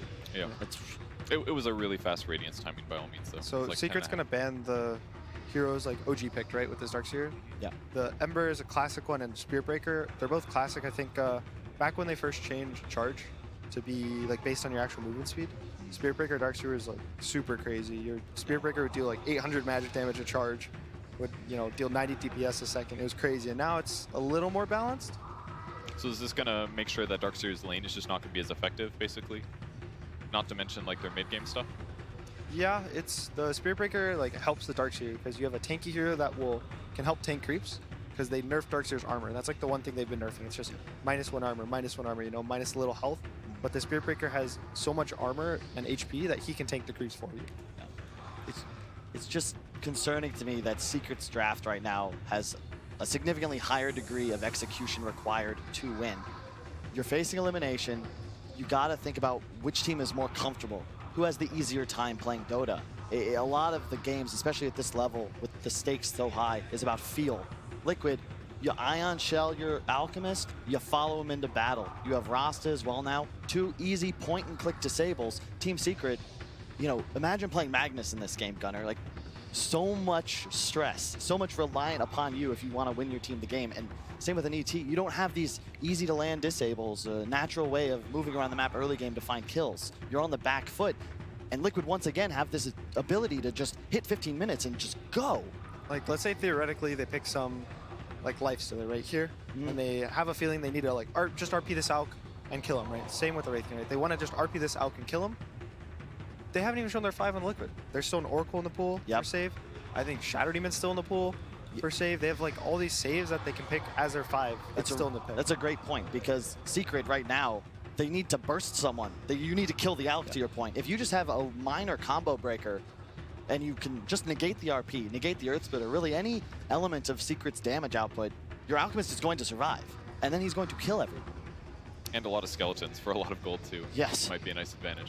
But it's a great point. You get it double as well. When they respawn, you kill him again for the bonus 36. But on the bright side, Wraith King is going to give Team Secret the ability to push towers and pressure, similar to a Leshrac. Like, he can go... So Kunkka, yeah, I was going to say, they're going to pick Kunkka. It helps. More so, it's for the RP. If he gets a boat during the RP, your Alchemist isn't going to take damage. And your first life is trading for the Wraith King's life. Usually the Wraith King's first life is going to be for your BKBs and for like half your health and damage. But now his first life is like 20% of your health. You don't even have to BKB. Yeah. You're respawning and 50% damage reduction for 12 seconds. Like, I love 10 seconds. It's lower early. It's like 40. It's 40, 45, 50, yeah. still, it's a crap load for sure. They don't, I guess now that's like 2 frontliners too. Kunk is also free to go different item builds. He doesn't have to go the Radiance build, so he could go like double Bracer Halberd really fast and be ready to fight. And Secret's lineup is, it's necessary that they have this 2-3 formation in a sense, because you need to protect your Mag and your Rubik and your Elder Titan. You don't want to be in a scenario where they can immediately be jumped upon. And unfortunately, Liquid's draft is built to just get into the back lines. Alchemist, Kunkka, Darkseer, they welcome damage. And right now, Secret don't really have a proper damage soaker. Wraith King in theory is, but you're relying upon him to be doing the brunt of your damage. He's going to be empowered. He's going to be an ET. Like, your whole draft is built to get this Wraith King game. However, they will most likely be giving mid 1 overall last pick in this game. I think it's necessary, but man, it's going to have to be a hell of a hero. And another thing Secret's lacking is almost all the ET lineups we've seen today and yesterday were based on magic damage primarily. Team Secret is like heavily into physical damage here between Empower, Wraith King, that kind of thing. So they have some magic damage, but it's going to be a lot harder for Elder Titan's Aura to even do anything because he's got to get in melee range, which is more rare. That kind of, it feels bad they banned their own Ember, I think. I think this would have been a good Ember game for Secret. And this pick's really hard because like you kind of still want another Empower hero preferably, like a melee hero, right? So it's like you think of like Monkey King as an example, right? But I don't think Monkey King is gonna do enough because if he ults on this Alk, he'll get searched out. Yeah, that's a great point. And another reason I think the Darkseer first phase from Liquid is really intuitive. It's just such a great combination too. It might have its weaknesses as a hero, but when you combine it with an Alchemist, it looks like broken. Honestly, I think this is arguably the strongest opener you can have right now in Dota. It becomes stronger because Team Secret chose their 2 supports, like you said earlier, right? Yeah. And the usual counters to this Darkseer have been like Oracle for the lane. You can purge his Ion Shells. Yeah, Shadow Demon for the mid game, right? For the purging of Ion Shell and Surge in the mid game. So you have these like support counters, and sometimes it's like carry counters, right? Like a Morphling is a counter because he'll completely free farm, but Morphling's slightly fallen out of the meta, and you want an Earthshaker with it, right? And you can't really fit an Earthshaker into Secret's draft. Yeah, and the Wyvern's perfect, right? It's the combo breaker you were looking for, but it's doubly effective. You can heal and put down, save your Alchemist from any sort of physical damage, and you have a BKB piercing interrupt. Like, it's crazy strong here. The Bristleback, in theory, you get to a point with Secret's lineup, we'll win the game. But Liquid, they're not looking to take this late. They want to push the tempo and once again be threatening high ground by the 20-minute mark. This is a challenge for Secret and a situation, unfortunately, they've been in before. I love what Liquid's got. And on top of that, the Bristol's a lot of physical damage again. Similar damage types coming out of Secret's lineup. They've also got a save with the Cold Embrace, so they have some solutions here with the Winter Wyvern ulti. I think the Wyvern pick was excellent. I did not see it coming. It's perfect.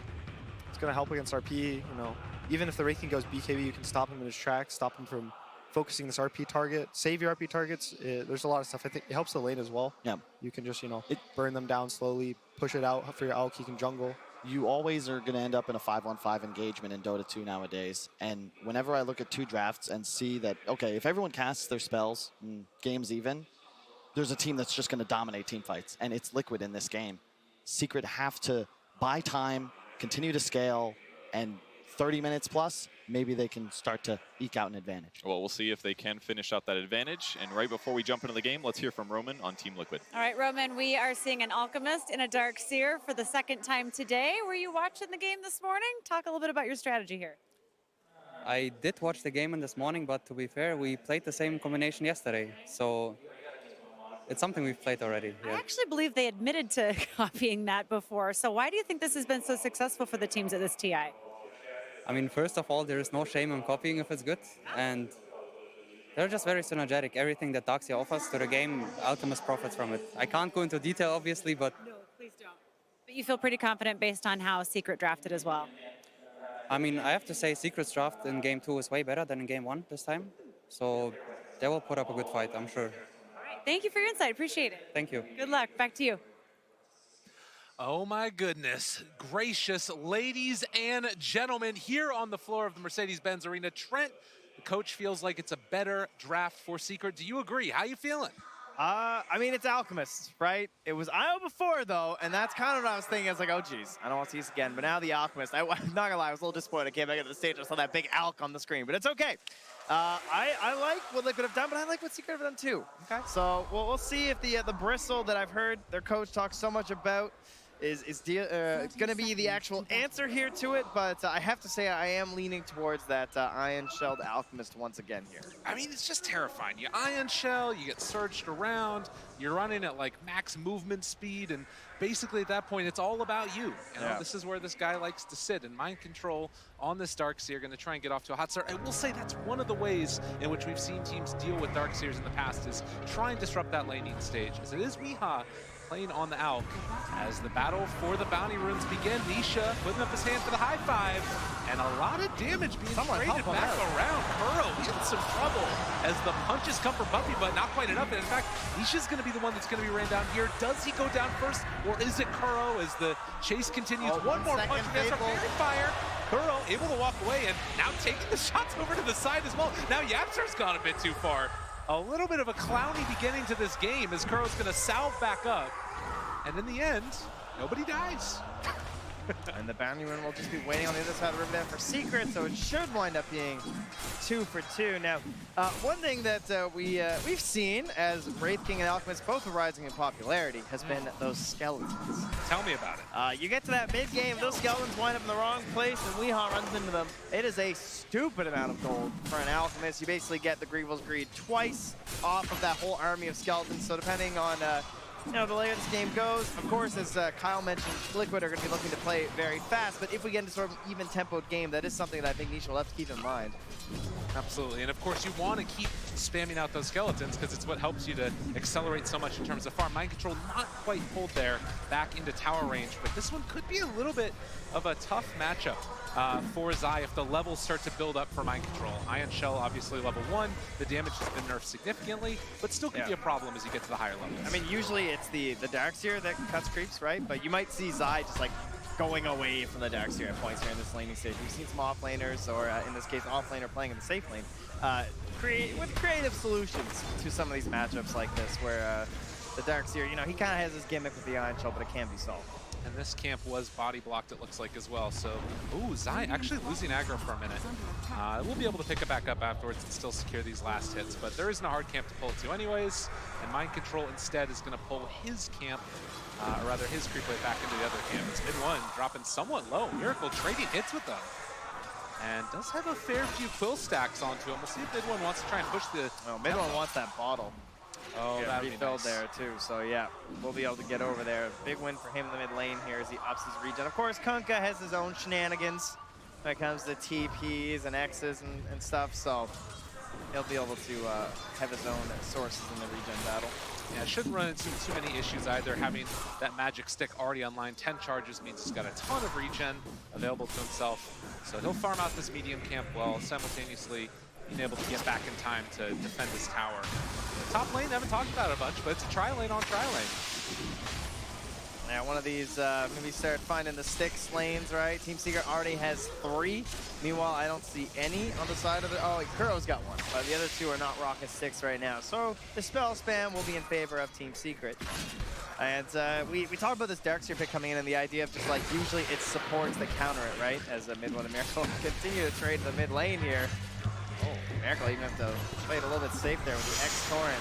Oh, it's close. He's at 40 HP. Gonna salve up afterwards, but does miss some last hits. He did the math, right? But I mean, one of the reasons why they had these support duo picked up early is that I think Yapzor is just, you know, this might be his last game at TI. If you had to pick a hero for Yapzor, what is it going to be, right? There's no doubt. It's the Rubik. This is, when I think Yapzor, I think Rubik. He's taking it, possibly his last game. So although it did open up to like some counter picks, I think it is a support that's going to get banned in that second phase if it looks relatively good in the match at all. Definitely. Not only just the comfort on the hero, but it's not bad necessarily in this tri-lane either. Get the damage reduction onto all of these heroes, then you can trade hits more effectively. So far, so good for Team Secret. The one thing that we always need to keep our eyes on, though, is how much farm does Weeha manage to pick up? How can they deal with this Alchemist? As Miracle is going to step on over and pick up a very fortuitous haste rune and gives him the dance away afterwards. Yeah, I'd say that's worthy of a jig. Denying a bottle and getting yourself out of a sticky situation there and some goo. So again, 4-minute mark, still no kills. as some of these games have kind of looked like that no-rush 10-minute style of Dota that we became very familiar with in the group stages. But at least for my money, it feels like Secret are going to need to be the ones that keep that pressure onto the Alk and make sure they're also blocking out the camps so there is no stacks coming out there later on. Yeah, even if he falls behind a little bit in the laning stage, of course, the Alchemist just looking for those levels so that he can try and gain while back in the jungle. And they have 4 very good heroes for making space across the map. Right? GH, woo, that's a big crit. A lot of stun coming out there. Chase comes through. They're sitting in the acid spray. With the ET moving in, this actually might be first blood. Possibly needs the stun to come through. Not quite on the edge. And who else could it be but YapzOr picking up the first blood? All right, 2 games in a row. He'll take it. It wasn't enough previously, but we'll see if this Crimson will do it for him. And 3 for 1 on the bounty runes with mind control, a little bit of trouble, but the surge away should be enough. Skewer. Ooh, just barely off the mark. Yeah, Zai's going for big plays. It's a level 2 surge, so Zai's still going to at least get 1 more shockwave on him, and his bottle's already used. Yeah. Attempting, but not enough. Wasn't quite able to finish off mind control, who does just head back to the shrine now. And Zai just getting level 6 after, I'm sure, you know, maybe, but it is 200 mana, so hard to keep that one going before the Arcane Boots. But a much better start to this game, it feels like, for Team Secret, as it does look like they're doing quite well in these levels.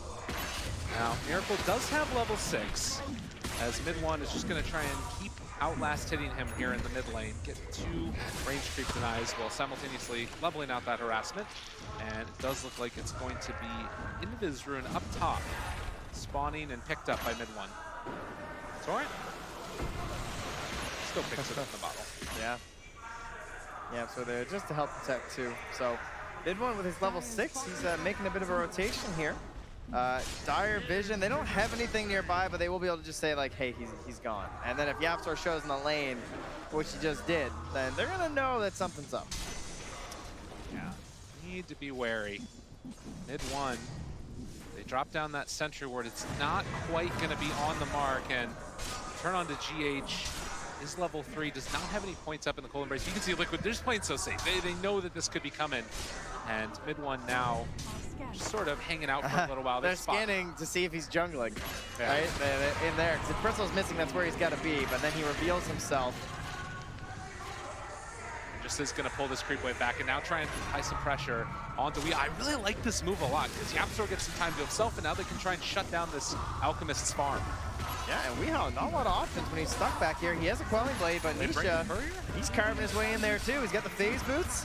Does he look left? He goes right. Nisha not realizing he's over there to the side. And Kuro gonna get the shackles. Now the TP rotation coming from Miracle, who's level 7. Gonna be able to find Nisha, get the kill without even having to use anything from the Kunga. And now GH going to be the trade-off. So they can't quite manage to bring down Weehawk. So, like, kind of even across the board in some senses. Like, you got a core, you got a support, but you're forcing rotations. YapzOr's getting that mid lane all to himself.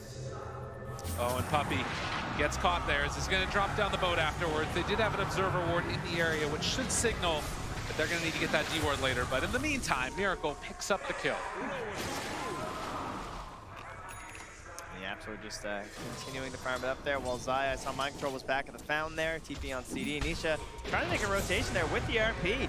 Oh, nice little job done here as they get the full stun combo coming out. Mind control skewered afterwards, but away from Nisha. And now the surge away. He does have another stun in 3 seconds, but there is another rotation coming from YapzOr as well, realizing he's heading off the other direction. They will have the telekinesis into the follow-up stun and finally clean up the kill by virtue of Nisha. And a regen rune for Zai, who's at 15 mana right now. I'm sure he is extremely pleased with that. So solid on the first RP there. Managed to grab a kill onto mind control. While Kuro is on a warding mission deep inside that Radiant territory. Gets a beautiful ward up there as long as he's not scouted on the way out. And they don't have any vision up in this northern part, so they probably don't know this has happened. Well, Med 1 gonna go for the south play underneath the tower. Does move back in now afterwards for the last hit, manages to get it, but does he pay the price? Mind control is here as well. They pull, no! The timing, and now the stomp to turn it. A little bit of a miscue there by Miracle, a rare mistake. They still get the kill. Yeah, winds up being fine. There's just too many heroes. Now, Liquid have committed a ton of vision in this top area of the map now, but they've lost that tier 1 tower. I think they were trying to perhaps hold that for as long as they could, because if you keep that tower, you're going to keep forcing Secret up here because they want to knock it down so bad because you know they want to be pressuring into your jungle. Now these wards being left behind are essentially there to scout when Secret are going to be smoking for the Alchemist kill. But Valkyrie now farming out in that triangle anyways. And that is a lot of, not wasted vision, at least not quite as nice a vision as they might have wanted, but. It still spots things like courier rotations, right? So they know where some of the heroes are located based off of that. Nisha is heading in towards his Midas now with those 10-minute bounty rune mark. Top should go both ways to Secret, and bot, Yapster's going to try and hold one with his telekinesis. Mid one even going for the other. Okay, they're going for 4 bounties here to try and slow down the Alp. And he walks back away, able to pick it up. Secret. Very important. Great stuff there. And now, getting some extra aggro onto Miracle. 3 stacks there of the goo, as well as the chase down with the quills. Miracle trying to make his walkaway happen, and looks like mid one not going to tempt fate any further. We talk a lot about LGD playing this like perfect Dota sort of style where it feels like when you're looking at this bird's eye view that we're privy to, you have all these ideas like, okay, in order to shut down Alchemist, you have to stop him from farming the jungle. You have to bully him in the lane. You have to make sure they don't get any bounty runes. And I think Secret are hitting a lot of those marks right now. And although the Alch's on top, of course, it's not that much of a lead, right? Yeah. He's not the end-all be-all. Earlier today, we had the same situation, right? With the Bristle versus the Alchemist, and it did work out. It's true.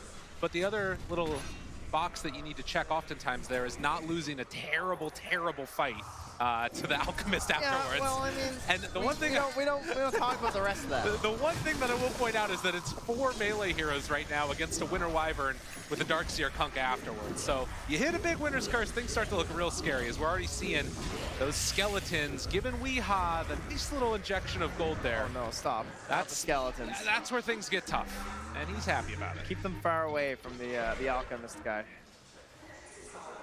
Nisha already having that Hand of Midas completed, now going back for the Radiance that we've seen all so often on this hero. And he's keeping up in farm right now with Weehaw. Doing a very good job of it. And I think Zai, too, also a bit of a standout here, right? Like, his farm right now almost up to 5K. He's well ahead of Miracle as well. As often is the case, YapzOr almost ahead of the opposing offlaner at 3,500 net worth. Wanting to be one of those team fight turnaround heroes. He can make it happen. Yeah, he's going to have enough for his 8th lens here if he can clean up these mid last hits. This mid one again, just dodge a torrent, but it will be a bottled rune up at the top for Zai, who has an arcane and an RP available. Both of those observer wards planted by Kuro earlier on do still survive, so they're spotting that rotation now from Zai up top. They've been seeing Nisha farming here on the Ancients, and that's giving all the space in the world for someone like Weehaw to play freely. Kuro even acting as the vanguard here, up ahead of the Alchemist, in between any potential rotations from the side of Team Secret. Everything from Alk. Yep. This is the way that people play Dota around this hero, and I really like that observer ward placed down on the right-hand side of the map. It's not scout out anything. Mind Control is stealing the mud golems, though. Not cool. You know, you gotta leave those for your Alk. That's for sure. What a waste. He just leaves one for Weehaw. He's like, why is this camp half farmed? That's an immediate ping. You know what's happening. Yeah, but yeah, just look at this guy. Like, just a second ago, the Wraithking was basically on par with him, and now 1,500 gold ahead. It's so difficult to play Dota against this hero. And if you're Secret, I mean, is it just try and make a move now, shut down the rest of the map? They don't really have the same tower push that you saw previously from Liquid, right? When Liquid were trying to play the super high speed, they had the Leshrac. Right. And they're just able to walk and destroy them so easily. Secret, it's a longer effort. I mean, how long has YapzOr just been mid? Like, shoving creep waves and everything, and hasn't resulted in that much tower push. Now, he does get the level 4 acid spray, so quite a bit of damage. 7 armor reduction as well, while you have a burster back on your team is very good. And they do have the siege wagon of mid one. So this is your tower pressure. But even that, look, it's slow and it's very dangerous. Even when you're this tanky, he's alone. Be careful, there's nobody else here, and all of Liquid shows up in numbers. Mid one's just dead.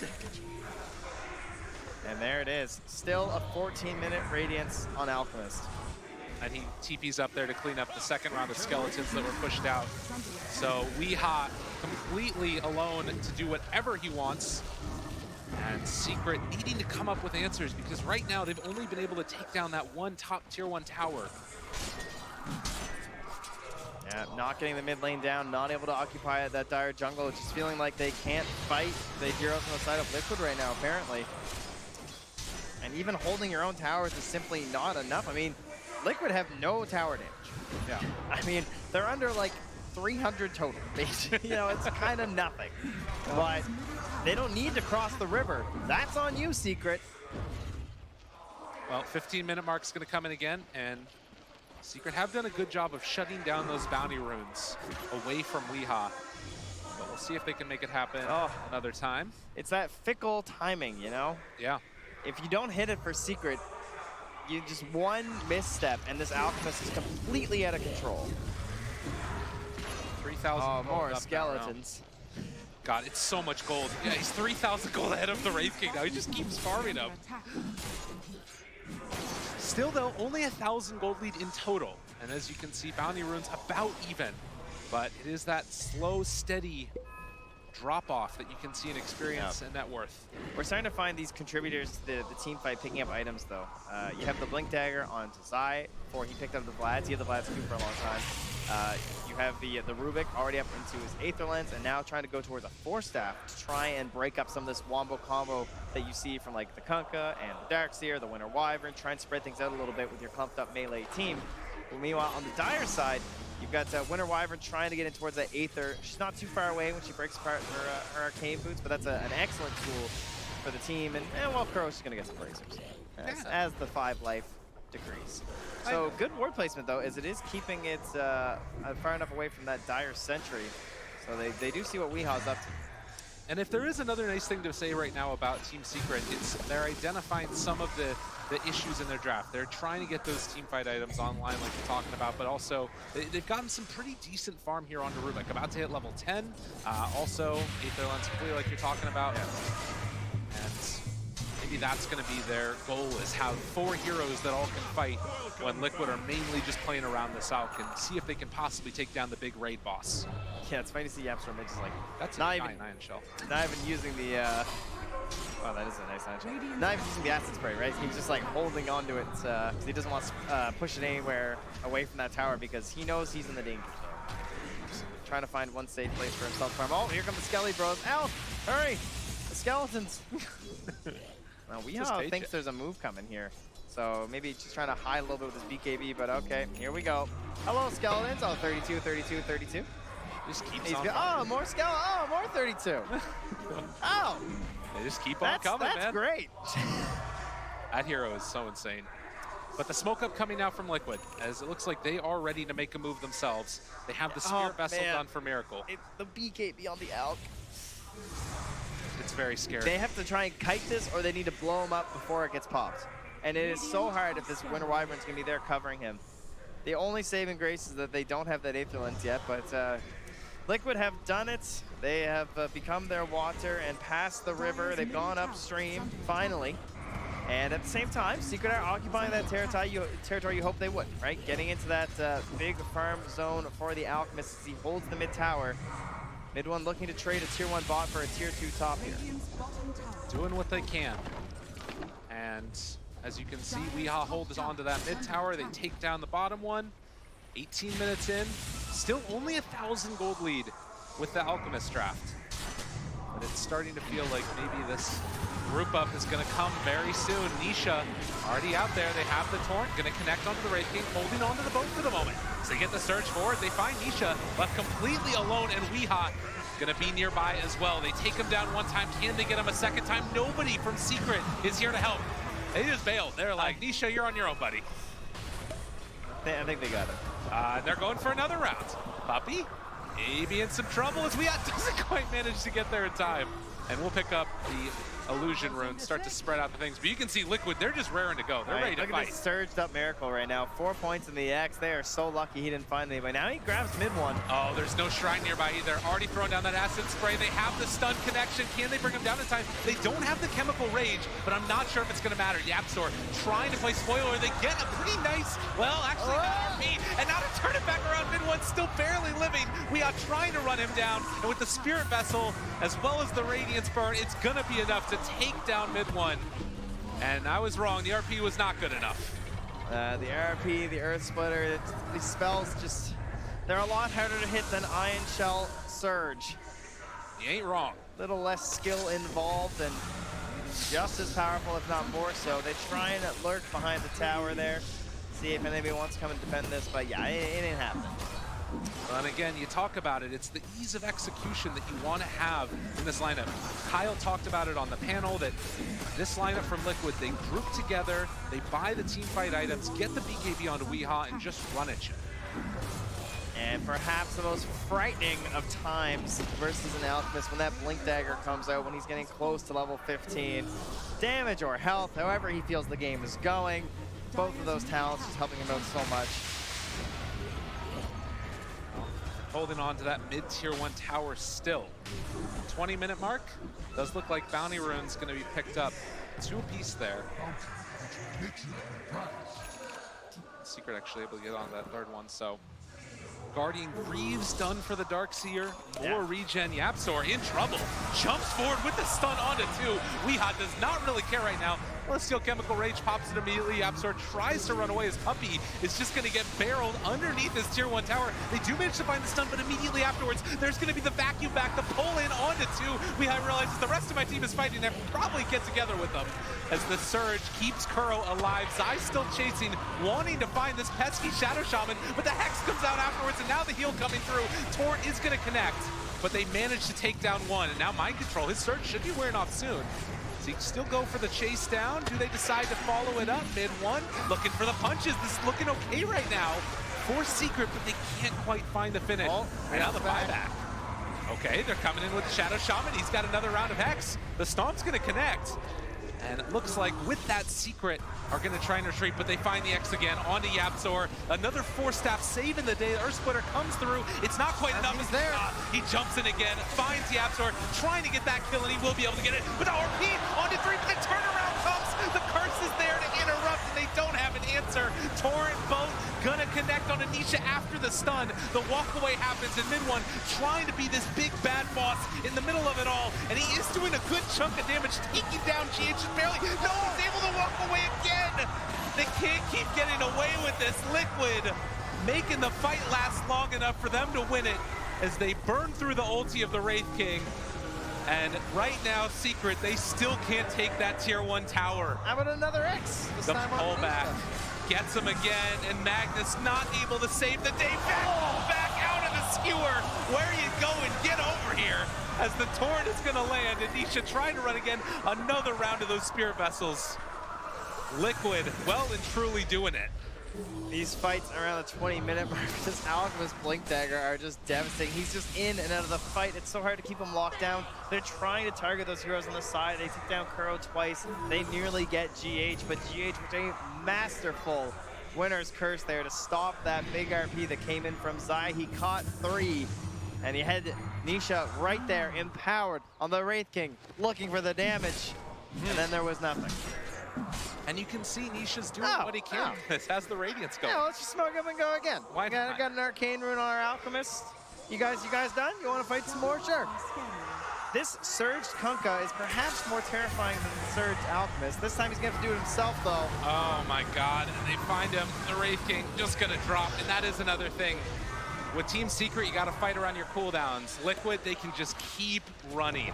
And keep running they will as they find Yapzor, get the stun. Weehaw just pummeling him down into the ground. The 4-staff is no savior here, sir. No, and they're just going to keep the group up alive. Vlad's Greaves done for Mind Control. Wow. Starks here. I mean, look at him. He just keeps popping the stun and running at him. Yeah, Weehaw has no cares. This guy. It was, what, 5 minutes ago where it was just Weehaw and a bunch of Radiant heroes on top, and now suddenly it's Weehaw, Nisha, and now Dire heroes. They have eclipsed past those on Secret who were near the top of the net worth chart. Zai has his RP back. Mid-1 has finished the Solar Crest. As we talk about, you need those cooldowns, but in the meantime, when they are down, oh god, mid-1. kind of away from the rest of his team. They do have Magnus behind him. Chasing, Nisha wants to get a kill. Shadow Shaman gonna be searched and go for the walkway. They drop the circle wards down, and Weeha turns, finds the first kill on a Wraith King. Can they get him again? The Apps are trying to steal what he can. They already have the boat down, giving him that bonus, and now the X marks the spot. There's a pretty good combination coming out with the RP, but it's not enough. It's not nearly enough. It's not even close to enough. Zai trying to run. Weeha has him in his sights. Do they dive past the tier 3 tower? No. It's gonna back him back down to the low ground. Mind control. Cosplaying this Scorpion right now. There's an ether shot here from Yapso, but not enough to do anything. And you highlight these heroes with team fights. You know, he's got the Crimson Guard, he's got the Greaves, he's got the Vlads. They just have so many heals working on their side of Liquid. Perfect 5-man Dota items. And just weaving in and out. They know exactly how to play these team fights. Well, and mid one right now is cutting creep waves, doing a good job of buying his team a little bit more time, as they do have to come back to escort their creep wave. Now you can see the swing. The swing back into the probability over the last couple of minutes. It's just been Liquid coming online, and well, now they have the shackles on the mid one. But they don't even feel confident trying to go at the Shadow Shaman. I mean, they know that if Shadow Shaman is shackling your Bertzel back, there's probably more come. You know? So, Assault Cuirass done. So much gold into the coffers of Weeha, this 25-minute mark. And for Secret, it's just, it feels like it's just a game of holding out, trying to keep all of this pressure off of their base. And to be fair, they are doing a decent job of it, but what is that wait for? What's the turning point for Secret? Yeah, the high ground defense is, you know, you got the Magnus, sure, but your empowered hero, it's not this like Ember or this hero that really feels like you can do something. It's Nisha on a Wraith King here, and maybe he can get that incredible damage into the Empower when they're RP'd. It's just, I don't know, I feel like you're waiting for mid one to get into those wild talents later on. Yeah, and you can see there on that graphic, just Weeha completely out of control, 9-0-2. At this point in time, rocking 800 GPM, expecting that to go up unless there's some... Oh, it's going up. It might just. I would invest now. Give him an Aegis just in case they thought they could kill Weeha. Don't want to hand over any big streaks, and GH is on the hunt here with his Blink Dagger and an Invis, and he wants to see if anyone is split pushing. And lo and behold, yeah, Zai is TP, just came back. Now Yaps are out in the lane too. And oh, we realize, I mean, if anybody shows for a second there, they can go on him, but it looks like GH not wanting to. All right, we're making a kind of path here. Timbersaw will be pleased. And Zai, they're looking to set something up here. A two-hero play, bringing someone back and then going for the big one, but now they see GH and say, abort, abort. Now try strong, good catch, but the winner's curse is gonna be enough. Yeah. I mean, how are you ever gonna get a good RP off versus that? Well, maybe if it's down, they can take a fight around it. As Yapsor is going to get ran down here. He's doing his best to try and throw some damage on him. Meanwhile, at your base, there is an Alchemist who is charging his stun and contemplating some plays here. Oh, he's just going in, but going to get stunned underneath the tower. Maybe an opportunity is the Torrent. I mean, Weeha, if you're getting hit by the tower, I might as well drop my wards down. That makes a lot of sense. That's value plays from Captain Kuro. Knows what to do. Captain Kuro, absolutely. Tier 3 he could have a cereal brand, I think. Goes down, another round of stuns. Nisha trying to hold on to this high ground, if at all possible. But Liquid, the engagement, they don't need to do it. They can just back out now, take down these shrines, and cool, calm, and collected. Yep, flowchart Dota. Making it happen. Coming out. They want the shrines. They already got the Aegis. They kind of did in reverse order, but that's fine. And Secret, this is your TI hopes. This is your season hope. This is everything you've worked for the past 365 days. I can't remember when they got eliminated. But either way, it's a long time. It's every day. It's every night. It's what you think about as a TI player. And I'm sure they're feeling it in there right now. You know? What do we have to do? They know they're at a disadvantage, there's no doubt. It's not the kill score.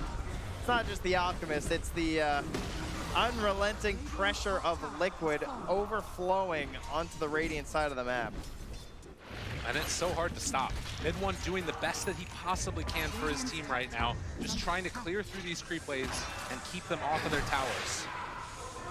They have the split push coming from the Wraith King as well, having a nice little bit of pressure onto this bottom tier 2 tower, even empowering the skeletons wherever they can. As Nisha throws out the stun, they have the Chemical Rage, another round of it, trying to lay into this Alchemist as he hits onto their tier 3 tower. The pressure is coming bottom, and they're going to have to go back and deal with it. But that also means a lot of gold going into the coffers of Weehaw. Yeah. And more skeletons. Yeah, I don't know about this one, guys. It's so much gold. Yeah. Oh, wait, but back on the other side of the map, maybe a chance for a fight. I was a little surprised they didn't X him. He doesn't have bots, but it doesn't look like it's going to be punished here. If anything, Nisha's the one that's being targeted. Now, Spirit Vessel using the X after the Torrent. Missing on the Tidebringer. These things happen. Don't worry, guys. It's like you. Get the hell out of here.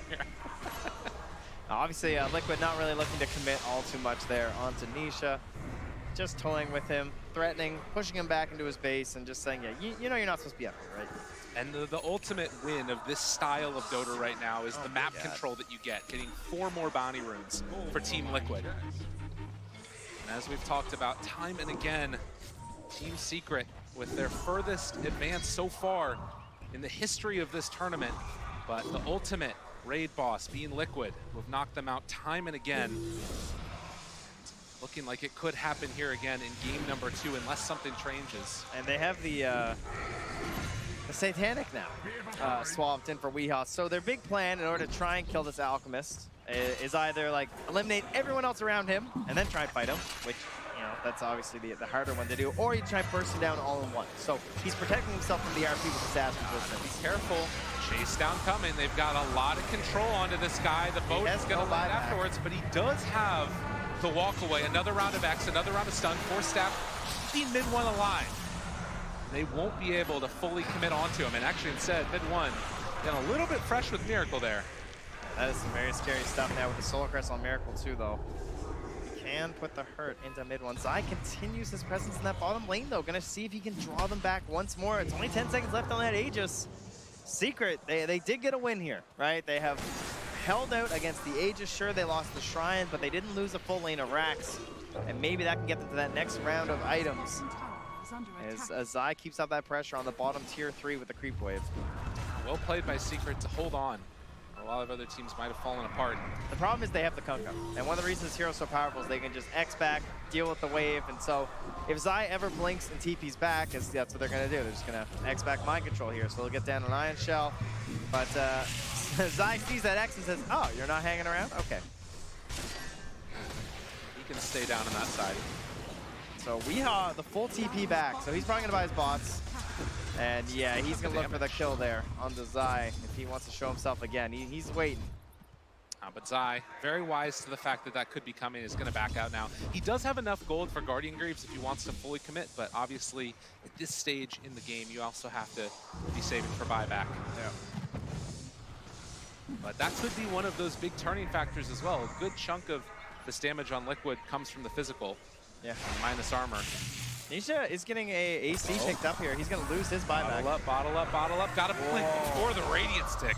Jeez. Zai barely getting out of there. Yeah, that was very close. Caught sight of him for a moment. And meanwhile, up on the high grounds, looking for the chase. Liquid, they're thinking about it as they get the TP boots coming in from the out, looking for that X play as they already have 1 round of it. 4-step a little bit late now. The jump forward, Weehaw finding and killing off Yapzor. Mid-1. Protected for the moment by Nisha, but this is the problem, trying to run away from the X-Marks combination. Level 20, he's not going to end up running into any issues with knocking his ultimate off, but losing the ultimate at this stage is bad enough. Zai pulls back in 1. This is a nice way to start this fight. They have to stop to follow it up as well. They don't want to jump onto mid-1. Nisha able to get the walk away. Zai thought about it. Trying to hold that buyback on Yap, so they don't want to burn it right now. They just say, we can trade 1 for 1, we'll take it. But that was a great jump by Weehaw, right? Although they're all jumping on a mid-1, he sees that mid-1 is being helped out by someone, and he knows, I can just blow over that back line instantly.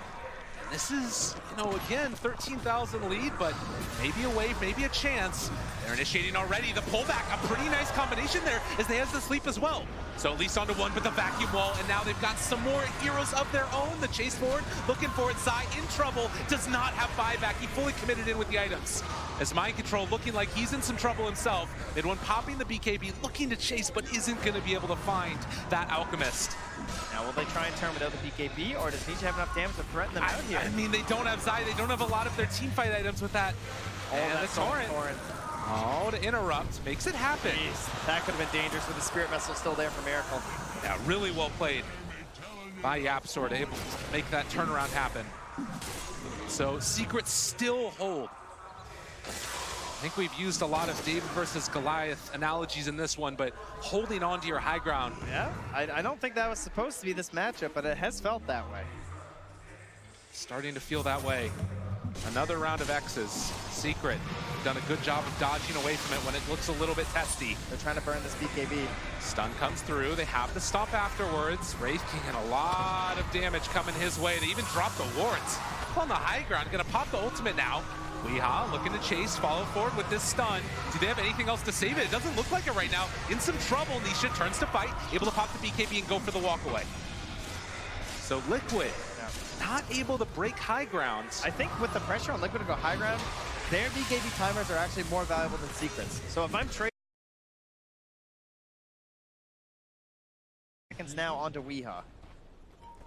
And how much does the complexion of this game change if that BKB wears down to the 5-second mark? Like, does Secret have this in the later stages?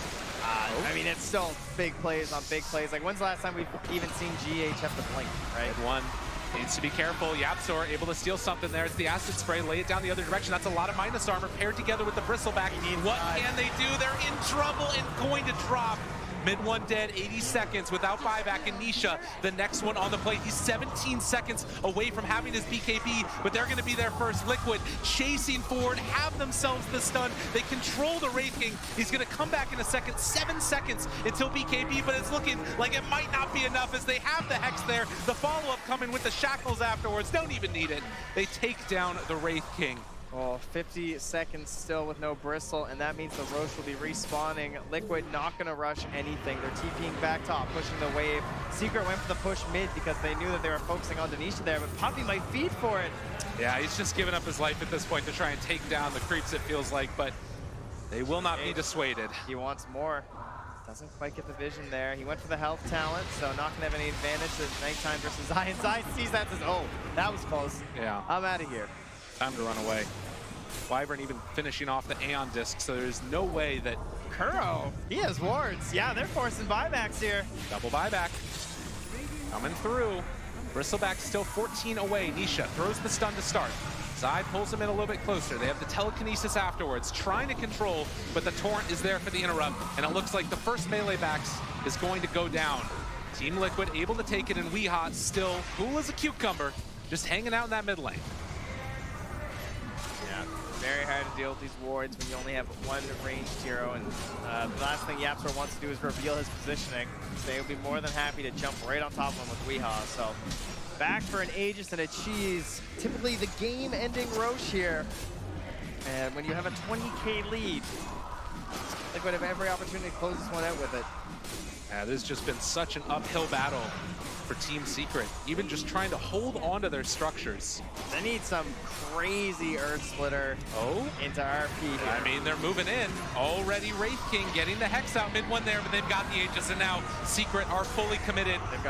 They got to go in. This is Danger Town as they find Zai. Forstaff trying to keep him alive, if at all possible. Skewer to run, he's still alive there. They did kill off the Shadow Shaman, but the buyback comes, and Zai another round. Glimmer Cape keeping him alive. Can they make this work? They might be able to find a big RP, if at all possible. Looking for the opening side, making the play. It's a pretty good one with the Winter Wyvern ulti to interrupt. The Ghost Ship gonna lay it, stolen from YapzOr. Everybody from Secret playing their absolute hearts out, and they're able to make it happen. It's only on Akuro, but now Miracle may be going down as well. They pop the BKB for mid one, still looking for the chase. They take down Zai. He buys back. Buyback coming also from Mind Control. Weehaw under fire. Maybe the crowd feeling a little bit of a sign of life if they can make it happen. But Weehaw, he gets the cheese off, able to run away afterwards. The stun is gonna come out in just a moment. They find themselves this ED. The boat's gonna land. Now what more do you have left in the tank as the Bristleback is gone. Secret needing to run, needing to hide. Where else can they go though? As Zai still controlled, stomped. In a way, can they make it happen? The Skewer pull back onto the other side, but it just pulls him closer to Puppy. Nisha trying to stand tall in this fight. He still has an ultimate available as 21,000 net worth lead is going to continue to grow. They have Nisha under control as well. And just like that, Team Liquid looking to finish off this carry one more time. The Torrent is going to land. The Cold Embrace keeps them survivable. They have an X onto Zai. Liquid just running through Secret at this point as Zai tries to run, but get back here again. Mind Control continues to control. And that is going to be 4 dead and Liquid ready to run down a lane. Secret did so much in that team fight. That's a fight that should not look nearly that close. 16,414 damage there from the Wraith King, but that's largely because he was just walking around, trying to help burn them down. But GH is too good. I mean, he's waiting for that RP. He knows that that's their big way back into this one, and he won't let them have it. You feel it, ladies and gentlemen. They're trying to pull Miracle into the fountain, do whatever at all possible. But Miracle, he smells it. He wants to go on. He wants to play further in this tournament, and the Ancient is falling as Liquid again are going to knock Secret out of TI. All right, well, OG, you take the high road, and I'll take the low road. Way down in the lower bracket for Team Liquid, but it looks just fine for them. Undefeated as they now 2-0 Team Secret. Again, they have eliminated them here in the lower bracket of the International. And what an unbelievable series. Team Liquid, a great story for them, and obviously all the respect in the world for their competitors, Team Secret. Oh, the hug. You love to see it. Like I said, there's just so much respect and admiration between these two teams. And while it hurts to go out now, sure they wouldn't have wanted to any other way for Team Liquid as they exchange embraces. So here we are. We're down to 3. One more day. That's it. One Two last more day series. of TI. We have Liquid coming back tomorrow. We'll have LGD, and of course, the returning champions, OG, are here to defend their ages. Ladies and gentlemen, we wouldn't have it any other way. An amazing top 4, top 3 right around the corner. Stay tuned. We'll head back to Shiver and the panel one last time for today. Thank you, indeed. That's the 3rd time in a row at an international where Liquid knocks out Team Secret. And you can see how much that means to them, the players. Look at those smiles. Kuro is normally a fairly stoic person, but that, it's pure happiness. It is. They know it's only one good day away from being the TI champion now. Yeah, and I mean, they've done it in the lower bracket before. Perhaps they can do it again, and we know what No-Tail said. He wants to face Liquid. He might just get the chance. Before we are going to talk about what this means for the tournament and for the players, we're going to hand it to the draft panel, who once again would like to break down this game. Hey guys, one of the benefits of the Magnus is that it allows you to accelerate your cores farm. So we wanted to compare the Wraith King as well as the Alchemist and see what they had in terms of net worth. There was a big jump there before Radiance comes out, and what that was the skeletons from the Wraith King being killed by Alchemist. He gets bonus gold for all of these, and it's a huge help to the match. It gets him ahead with every single one that gets killed, and it really accelerates him in a big way. So on the opposite side, Nisha ends up going for Ancient stacks using Cleave and things like that. That's also a really good way to accelerate, but it's not as fast as what Alchemist puts out, which ultimately is going to leave him farther behind. Exactly, and if we watch how this first big fight with Secret and Liquid in the mid lane comes down, I'm going to pause in just a moment. Weeha, huge net worth advantage. Radiance, Blink, BKB. He's at his peak strength, and you're going to watch as the Liquid cores fully commit, immediately just going deep into the side of Secret. This allows GH on the corner here, as you'll notice as this fight develops, to play from complete safety on the side. There's no stuns in the area, and this huge RP by Zai, immediately it's combo broke. There's no way Secret can win this fight because Liquid just remove RP from the game. Sure, it plays out. Liquid, they don't lose this fight necessarily, but it's a sign of things to come. When you have aggressive core heroes that can go deep into the enemy side of the map, it makes it just impossible to mess up as a support player. All GH has to do is wait for RP, cast his ultimate. And they're able to do that because he was able to accelerate faster. He got a Blink Dagger, he got a BKB, and that allows him to teamfight earlier than what the Wraith King would. Wraith King just has Radiance as well, but he's not as strong of a carrier as Alchemist. I love it. Liquid, Tinker, Alchemist, Meepo. All of these heroes, what do they have in common, guys? You make gold out of nothing. If you're a Tinker and you buy an item, you're using it 4 times in a fight. Meepo, you get a stat item, it's ×4. Alchemist, you farm creeps, I get more gold. How do you beat it? Well, we're going to see if LGD can have an answer for that tomorrow. Thank you guys for that breakdown. I don't know. I just don't know. Kyle's question stumped me. And apparently Secret didn't know either. Yeah? No. So Liquid victorious once again, and of course behind Liquid Mastermind, Kuroki, who's with Casey right now. Kuro, you actually have our panel a little flummoxed at a loss for words. You guys are undefeated at TI main stage. Why do you think you've been able to be that successful so far here at TI9? To put it simple, I think we are blessed. Why do you think you're blessed? It's just how it is. Yeah? Do you feel like this is part of your destiny in some ways? Yeah, somewhat. That's my beliefs. But at the end of the day, we're just trying our best and just taking things step by step. And thank God it's working. How much of facing Secret came down to how well you and Puppy know each other, do you think? I was definitely nervous because the whole year they kind of had our number. I think we didn't beat them a single time actually in a full series. So this was the series I was the second most nervous. The first was the Fnatic one, best of one. Oh, really? Yeah, first main stage game and best of one. So, and our team, like for me, it was important to just set our mentality straight. Because, like I said, we lost the whole year to Secret over and over again in all the majors. And we just tried to like reset our mindset. And yeah, I think it worked. How did you reset? I just give them some talks, basically, and that's it. Mm-hmm. I'm not going to say what No, I don't want. I'm not asking you to reveal to me your entire we need strategy. a true side for that, but Yes. I don't know if I get there.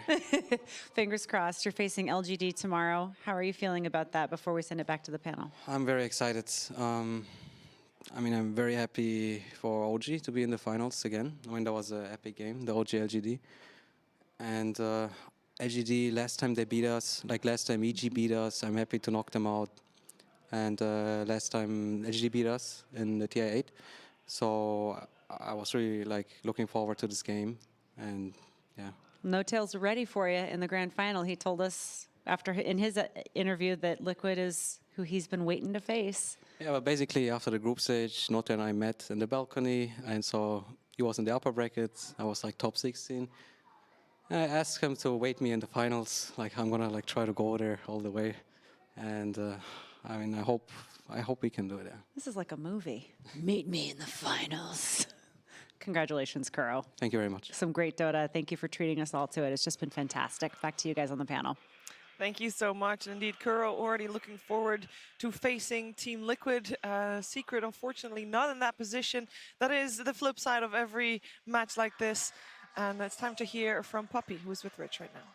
Yeah, I'm here with Puppy, and the first thing that I really want to talk to you about is just, I mean, you guys ended up in the lower portion of the bracket, the loser side of the bracket, pretty early on. Does playing so many games, that grueling schedule, does that affect your performance at all? Well, overall, I think it made our performance better. We were not actually playing that well when we were in the upper bracket. I think we could have like pretty much convincingly maybe won EG with first and third game. Not the second one, I think. Second one was a tough one. But actually, we screwed up a lot. So we learned a lot from the screw-ups. We had a lot of time to figure things out. Took a game one by one, you know. None of the games that we played before that were like easy. So it was just like winning another grand final kind of after winning another grand final. So yeah, no, it made us a better team. And therefore, we got, I think, further. Well, when you look at the rest of the season, it didn't really seem like you needed to do any learning on the fly. A relatively dominant season. Why do you think when you get here to TI, there's some shakiness? The thing is, it's kind of like a pressure tournament. It's not the same as anything else. Everybody knows everything's about TI, and emotions take over. If your emotions are very, you know, in the right place, you will play pretty well. You will know everything that you need to do. And to be fair, the international brings out new strategies, like very fast, new pace strategies that are just like, or maybe not fast paced, but it depends on the meta, right? And a lot of the times, the pressure is not something that people are used to playing against. And usually it's like the players, like in my opinion, like Hector and stuff, like they play on pressure in a way where they farm so much and then they go, right? It's this type of style. And these heroes like Alchemist, the Wisp, and Chen, like a lot of pressure on you in order to do, like if you do something wrong, you might lose the game. These things come out. We don't see that a lot of the times the whole year, and therefore we don't get really practice in it. So the best practice for TI is actually playing TI. Yeah, and I mean, you know, you bring up a lot of the game elements like the Alchemist and things like that, and we see that, we hear the panel talk about that, but you also talk about the emotions. And I mean, you're relatively composed right now, but I want to know, kind of behind all that, when you were sitting in the seat, was anything going through your mind that made it harder to make the right calls at all, whether it is somebody actually being the first to win 2 TIs and the very real potential of that happening this time around? Nah, these games were pretty quick in a way. Like we were already making like a lot of mistakes individually, and you know the whole team, and we already made like a big flop on the first game of like actually misunderstanding what hero was better. So in that way, like it was kind of a calm game. Even when we were losing, it was kind of a calm game. Nobody was really like mad or anything. Just nothing was really working out. And in this match in particular, just nothing was working out correctly. Therefore, it was kind of like, all right, it's very hard. We're prepared to not emotionally get mad at each other, because what's the point? If it didn't go our way, then we failed. It's not to really blame anyone. The clarity in which you kind of explained everything, it really shows just how well you are able to look at the game, and I thank you so much for the interview. We're going to go back to the desk. Thank you so much, Rich. Indeed, Puppy will have to say goodbye to the International 2019, leaving 1 game short of 200 all-time games at the International. KaRoki will guaranteed be the first to hit 200. Oh, that's 1 short? 1 short. 1 short. Oh, man. That feels bad. Didn't even have to win this series, just push it to a game 3. But I mean, ultimately, the bigger loss is dropping out of TI, but it showed, you know, Puppy showed a lot of maturity. And I think maybe some of that comes from his previous experiences at a TI. There was a lot of talk about, you know, that secret roster and the emotions that went into it and things that were said. And, you know, here he talks about, like, there's no use in being mad at anybody. You know, things just didn't go our way. And accepting that. And I think that's really mature of him and the whole team to be able to do that. I think that is a thing in Dota 2. I mean, not just even in competitive Dota 2, but just overall when you're playing. Nobody is intentionally trying to lose in most cases. I don't think you've played NA, man. Oh, goodness. I mean, as I said it, was like, well, you guys are all NA servers. You probably have different experiences. That's completely the opposite. This was the wrong panel for that. Sorry, guys. Glad we ended on a high note. We can take a look also at the stats from that last game. It has been, it started out very even, actually. It started out me thinking, you know what? Seekers got themselves a fighting chance. They gave away Alchemist, and they know how to deal with it. But as you can see, Weeha, KDA 11-0-9, never dying on that. Yeah, crazy. I like what Puppy said in his interview, too. He's like, we didn't ban the right hero. They thought it was the Chen. Like, they straight up thought this Alk wasn't the problem, and it was the Chen. The fact he could admit that is, like, it kind of shows. And also, I'm sure a lot of the other teams are listening to his interview, and they're like, okay, Alk's out. See you later. Yeah, I'm beginning to think that nobody else, surely nobody else, is going to challenge the Alchemist right now. I also want to point out Weeha, like his choice as a player, most of the people have been going for that 25 talent, the attack speed, because everyone's farming on that Alk, but he actually opted for the unstable concoction cooldown, and he used it to great success, and that is just, I think, something that individually you can show some of your personality in the game, and I think Weeha showed it with his Alchemist and the way he played the game. Will, did you see this result coming after the first game? I don't know. It felt really weird, because I actually thought, like, Secret's idea of the game, like, they were evolving and they were getting better, but Liquid just feels like a freight train right now. It feels so hard to stop them. 9-0. Yeah, I mean, they feel like they've got these, like, really nice concepts. They understand how to trap teams in the draft. It feels like they have a very good idea of what's good and bad. I mean, you know, they pick Alk. They sort of learned from every other series today that every team that had Alk won, and you know that stays pretty consistent. But No, I didn't think it was going to be a 2-0. I thought it would definitely, I was almost sure that it would be a 2-1. But you know who did predict it? Is their manager. He straight up told me, if we play them before the grand finals, we will win. And I thought he was bullshitting. I was like, okay, man, you've lost to them like every other time. But no, he said, if we play them before the grand finals, we're going to win. What did he say about their potential for facing LGD? I don't think he said anything. I'm not going to lie. I'm not going to put words in his mouth. So your job today is, to go back and to find out what his prediction is for that. And then, we just don't have to play the game. We just accept that. I think that's, that, like, adding into that, we heard Kuro's words about, like, he brought up the word destiny. We're hearing a lot of different ephemeral concepts that are outside of DotA, right? Confidence, not having that nervousness, this destiny, all these sorts of things. And it really goes to show that the mindset of the players going into this. And I like Destiny just because, Destiny, we have the curse that goes on in Dota 2 that happened for so long until last year. There's, there's no player being able to win 2 TIs in a row. There's so many concepts like this that believing in something like Destiny can really empower you and give you this fearlessness that maybe you need at a TI. Yeah. We have also said indeed goodbye to our Royal Roader potential, so that his destiny, or it wasn't his destiny. That's how that works, right? It's like if it wasn't meant to be for Nisha and his squad. Today has been an exciting day of Dota 2. We had to say goodbye to 2 teams. We said goodbye to VICI and Team Secret. And in case you missed any of the matches that were played today on the main stage, here's a recap. Revealing himself, but Yabsor, Puppey, Zai, everyone's ready to behind. The Stampede will come out. Jara copped the finger of death. They still can't get through him. And in fact, Relocate pulls him out. Pepperons is already going to go down. Zai did so much damage. The ET splitter catching the backline too, so Fade's also fallen. VG Gaming are falling apart. Yang will try and get something back with this Ravage, but where's the damage? Where is it? It's nowhere. Yang, maybe he'll get something in, so finally they kill off Puppey, but the cost is so great. Nisha wants to move forward, putting the balls into Ori. He's got more of them, and well, Medusa's just come. Got him, boys. Cut out more, and now Jarek's going to try and take some of this. Yes, they're going to turn and try and kill Jarek's, but there goes the Chronosphere. Oh, perfectly timed with the air splitter. This is just a beauty of a team fight for OG. And thinking the self on Ame as well. Rolling through, nails him and tops the finish off Lightning as well. OG just perfectly execute that fight.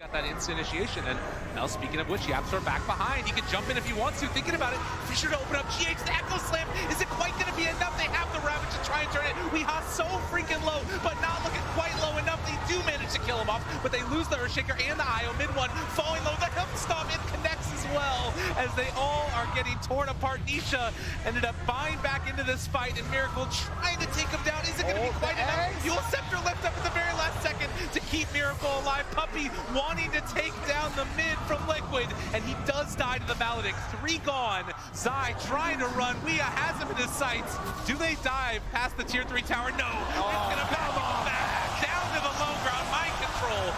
Cosplaying this Scorpion right now. Some ether shot here from Yapso, but not enough to do anything.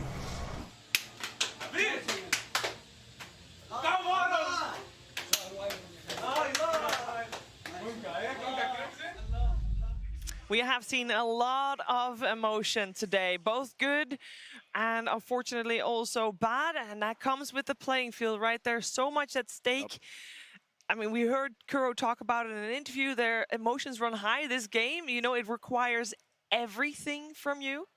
And I want to talk to you guys a little bit about that, because I personally think it's very important to show those emotions. And yeah, I hope that you guys agree with me. Let's first. Oh, I definitely agree with that. Because I think it's important not to be able to show this fairy tale of one team being able to go forward and achieve their dreams and literally change their lives by being able to win the international. I think, that sort of happiness, it comes at a cost of other people in competition. That's just the nature of it. Not everybody's going to be that winner. And so there is going to be some intense emotions. And that's just the way that life is. Those emotions can help you grow and learn. As we talked a lot about that for the experience of both Puppy and Kuro as being players who have attended every single international. I'm sure every single one they've learned a certain lesson from their many, many losses, right? Their losses outnumber their wins at the international at the end of the day. Yeah, and we talk about it like that's why we love Dota so much. It's the personality, it's the person, right? I mean, bot AI and all that stuff is cool, but seeing the players, that's what we really love, right? We're rooting for the players, and that's what makes it so special. It's a lot of the teamwork and a lot of the communication and that like the human element that goes into Dota. That's I think one of the coolest parts of it because it is such an intense game. It's a very hard game in that regard, and I think it asks so much from the professional players who choose to make a career out of it. Yeah, we just saw 2 players they've been here 9 times now, like 9 years, and they started Dota in 2004, Puppy and Kuroki. Like, they've been playing this game for over 15 years now, and they're still here at the highest stage. It's awesome. When did you start Dota, Grant? Same. About 2004. Why are you not playing there? Well, because I'm garbage. I'm sure that's not true. I feel you. But does it make you feel like, you know, these guys are, you know, they're giants in the Dota world. Yeah. Does it make you feel like you could have been there, Will? Oh, no, absolutely not. If anything, it tells me that it was the exact opposite. Maybe there's some people on the panel who have had the opportunity to be there, though. I don't know if I'm the right guy to ask about how to succeed on the main stage, guys. Dude, when he started throwing that, I was like, what the hell is he talking about? At least you, you got okay, to be there. okay. And I personally have faith that Gunnar will be there next year, but Hopefully. I don't know. What would you take from this whole experience, Gunnar? Like, is this giving you a lot of motivation for the next year? I don't want to be here. I want to be there next year. So. What have you learned from this experience? Because we talk a lot about the mental aspect, right, Gunnar? Is it anything like this is your first international? Obviously not the place, the side of the international where you would want to be. But is there anything like you'll take from this experience and you'll use the main stage tier 10? A lot of the players, like you can see, like the teams that are doing really good right now, they're not really worried about like performing like to like a static game and like feeling like they have to be pressured to like do all this stuff. Like, you watch OG and they're just playing Dota. They're just laughing and goofing. Yeah. They're working hard, but they're just playing the game that they love, and they're winning because of it. How do you incorporate that though? Because it seems very simple, but it turns out it's not, because we have seen everybody on the main stage, not everybody, but a lot of people on the main stage, they choke. How do you practice? You can't practice this pressure. No, there's a theory behind how to find quarterbacks, right? The idea being that you don't actually know who's going to be good until you see them in a game situation. I can't tell you what makes a person composed when it counts. You can't tell. Like, as a captain, as a player, you just kind of hope your teammates show up, right? Everyone's looking for that next Sumail. Remember, EG found him because he won NEL, right? You know who won the month after? Grant? Oh. It was BSJ. Well, yeah, I thought it was going to be someone successful. I thought you were going to say, like... That's my point. I thought you were going to say, I mean, we go back, like, as you said, right? FPL, Mind Control won 4 months in a row on FPL. Yeah. Like, these in-house leagues, like, you just got to go out there. You got to do it. You have to do it yourself. Yeah, I think that's what a lot of people may not understand. You know, you can't try to perform in, you know, you're not finding the right team and that's why you're not succeeding. I don't think that is the case. You can always try to make yourself known in other ways other than performing on a team, like in-house leagues or leaderboards. And in Dota, that actually, I mean, it works. Where did Thompson come from? Leaderboard, Admiral Bulldog, leaderboard. Leaderboard. Yep. Admiral Bulldog is like standing in because, you know, Denny played with him. Is like, hey, I like your lone druid. Why don't you stand in for Navi? What about Seb, though? Seb was the opposite. He was played at high-tier tournaments for a long time, washed out, still stayed pretty high in the leaderboard, never found success, didn't find the right players, maybe. It's a little counter-argument there. That's true. And he ended up still playing and just, you know, he didn't want to, but is like, okay, I'll play if you need me. Guess I have to win a TI in 5 months. Twice in a row. Yeah, I guess. Somebody who has a similar story is AU, right? From TNC, making that transition from coach to analyst. Maybe he hasn't seen the same exact success as Seb does, but still, I think it's really interesting the people that have retired but are still like kind of playing regularly. Sometimes it's about the mind for the game and your performance under that pressure rather than when you're at home. It's not just about the individual, though. It's about the team. Yeah. Look at OG. If you want to be the best, you need to have chemistry. You have to be five incredible individual players. And the issue is, you look at this TI, right? Already people are making judgments about teams that are out of the tournament. Whose stock is rising, whose is going down. Seb, No-Tail, they didn't just not have success, but it becomes more and more difficult to find great players. When it comes to shuffles, the great captains always have their pick of the litter. If you're not considered in that category, you're going to be trying to make second choice players TI winners. And are you speaking from experience? What are you talking about, Chief? Kyle had his choice of the litter. Yeah, he was a tier 1 captain, right? Dude, speaking of BSJ, he turned me down, okay? He didn't want to play on my team a couple years ago. Why do you reveal that? That's not something to be proud of. And well, at the time, I was pretty bad, but still. You guys cycled through some carries there. I think you were looking for someone. So, it was like 40 players in 4 months, no biggie. What do you guys think that the 15 players left in the competition, we got 3 teams left. What do you guys think that all those 15 players have in common? What is like the one overarching good at feature? Dota, Shiver.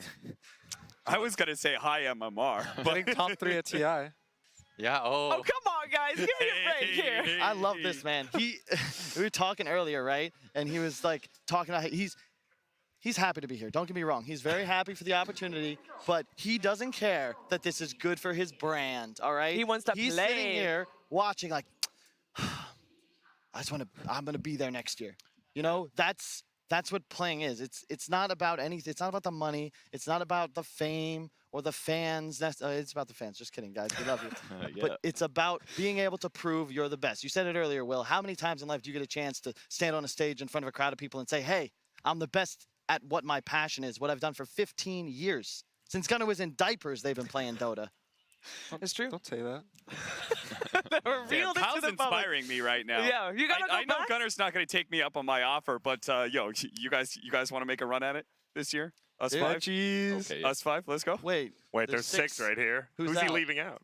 I mean, I'm out already. And it feels like I might be out. Okay. I'm down to give coaching. No, wait, you can always, I was going to say, you can always get a coach.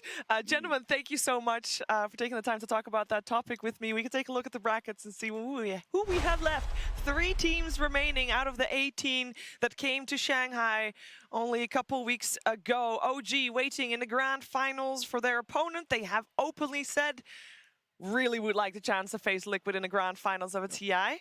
If they're going to get that, we have to find out, because LGD has a word to say there too in the lower bracket finals. And this, by the way, I know that everybody is going on about being the first to win 2 TIs, and especially perhaps 2 TIs in a row. Yeah. This has already been the first TI ever that 5 players are in the grand finals again, like ever.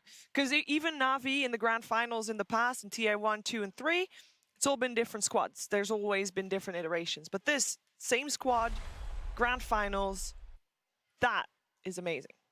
It is. And that is the schedule. LGD versus Liquid, and then the winner of that versus OG. You know what the crazy part about LGD might be?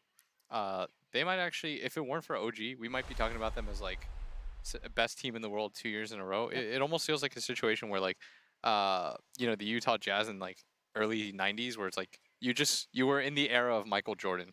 Yeah. Unfortunately, you were just like, you played at the same time. shadow as of the Jordan. best. Yeah, exactly. Like always, you're always going to be second best. Always the bridesmaid, never the bride. Yeah, they're great.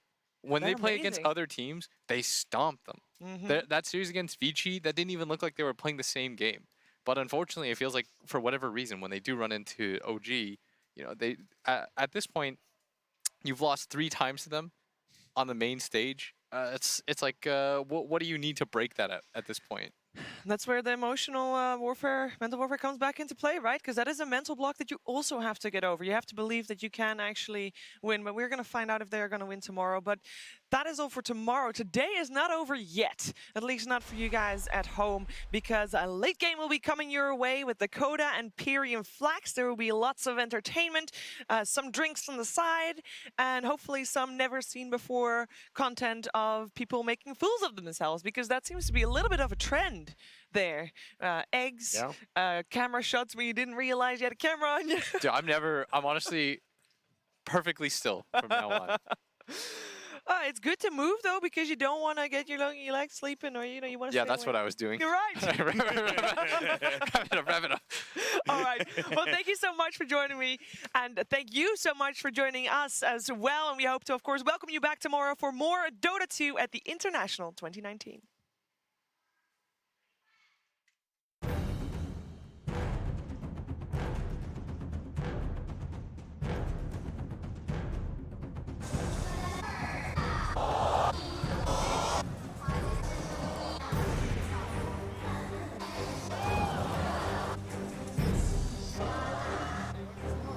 Everyone's G-Da'd up. Paparazzi, he wants something. He's looking for the damage output. He can't see him. The Glimmer can't protect him at the moment. Zai will finally go down. But there's two dead from VICI Gaming. Yamsel, low on life as well. The Radiance Bot is finally doing some work. But remember Nisha, he was back at the fountain. Then Puppy and Mid-One combo together. GG. It's done already. An ultra kill from the... Fucking got him, boys. Gonna come a little bit too late. No damage being dealt. And Somnus can now turn all his attention into tier 3s. 80 seconds left for Anna's revival here. And PSG.LGD, they're gonna have to poke him down to make sure they don't get caught by the Rise. He's all gonna be hit on 3. They're gonna chase down Jack to the back line. It's already finished off Sebastian. It's gonna be good enough. And Anna.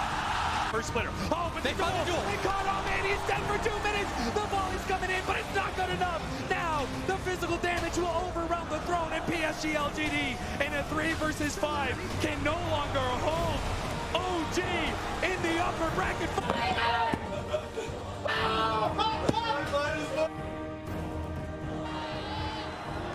Zai trying to run. Leah has him in his sights. Do they dive past the tier 3 tower? No. It's going to back off back. Down to the low ground. Mind control. Cosplaying this Scorpion right now.